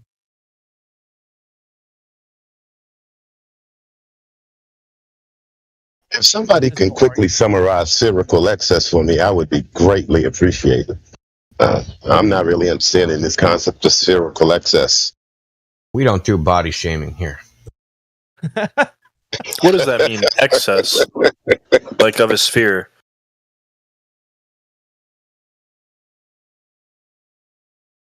Like if you drew a triangle on a sphere, like that little bumpy part that would stick out of that triangle, that's spherical excess. Okay. It's 180 degrees. It's not 180 degrees as a triangle would be. And that's what they say is a true way of saying that you can have a triangle with the sum of the 3 angles exceeds 180. Yeah, so it's bullshit. Okay. Well, it's like assumed. So, you have to deal with the underlying premise, which is like you have to figure out if it is or not. So they're working. I think it was even asked to him, are you working off a model? A heretic, you asked him that question. Yeah. They take 3 straight lines, they project them onto a model sphere, and then they go, there, that proves my model. But no, he said that it was off the Earth itself. Yeah, I don't even know if he knew what he was talking about. No, he doesn't. It's crazy.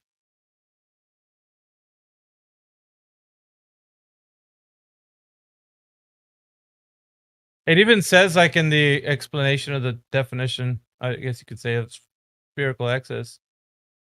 The magnitude of the excess depends upon the radius of curvature and the area of the triangle, and is approximately 1 second of arc for each 75.6 square miles of the Earth ellipsoid.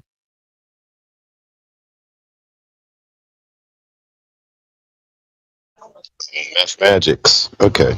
Yeah, mathematical jazz hands. Well, he said, like, if you draw 3 straight lines on a piece of paper and then you curve that paper, right, they're going to end up bent. Those lines will end up bent. So it's like, yeah, it's pretty much what you're doing. You're just taking 3 straight lines, then projecting it onto an imaginary sphere.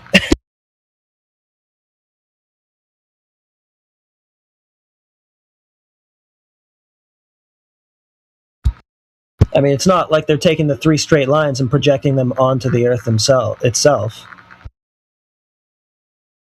Projected onto a model. Just circular reasoning. His mountain examples where he just, he went off the rails.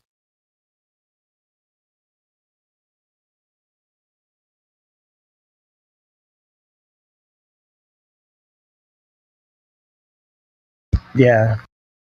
Going up and over a mountain, that's a straight line. And I think you even told him, like, no, going through the mountain is one. Yeah, that would actually be a straight line, a chord line.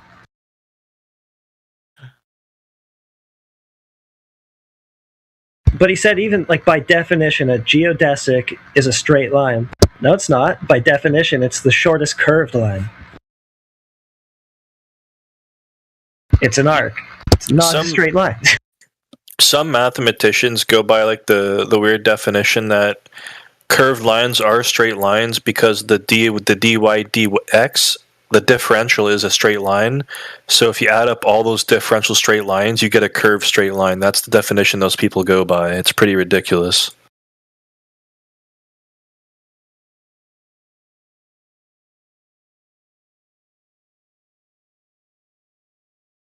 And we got Mewtwo gaming in the house.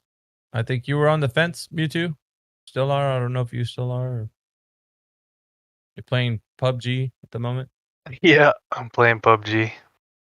Listening to the convo. We got CMG in the house. What's up, Alex? What's going on? Hey, could I share my screen? Not in this particular chat. Oh. You can break it into some screenshots. That's always a possibility. Okay. What's going on, folks? We got 33 in the panel. Uh-oh. Illuminati. Illuminati. ¿Qué tal? ¿Qué tal? ¿Cómo estáis? ¿Bien? Muy bien. ¿Y tú? Muy bien, gracias. Siempre bien, gracias. You're brushing up on Espanol.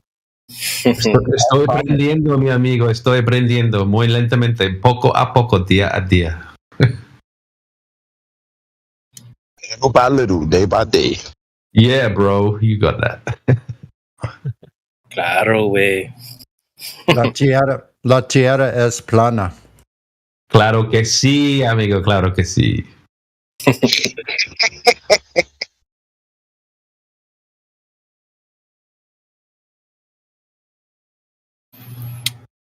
I forgot to mention this last time. Oh, yeah, go ahead, Miggy. You want to say something? No, I was just going to tell Alex, we just finished talking to that student for aerospace engineer that was in here. His name was Finn Bob. And did he finally leave? Yeah, he's gone. He went to go eat. He said he yeah, that's right. I caught the tail end of that. I was listening yesterday intently on YouTube that he was going for about 4 or 5 hours. It was great. I was banging my head against a brick wall with you. It was great. It definitely is a trip, man. These guys. Yeah, it's so. I'm bordering on whether these guys are like agents or something because it's just so weird how he seemed to be so respectful in a way, but just I don't know. It's such a weird phenomenon how these people, no matter how much facts and logic you present them with, as polite as they are, they just don't come round. I mean, what is that? What are we dealing with there? A level of mind control. The interesting part about all of the things that we talk about are understood definitions of things like triangles, spheres. Like we agree with that stuff. Like we're not disagreeing.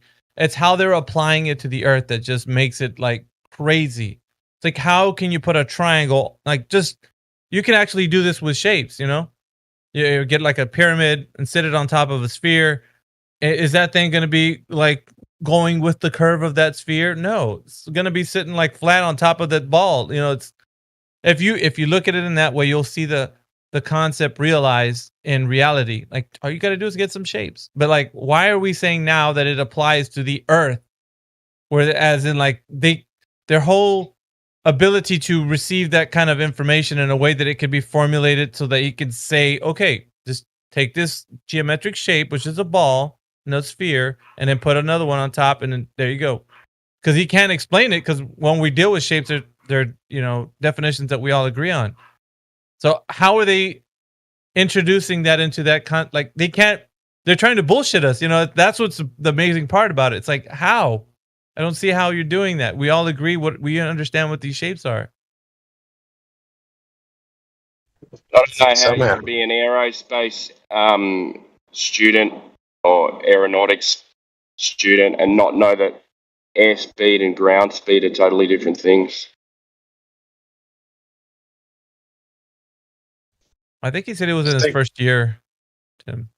First year. I think a lot of these guys come in here. Learn that in your first year, wouldn't you? Oh, sorry, mate. I was just saying you'd learn that in your first year, I'd hope. That's it, mate. That's all I have to say. I think a lot of these people just pretend. They must go into a round table with like a bunch of anti-flat earthers and go like, okay, well, how do you approach these flat earthers? Well, just pretend that you're something like an engineer.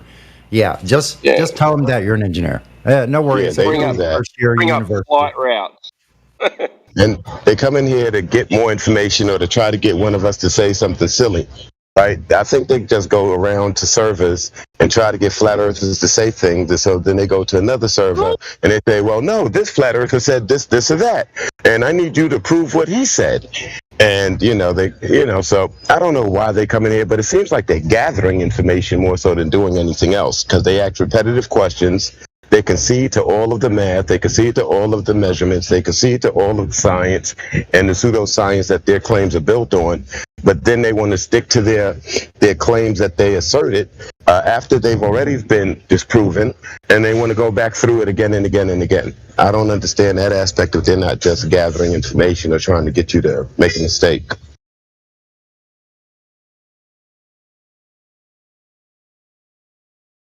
Could be just plain old zealotry.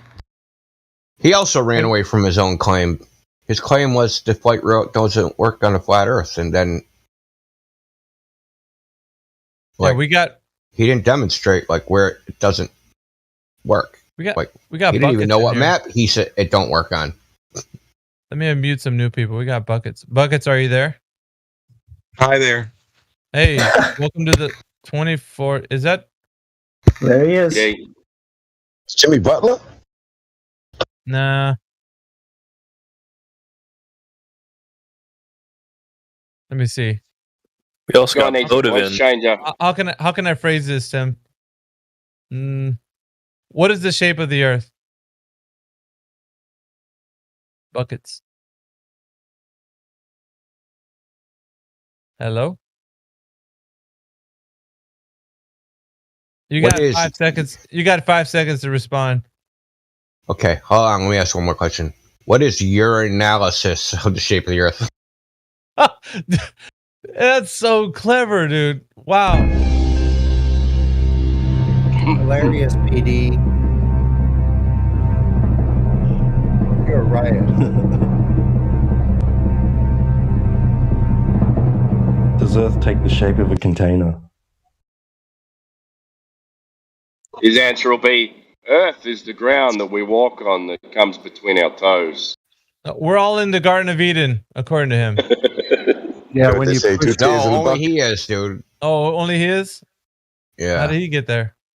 I don't know. Divine intervention. How'd you get there, Buckets? He's not answering anything. A special arrangement. So, when you put your footprint in the sand, that's Earth curvature. We got Bodivin. Bodivin's also joined us. He's got a pretender clown tag. I wonder what that's about. Bodivin, are you there?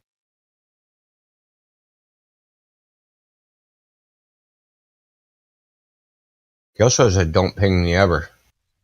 He's typing in the chat.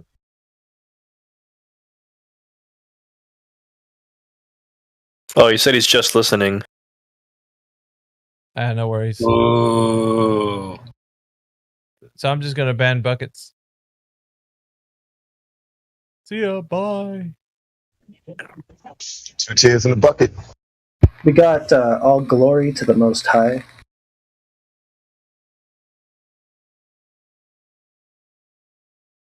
Good day, sir. Yo, all glory to the Most High. Are you there? Yeah, that's him too. Was that him or Morvis? Sounds like somebody.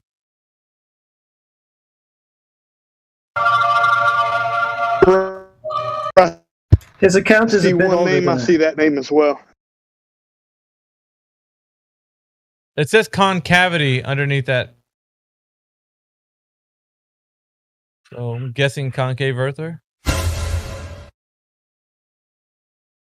We get a few of those every now and again. That could be him. Did you guys hear that Lord Stephen Price ended up in a mental hospital? Who? Is he still alive, Alex? Well, I heard that he died in a mental hospital or in prison or something like that. Oh, he's not around. Okay.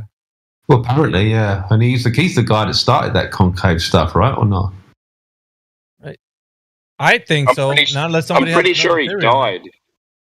Yeah, that's what I heard. But I mean, there's people carrying the torch even today. We get sprinkling of them every now and again coming into the server. Yeah, we had one in here recently, yeah. Those guys are really subtle though when they come in. They say things like, yeah, Earth's flat. I agree with you. And then when it's all nice and quiet and then there's just, a few people around, they're like, I've been looking at the Earth and I think that, it could bend upwards, the light. Just saying. What do you think, guys? I was coming it was like 4 in the morning. I came in here and 2 guys were having a chat like that. And I was like, whoa, what are you guys talking about? And they have flat Earth tags. So I didn't know if they were concavers or not. I didn't want to assume. So just listening to their conversation and me asking them, probing for more, information. They were just talking about how light bends upwards. And they were saying, well, that's just leaning towards evidence. It could be concave. I was like, yeah, the other one is they go, they say the horizon always rises to eye level. That would mean to me that it's curving up at the edges. Oh, and there's another one as well where where aircrafts they tilt upwards at a 3-degree angle, so that must be in the Earth. Yeah, exactly. Oh my god. Yeah, we deal with those though coming in here. We got Camille that just popped in here. Camille, are you there? Yo. What's going on, man? What's good? So, welcome back once again. Have you, done any research have you done any research on the topic? Have you looked into it some more? Or? Yeah.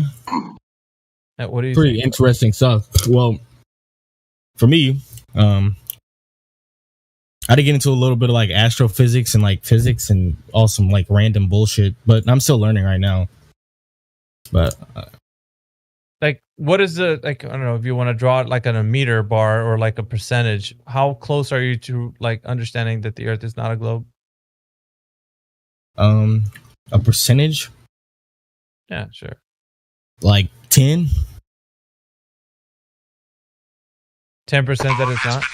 You just started looking. Well, Yeah, I literally just started looking through shit. This been a week. Well, anyway, it's good that you're looking into it and you're thinking about things. So, but yeah, do you have any other questions looking into any of this information? Have you come across something that was something you wanted to question and ask any of the panel here? Because the collective body of people that are in here could probably help you along if there's something you're looking at and it doesn't make any sense or. Okay, I just want to know what is the flat Earth model? The model of the flat Earth. We don't have one. There isn't one for the globe either. There's a concept that people have of what it may look like, but there isn't a model per se that you can say, okay, let's hand this model out to every flat earther and we're all going to go by this thing. There isn't that. So there isn't a model as to that encapsulates everything you believe in one. No. Okay. We don't believe in anything. Well, and like I said before, there's concepts that people bring up and speculations as to what they can think that the Earth can be, but there's not a model like the way you might think and the way what you're describing. No, there isn't one of those. North of the globe. Do you think that we believe that Earth is flat? Yeah, or for the globe, Camille. By that. Do you know that the globe doesn't have one either, or do you think that there is one? No, yeah, I think there is one for the globe, but it's just from the globe arguments over here. Listen to this. No, there isn't. If you been misrepresented to us by geologists, because the globes that you buy, that you rub your fingers over and you feel the Himalayas and you feel the Rocky Mountains. No, okay. All right, that bot needs to be turned up too, by the way. But yeah, that's Neil deGrasse Tyson talking about that. There is a one for the globe. But like, if you've known of one that you could present one in this chat, live stream voice text, we want people to be thorough in the information. So have you researched if there's any globe Earth models, and specifically which one? I mean, I could find one. I'm guessing, right? Like just one that's tilted at 33 degrees, and then a sphere. I don't know if there's like an actual pure detail of the model. Yeah, remember your the things that you preface what you need to have a flat Earth model. It had to encapsulate everything. So, do you have one for the globe that encapsulates everything? Everything that you scrutinize flat Earth with, does the globe Earth have that specific model that encapsulates everything that you would claim? Right, you understand? You understand what you're asking for when you ask for a model, something that is falsifiable, something that you can physically manipulate to see if it is true. Based on known things. Yeah, go ahead, Camille. Please post that on live stream voice text. Hey, can I get you guys' help with a question? Yeah, just really quick. Camille, are you going to post that in live stream voice text? Yeah, I got you. Okay. I got you. All right, so Mewtwo, meanwhile, he's looking for what he's looking for. You can ask live stream voice text. I don't know if I can send pictures in here. Hang on, what do you have right now as roles? VC verified. 1 second. I can upgrade you. That has a sun, moon. Oh no, everything that you would need. Oh, Camille, I went ahead and gave you the role. Mewtwo, we'll take your question in just a moment. We just wanted Camille to post this. Good evening, it has man. To have everything. What's up, Jedi? What's going on, brother? Yeah, good man. You should have been here just a moment ago with the Finn Bob. You would have loved it. You got a lot of content out that guy. Definitely one that would be one for the books, I would say. But so this man right now is looking for which model? Both models? One model? The flat Earth model or the globe? He's looking for the globe Earth model that explains everything that he thinks flat Earth would explain for him, or needs to explain. So like I was. So I was right. So something that is falsifiable, repeatable, and testable, that encompasses everything and works unilaterally with everything else. So if you're going to give us a model for the sky, you better be giving us a model that works coexistently with a model for the tides as well. Everything, like everything. You want to give models. You're going to make a claim to everything in reality. Based on his, wanting proof for the flat Earth, he's like, well, flat Earth doesn't have a model. They need to have a model for everything. Okay. No, I just don't know what the flat Earth model is, because when I ask somebody like, how does day and night work on this model doesn't work for that, and then I use a different model. This is how this works for that model. So I don't know. That's where you're getting it wrong. Day and night work on certain models. So you want an explanation? You want an explanation. That's what you're asking for, not a model. You want an explanation. Yeah. Okay. Sure. It's really simple especially when you're talking about night and day, because you notice the difference between night and day is the sun isn't there at night time, but it is in the daytime. That's because it's casting its light in the daytime, and when it goes away beyond the horizon limitation of your view, it's not illuminating the area that you're standing on. It's darkness now because the light has gone away. It's quite an easy concept. You've held a flashlight, a torch, right, and you've walked around with it, and you've illuminated one area and walked away from that area and left it in darkness and now illuminated another area. It's just a light above a surface, and it only illuminates that surface when it's over it. And it goes away and illuminates another portion of that surface. That surface being the Earth. The Earth is really big. Okay. The globe has a model that explains like how that works. Awesome. Did you have? So this is the thing. We've got two contentious models. You can say you can have a light and a ball, and one part of that ball is illuminated by the light, and the other side is left in darkness because of the shape of the Earth. So that would, there's two things here. We've got a dichotomy. There's two claims. One has curve, one doesn't. One claims that the Earth is a ball and it is spinning. It's making two claims to physical reality. So where would the demonstration be, or the physical measurement of the radius of the Earth, curvature over distance over surface of the Earth to make it a ball, and rotation of that ball once you've measured it to be a ball? Otherwise, you would beg the question. Hey, Jedi. That would be the evidence that supports that claim. Yeah, hang on, guys. So Jedi, he posted his globe Earth model in livestream voice text at 20 minutes after the hour. Oh, stunning. I should have a look.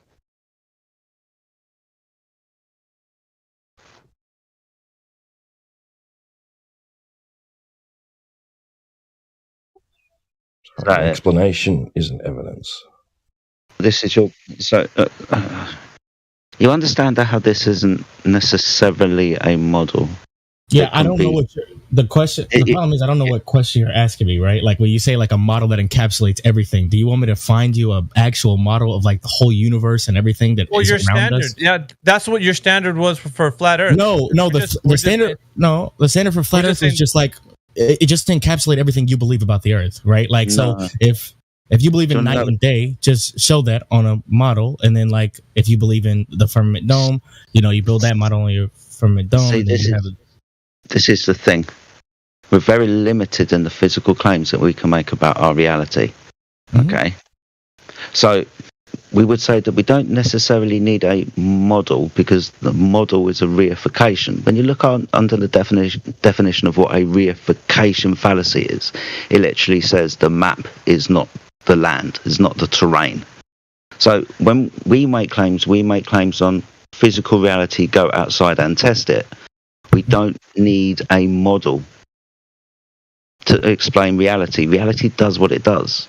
If you want me to tell you what the sun is, I can't tell you that, which is one of the reasons why I can't give you a model, because I don't know one of the constituent parts of the model. I don't know how big the Earth is. So how could I tell you the volume of the gas and where the container could be? Because I don't know the limitations of the boundary. So I can't give you a model because me and everybody else are limited in our knowledge. The only knowledge that we have, guys, is flat and it's stationary. We obviously contained. Do you want a model for a prediction for the lights in the sky? Well, that prediction's been done for thousands of years. It's called the Saros cycle. It's how we understand when we're going to get lunar eclipses. What the cause of lunar eclipses, I can't tell you, and neither can anybody else. But we can model these things because it's post-diction. They've happened before. They'll do it again, like the sun coming back every day. That always happens. The Earth doesn't have to be a spinning ball for that to happen. The sun can move and we can be flat. You don't need a model, though, do we? We can make a prediction. Mm-hmm. So what do you need a model for? No, it's just to have like a visualization of what you believe, essentially. You don't necessarily need it to prove anything. Yeah, exactly. A visualization. I understand that because you have a visualization like everybody else that the Earth is a ball spinning in space. That kind of conception, given with your idea of a model, the heliocentric model with planets orbiting around the sun. That's the idea that we've got. The other understanding is, okay, the Earth is flat and stationary when we look up, so the Earth is the floor, and when we look up, the lights above move around and above us. Because that's what we observe, right? We don't observe anything else. When we're on the surface of the Earth, even in an aeroplane, for example, we don't observe curvature, we don't observe motion, and when we look up, that's me in the UK, you maybe in the United States, and Timbo and all the Australians in Australia. When we look up, the stars are above us. What model do you want? Reality does what it does. The idea of them giving you a model is to put a conceptualization in your head to trick you. This is what it is, though you're never going to fucking see it. Don't trust your eyes. Because your eyes are limited. You can't go to the place called space that they say that this is where they see these shit from. Right? And can give you a better understanding of what Mars is doing and Venus is doing around the sun. Like conceptualized in your model. But you don't see that. You see through their eyes.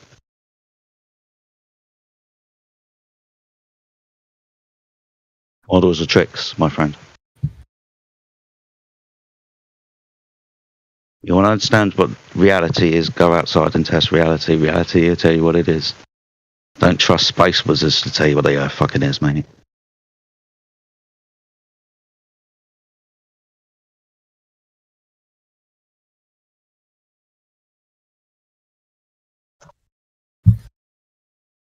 You got any other comments? Questions? No, I came in here to listen. Yeah, that's fine, man. That's fine. How long have you been listening? Tell what? No, I haven't been able to listen. May have put me on the spot as soon as I got in here. What would you like to listen about? I thought you guys were going to keep talking about your beliefs or... beliefs. It's interesting that you say beliefs, and Mayhem will point out that it's the heliocentric idea that is a belief. Because it's based on... You don't have to be pedantic about it, but I'm just... whatever you like... Whatever the truth is, or whatever. What's the word of the day here, folks? Yeah, it's okay. Colloquially, Camille, let me help you out, bro. Colloquially, how we say things, I think that's what gets people in trouble in this forum, because when you say words like belief, it has a special connotation that's attached to it. So when you put that on somebody in here, who are people who are empiricists, they're gonna come at you, bro. Like, you can't say that in here, like, unless you specifically mean what the word means, because definitions definitely mean things in here. So, but I know what you mean, right? Like, just speak on whatever else you guys were just saying. Like, that's what you were trying to say. But when you say that in this forum, it sounds like you're putting somebody in a position where they're just believing whatever we're saying, and it's. And I do understand what you're saying. Didn't mean to be pedantic. Yeah, didn't mean to be pedantic over the word belief, my friend. But yeah, you just want to listen to us and understand why we believe the things that we believe and say the things that we say. Because it's in contention with what we've been taught about our reality, right? So why are people saying things against this commonly held belief?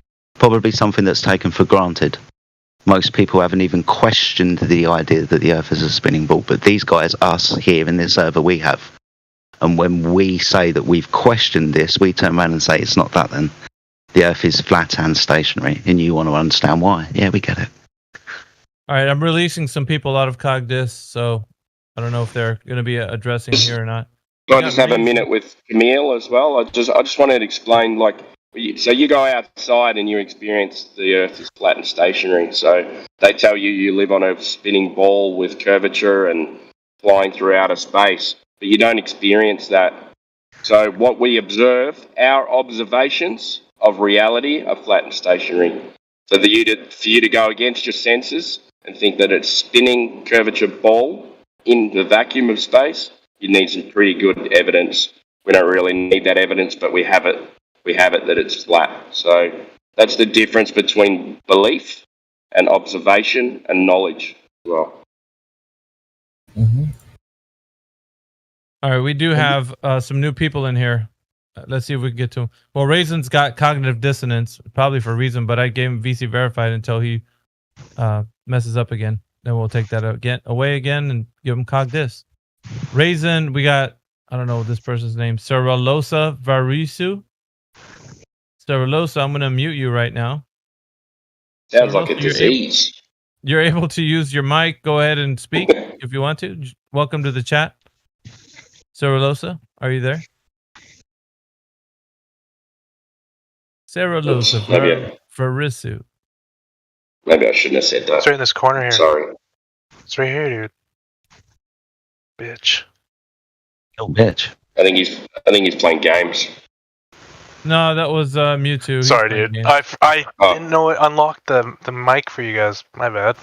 It was buried in such a I'm gonna let Ceralosa kind of open, but Mewtwo, did you have your question that you were going to ask? Sorry, brother. Yeah, it actually had to go along with what he was saying about sunrise and sunset. Actually, it was perfect. It was weird. Okay.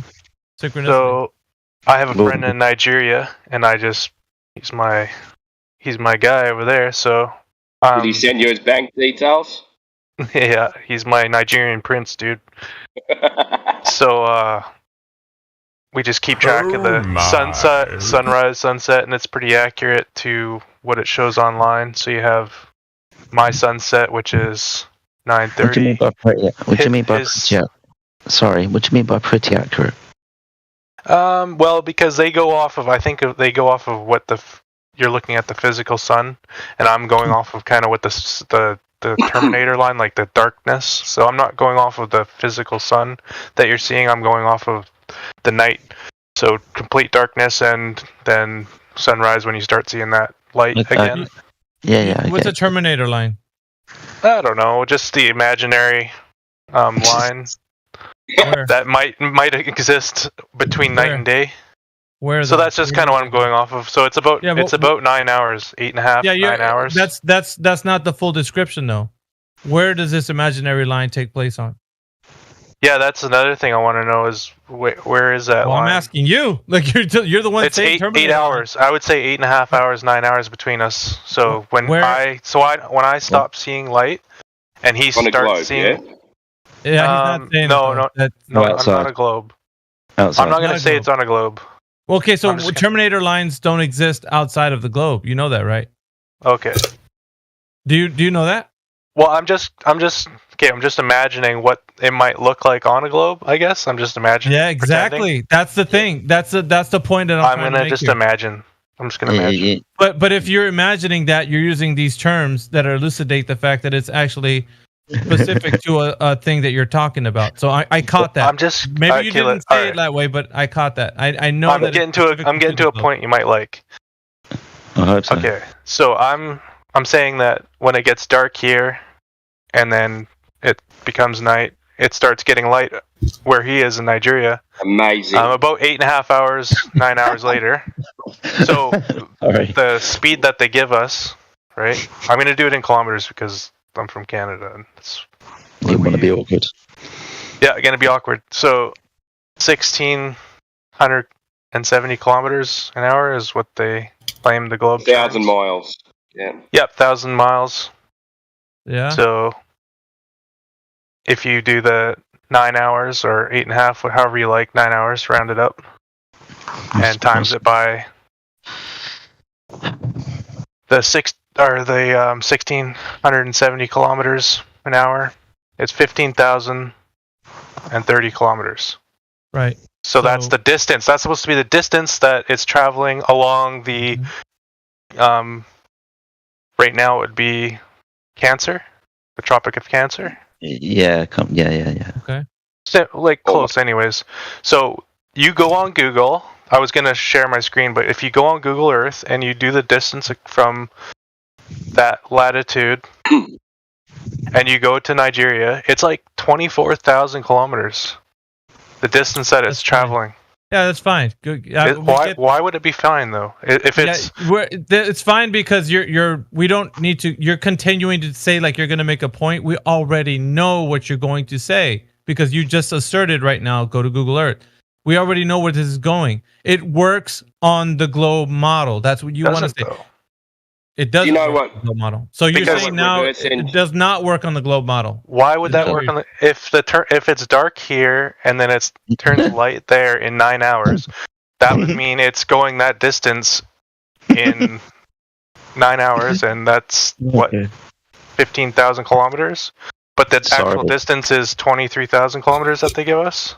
I get it. And first of all, Miggy, I'm just laughing in the background because of what I said. I think it was yesterday or maybe the day before about the amount of ways that you can skin a cat. Because I'm just about to ask this gentleman what's the cause of darkness in his model. And obviously that's curvature of the Earth, and that would be the physical of the horizon. And we have to understand that the horizon is not physical. So that's how we just stop the model right there, because there is no physicality of the Earth being a curved surface to block light. You understand that, right? Right. You don't have to move forward with this. Everything else is just an imagination based on the assumption that the Earth is a ball anyway, and this is how we're going to explain darkness and light. Right. And do you remember when I asked you about how you're kind of looking at this? You're just looking at the sky, waiting for the sun to come up. Whether you're comparing it to something, and whether it was, you kind of said whether you were accurate or not, or whether it was kind of roughly the sort of rough kind of time. If you compare this to like timeanddate.com, they will always be somewhere between, I don't know, about 2, 3, 4, 5, sometimes in 7, in some instances 11, 9, 10 minutes out either side of when the sun is supposed to come off or supposed to set. So ultimately, what are you doing when you're looking at the sun coming towards you and it going away? What's the cause of that even? And that would be the rotation of the ball that isn't there because it's not making darkness because there's no curvature of the Earth to make darkness. Right? It is a ball. The other side of it is in darkness because it is a ball. And do you think that this is an argument that can be had to say one way or the other, Mewtwo? Because it sounds like you're bringing it up like this could be a point to be made in a debate. Do you think it's one that could be brought up? Well, they're obviously they're going to come out and go, oh, well, that's Google, and the distances aren't going to work because of great circles or some bullshit like that. But it seems like it's the distances aren't adding up. So you Google it, and it's like they're going to give you, if you go Google my location to Nigeria, it's 11,000 kilometers or 12,000 kilometers. But in reality, that's the shortest route a plane might take. But if AI, did you want to come in with something? Yeah, I think he's gonna. You didn't give enough information to make the discrepancy in the distances matter. That's why I wanted to share my screen. Just because you could see an object doesn't mean it's made it to your position yet. Like you would have to time it from when it's theoretically above your head and then above the other guy's head. That would be the best. Otherwise, you're just, looking out in your own perspective and just judging it based on where you think it is. It's not very accurate. But not only that, but like I'm looking at this as it not being used one way or the other to talk about the surface curvature or not.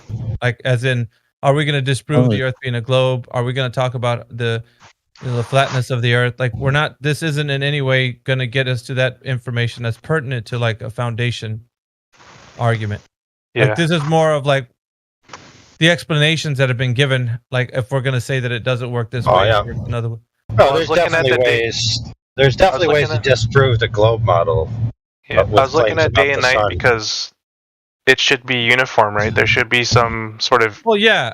I'm saying it's not that it's not logically consistent in a point, but these guys have workarounds because, like, when they say they're presenting their information, you're presenting yours as to like how it can't work on a flat Earth.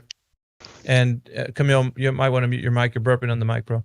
So when you're presenting this information, it's gonna sound to them like, well, okay, well, you don't understand what I'm saying, and they're gonna do a workaround to your information. Not to say that you can't provide the logically consistent point. But it's always, they're going to have some kind of like different way to work around that because you didn't understand kind of an argument. And so that's what you're going to be going against. So not that it's not logically consistent into like how things don't work out, but how they're going to come at it is going to have their workarounds. And it's going to seem like you're just going to argue with them about it. Like, I could see how they would say, well, you're observing nighttime, which is, it takes time for nighttime to happen. So complete darkness. And when they show pictures from space, it's always like, well, you can see the line definitively where it is, the darkness. The Terminator line. Yeah. Are you talking about the same latitudes as well? Are you guys on the same latitude, or? Well, yeah, that would be their argument as well, too, right? Is that you got to look at everything. He gets equal day and night, and I don't. I get 9 hours of nighttime and 15 hours of day. There's another problem. Obviously, but it doesn't mean that I shouldn't have a 20, equal night and day, though, right? How is it? Well, yeah, because your nights are longer than your days. Yeah, I guess because I'm right at the top of the ball. Maybe not. Or I'm just closer to the sun. Well, this is their argument. He's already answered it. Maybe I'm closer to the sun, or maybe the sun's come closer to you, and then over a period of time, let's call that 6 months, it's gone away again because you said Tropic of Cancer. Well, that'd be going to the Tropic of Capricorn, and that's in the south, so away from you. Yeah. If you just have those arbitrary lines drawn on a map, right, that's just away from you, innit? And if the sun's, circling between those lines, for example, in a model conceptualization, if we have to, draw swords on that, then that's one way that you can conceptualize it. You said closer to you, yeah, and in another instance, winter further away.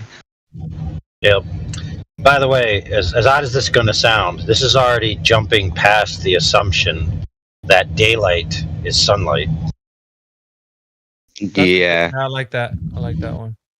Okay, who's proven that all the light during the day comes from the sun and the sun only directly?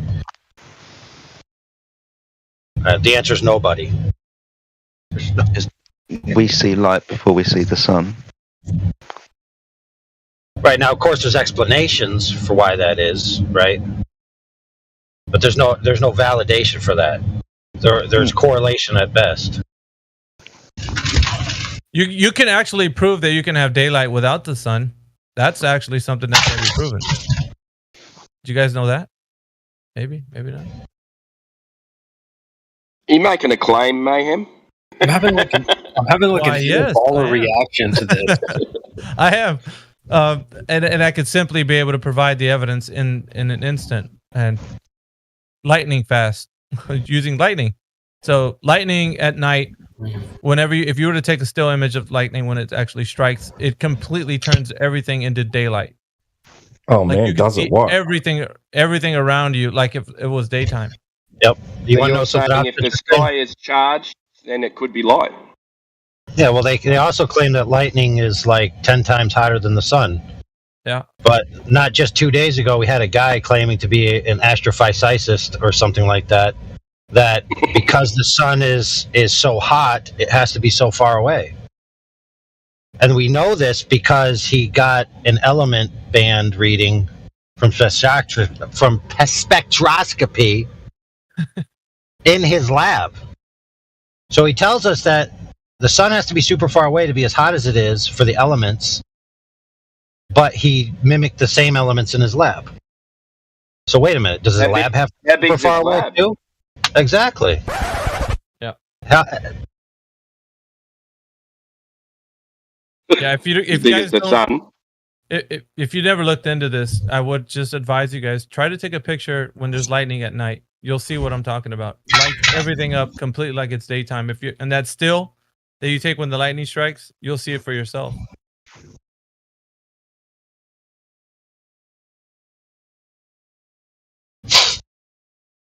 Yep.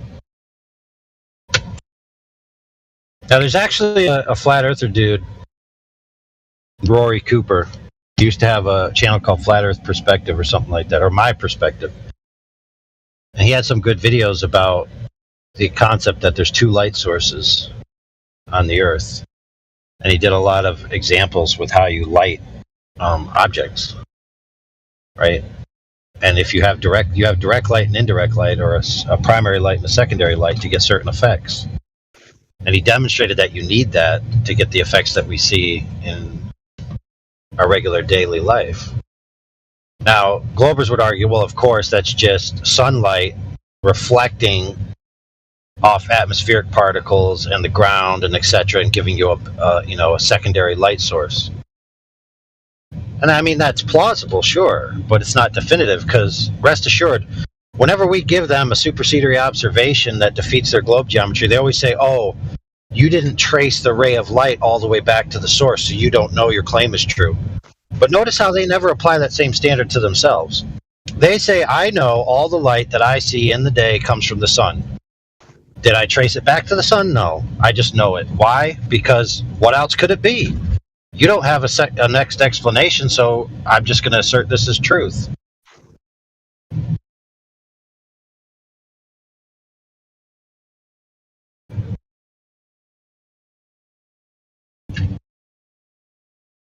That's where they get their claims like, oh, if the Earth was flat, it'd be daylight all the time, right?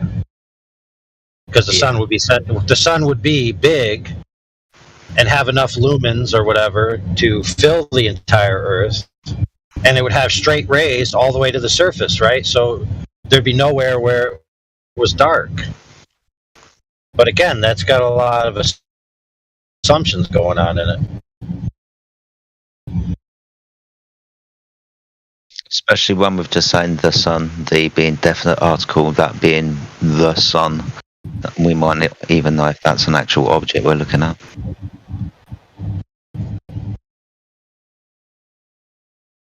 I feel like they only go deep, man.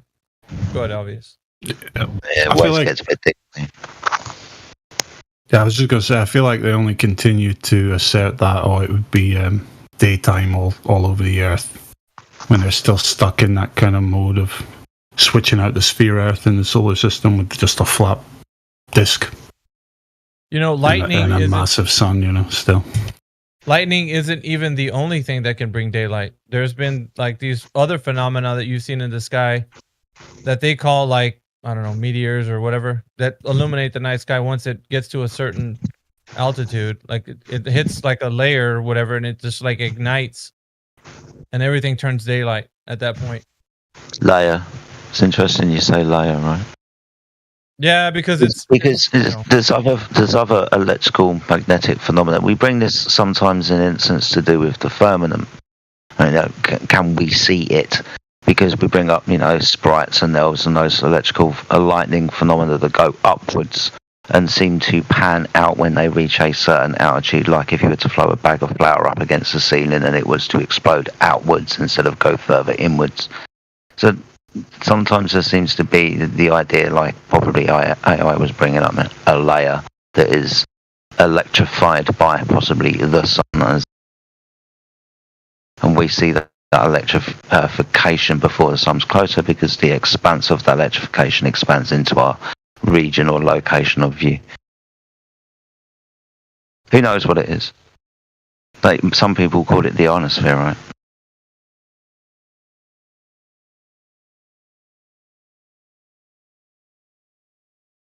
Yeah, I got a good one here by The Guardian. You guys might want to take a look at this. Like a 17-second clip. You can pause it in the middle. I'll put it in the live stream voice text. You can pause it like right when it hits the air and it lights everything up. It looks completely dark. You can't see anything in the background. And then when that thing actually ignites, you can see everything like it's daylight. I make a claim to the altitude of this quote-unquote explosion. 93 million miles. I've done the calculations. That's the sun. Come on. 37 in the panel right now. Clearly, all light travels in parallel rays, so therefore, it's got to be 93 million miles away. It can't be local. That just can't be flat. Yeah, you could even pause it like 7 seconds in. It looks like the sun going behind that mountain. If you pause it 7 seconds in. It's crazy. It's crazy. Yeah, I was just thinking the same, Miggy. And look at about maybe 8 seconds in.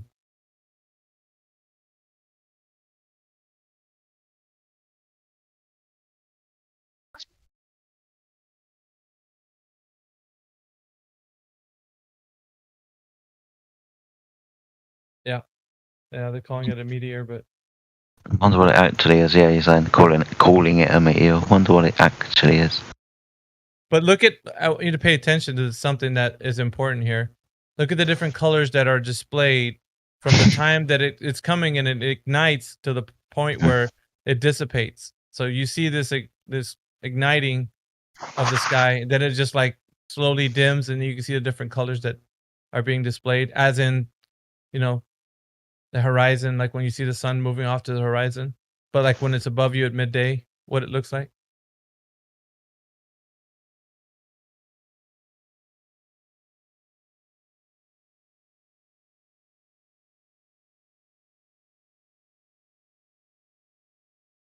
Yeah, it's interesting that you only get the full kind of burst of light the lower down in the atmosphere it gets. Right.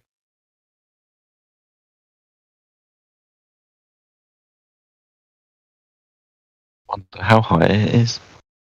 This altitude.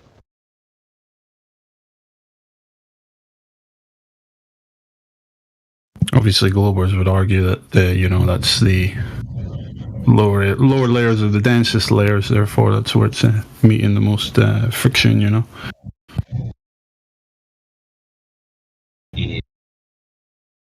Well, it's where there's going to be the most dispersion as well. And they were saying that's where the sound, it's always accompanied by a sound, a big boom. So the reaction that took place, it's also with the sound as well.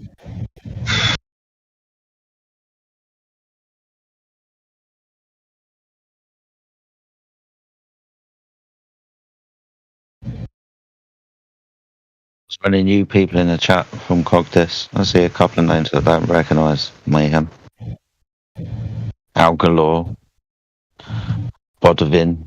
Who are these people?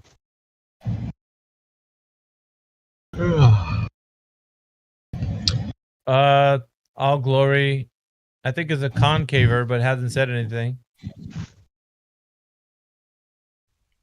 But Evan's been around for ages. Camille's just hanging around. Mewtwo. Wait, Mayhem. How do we? Why do we fall to the earth? What do you mean? Why do we fall to the earth? Because you jumped out of a plane. Why do we fall down?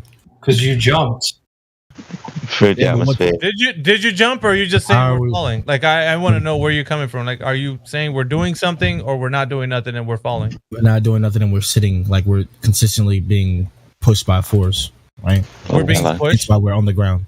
You're just imagining something's pulling you down.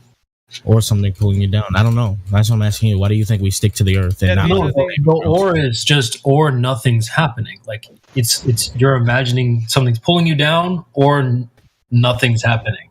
So it's just so why can't you just fly everywhere? What's making because you're not Superman? I wish you know how many times I've tried to fly like Dragon Ball Z, dude. That's just not this reality. You're not giving me an answer. It's not this reality because you're not asking the same question about a rock. Rocks exist on the floor, right? And you understand there has to be something that happens to the rock for it to move. Use your force, you've picked it up, the wind has come along, a donkey's kicked it. All right, so these types of things. To get off the floor, for you, it's hard. It's hard for you to jump, right, for example, and then you come straight back down. Do anything else, you've got to impart some kind of technology. But why do you exist on the floor? And why is it hard for you to go up? That's what you're really asking, right? Yeah, that's what I'm asking. Yeah, like why are we not flying everywhere? Like, why is that? Like, why are we sitting on like down? Like we're always walking. Yo, Camille. So what's up? So it's an object and medium relationship that's happening, right? It's so a what? You can object and medium relationship. Okay. So the object that's in the medium responds to it by whatever medium that it's in. So I'll show you an example, right? Like you drop a cork down to the ground and it falls, right? Mm-hmm. But if you were to drop it into water, it drops into water and it sinks into the water a little bit and it comes back up. Mm-hmm. It goes in the opposite direction that you dropped it. And then once it reaches its equilibrium on the surface, because it's more dense than the liquid, it'll stay on the surface afloat. So, because it's less dense than a liquid, yes. Or buoyant, excuse me. Sure. Yeah, but before we continue, I'm confused because the title of this server is 20. Hold on. The title of this server is 24/7 Flat Earth. So, I mean, can you ask questions that are on topic? Wow. I'm confused on what this has to do with the topic of the server. My point. It's interesting how this system works, how it's level, right? So we can operate upon the level waters. Yeah, I know.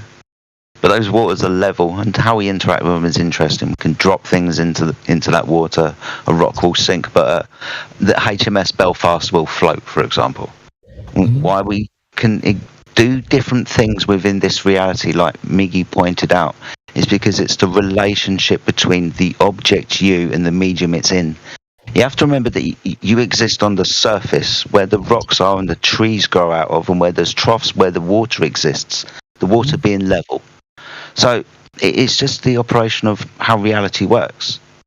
You drop a ball, it goes down. You put an anvil, which is iron, onto mercury, a liquid mercury, and it floats on the top. And you can easily understand that's because of the relationship between the two.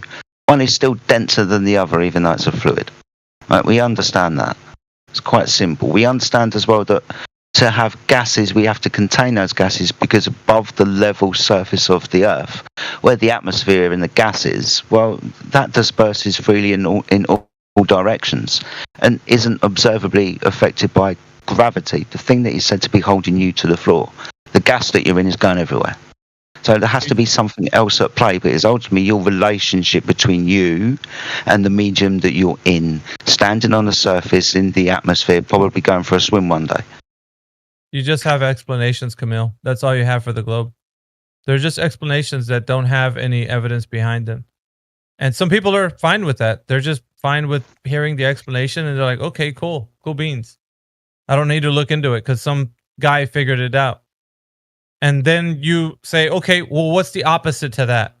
Without even investigating the claim that's still about the thing that you've been told, which is kind of what the server wants you to look at the claim first. If you haven't done that yet, go and check it out. Because if you're hearing something that somebody's saying how the Earth is a globe and the vacuum of space or whatever, and you know how physics work on that globe, you haven't identified the issues that are being brought up in this server.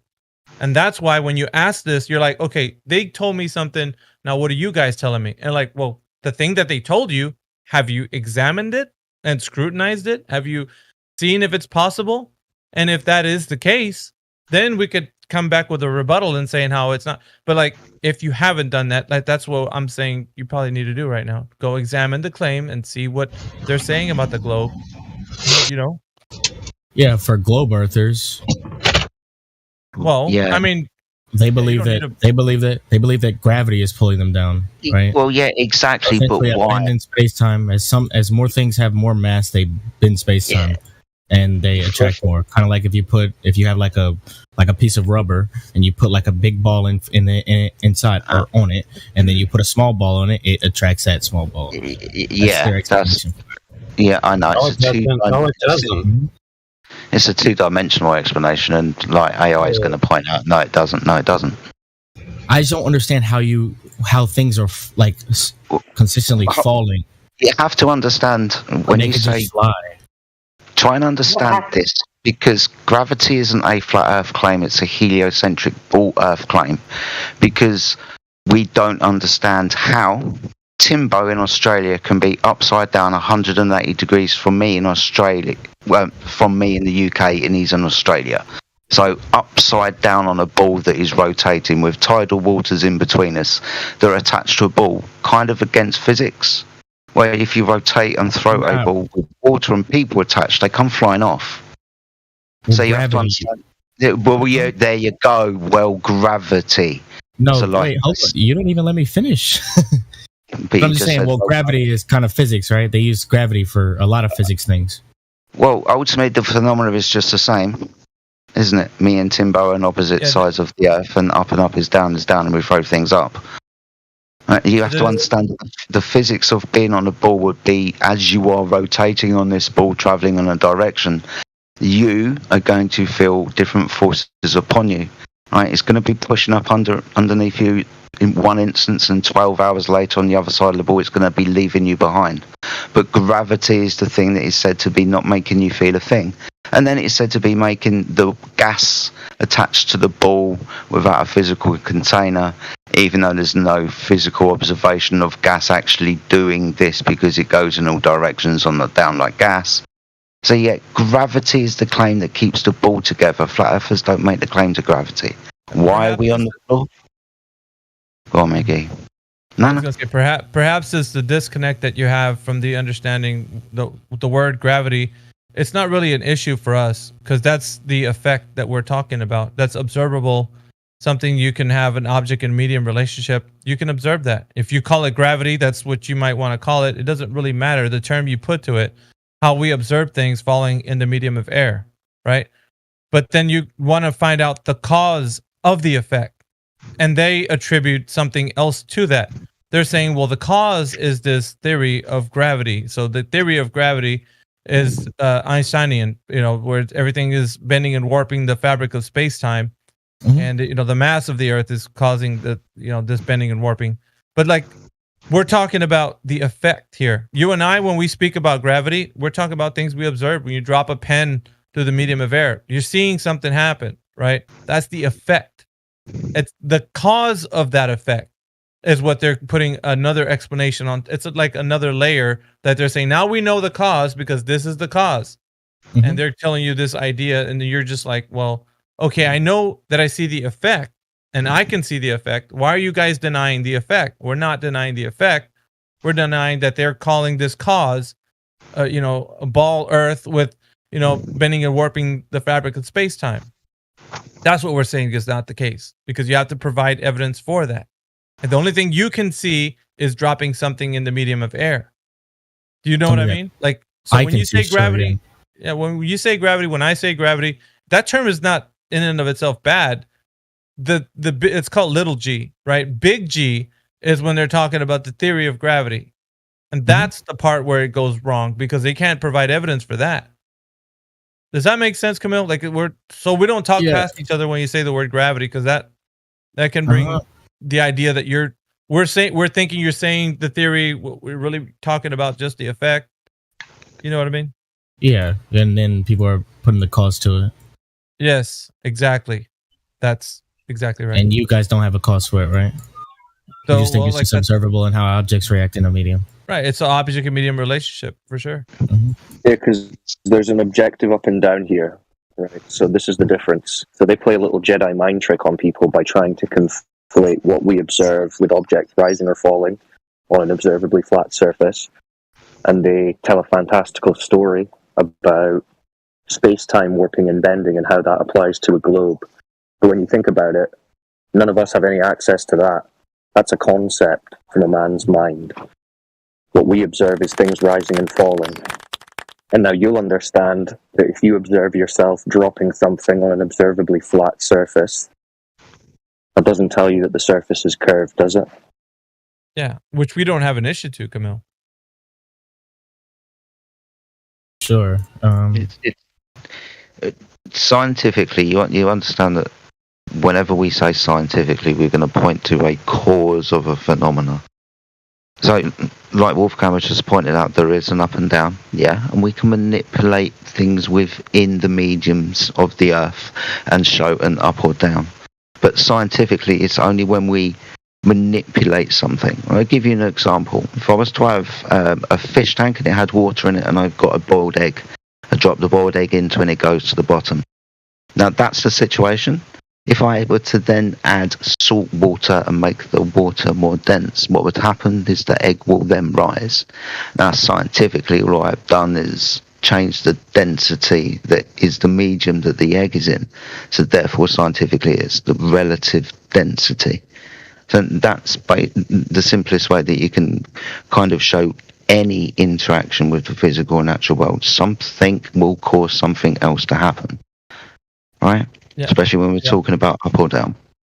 The caveat to this is that the directionality, or what gives it the propensity to do what it does in that medium, that's no one knows. It's just a law. Yeah. It happens. So we can't speak to that. No one can, and that's why there's theories of the causation of what it is. But for us, being we understand that we know the object and medium relationship exists. But some flat earthers might say, well, we can just say buoyancy and density explains it all. We can just hang our hat there.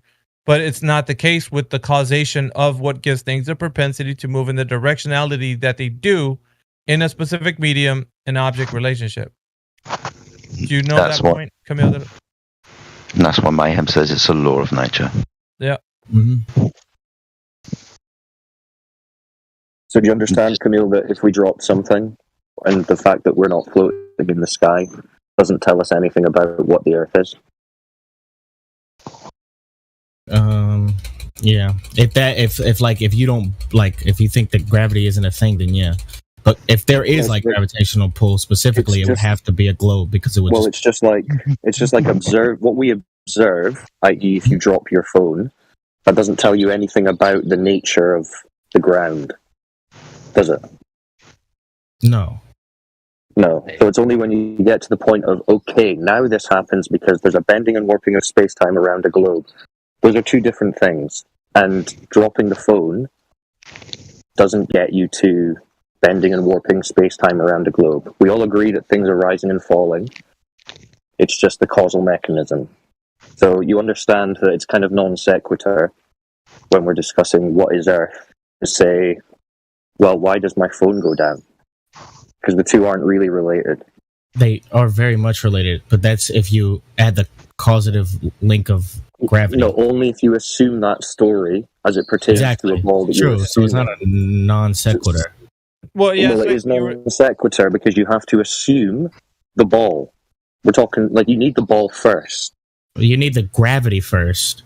No, you need You can't drop the phone and say what the ground is. You already agreed to that. That's illogical.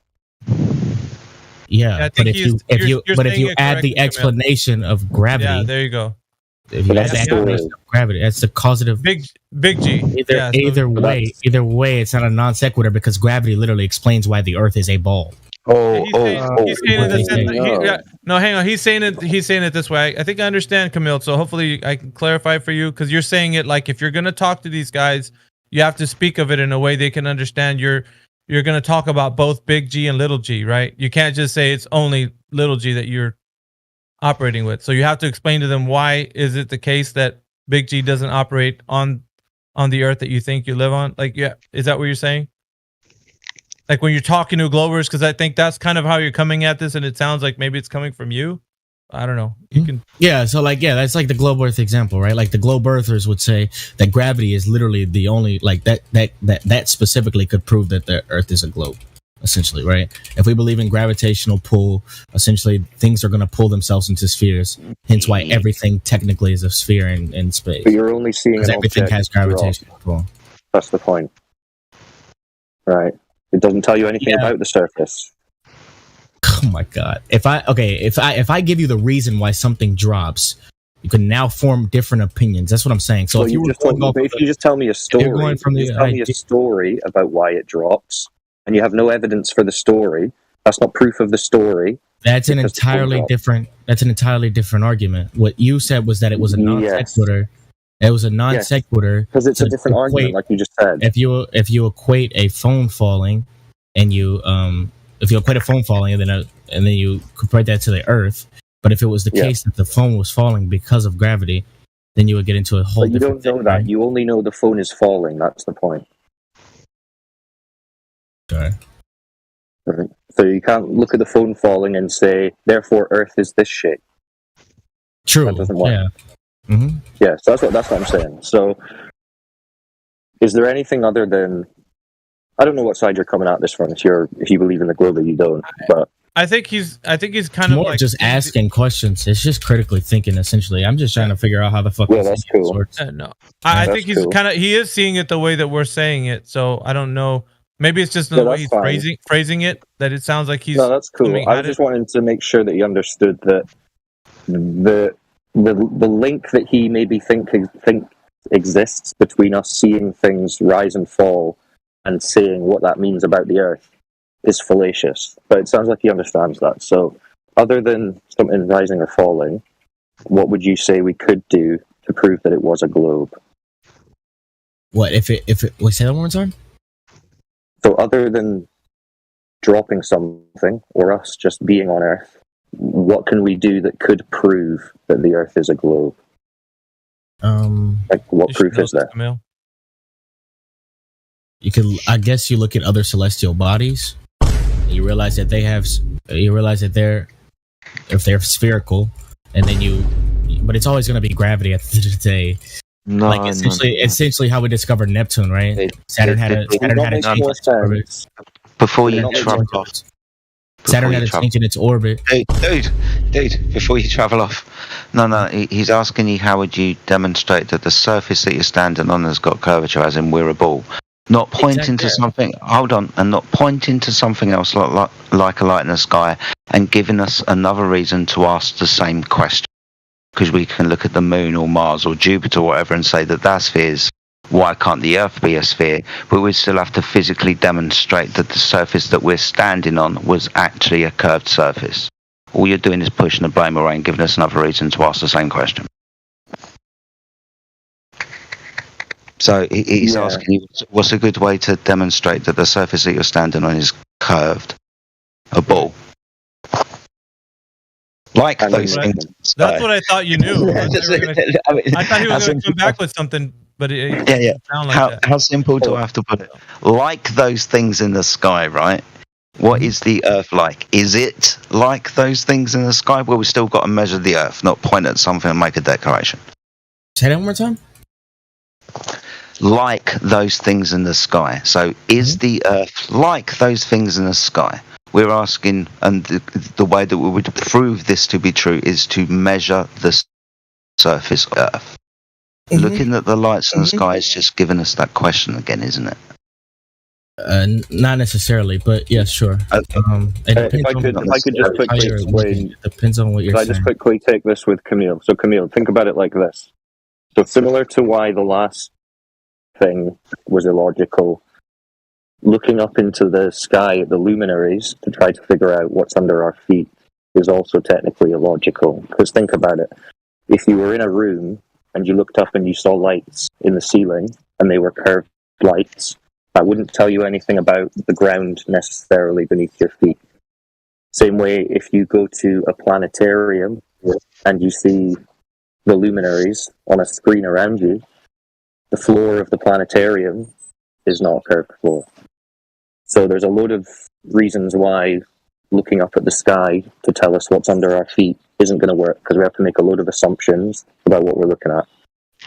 So I'm talking about more directly what we can do to prove that the surface, like Jedi's saying, is curved and in motion. Can you think of anything? You said, can you think of anything? The curve and in motion. Yeah, how do we prove that the ground? Okay, so did anyone do that? I believe so. Who do you think did that? I don't know who the person is, but what is it? If you believe in like a sphere or whatever the fuck, you would have well, without belief, just measuring the Earth. Exactly. I don't know. I don't think that anybody can possibly like measure the Earth with like a measuring. So if no one measured the Earth, how do they know it's curving? Because they assume that it's a sphere. Oh, so it's just an assumption. Mm-hmm. It's never been. So it's never. So it's an assumption that hasn't been verified. Yeah, sure. Well, you said it's assumed. Okay, we'll go with that. So when Wolfgang turns around and says, "Well, it's an assumption without proof," you'd have to prove it to be true, wouldn't you? Otherwise, it would just be an assumption, wouldn't it? Like you first said. Mm-hmm. So, well, it's assumed. Okay, cool. So when was it proven? Why would it need to be? Obviously, it needs to be proven. Otherwise, it's just assumed. See, this is the problem. 99.9% of all globe Earth ideas work on the premise that we're just going to assume the Earth is a ball in the first instance. Yeah. It's just the problem. It's just the problem is that 99% of like the globe Earthers' beliefs are like entirely like. It's like it's like so difficult to even understand how the globe works. That's a problem. So like you guys give common sense explanations to certain things, but I just can't rely on my common sense to like understand certain things scientifically. Oh hell nah, bro. So common sense. Sorry, think about what you just said. Think about what you just said. Come on, bro. Hold on. Science with fake facts. You said that you can't rely on your senses to what? No, common sense is then the idea of common sense. So essentially, you're giving me like an explanation that could be plausible, but it could be the fact that it's not like true. Well, hold on a second. Could we just because think about this, Camille. So you just agreed that as far as you know, it's an assumption that hasn't been verified through measurement, but it's not. I don't even know if they assume this, but well, then someone would have had to measure it. Uh-huh. It is assumed. But on top of that, we only experience the Earth to be flat and motionless, right? The horizon is flat. The ground seems to be motionless. Mm-hmm. If someone comes along and says it's actually a spinning ball, and we say, whoa, how do you know that? Says, well, I assumed it. That's not very good, is it? Because we're experiencing one thing, being told it's another, and then when we look how we know that, we're told it's assumed. Mm-hmm. So someone would have had to measure it to verify that assumption. Were you Wolfgang, there's an issue. There's an issue here, though. A big elephant in the room. And I have to ask him this 2 questions. You guys know what I'm going to ask him. Camille, are we talking on Discord? Yeah. Camille, are we 100% sure we're talking on Discord? Yes. Well, I don't. Fucking hell! You're asking like a hard philosophical question. No, wait, hold on. I think I heard you guys talking to another guy about this yesterday. It's like this is like a hard philosophical question to ask. It's kind of like, how do you know? Like, how do you know that your senses are telling you the right thing? Like, how can you prove that? Don't overthink it, bro. No, it's not even about overthinking. It's actual hard philosophical questions, right? Like, it's like that's such a basic philosophy. How do you make it across the street every day if you don't trust your senses? How do you make it in your day to day? How do you do anything at all, like anything without your senses? That's essentially just epistemology, and epistemology is just understanding how we come to the truth. He was at a good point. Simply realizing it's an assumption and it needs verified. Yeah. Just simply think about the question, dude. Some things are just. How sure are you that you are talking to us on Discord right now? I'm like 99% sure that we're talking on Discord. Why are you 99? Hell yeah! I'm 100% sure we're talking on Discord. Oh, why? He went back on it, dude. Hell no, bro. Let's see why.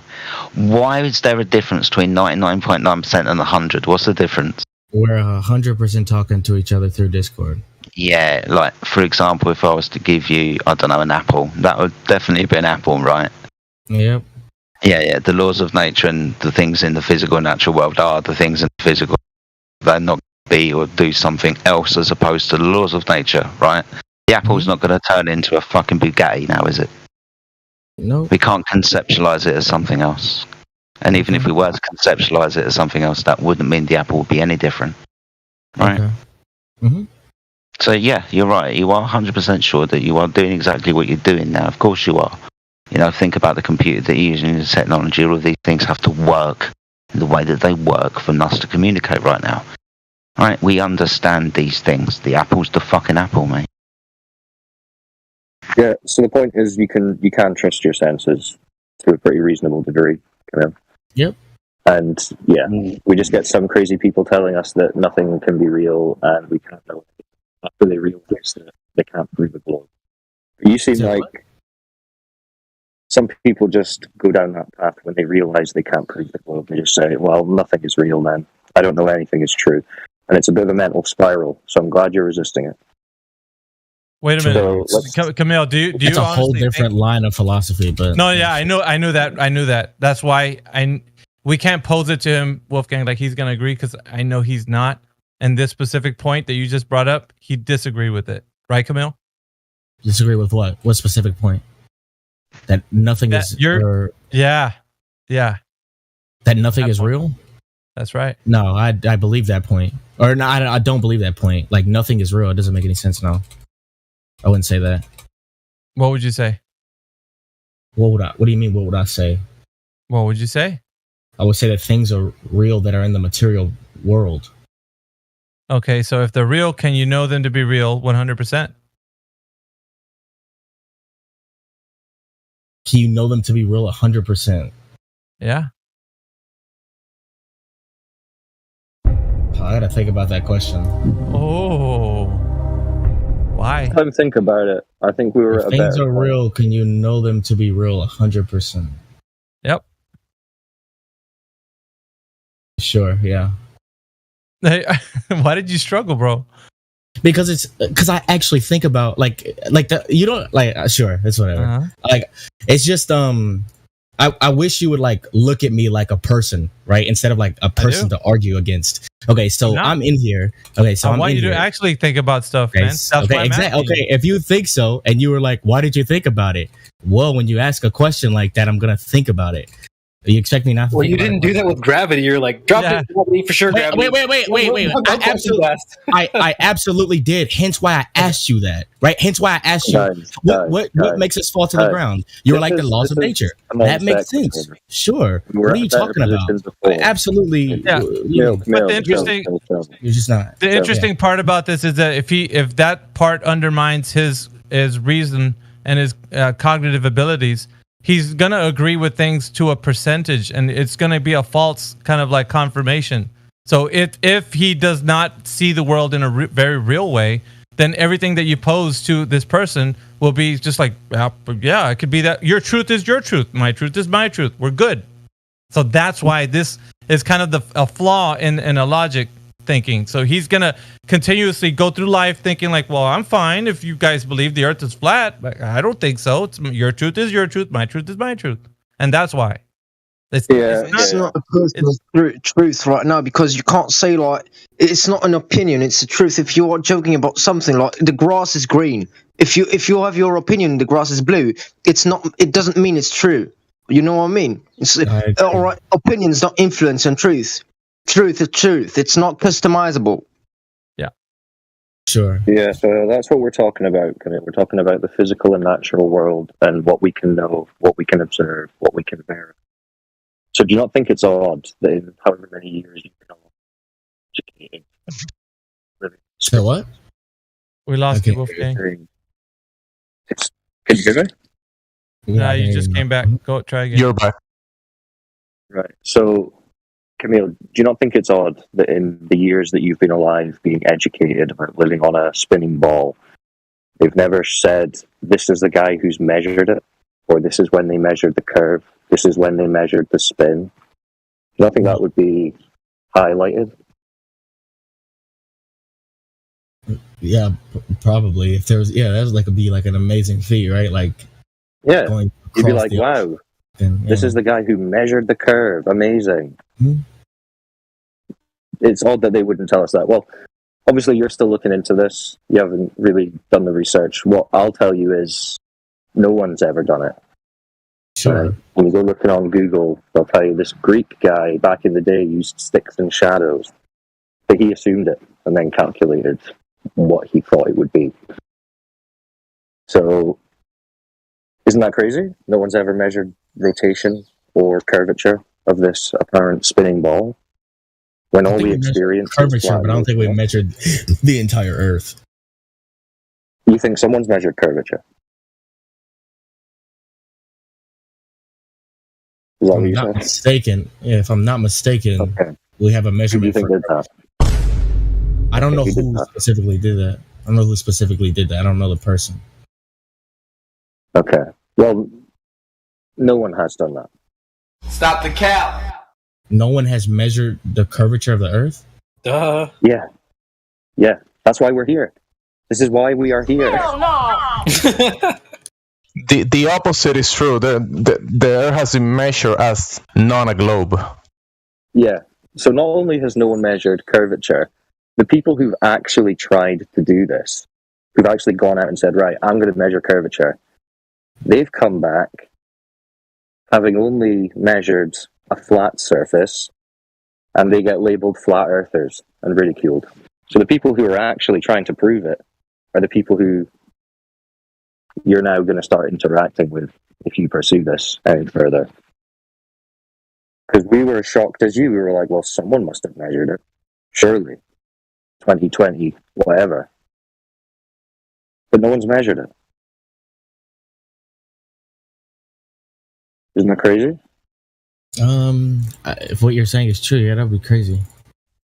Well, not so much just measure, because obviously there's topography and everything, you know, it's not like everybody's labeled a flat earther, because what if it's even that, just a label?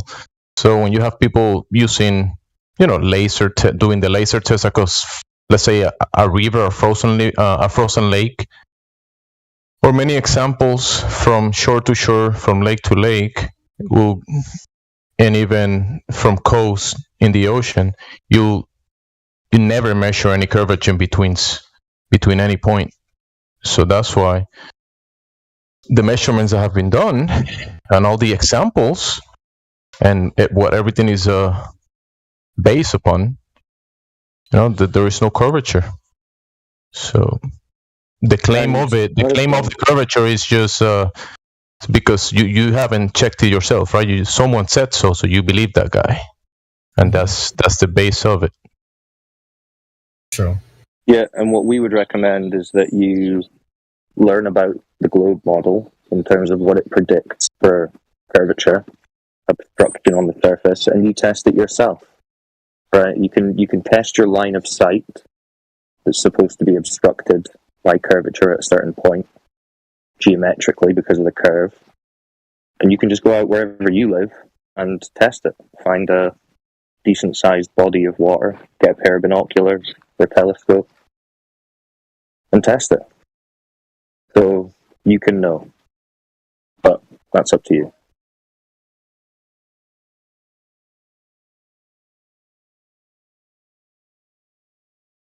You just read the words of a bunch of guys that you never met, and you just take it on faith that everything they wrote was true. True statement. We got Dr. Coach that's in here. I just unmuted you, Dr. Coach. Welcome to the 24/7 Flat Earth Discord. Wait, would that change if I met the people though? Yeah, what if I met them? Camille, 1 second, bro. Dr. Coach. Yes, sir. I'm here. All right. Hey, welcome to the server, man. And how did you find us, and what brings you to this interesting conversation about the shape of the Earth conversation we have in here? Well, I think I joined this server like, I don't know, 1 or 2 years ago. A friend of mine invited me. First, I actually thought it was satire and was just here for the jokes, but yeah, now I'm just observing. Okay. And what position do you hold right now with this topic? Do you still believe the Earth is a globe, or are you on the personally, I do believe the Earth is a globe, yeah. Okay. And what evidence is there that you can substantiate that it is a globe? Yeah. Oh man. Dr. Coach. Sorry, I was sorry. Sorry again. Can you ask? I wasn't paying attention. Sorry again. Yeah, no worries, man. What evidence do you have right now that the Earth is a globe? Like, what can you present to the panel that can substantiate the claim? All right. Personally, what evidence do I have? I could redirect you to many sources of, I don't know, scientific discoveries over the last centuries, millennia. However, sounds great. Yeah, that's excellent, bro. Yeah, so can you post one? I'm going to give you links permission. Give me a second. I got to give you some roles, okay? Can I ask you to discuss? I was just here to observe, but all right, let me just pull something up again. Post something. I think that would be great to start with, and then I think someone's going to ask you a question right now. So. All right. I would like to ask you a question. All right. If you believe the Earth is a globe, have you experienced the curvature of the Earth with your eyes? All right. Let me ask. Well, what do you mean as have I experienced the curvature? Like exactly. Yeah. I have never been that high up that I could physically see the curvature. However, Oh, hold on. Did you say physically see the curvature? Yeah. Okay, so would that mean that the horizon is physical curvature then? I mean, I live in an urban area. I have no place to be where I can see the curvature. But did you hear Jedi's question?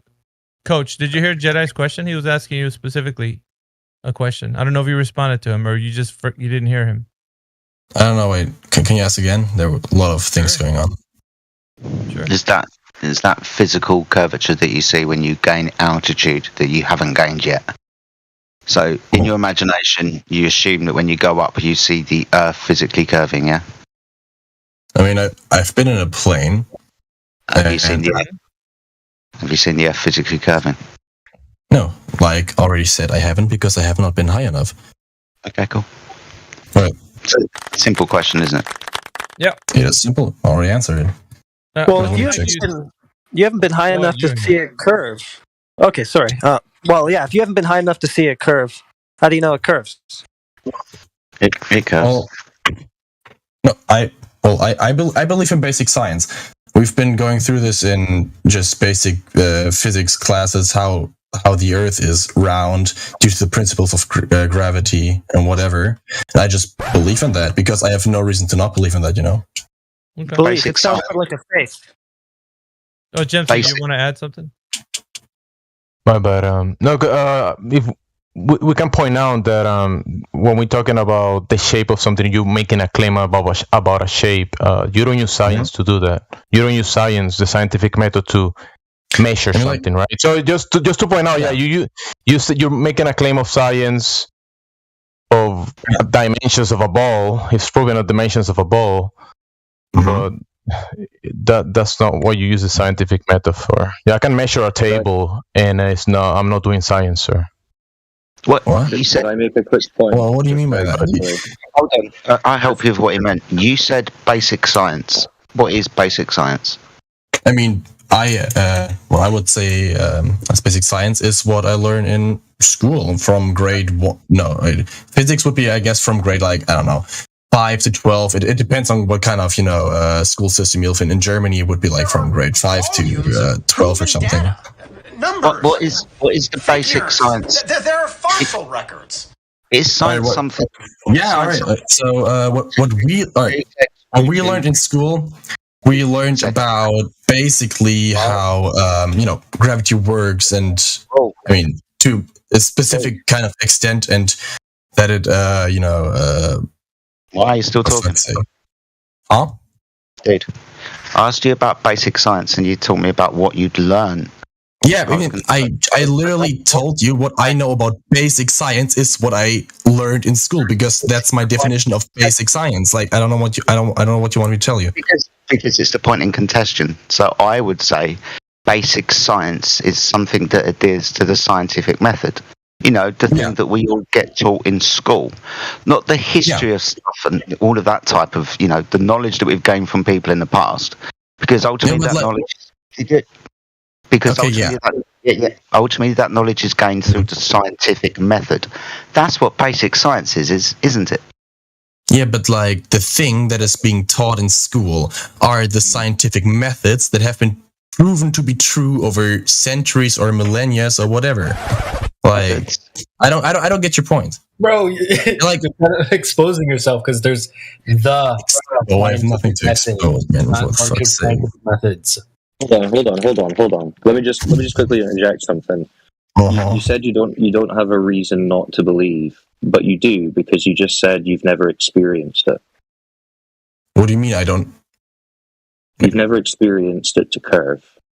Well, I haven't seen it, because you need to have a specific kind of altitude to actually see it, because the Earth is fucking gigantic. You've never experienced it to be that. So you do have a reason not to believe it. You should be looking for proof. At what altitude can you see it then, Dr. Coach? I don't know. I haven't done the measuring. I can look it up if you want me to. That's weird. I thought brother, it is weird, because I thought we could see it. I thought it was the thing. All right. Okay, so if you want to go on like that, all right. Yeah, you do know. All right. No. All right. If that is your proof of disproving me, atoms exist, right? You do know atoms exist, right? And you do know they have different shapes and sizes. All right, then tell me how to measure those sizes. Like, if you can tell me, so why would you believe they exist? That's like the same principle. Stop talking. Well, we're not claiming atoms. Dude, I'm too fucking trying to discuss. I just want to explain my point, because I jumped in and said, yeah, you can explain your point. Don't worry about that. You are supposed to see the curvature of the Earth, but it's not the curvature of the Earth that you're thinking about. It's not the curvature left to right that you say that you gain without it. Because you must have heard the story of, I can't see that because the curve of the Earth is in the way, i.e. ships disappear over the horizon. Have you not heard that before? Yeah, I do know how ships disappear over the horizon, because, the Earth is a ball. Okay, so that's you seeing the curve of the Earth then, isn't it? Yeah, all right, like I already said, I haven't physically seen it, but on videos, like zooming in with your camera, obviously, yeah. But I said I haven't. Oh my god. Okay, I'm too trying to discuss. I don't fucking care. It's fine. you're saying that you haven't seen it with your own eyes, just on images, but you get the understanding that standing at a beach. Oh, fair enough. He left. Bye. See ya. Yeah, fuck you. I think that was a kid that's never been told no before. Did you leave the VC? Their injuries. They've been whining about how hard this is, and then they quit. It makes me sick. Your basic physics, bro. Just an idiot, Timbo. Yeah, he left. All right, why don't we just go back to Camille then? But why do they want to join in if they don't want to discuss the facts? Because that's the thing, yeah? People, when they are exposed to the facts, they don't want to hear it because they have cognitive dissonance. They literally don't want to know about it. Well, they realize they've been fooled all their lives, told in school. Didn't you hear all the facts? Earth was a ball. The Earth was a ball. It's not. Didn't you hear all the that's facts? a real thing. We see that all the time. I mean, you can quickly realize how out of your depth you are. Is that Camille guy still here? He seemed all right. Yeah, he's still in here. Who was that? Heretic. He pulled one of these. It's very simple. Like, first you asked me for my accolades. I explained it to you. Now you're cutting me off, and I'm telling you that what you said is incorrect. My bad. That was the wrong clip. My bad. But yeah, no, the one where he's like, yeah, there's just so much information. It's out there. You guys, clearly. Earth is ball a plethora of reasons actually, and the research really exists. And I'm not going to go into all of it. It is almost 1 a.m. and I do have work in the morning, but the research is out there and Google is free. The stats are very real. There's a lot of social issues that surround it. There's a lot of socio-economic differences that impact that. If you want. By the way, what she was saying was true. The video that you were talking about, the Fresh and Fit video, what she was saying was true, right? Like how doctors have like a pretty, this is statistically, I can show the statistics because I know it, but like there's a bias between when it comes to like black people, and they're like nurses really think that their pain receptors can handle certain things, so they don't prescribe them certain painkillers. It's weird. All right. That's not a topic we're getting into on this. We're going to keep it to earth. What did you think of that? What did you think of that last guy? What's his name? Sorry, I keep Camille. Do you think he came up with any convincing evidence there for the globe? No. I feel like a lot of people aren't going to be able to come up with convincing evidence for the globe because it's kind of hard to understand the globe, right? So why do so many people believe in it? And tell us we're dumb for not because they were taught it, and they believe it from like other people that are like scientists or whatever. See, that was us. So they're all, yeah, but if they don't know what the evidence is, but they're all 100% certain that it's true, isn't that like brainwashing or something? It would be brainwashing if there was no foundation for it, but yeah, so they don't know what the foundation for it is. So they themselves don't. You think that's brainwashing? What would you consider to be brainwashing? Well, you just said it. Well, by your definition, you said if they don't know what the foundation for it is, then it's brainwashing. They don't know what the foundation for it is. No, I'm saying if there was no foundation for it. But I'm asking you, like, what do you think brainwashing is? Is there a foundation? Yeah, to them it isn't. To them it isn't. But to me, I don't have access to that information, so I don't know. No, but they don't. To them, there is no foundation because they don't know what it is. So they maybe believe there's a foundation, but they don't know it. So to them, they don't have one. Anyway, you say Camille, who's they though? Who are these guys that you're appealing to? Who are they? What guys know this? What champion knows this information and is not telling the rest of the world? Who are they, bro? They are telling the rest of the world. It's astrophysicists. Okay, so astrophysicists. Would you say they would know if the Earth is a globe or not? Those guys. Mm-hmm. Yeah. Okay. Now, all right. I'm going to prove you incorrect because we have an astrophysicist who is currently a part of this server who comes in here and doesn't know the Earth is a globe, bro. He doesn't know. So the authority guy whom you say should know doesn't know. Well, that's weird because obviously they should be able to break it down when they come in here and tell us, okay, check it out, guys. You got it all misconception about this. I'm going to tell you how it is. They come in here and I told them, how can we directly measure the surface of the Earth to be curving? Eratosthenes was his example. And right back to what, if you've never heard of that, but in here, it's the same, just measuring shadows, the length of shadows. And I told him, bro, we're looking at the surface of the earth curving, drop over distance. Has anybody measured drop over distance? If you're standing on a geometric shape, I even painstakingly went through it with him, just like I'm telling you now. And he didn't have an answer to that. I don't know. It's, fine. He's an astrophysicist. He should know because Earth is what he should be knowing, educating people, and he doesn't have that information. So what other guy should we look to? Because that's the one people you think should know. They don't know. So now who we got? We're out of luck. We don't have anybody. So now it just sounds like it's just a made up thing. Because not even those guys who supposedly are to know that information, they don't know. And that's what I'm telling you, Camille. It's like, that's a cool story for you to think in your head and kind of, well, that's fine. I'm not a scientist, neither are you. But they know. Who are they? Astrophysicists? Okay, we have them in here, and it's proven that he doesn't know. What else we got? You know what I mean? Yeah, Camille, these experts you'll defer to, they just defer to other experts. Yeah. Same shit. Kick the can down the road. It's weird. Just to piggyback on this side point as well, being as we were talking about gravity, because you asked them the same question about gravity, and no, they don't know. Don't know what it is. Just keep hiding into the fake science. Keep sticking your nose into it. Well, hold on. So, Camille, if you're saying that the only people who really know this are these select group of individuals that you don't know, then that would mean that the majority of people, including yourself, don't actually know that they live on a ball. Is that right? Don't actually know if they live on a ball? Yeah, if it's the experts that know. It's more of they believe that they live on a ball, but they probably can't give evidence as to why they live on the ball. Yeah. Okay. So, the majority of people. On a scale of 0 to 100, how sure are you that you live on a ball? I'm I say 99% sure. Damn, 99%. I'm 90% sure.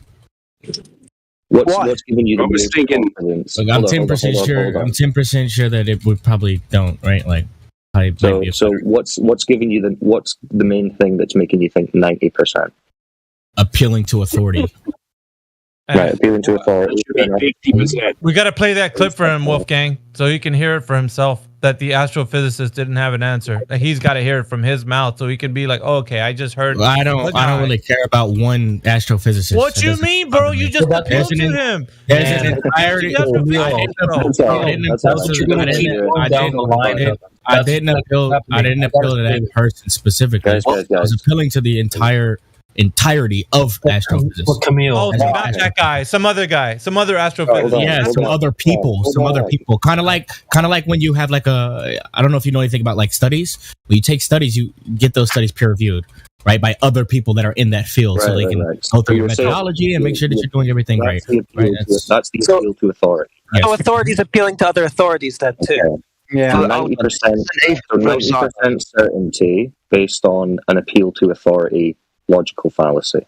Not science. It's not. That's not a logical fallacy. That's entirely different. Yeah, sure. Appeal to authority is a logical fallacy. That's an appeal.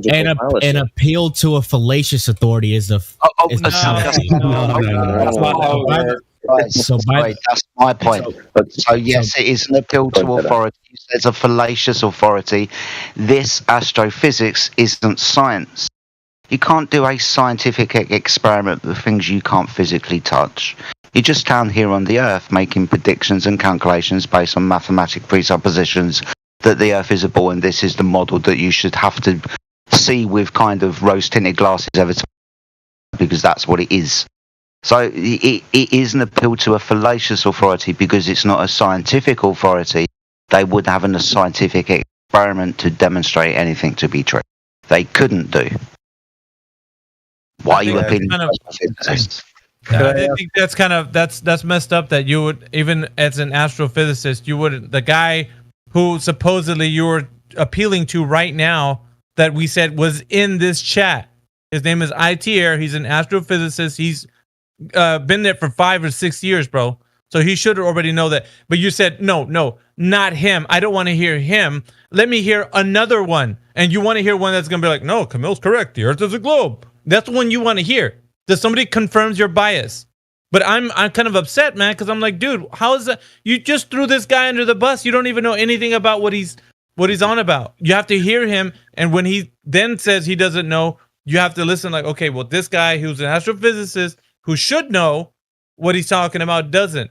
So how is it you just say this guy is not the one you're talking about? Like, it's not, I don't want to hear his clip of what he's saying. Because it's something that he should know that he doesn't, which means he's incompetent, which means that the field of science that he's in, he's not competent enough to be in that field of science. So anybody who doesn't agree with your position is incompetent. Is basically what you're saying. He said, "I don't know." Himself. Yeah. What is my position that he's disagreeing with?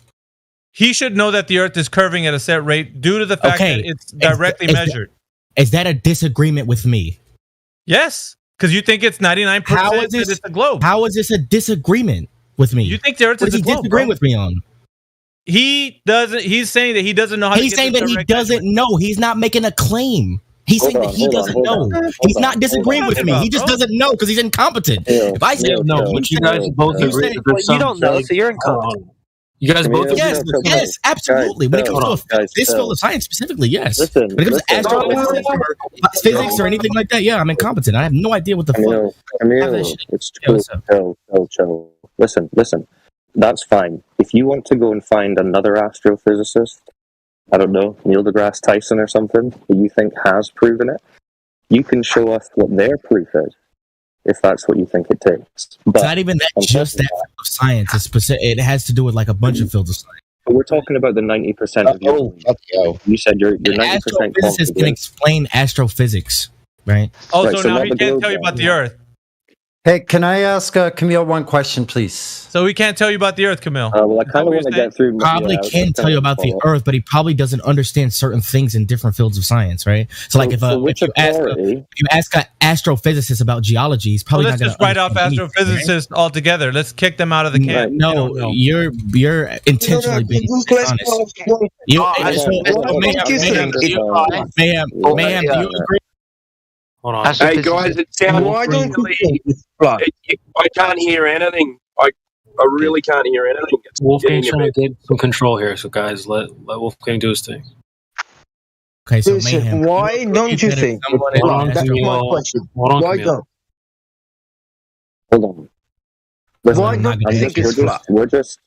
I'm not going to answer your question. Well, I was speaking to you before about we're talking about the 90%. Of what makes you confident that it's a globe. And you said an appeal to authority. We don't need to argue over which authority. Which authority would you suggest? Which authority is giving you that 90% confidence? It would be a multitude of authorities. Could you give us a specific? I can't give you a specific one because it covers a lot of different shit, right? Like, so then what are you appealing to? So if we're talking about the physics of Earth, I would go to a physicist.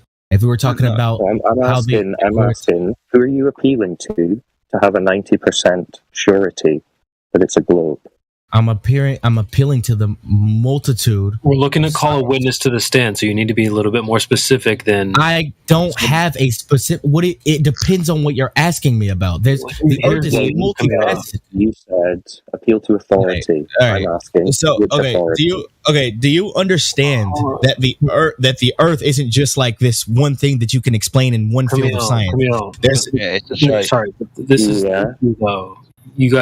you and both are just appealing to some vague entity over there somewhere that has the answers. You said, I don't have access to that. Well, we're trying to tell you that when we go to them individually, one by one, they all appeal to this same thing, some vague entity over there that has the answers. We're trying to tell you that there is no vague entity. This panel of people that you're trying to invoke, that doesn't exist. You have to go to them specifically one by one. That's what we're asking you. It's not hard to understand like that when you go to an astrophysicist about geology, he's probably not going to know what he's talking about, correct? Can we all agree on that specific statement? Can we agree on I'm just asking you the question. Yes. Yeah. That's fine. Okay, so the problem is that flat Earth is denying multiple fields of science. No, we're so not. if you go to an astrophysicist, you What fields of science are we denying, Camille? Your claim is false. Camille, it's the opposite. Notice how we specifically asked about an astrophysicist and you threw him on the bus. So it's that's non sequitur. That's non sequitur, right? We're not talking about what you think we're denying. We're asking, you've got a 90% confidence in something. That's high. We're saying, what's the confidence based on? I'm appealing to an authority. Okay, what authority? You're saying I don't know. The multitude. I didn't say that. I said the multitude of scientific things that we're talking about that the Earth could has. you name one? Could you name one? I can name one. Astrophysics. That's a problem. Good one. What science is done in astrophysics? Can I pop that balloon real quick? Oh, go on there, deal. I can pop that balloon. Astrophysics does not assume Earth's a ball. So when they do their observations, they assume Earth is a point at the origin of coordinates. So what the hell does that have to do with the Earth being a ball? Yeah, and you actually already just said before, it has to do with they're not Earth. proving a globe. Has nothing to do with the Earth. Nothing. It does have something to do with the Earth because if you can prove, like I said, there's certain ways that astrophysicists prove that that other celestial bodies are spherical in shape and they have a gravitational pull, which would mean that the Earth itself couldn't be that much different than those celestial bodies. Okay, so give us the reasoning for that. So you just made a claim. Now give us the logic behind that statement. Bro, I'm not I don't know that much about regardless, you said if the other things in the sky are celestial bodies that pull things into a ball, then Earth must also be a ball. What's that logic? Yeah, what's that logic? So essentially, if we see that there are other if we see like there's planets or whatever the fuck outside, and they have their own moons that just like the Earth, which is observable. You can see those things. They have their own moons. We see why are those moons specifically orbiting that planet? How do we prove that? So you asked the question. Awesome. How is that logical evidence of what you're saying? Because if you get the answers to that, you would get the answer as to why our Earth. Give me the logic behind this statement, dude. You're asking me to explain to you. You're asking me. I'm asking you for the logic behind it. No, I'm asking you to explain the logic. I'm not asking you to explain astrophysics. The logic. Planets are balls with moons. Therefore, Earth is a ball with a moon. Stupid. No. Answer the question. What's the logic? Because you're using a logical fallacy called a non sequitur. It's like me saying, "Oh, look, all I see is trees. Therefore, I'm also a tree." Either way, you'd have to demonstrate the claim to be true by measuring the surface of the Earth to say, yes, we are like those things in the sky. We can't just say those things in the sky are spheres, therefore we must and can only be a sphere. We must demonstrate that we are physically and measured to be true a sphere. How do you know you're not a tree, Camille? Because you look at your body, right? You don't have leaves, you don't have bark, you don't have a tree trunk, right? Oh, but so we can look at the Earth, and it's measurably not a ball. Is it different than other planets, though? Yeah. Before you came in here, Earth is not a planet. I'm just wait. I'm just asking you because you don't even. Bro. Let me talk. I came in before you did, fool. Chill out. All right, bro. The dude. Okay. I'm trying to talk to Indio, not you. Anyways, so I was talking to him, and he was telling about the astrophysicist that came in here, right? ITR, the guy that we all know that comes in here. He was saying the guy's incompetent, so he doesn't know what he's talking about. So that authority figure, that astrophysicist, doesn't count. Kick him out. We don't need him. Let's go look for another astrophysicist, basically, that you can appeal to. And that's what he wants to do. So an astrophysicist, just not the one that came in here, because he doesn't know anything, according to Camille. According to himself. Wait, stop. Mayhem. What did he say to you when you asked him how gravity works? What did he say? He didn't. Well, we went on to the. What did he say? You literally just told me what he said. You told me what he said. Well, we're You talking said about that the he did not know. You said he did not know. Therefore, by his own admission, he's a fucking idiot. He's an incompetent retard. Yes, but you're appealing to. But you're appealing So to. that means. So hold on. So Camille, does that mean you know? No, I don't. So then, how are you evaluating his ignorance if you don't know yourself?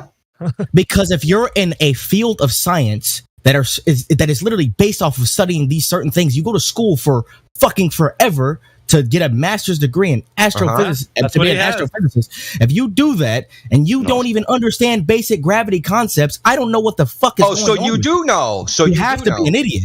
So no, you do wait, know. how gravity works? Yes. Yeah. How does gravity work? Tell us. And the explanation that we get from people or from physicists that how gravity works is a bend in space time. That the things with more mass tend to have a more pull because they're bending space time. Essentially, the question. That's what they tell me. No, you just mixed and matched Newton's model with Einstein's model. There's no pull in Einsteinian gravity. There's no pull in general relativity. There's no pull with space-time. There is no force.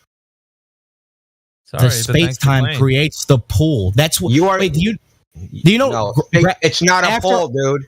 Google. Hey, go on Google. Go type in: is gravity a force? Real simple. Go ahead, Camille. Do that. Camille, you should understand that these are subjects that we've spent a good deal of time discussing. So, maybe just keep that in mind and ask. Gravity is the force by which a planet or other body draws objects towards its center. The force of gravity keeps all of the planets in orbit around the sun. Yep, that's in Newtonian physics. So now add general relativity. Is gravity a force in general relativity? Because there's no bendy space-time in Newton. There's only bendy space-time in Einstein. And Einstein, yeah, sure. And it's not a force. You're not qualified to evaluate. I can't even. You don't know enough to evaluate whether the other guy knows anything. What did you just?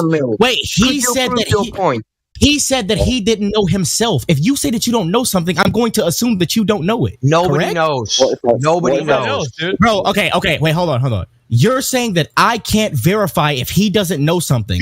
He literally said he didn't know. How else do I verify that? That's because he was talking about his. Are you losing your mind? So if I say he doesn't know because nobody knows, you think people know, and you're wrong. That's your problem. You think people know. If you ask me what 2 + 2 is, and I say I don't know, isn't the same thing, dude. And then you say false equivalence. Well, he doesn't know. False equivalence. It's not the same thing, dude. 2 + 2 is an objective fact. I understand what you're saying. 2 + 2 is an objective fact. What it is. Okay. It doesn't matter where you are. It doesn't matter what language you speak. It's an objective fact. Okay. It's never changed, right? Since the beginning of time, it's always been 2 + 2. What causes gravity is not an objective fact. There's a bunch of theories. Okay, I'm going to finish my analogy so you can understand what I'm saying. It's a false equivalence, so no. It's not a false equivalence. You're just throwing around a lot of technology you have no idea about. You didn't even... You just explained why it's a false equivalence, so move on. 2, if I ask you if 2 + 2 is 4, and you say... You're not going to recover. Someone can prove their point of globing the Earth. If someone can show us proofs of it, please. Because we are going into a strict discussion of us giving proofs, but the other party is not putting effort in it. What? No, I'm still waiting for the appeal to authority, right? It was 90% confident. You said why? Appeal to authority. Who? Astrophysics. We've kind of explained how that's not to do with the Earth, but if you would like to, you could tell us the name of the astrophysicist that you're appealing to and what he did to prove the globe. Could you do that? Well, you guys be safe, okay? Hope you guys have a wonderful life. Yeah. Stop being so emotional. One sec, man, before you go. Are you still there, Camille? He's gone. It was so silly what he was doing. Like, he was saying, this astrophysicist says he doesn't know, therefore this astrophysicist is incompetent. Yep. But he doesn't know either, so how incompetent is he? It's so stupid. Emotional damage. He needs to bring it in to opponents in quick fashion. And Curtis Harper has walked out of the ring. Wait, what? I cannot believe this. I've never seen this before. He walked out of the ring. So the astrophysicist doesn't know. He doesn't know. Who does know? Exactly. Who does know? He left. It's what? Didn't It's somebody like else another ask one a bites question? the dust. Didn't you ask a question? So everyone's incompetent.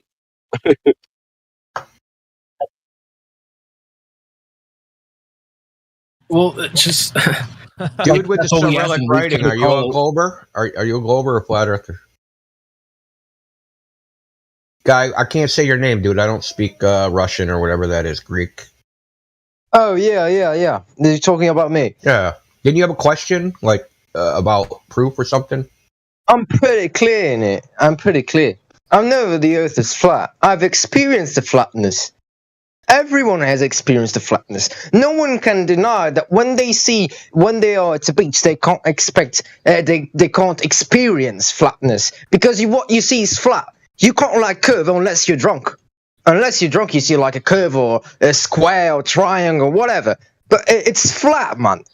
Maybe and the other thing I would like to emphasize is that people like nowadays we got all this craziness on, and this science is starting to be perverted by these people who want to impose their views that are wrong, they are incorrect, and they have no scientific method to back it up. Nothing. Yeah. So why do you think we ask them which astrophysicist? Why do you think we ask people like Camille those questions? Which one? What astrophysics? What science? We try to be specific. Again, he's just throwing the question on others. He can't back up his own point. He can't back up his own ideology. He can't do nothing because he ain't got the proofs. And he knows that the obvious thing is that it's flat. You don't have to put mind on it. You just have to go to the fucking beach and see it's flat. It's a line. And why do you call water level? Because it's level. What's level? Flat. It's basic dictionary vocabulary. Well, the point is to illustrate the fact that they don't know why, when it comes down to brass tacks and when interrogated, they don't know why they actually believe it other than somebody else said it. Because we ask them, okay, what did that person rely on? The person that you believe in, just some astrophysicist, some geologist, whatever. What evidence did they rely on that you're relying on them? They don't know. They have no clue. And then it's just, but in our experience, as Miggy was saying, some astrophysicist, you ask them, and they're saying it's some other astrophysicist. And if you ask them, they'll say it's some other astrophysicist. And we can never get to the end of the chain, dude. Where is that evidence? Who's the one who and they like has it? to put in math and calculus and complicate equations so that people don't understand. That's their objective. That people don't understand what they're doing and they get confused, and then they can't go within the irrationality of the process, what they're discussing. That's what they love to do. They love to do fake science, delusional arguments, like drifting and throwing the argument here and there and to this guy and to the other guy. They can't stay with the hot potato because they don't have how to sustain it. They don't have the proofs. They don't have the evidence. Well, I would say it's the leaps of logic that they take. They go from, yeah, we made some mathematics that matches the phenomenon that we observed, but then they take a leap of logic and start claiming this causes that, and this causes this, and this other thing causes that. That's a leap from having a bunch of descriptive equations to having a so-called explanation. Can I possibly dumb it down? Can I possibly dumb it down just for a second? Oh, yeah, sure. Just as a Brit, I just want to dumb it down just for a sec, right? Is there the possibility that, just like a mirage, when you're driving along the road, it's a hot fucking day, on the tarmac, you're seeing a shimmer of light and it looks like water or whatever. Can we not say that stood on a beach and I'm not, this is devil's advocate, stood on a beach, your eye just cannot perceive the size of the earth, therefore it cannot perceive the size of the curvature of the earth, therefore we are deceived by our eyes as to that the actual curvature of the earth exists. Okay, yeah, that's a possibility, but don't you think we ever checked? No, I know, but have you got evidence to defunct that? Is what I'm saying. It's like I know you would have checked that. I'm not trying to. Well, I'm just saying, dude. Like obviously, like listen, because the Earth looks flat is not proof that it's flat. It's evidence that it's flat. But the thing is, that's just our experience. Agreed. So when somebody else comes along, I have proven it. Well, hold on, dude. Can you not interrupt me? So when someone else comes along and says, "Oh yeah, it's actually not flat. You're just on a ball that's too big to see." Yeah. That we don't have the burden of proof anymore. We don't at all. That's on them to come demonstrate this globe thing. As a newbie here, I just wanted to dumb it down for myself. Well, I'm just trying to illustrate the chain of logic, right? So it's just like, yeah, it looks flat. That's the axiom. That's what everybody sees. Other person comes along and says, yes, it just looks flat. It's actually a giant ball. Yeah, okay, prove it. Yeah. They can't. That's the problem. But on the other hand, we can prove the opposite. So we can go out into the world, and you could actually use lasers or radio waves or microwaves or whatever you want, and you can actually measure for drop over distance, right? Because it's supposed to be a drop for distance because of the curve of the Earth, right? Yeah, sure. So you can test for that, and there's no test in existence. We ask people every day, multiple times a day, do you have any measurements of drop over distance, curvature of the Earth, anything like that? Hundreds, dude, like legit thousands of people. Yeah. No, I get scientists, that. PhDs, like you name it, man. Like it's not. We're not just blowing smoke, man. We're jumping past something as well a little bit, maybe. Yeah, go ahead, Jedi. No, it's just because our friend here has just said that maybe the Earth is so big that our eyes can't perceive the curvature of the Earth. But surely you must have heard somebody say, for example, when we were talking about the horizon, I can't see the bottom of that boat because the curve of the Earth is in the way. Well, no, the water level's in the way if you think about it, because even if you were close to that boat, you wouldn't see the bottom of the boat because it would be under the water. No, yeah, apart from the bit that you can't see because it's under the water. Have you not heard the argument say, we are told that we're on a ball? A long time ago, Greeks saw boats disappearing from the bottom up as they got further away out to sea. I see what you're saying. The actual whole boat disappears on the horizon. I see what you're saying. Yeah, I've got Yeah. So have you heard that argument before? Well, I've heard that argument, but then that goes back to my argument of is that not just what the eye perceives, like a mirage, like you can't see past the road, past that watery mirage. Do you know what I mean? When you're driving on a hot day, you literally can't see past that mirage. Like it's impossible. Your eyes can't perceive it, but the road is there. You are kind of right, because I would say to you the horizon is the limitation of our view. And it's very hard to see things beyond the angular limitation. They've got to be very far. The road is still there. Can you get what I'm saying? It's still there. I don't hit the mirage and fall off the end of the road, if you know what I mean.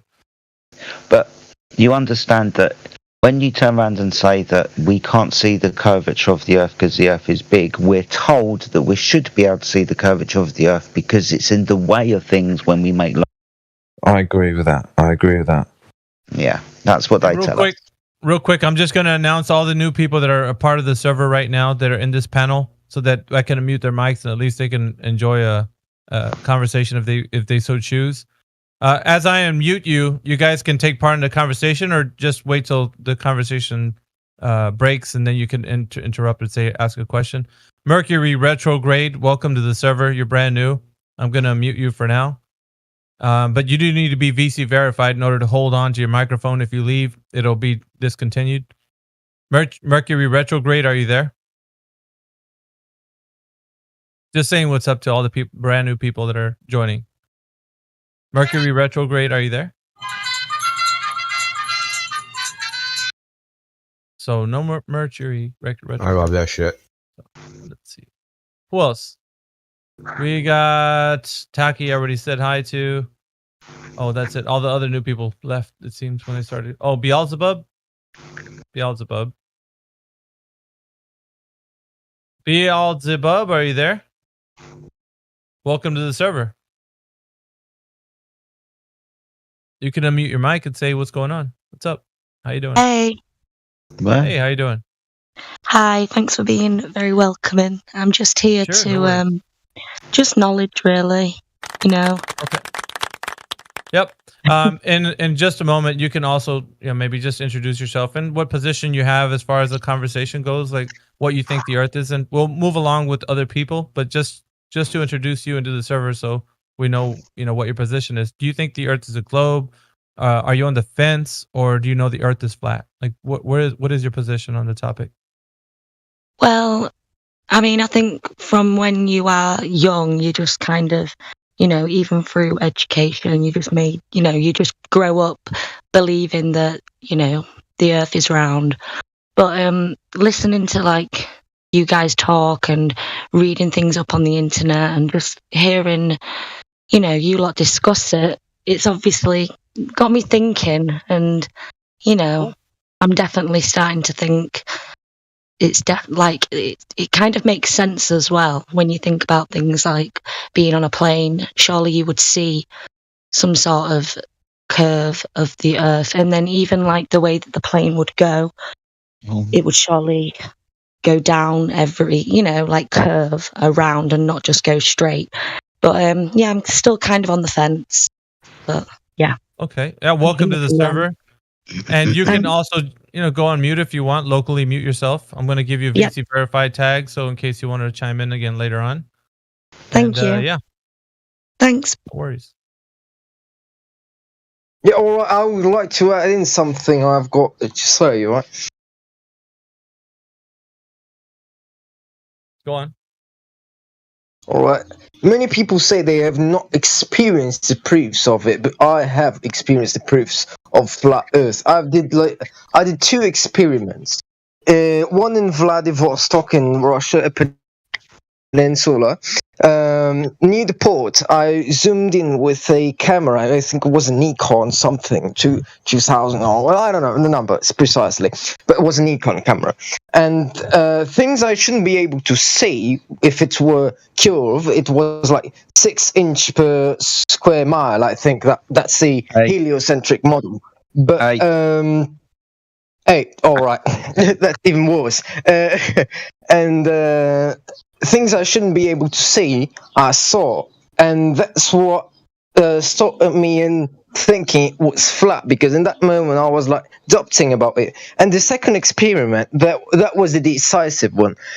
In the coast of the Canary Islands, one island called Fuerteventura. In the beach, I zoomed in with a rented telescope, but not a telescope, but a very very good instrument to see at long distances, and I zoomed in 102 kilometers to the coast of Morocco in a clear day and a calm sea.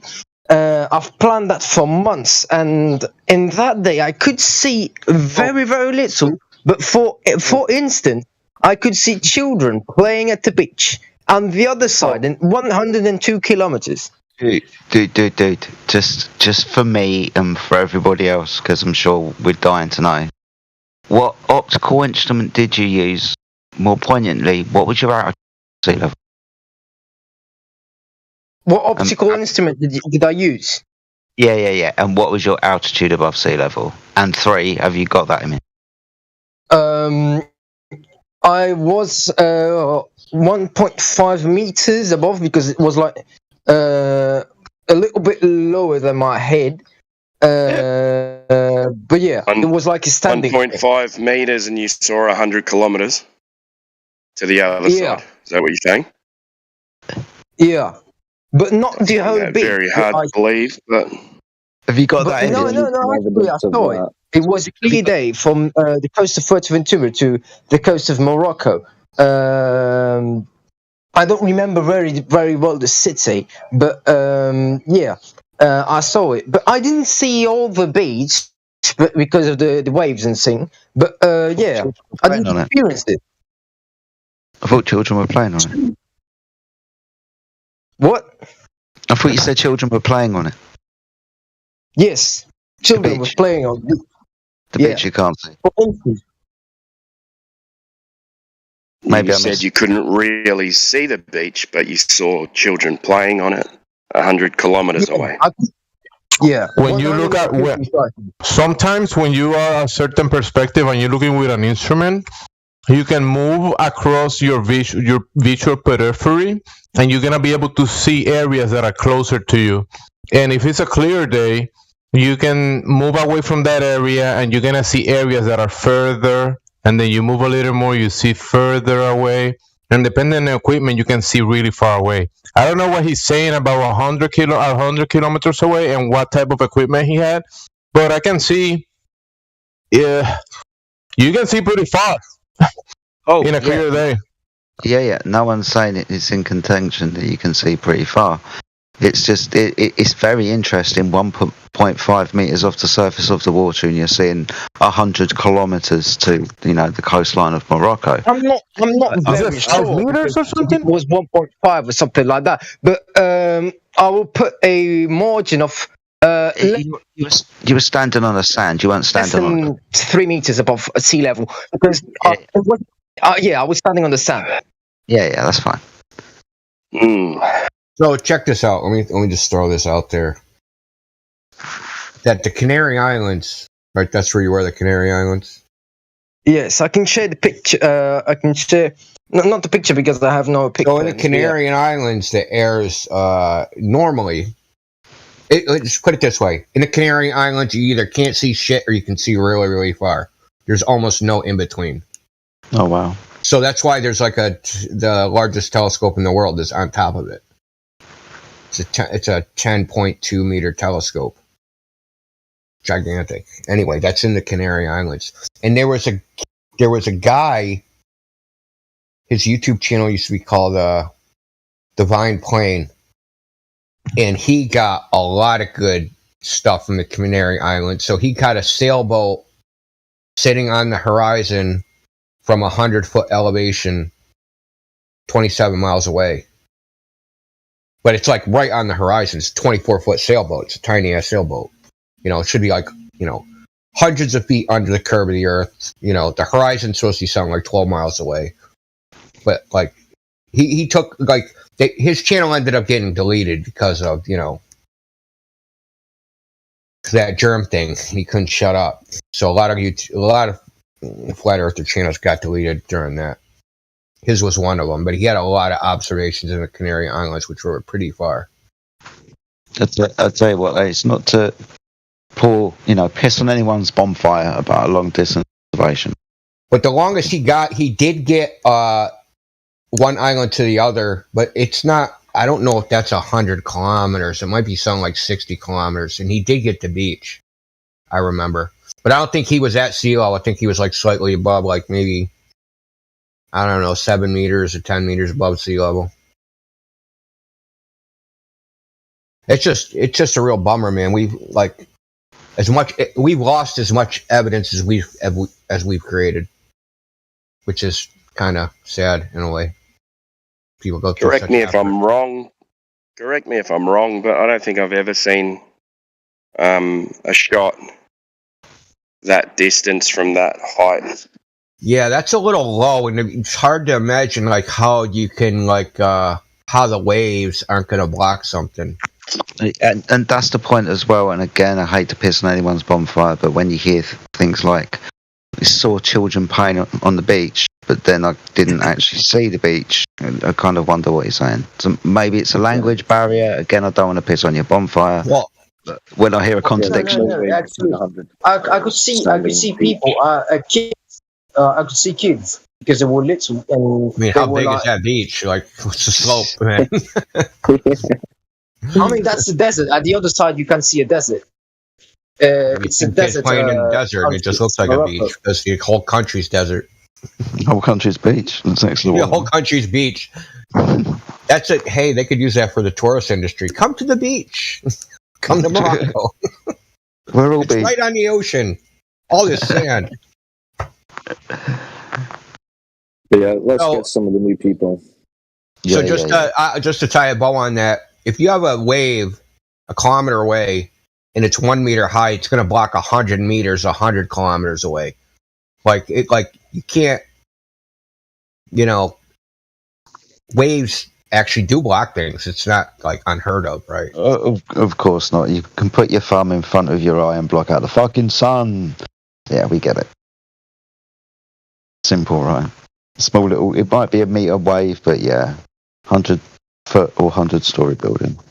Yeah, if it's 100 times closer, then it's going to be 100. It's going to block something 100 times larger. It's a pretty simple formula. Yeah, I'm gonna be very skeptical on that one until we get some pretty good evidence. Mr. X is one to argue. Mr. X. Dude, you're kind of roboting. You're jumping in you're and out. choppy. Sorry to bring the bearer of bad news, but we can't hear you properly. Is that better?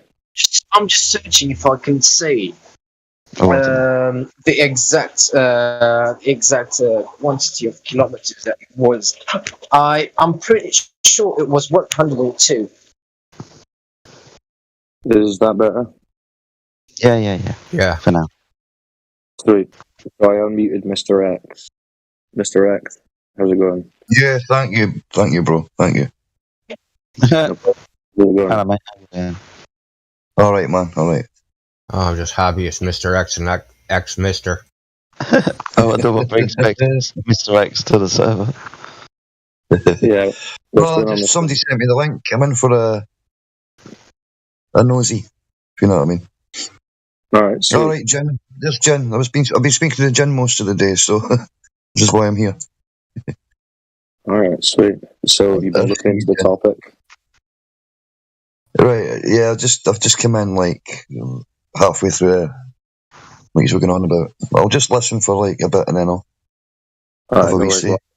I'll give you the verified role, and then you tell me when you feel like it. Sweet, welcome to the server. Yeah, no problem, buddy. Cheers. I'll mute. 2 seconds. Yeah, no worries.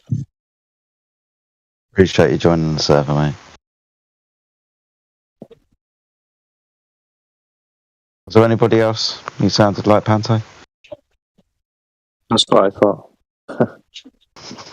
We've got pink nipples in the chat. VC Yeah, verified. Jen's been saying that to me all day. I'm 24/7 from the 24/7 server. I'm Pantomime. Panto Math. Yeah, I play on the words. Yeah. Does sound like the dude, yeah? I tell you what, 95% of you, yes, my friend. Most definitely. I put a smile on my face because our friend Panto comes in with a few other names as well. So he sometimes has a few secret Discord names, so he pops into the server just to be like kind of security. Yeah. So I wondered if it was him. I'm definitely not him. You're fine. I gathered that as well. You're fine, buddy. Could have pulled someone else though, I reckon. Yeah, the server's popping tonight, boys. Can I post the image? I was just talking about my observation. Yeah, if you want to, yeah, sure.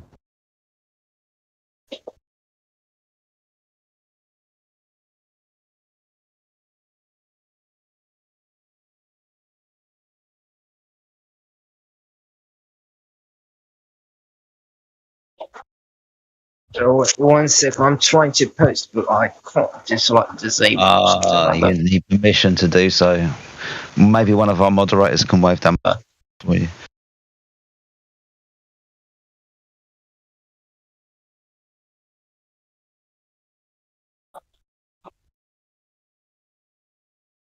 I see Jin CBR1 is in the chat as well. Good to see you, Jin.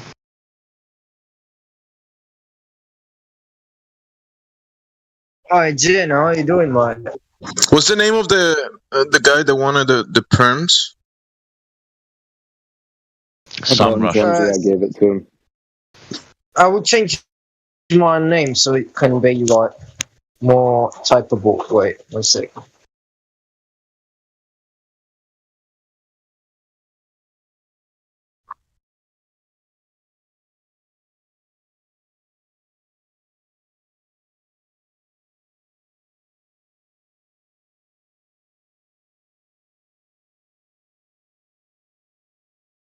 All right, thank you.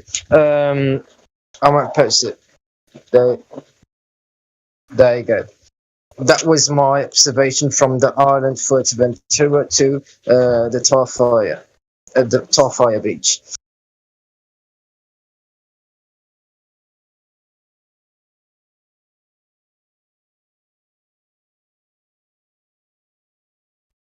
That's a good one. That's a good one. I mean, don't you have photography from that viewpoint? It was a leaned, a friend leaned me a very good telescope. It was like a very, very big zoom in it. I really don't remember how much it was, but I did my calculations and put it like in the right direction, and yeah, I saw it. That's fine. Do you know what I mean? At the end of the day, mate, nobody should be taking and have to take photographic evidence to see with own eyes. It's just for you, right? You don't have to come back here and prove anything. Prove it to yourself. This is your testimony. You look through a telescope. There's Morocco, 102 kilometres away. Fair play to you, my friend. I mean, I've got a similar story as well that I can't provide photographic evidence for. But then again, I see the flat earth everywhere I bloody go. So, yeah, kudos to you, my friend. I'm just interested in the Canaries. You speak Spanish, don't you? Canary Islands? Yes. Yeah, we speak Spanish. It's part of Spain. It's pretty cool. I can see Costa Calma, Coralejo, Puerto La Carmen, Arrecife. It's all Spanish. The names of the towns. You sound from Puerto Rico, right? Yeah, yeah.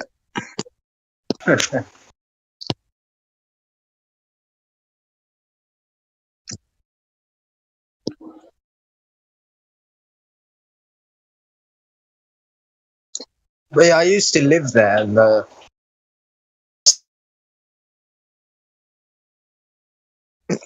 since it was like another thing, you can observe the stars every night. It's like it's beautiful when you can see it, and you even can see raining stars sometimes, and it's beautiful. I love it. That's one thing about the island sometimes, that there's some days that you can't see anything, and other days that you can see a long way. It's all clear. Yeah, you can see long distances.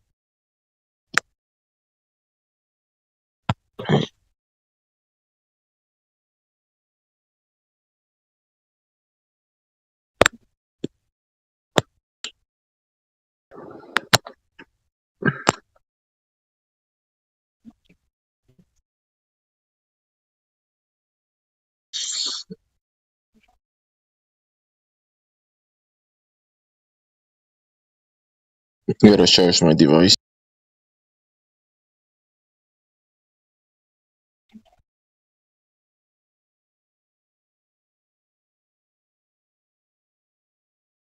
Oh, and there was someone asking in the comments about if I was Nikolai. Yes, correct.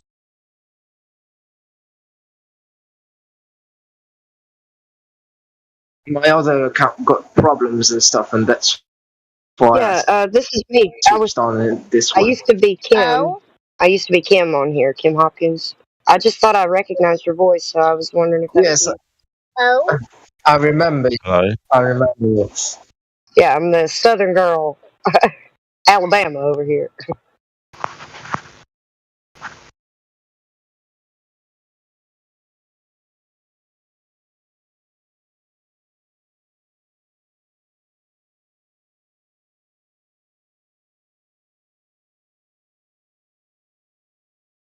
Packed house tonight, just scrolling down through the server for names that I don't recognise. Definitely a few names that I do. So shout out to everyone who's in the house that I recognise. You probably know who you are. Timbo's in the house. Wolfgang's been laying it down all evening. Well done, Wolfgang. T-Dub is in the house. Systems as well. Good to see you guys. Mayhem is in the house as always. Indio has joined us. Heretic is Heretic around. Jesse is. CB, Elijah. There's loads of the regular crew in tonight.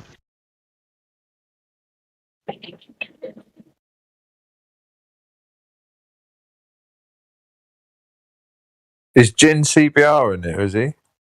I think he was earlier. Oh, man. Missing that guy. Speak some logic. Can't lie. It's like a flat Earth machine gun, that man.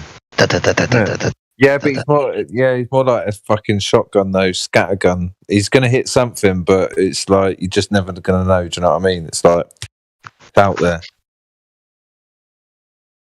But anyway, I'm sure he fucking. I do believe some of the shit he says, but not all of it. But can anyone like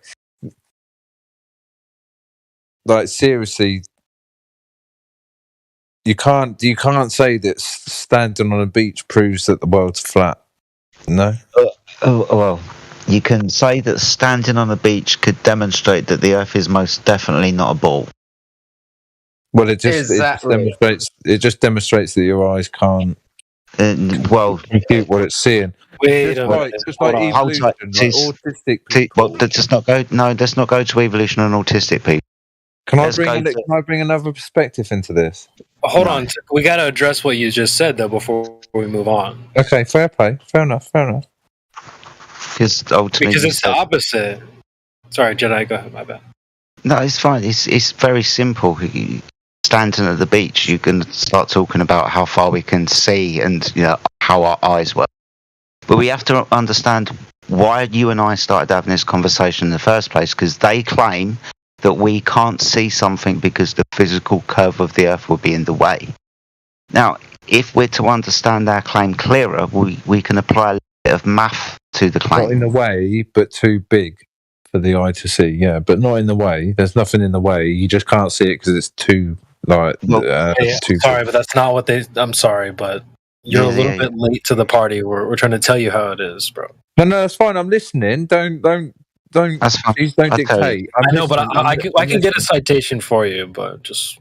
I'll have a look at that citation after, but no, I'm intrigued. Would you agree to this then? If we know the size of a sphere, then we can figure out where the geometric horizon would be for somebody standing at altitude above that curved surface. Correct. So if we're told the Earth is a definite size, 3,959 miles in radius, then the calculation would be for a formula of 8 inches per square mile of drop over distance. 1.2 times the square root of the observer's height in feet. So it keeps the math simple for you. The square root of 1 is 1. So if you're 1 foot above the surface of the Earth, and the calculation says the square root of 1, the square root of 1 is 1, times 1.225. What's 1 times 1.225, my friend? But are there not other factors than black and white involved in this? No, this is just geometry. Yeah, but there's other factors than geometry involved in A, the curvature of the Earth, and B, what your eye sees, like biology, geometry, mathematics, whatever you want to call it. Let's put it like this. Online for everybody to access today, when they just Google an Earth curve calculator, will be an Earth curve calculator which will tell you where the physical geometric horizon would be. I don't trust anything a computer gives me, though. I trust what I see and what I know. This is just math based on the size of a circle in this instance, a sphere if you want to make it dimensional. Right? It's just math that you can find online. Right? So applicable to you standing at the sea. Right? If you're a 6-foot observer, for example, the physical geometric horizon starts and cannot be any further than 3 miles away. That means that physical hill of water would then start to block the boat that disappears with distance over that physical geometric horizon. i.e. the mirage on the road blocking what you see past it. Yeah. So what we're going to be talking about is optical things and not ever seen the curvature of the Earth, no? Mm-hmm. What we're going to be talking about is optical things. You keep saying mirage. I'm just going to say optical phenomena. I get that. I might be. In my naivety, I might be changing the subject, but in reality, I am listening to what you're saying. I am trying to compute it, and it's as simple as saying this. Right? If the Earth is a curved surface akin to a hill, then something that travels a distance away from you will eventually get blocked off by the curvature of the Earth. That hill, right? Yeah. Yeah. So when you demonstrate and you say mirages and so on, and you demonstrate that the horizon is an optical phenomena, depending on the technology that you use and the atmospheric day, you demonstrate that the horizon is not physical and could never have been measured because it would have to have been seen to be measured to be true. Do you understand that? I refuse. If what I'm hearing and what I'm computing and what I'm outputting is right, I refuse to accept that a computer is seeing better than what I can see. Anything to do with a computer, it's the mathematical formula to dictate how far you should see, depending on how far that curvature is in the way. But is that not like a scientist saying that dogs only see black and white, or they don't see a TV, when that's absolute bollocks? That's just geometry. You know, Mr. Taki. Hi, Elijah, please. All right, Mr. Taki. Mr. Taki. Was that Elijah? Would you please tell me what Yes, would it be is. your I'm proof? trying. Hi, Elijah. How are you? I'm good, man. I'm good. I was just asking. I don't want to step on your toes at all, but may I? Please. Yeah. Go on. What is what you're not willing to accept have to do with a tenet of the geometry of the globe with the dimensions that they've told us for us to believe? It's not about what I'm not willing to accept. It's about what I've not been proven to myself. Like, it's not. Having an argument against your opinion isn't so much an issue. I hate wasteful communication. The only reason I opened my mic was to respond to what you said. You specifically. Yeah, so I'm responding to what your question you asked. No, you're not, because you're saying it's not about. You're just not allowing me to. Put into the. Yo, bro. First of all, you're not going to talk like this.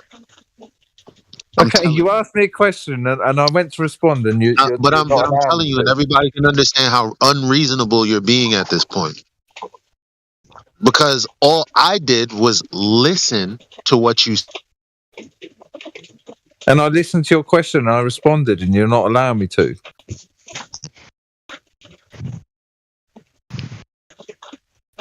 But now you realise. What would be your proof for you? What would be your proof for you of being flat the earth? You're not coming through, Elijah. Proof for me?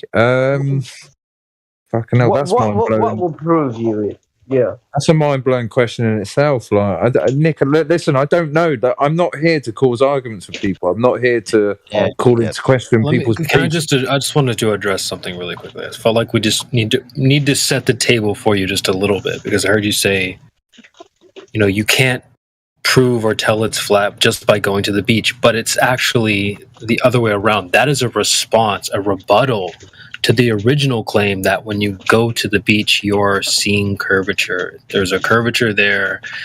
Boats go over it, so on and so forth. That's the original claim. There's a percentage of curvature. I mean, you can't say that it's like, because you don't have a ruler, and you can't say that a glass of wine held up to the curvature, and therefore you're proving. Hold on. Well, actually, I'll play it for you so it's very clear, so you're not just hearing it from me, but it's been very, it's been laid out. Have you ever been standing at the edge of water, say like an ocean, and looked down on the horizon and said, I wonder exactly how far away that horizon is? Where the sky meets the sea, that's the horizon. It turns out, because the earth is curved, that it depends on where you're standing and how far above water you're standing. Let's say that you are in the water. You've got some shit music playing. I can't hear you. No, I can't hear you. It's not music. There's no music playing. Well, I heard music. It was like... Can you hear someone talking? Yeah, well, I did, but I heard music, more music than I did. All right, dude. Well, but anyway, carry on. Just hold on a second. Hold on a second. I heard loads of music. Right, that's all I heard. Just hold up.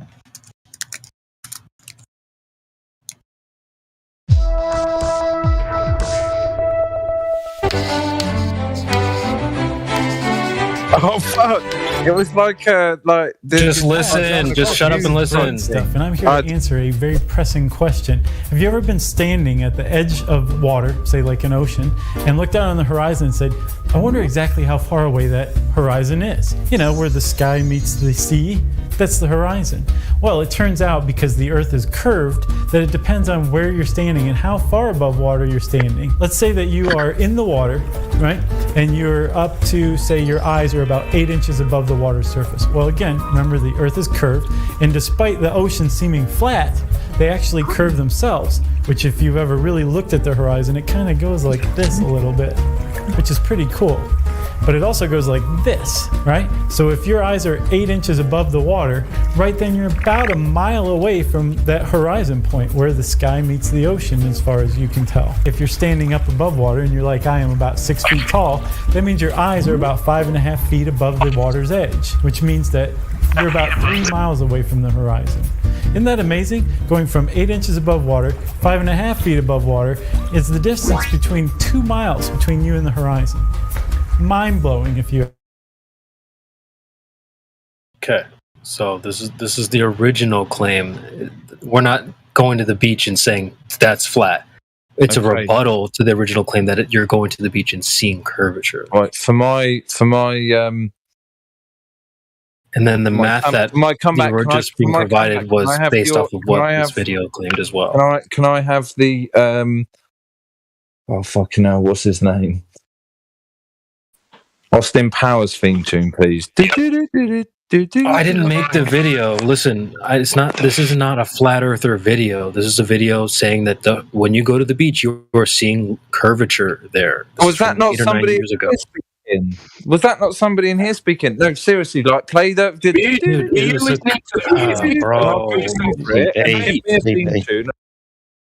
you listening to the music or the person talking?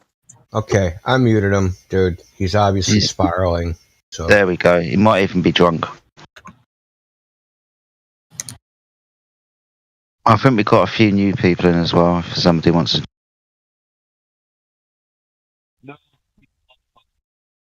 Elijah's coming in low, like really low. As in, we can't hear you, bro. Oh, that guy is drunk. If he's not drunk, he should be getting drunk so he can cope. Did you guys hear when I said, matter of fact, forget it? Good luck. Probably not.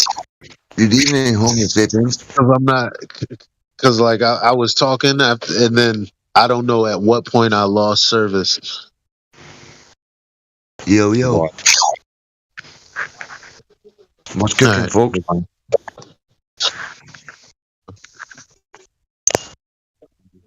Mic check. Can you hear me? Can you hear me? We can hear you. What's happening, folks?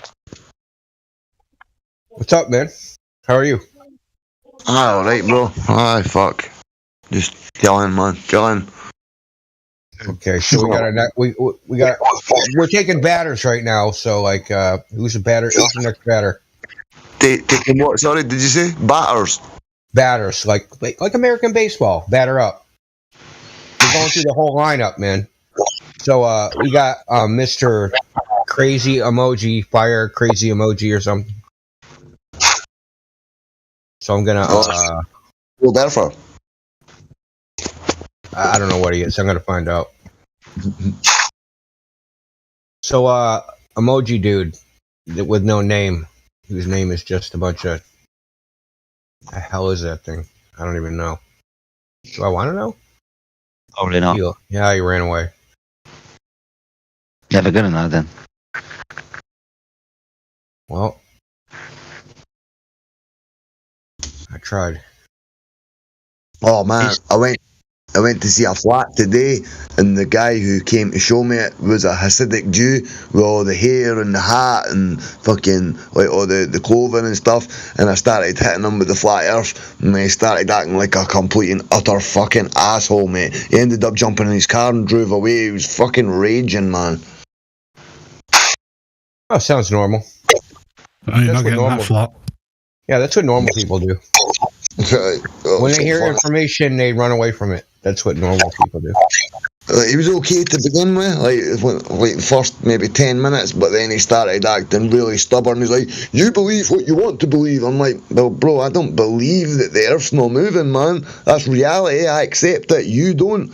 And that was it. That sort of changed the conversation, man. He started getting fucking pissed right off, man. It's because what you were saying goes against Talmud, and that goes against who he is. Well, he says he was a Torah believer, and I says, well, in the Torah, the earth is immovable. The Most High set the earth stationary, and he agreed with that. And I was like, so do you go against that? Do you then believe that the earth is a moving globe? He's like, well, obviously the earth is round. I was like, what's obvious about it, man? Where is it obviously round and moving? But nah, he started getting pissed, and he fucked off.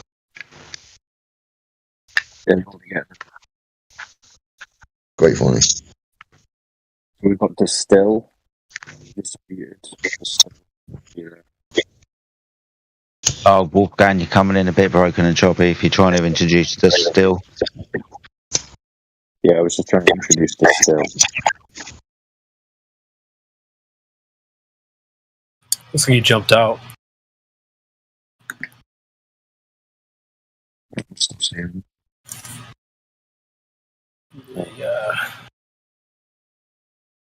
The peanut gallery. Hi there, everybody. If you can hear me. What's up, Jin CBR? Yeah, nice, man. I bring you victories. I bring you victories from my battles. Panto, your mic is a little bit spicy at the moment. You might want to either turn your speaker down or maybe grab headphones or something. Yes. We have been victorious in our battles. What's happened? Against the heliocentrists. We are victorious in our battles. Yep. Yeah, we had some guy in saying that you when you drop. Yo, Panto, your microphone's causing some feedback. It's disturbing other people, man. Sorry. Yeah, Panto, I muted your mic because I don't know what the hell's going on with it. You're just spazzing or something. Yeah, I think you spoke to a Mr. X just a little while ago. Mr. X and Mr. Japanese now, Takoshi or something. Yeah? Yeah. How did it go? It always goes. Yeah. Mr. X guy said he'd be back. Yeah. Takaki guy said he'd been listening to you and that you were dropping facts. Yeah. I dropped all the facts that we all gleaned together here. So yeah, same stuff, you know. The flight, no curvature experience through the flight, no curvature visuals from the fuselage window. We don't experience that. Why would you expect to see curvature anyway? From an aeroplane, left to right curvature, because when you go to the other side of the plane and would quote unquote see the same thing, and then go to the front, any increment that you turned around, see a curve there. So how does that mean you're on a ball when you add all those lines up? Just have a 360-degree view, and you have the optics, your eye was curved in the window that you look through. Yeah. Is that? You shouldn't see curvature. Anyway. Well, you would be able to see it a little bit and experience it because the plane would have to follow that curvature of the Earth. So if you're flying flying for 10 hours, not to encounter a single degree of curvature speaks volume because you've got to. Yeah, you would have to, but you shouldn't see curvature anyway.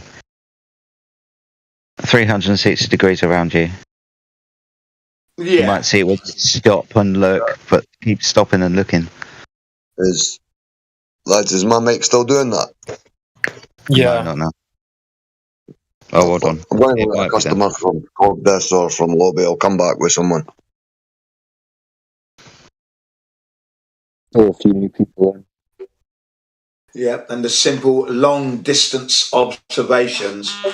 Right. Now I've got a question. I'm going to pick you guys' brains here now. Now, if the moon is closer to the sun, it's 4 times smaller than the Earth. So it's closer to the sun than the Earth. Yeah, the moon is supposedly in their heliocentric model. Doesn't it stand to reason that the moon would heat up more than the Earth? Yeah, if it's closer to the sun than the Earth is. And the question I'm asking is, how is it they could have minus 400 degrees Fahrenheit under the ball of the south pole of the moon, supposedly.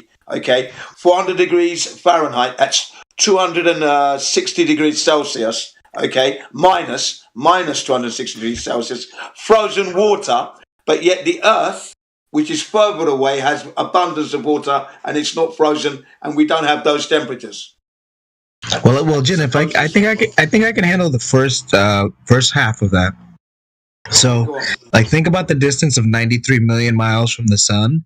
There's no way to calculate that perspective in terms of how big the sun technically is. That's why they make it such a big number, to how small you actually see it on the Earth. And then the moon, given a closer distance, of course you're saying, well, it should be bigger. But remember, that's assuming that you can calculate how big the sun is against 93 million miles against your perspective, which nobody can do. That's why this whole applies. Yeah, absolutely. Yeah. So this is exactly my point. That how could you have such a fluctuation in temperatures? We don't have minus 260 degrees Celsius here on Earth, and we're further away from the sun than the moon is. And how is it they have it and have frozen water? We're further away from the sun. Okay, we shouldn't have this water. We should be colder, should we not? Even though we're 4 times as big. I have an answer for that, actually. Go ahead. So the moon has essentially, for all intents and purposes, no atmosphere, which means it has no way of holding or really spreading heat. And a day on the moon is 28 days on Earth. A day on the moon, like in terms of when it gets sunlight. And then the south pole of the moon, there's a crater right at the south pole that doesn't get sunlight ever at the base of the crater. Basically, it's because it's always in shadow by the sun, and so it never gets any sunlight. And because there's no atmosphere to spread heat to that crater, then it just always is cold. There's nothing to heat it up, so that would be why it's colder. The moon is actually hotter than the Earth on one side, and then colder on the other side, just because it has no atmosphere to spread heat evenly. If the Earth didn't have an atmosphere, it would have the same kind of temperature gradient. Yeah, but when it gets hot, though, it gets hot to 150 degrees Celsius on the hot day, so everything's going to melt. The water would evaporate, would it not? Yeah, absolutely. There's very little water ice that is on the surface of the moon. It's only in these places that are in deep craters that do not get any sunlight do you actually find water ice. So that's why like we found water ice at the bottom, at the south pole of the moon, because there's a crater right at the south pole that it does not get any sunlight. But we've never been to the moon to discover that. That's just a story. We don't have the equipment. Well, but I'm saying the actual medium wouldn't allow us to do that anyway. No air for the rockets to push off of. So and in a vacuum, rockets don't work. Here on Earth, we've tested that. So that's why we question everything. Mm-hmm. So you're putting up these stories like they're real, but they're not being confirmed at all. I would say that, like, I would say yes, and that they're still consistent. The stories that I'm saying, they're consistent with themselves. They don't. Yeah. There's not like you can say that they didn't send satellites there to measure the ice content, but the fact that the explanation I gave is, I think, entirely consistent with our concepts of physics. Well, not really. No, it's not consistent.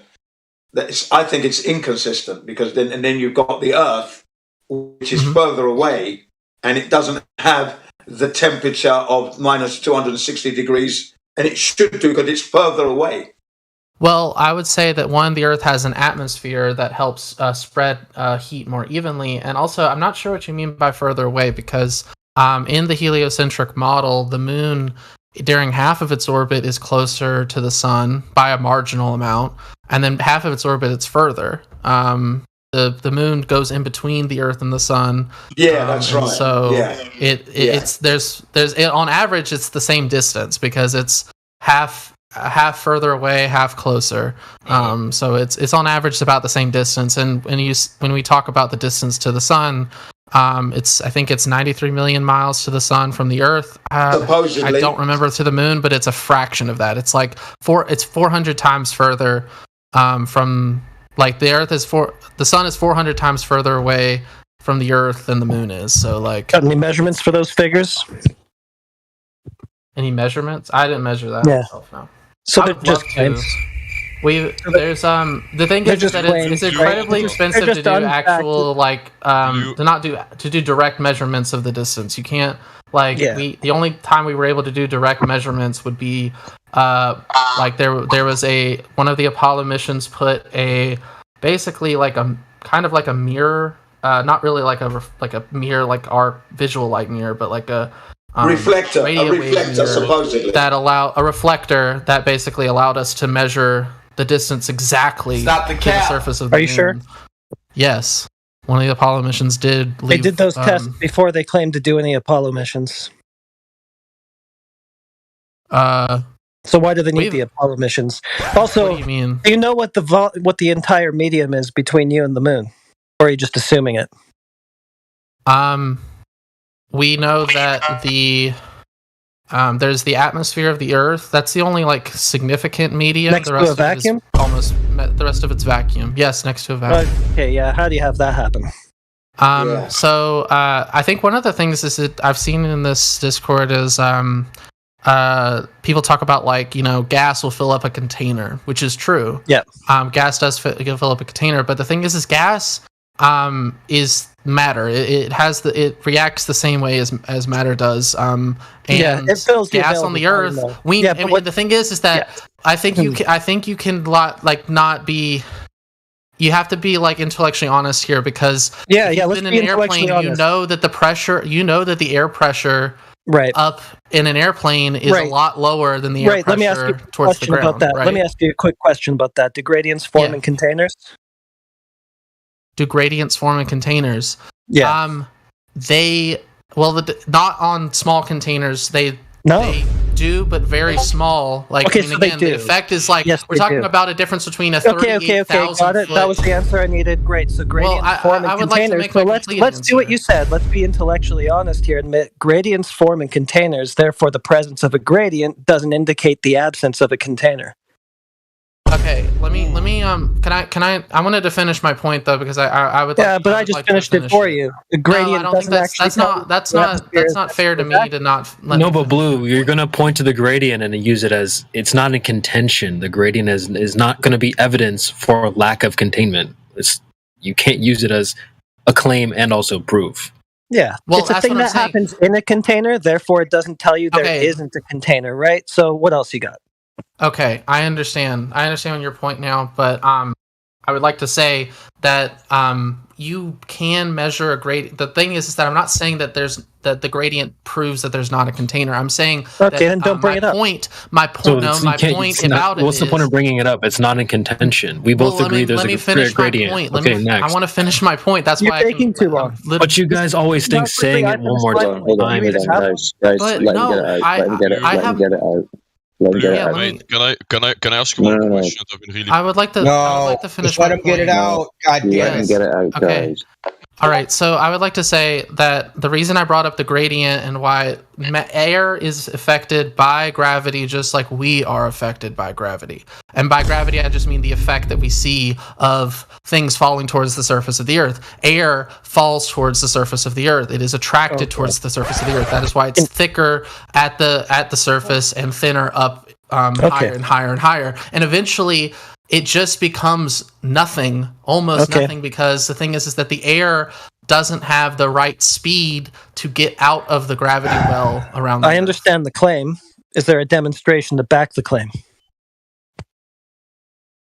The demonstration of the claim? I guess that's an interesting point. I don't think you can demonstrate this effect other than mathematically. Because the thing is that it's difficult. It's like asking you to do something that's almost impossible. Hold on, a mathematical demonstration. Well, I'm saying like you can You can say it theoretically, yes. Like, the theory is so is it a theoretical or is it a demonstration? Not a big one. I have never seen a theoretical demonstration, bro. Yeah, that would be abstract. That would be conceptual. That wouldn't actually be a demonstration because that would have to be physical, right? I don't think you cannot demonstrate the effect of gravity, planets having atmospheres on the surface of a planet. Like, I can't give you a scale model that I'm trying to think of any there's such a thing as analog. You just have to prove your proof until I don't know if there is one here. You get a model which supposedly fits. Well, it doesn't even fit the observations, and you say like, well, it can be demonstrated using a model. But I mean, if you look, for example, back at the Bitcoin price, you can make any kind of models which will perform like 100% accurate. Mm-hmm. So what's the? It's not a demonstration, dude. If you can use, and it's also not mathematics. It's just guesswork, and you don't. Need it, right? Where do you think? Do you know what can be demonstrated here? Do you know what can be demonstrated, sir? Do you know what can be demonstrated? What can be demonstrated is gas pressure requiring a physical container. Imagine that. Oh, you don't have to imagine that. Never mind.